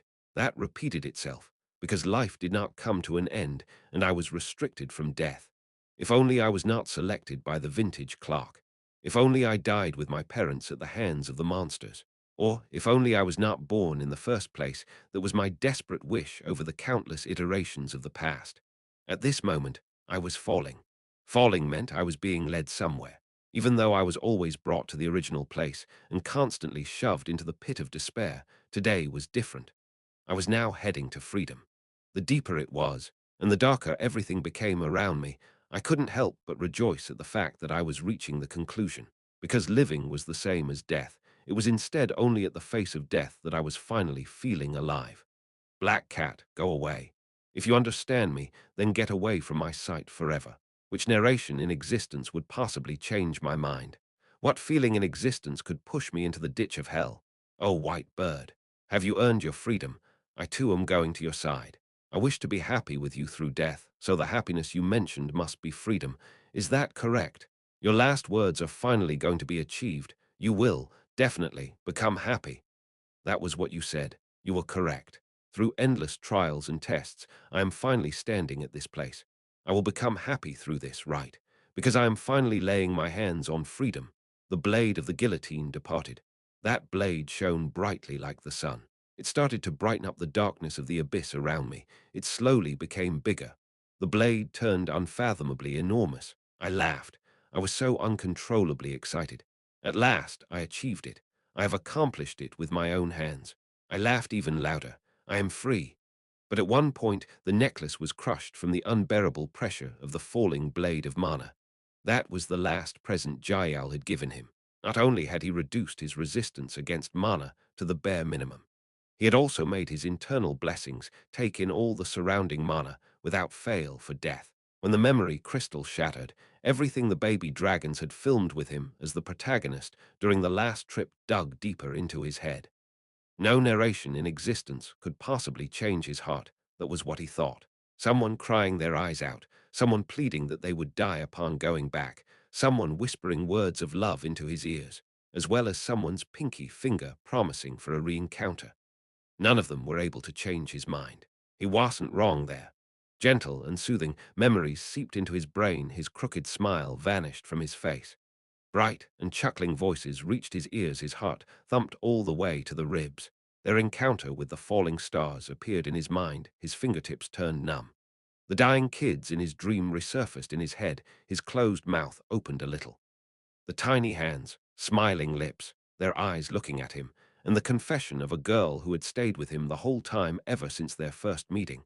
When they vividly reappeared in his mind, he felt stifled, as death was falling from the highest heavens.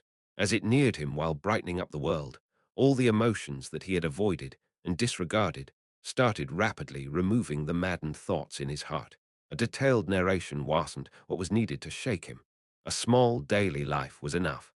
That time, which should be more trivial than anything else, was yet smashing his conviction to pieces.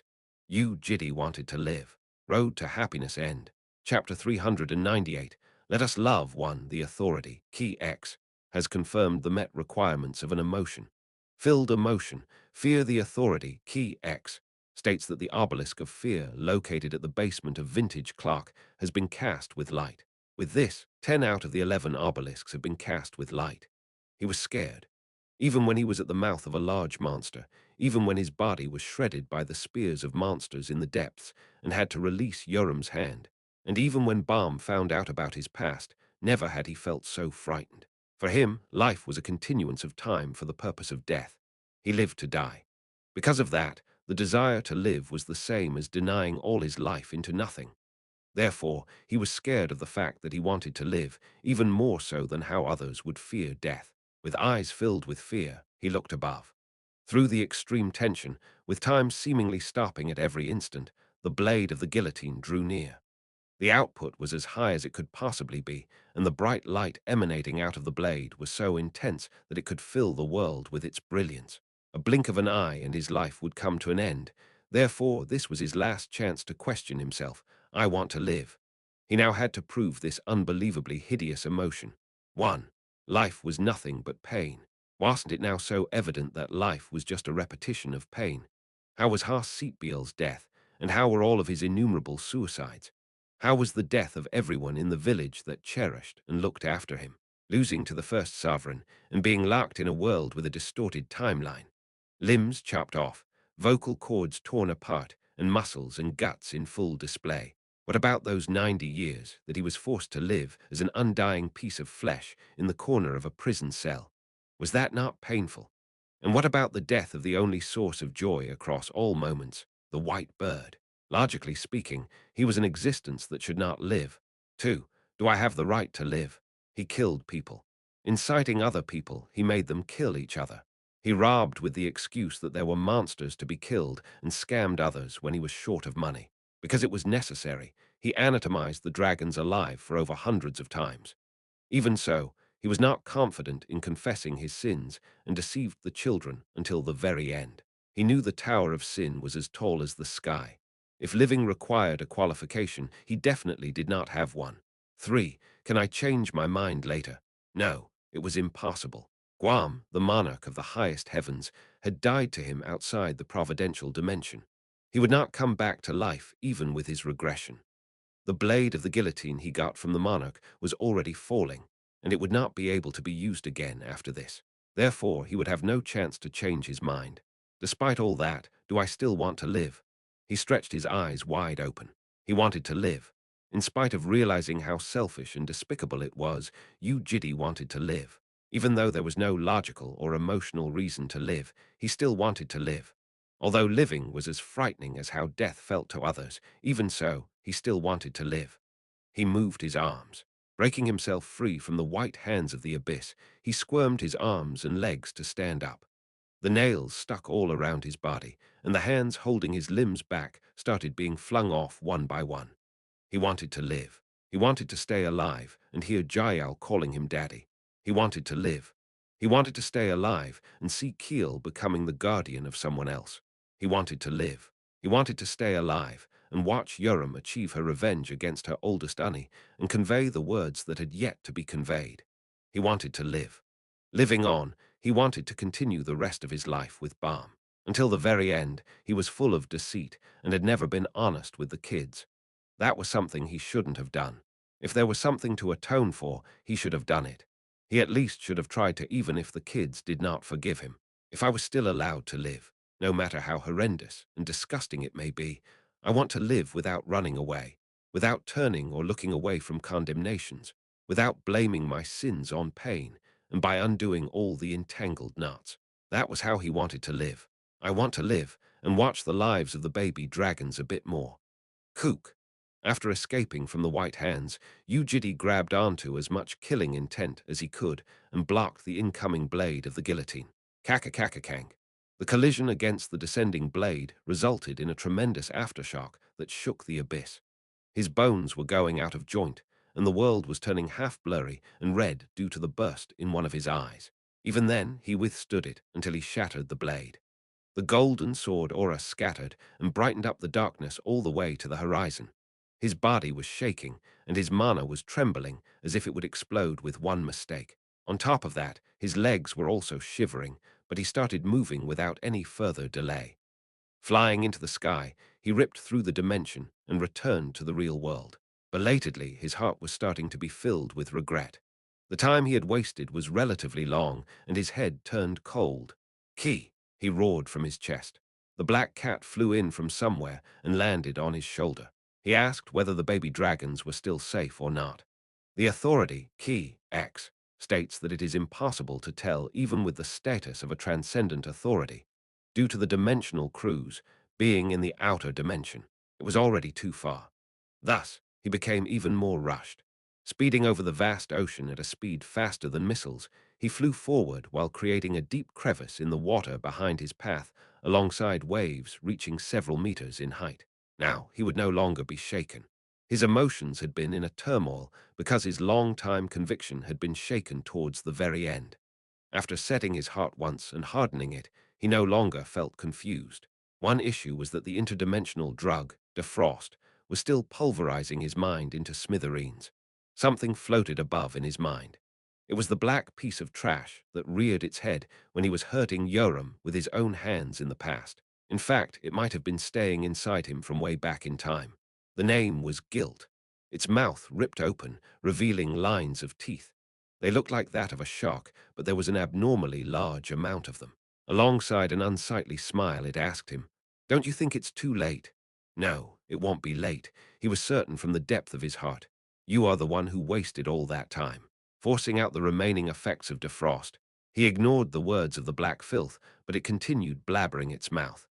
"You've always been arrogant, egoistic, and selfish, sending the baby dragons back home on your own accord and bringing them back on your own accord again. Do you think the world will keep moving the way you want? You have to know how much of a powerless loser you are." All the time that went by became a sticky quagmire of poison that tried to grab onto his ankles. He thought he could achieve anything, but had failed on repeat. That was what his life was like. However, it was now different, and he could be as arrogant as he wanted. He was standing here after a long regression. There was nothing he couldn't achieve. Ascalipha's coordinates were etched into his mind. Heading to the outer dimension, he followed the path of the dimensional cruise. The dimensional path that continued like a rainbow led him forward in a world with no direction, no form, and no sense of distance. The reason dimensions were expressed through the visible spectrum in the eyes of a human was because dimensions could hold everything.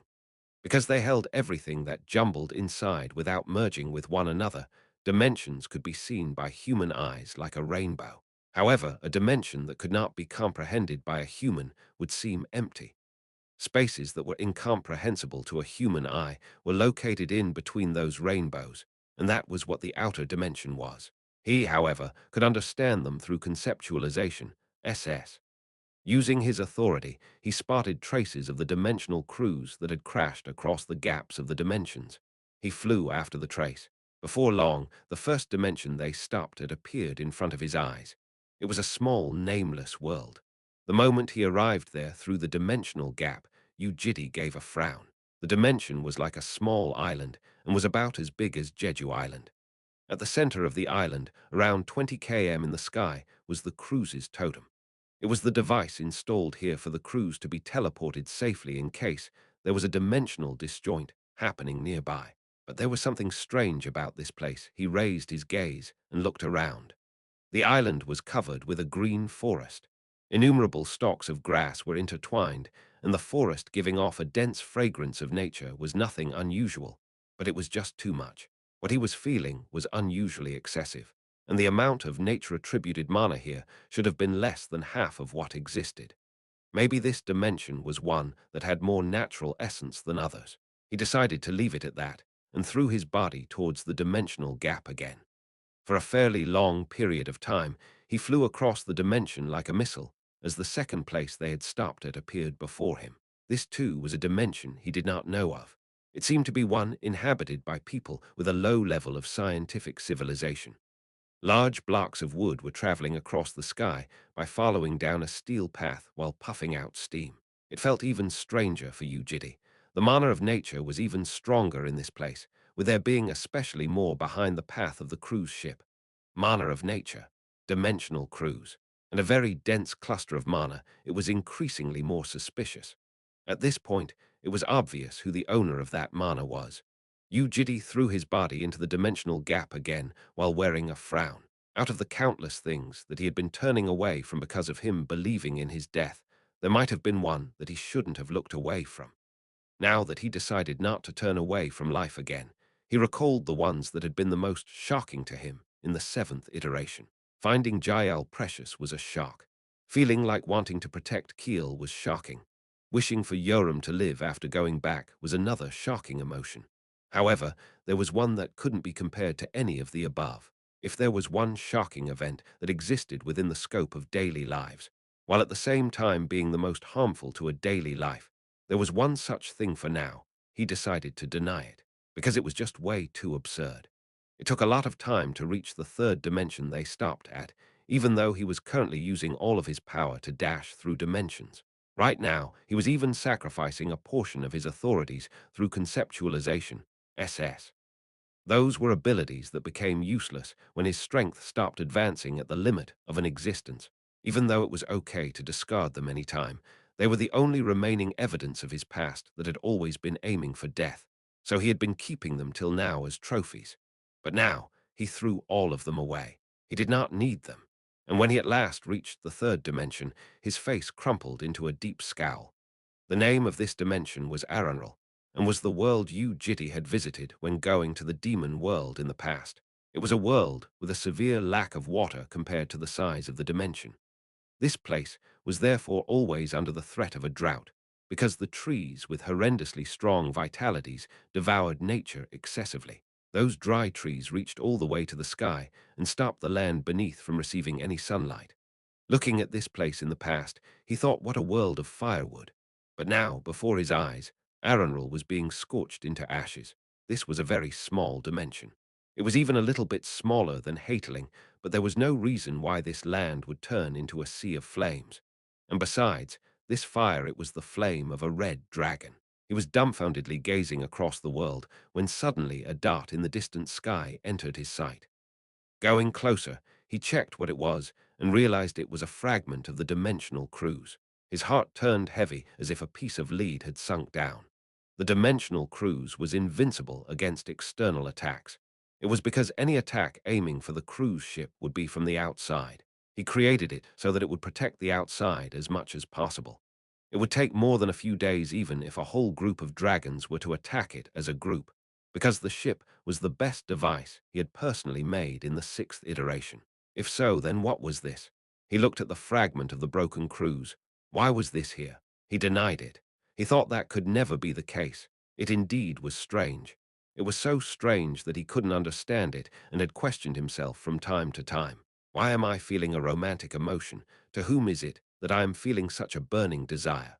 How meaningful could it be to share affection through bodily intercourse and shaking the male genital? Why was he interested in her body? And why did he want to whisper love into her ears? Why was every moment so hard and unbearably perplexing and also painful, even though she wasn't any more special than others? If he had to feel a romantic emotion just because they were special, he should have felt the same way for the other baby dragons. And since he did not feel a sliver of a romantic emotion to other baby dragons, it was strange that he was feeling that way for someone else. Without lingering on the topic, he had cast a cover over it, because he thought that was just impossible. However, after flying through the dimensions, when he at last found the dimensional cruise that he had sent off, seeing the half-broken state of the ship, his heart dropped by an inch. After sensing him, the cruise ship opened its barrier as he walked inside while killing his breath. There were bloodstains in the corridor. He felt like his breath was coming to a stop. It was similar to the scene he saw in his dream. There was a terribly intense trace of nature's mana, and bits and pieces of the ship were turned into ashes. He couldn't believe his eyes. That was when he felt a presence from a distance. When he opened the door of the hot spring, at that moment, Yu Jitae found it hard to believe his eyes. Entangled by black tentacles, Yoram, Keel, and Jael were floating on the water. They were still alive, but they were floating unconsciously. Crouching behind them was a girl. Even though he wasn't used to her black hair, she was definitely the child he knew better than anyone else. The black-haired girl was carrying a palm-sized ballista in her right hand and was pointing it at the neutralized children. Out of all the possible colors, black. Black dragons could manipulate memories and emotions and convey them because he knew that the best, when the far-off sense of reality suddenly reached his heart. All the countless doubts that he had been feeling all the way from the past gathered precisely like puzzle pieces. Hello, Baum said with a smile. Chapter 399. Let us love, too, in the past. After Yu Jitae cancelled the will of the Ancient One from Maya's conceptual world, there was a small incident at the association's underground isolation chambers.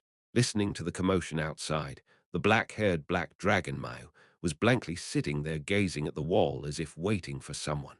It's about time while she was thinking that, someone opened the door and came inside.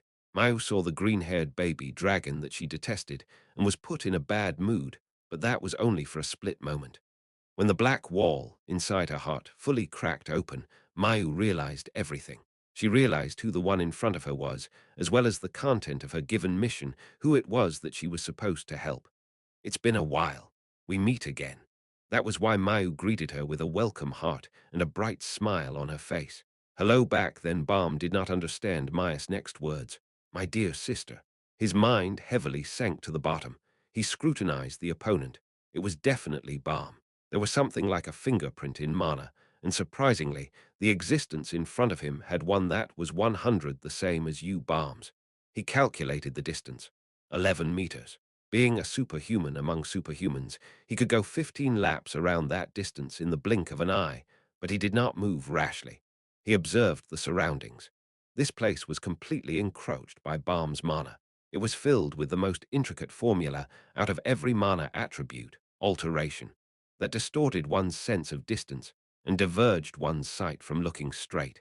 He knew Balm was unbelievably gifted when it came to magic, but he hadn't expected her to use alteration to such an extent which only the witch would probably be capable of. Of course, 2 seconds was enough for Yu Jitae to crush through this, but in a situation like this, 2 seconds was just too long. He looked at the children and confirmed their states. All three of them were still breathing. Even though their limbs were locked by tentacles, there weren't any irrecoverable wounds. He checked their injuries. Kiel had fainted from a strike to the back of her head, while Jael appeared to have fainted from suffocation. Yoram, on the other hand, seemed to have fainted due to an injury to her heart. but fortunately, it wasn't too serious. The blood splattered all over the ship must have been Yoram's, left behind during her retaliation. Her retaliation had probably started after reaching the world of Aranral. The dry firewood covering the world must have been scorched down because of her breath. At the same time, that was probably when the cruise ship lost a part of its structure. Next, he discerned the power of the opponent. The magic ballista, in Baum's hand, was strong enough to rip through a dragon's flesh. It must have taken a lot of time to make, and judging from its appearance, that must have been the one Baum used when killing Mayu at the isolation chamber. Meanwhile, the tentacles spread across the room were the ones black dragons used all the time that had poison inside. Normal poison would not be very effective against the hatchlings, but it was a different story if the user of those tentacles was a mage that could manipulate alteration. After finishing all those calculations in one breath, he tried shifting his body a little bit, and the very moment he did, the dimensions distorted again as Baum pointed the ballista at the back of Jael's head. Don't move. The ballista was just there for a show. Yu Jitae sensed the venom moving inside the tentacle as it tightened its grip on Jael's neck, which made her stiffen even more despite her unconsciousness. You Balm, stay there. Even then, Yu Jitae moved a little bit, and in response, the magic arrow, installed at the tip of Balm's ballista, scraped a wound on Jael's neck. It slowly drew a line and was thus very clear in his eyes. The child's skin, as white as tofu, was sliced open as a drop of blood traveled down. He frowned. Right now, Jael was bleeding in front of his eyes. Calm down. I won't move anymore. Balm replied good with a powerless smile that looked very forced. Inside the opened lips, he could see the broken fang that she still hadn't recovered yet. Honestly, it is a bit of a shock. What? The fact that I am doing this? Yeah, I never imagined it. With a powerless gaze, a powerless movement, and with one of her arms wrapping around her legs as she sat crouching down next to the hot spring, Balm slowly lowered the ballista. Of course, with all the effort that went into this plan. Her eyes that used to be green were now shining in faint purple. Life was very mysterious. He was hoping to live just before, but now, the one who he had shared love with was pointing a weapon at his most precious kids. His heart sank like wet cotton, and it felt like several bullets had been shot at the back of his head. A deep sense of despair was filling his heart. This thing called life really was very mysterious. Seeing how you haven't killed them or done anything serious yet, there seems to be something you are planning. Yes, because my objective is you. What do you want to do? Kill me? Balm slowly shook her head. This is not as simple as that, she replied. Yu Jitae opened his mouth after pondering for a bit. There seems to be someone behind your back. What does that mean? The black race can edit memories, manipulate, and send them. They are the only ones from the dragon race that can do it. I know that much. So there must be a black dragon that made Mayu send memories over to you. Someone from the other side of the horizon of Providence that hates me. And who is that? What? Who do you think that person is? So there really is someone behind you. Even though he tried to induce a reply from her, Balm shook her head. There's no one. I was just curious who you were thinking of. How can there be no one? Why does there have to be someone? Aren't you Balm? You are a green dragon. Look at me. Do you still think so? Balm said while touching her black hair. No, something must have gone wrong. How? Don't you know it yourself? This is not the first time I am seeing you. I opened your heart several times and spent a fair bit of time with you. You were never acting this strange throughout all those lives and all that time. While twirling her hair, Balm added, Go on. So you must be being mentally controlled by someone. And Mayu, that mutant black dragon, was probably the deliverer. The objective must be killing me, because I was one of the reasons that the providence of time kept going back, and because it hates me. Yu Jitae suddenly questioned himself in the midst of his talk. What was he even talking about? It wasn't something he could be certain about, because there were several missing parts that were difficult to explain according to that hypothesis. Despite that, the reason he was saying this was probably because that was what he wished for himself. Balm had no sin, and was just shouldering the sin of the black race by forcing himself to think like that. Disgustingly enough, even at this point in time, he found Balm precious and pretty. So what you are saying is this. Someone sent something bad through Mayu to color my hair into black and control my mind, right? However, that hypothesis of his was disproved by the intense hatred hanging in Balm's eyes. You're wrong. Her favorability was reaching the level of extreme hatred that could not get any worse. and the authenticity was also being displayed as an undisguisable truth. Those eyes were the biggest problem, she muttered. Yu Jitae frowned. Was she able to tell the activation of eyes of equilibrium? While observing and staring at his face, Balm went on. To be precise, I am not a green dragon. From the beginning, I have always been half black, half green. I'm not a hatchling either, because I am about 700 years old. My name is also not Yu Balm. I have a different name. When the cracked fang revealed itself from the slight gap of her lips, Yu Jitae's mind came back with a shatter. Cold beads of sweat traveled down his spine like sin. Do you want to hear my story? You need to know them anyway. Balm started her story with a soft voice. In the distant past, around hundreds of thousands of years ago in Earth's time, the ups and downs of her voice made it sound as if she was reading Jaial a fairy tale. Us, black dragons, were expelled from Ascalipha. The total amount of mana inside the world increased, and so did our longevity. And as a result, dragons that used to live for around 30 years started to triple their age. That was the problem. The number of hatchlings being born was being controlled by the authority of the first dragon, but their deaths weren't being regulated. There was not enough place for dragons to live in at Ascalipha, and because of the restriction of our authorities, we could not move to a different place. Ascalipha is a very broad world. In that world, green dragons judge the future by seeing providence and mediate between dragons. The red race defends the southern battlefront through combat. Gold dragons communicate with the other races, blue dragons protect the northern battlefront, and black dragons inherit the records of the distant past. That was the role given to each race. Yu Jitae listened with a frown, but things changed when they started living for more than 10 years. The role of black dragons started to become less important over time. There was always a strife between all the races, and at one point when they were deemed useless, the black dragons were expelled from Ascalipha after being attacked by all the other races. Tilting her head, Balm looked at the baby dragons. These are the kids of those dragons. Yu Jitae was using eyes of equilibrium throughout her speech. There was not a single deceit in her words. So, is that why you wanted revenge? Balm shook her head in response. No, you told me before, right? That there are things in the world that are just unfortunate. It's exactly as you said. To be frank, no one was in the wrong in that situation. We just fell behind in the cycle of natural selection. She constantly ran her fingers through her black hair. Under her white forehead, her exhausted gaze was staring off into a distance. Like that, we were discarded into the outer dimension.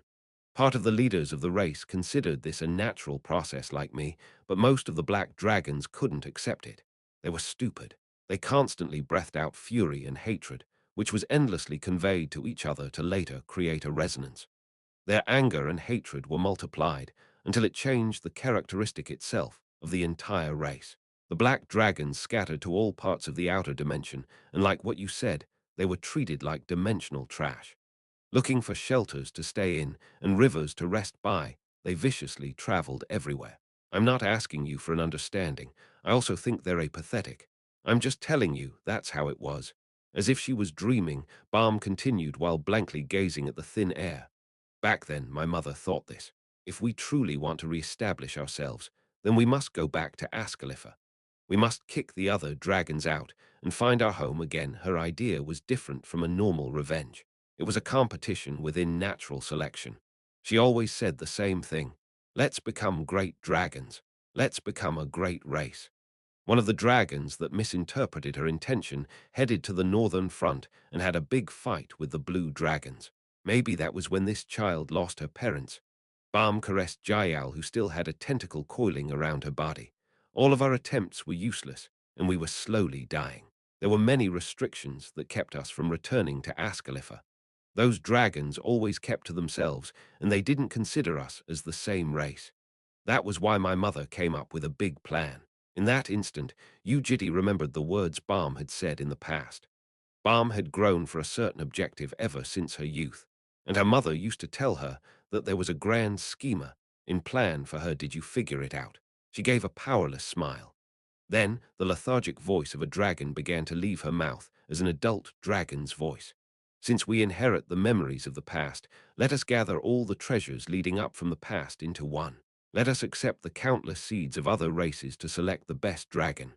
And at last, when the best seed is born among us, Let's make that child into the Dragon Lord, so that that child may follow up on me to take responsibility of our race." His eyes widened with a flash. He knew who the chief of the Black Dragon race was. In fact, it was none other than the original owner of his conceptualization, SS, as he slowly started to perceive where the start of all that hatred was from. The baby dragon that was born from the best seed opened its mouth. When you heard the name, Mayu, did your authority not try to interpret it?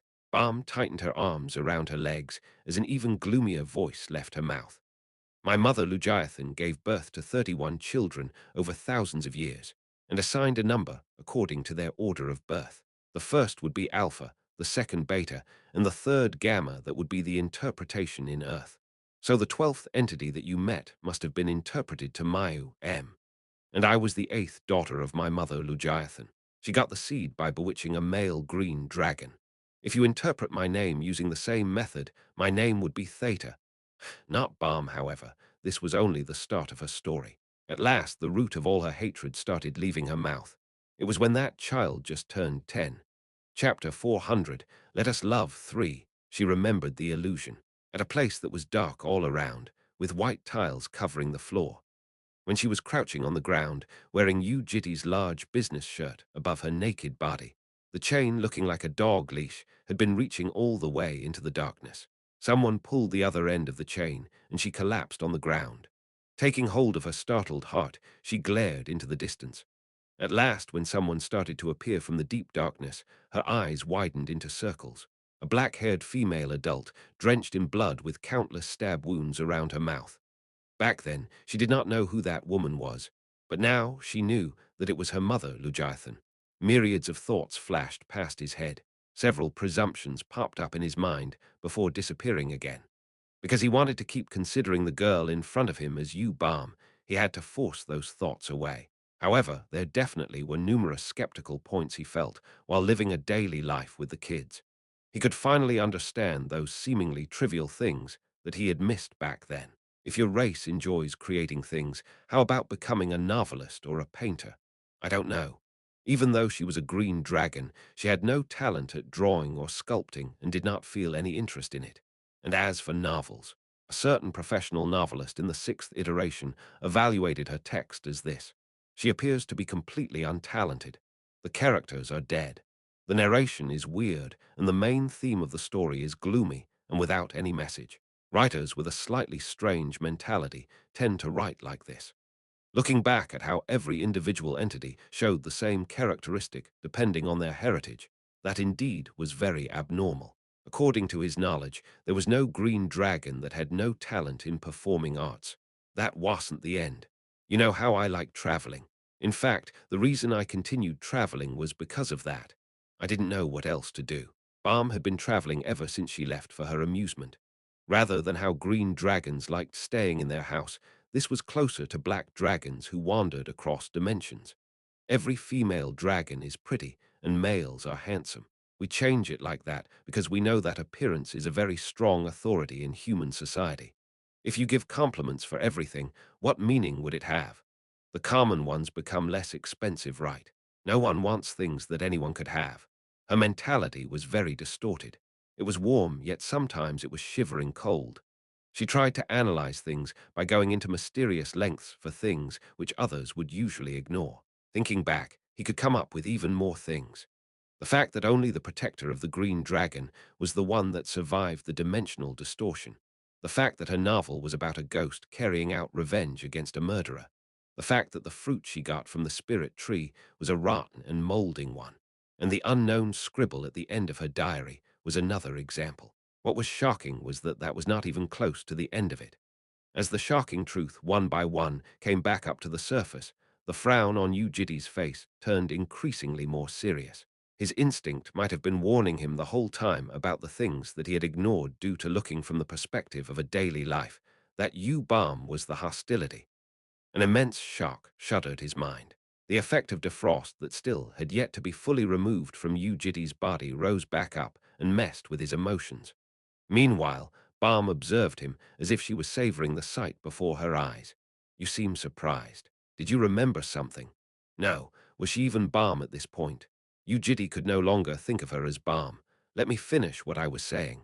While he was starting to be engulfed by the rising sense of fear, she continued talking about her past. The eighth entity was very lucky. She was very talented. She could manipulate mana the way she wanted to the point that it shocked her mother, who was the chief of the entire race.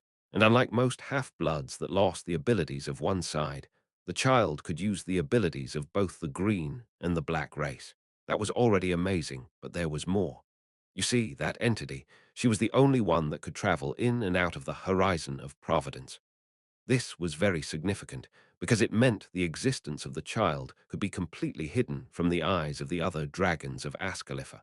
The mother of all those children started treating the talent of the eighth entity as that of the Ancient One, because only the Ancient One out of all the history of dragonkind was able to deviate from the providence of time. The Ancient One is classified as a mutant by the other dragons, so that makes me a mutant too. This must be what the mother was thinking. Ah, finally, the baby dragon that can become the Dragon Lord has been born from us. Our race will be able to have a house again like the past. Lowering her head, she buried her face in between her knees. She was very loved, because the destiny of the black race was on her shoulders. The lessons were very hard. For years, the child she really had to try to the brink of death. She began massaging her tiny white hands that twitched unstably. Her small hands were shattered time after time. Her body crumbled a few times, and so did her heart. She even managed to survive through a surgery that could have killed her. Every day must have felt like hell to her. The child cried her eyes out and bled profusely, but it still didn't stop, because that was the burden on her shoulders. But even then, you see, lifting her head, she looked at Yu Jitae. The child was able to withstand it. After every lesson, her mother always came to her and gave her compliments, and when the child cried from pain, her mother was in even more pain. The child knew, because of the mental connection, that her mother was treasuring her more than anyone else in the world. Despite that, the mother had to firmly raise her up, even when her husband left after having too much of it, even when the child cursed at her. As the chief of an entire race, that was better for her than the extinction of black dragons, but the child was too young. Because of her immature mind, she didn't realize the feelings of her mother. It's pathetic, but she really didn't like that back then. She was too immature. An extremely melancholic look appeared on her face. I regretted it a lot afterwards, so I really wanted to ask you this as soon as I could. Hearing that far, Yu Jitae knew what her next words would be. By the time she belatedly realized that that had been love, her mother had probably left her already. Her mother was forced to leave. Why did you do that? The girl asked with her gaze on Yu Jitae. The faint smile on her lips and her fang that remained crushed behind those lips started vividly bringing back a memory he had forgotten over the long prison of time. Why did you kill her? He was lost as to what to say. Vacantly, he stood there with his mouth closed, unable to say anything in return. Yu Jitae killed Lugiathan in order to copy and steal her authorities. That was how he had earned conceptualization SS. He had never considered that process wrong before, and that was still his standpoint even now, but his mind was nonetheless shaken. Impossible. He thought something was strange. Something had to be strange. Nonsense. Yu Jitae uttered with a clenched chin. I can only think of that as pure nonsense. Nothing makes sense from the start to the end. There are logical blanks in your story. Like a hatchling's amusement, unknowingly, he raised his voice. It can only begin when permitted by the present Dragon Lord with the origin fragment attached in your heart. Do you mean you somehow mixed yourself into the kids and came out on an amusement with your black hair? I know Ascalipha has been in chaos recently because of the war. Is that what you are going to use as an excuse? She indifferently shook her head. The apathetic expression that he had once considered a cute pout was now evidently holding a deep sense of hatred, which was more than what a scowl or a frown would contain. Did I not tell you? I am a mixed blood and a mutant. I can fully disguise my color. Even against a dragon lord, you mean? I'm special exactly because I can do that. That is why my mother chose me. Shut your nonsense. His voice turned louder as he hurriedly looked for words. Balm shook her head in response. Weren't you also deceived yourself? No, no, damn it. That can't be how it is. The fundamental premise is wrong in the first place. Blood vessels protruded out near his eyes. It doesn't even make sense that Urea mixed blood. Black dragons were expelled and were ignored by the other races. You were discarded from Providence. How could your mother have received the seed of a green race? You said my body looked pretty. What? Who do you think I took after? It was a suggestive reply. Yu Jitae scowled and showed a ferocious look on his face, but she softly continued. Did you forget what I said? It took my mother 30 years to give birth to 31 entities. It probably wasn't easy, but it's nothing impossible when the fate of the whole race is on her. As long as you don't care about the method, it is definitely possible. It's not just the green race.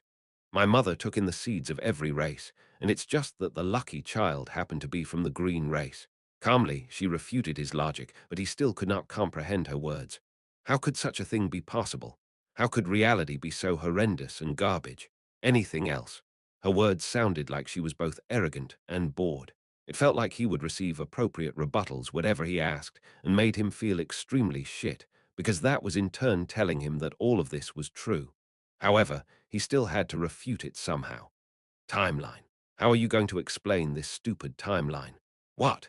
You were with the baby dragons from the start in every iteration. Why did I kill your mother?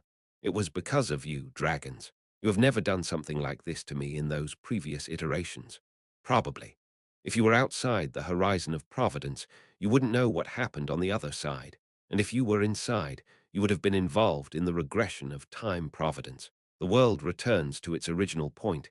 In time, the moment I die, this is a part of Providence that no one can avoid. She closed her mouth as her expression turned notably dark from its initial look of indifference. Yu Jitae growled even louder. Memories go back to the past, and the dead are raised back to life. Most of the stolen items go back, and all the painful memories get washed off. That is the unchanging fact. It has never been broken before. Has your mother died? She must be alive again. Go back and have a look, without playing with the lives of the kids here. Or do you want me to go with you? I know the coordinates of the outer dimension Yu Jitae was residing in. You are being deceived right now, so please calm down. Let's go face the truth together. Okay. Her expression turned darker the longer he continued speaking. Was it because her logic was broken? Yes, that had to be the case. The wicked trickery of black dragons must have bewitched Yu Balm the green dragon. Although he had never heard of such a thing being possible, he wasn't omniscient. There were countless variables he did not know of, and learning one more thing was nothing significant. That must have been what happened. It had to be the case, it ducking had to be how it is. However, her words in response dug through his ears like a bullet. If only that really was the case, he felt blood seeping out of his brain. Her expression, that had been turning increasingly darker over time, was now holding signs of tears. The black dragon race makes it their life's purpose to convey memories of the past to the future. My mother placed me inside the non-providential world, primal time, to completely fool the eyes of other dragons. That world travels parallel to Providence, and like I said before, I am a mutant. I can exist in the non-providential world and at the same time gaze at the providence of time, using the same conceptualization as my mother. There is one thing you misunderstood. My amusement has nothing to do with my revenge. This was just the first step of my destined journey of becoming the Dragon Lord. The reason I was pretending to be a hatchling was also because you have to be a child of the green race to leave for the amusement. Besides, I was young, and it was true that I learned nothing apart from magic. If you didn't kill my mother in the 6th iteration, this would have never happened. Raising her squinted eyes, she looked into his eyes. But now that is no longer the case. The silence continued for a long time between the two of them as the air heavily sank to the ground. He felt his vision shake tremendously without a stop. It was probably not only because of the alteration formula surrounding the area. While being made to face his sin in a world dizzying his sight, she opened her mouth.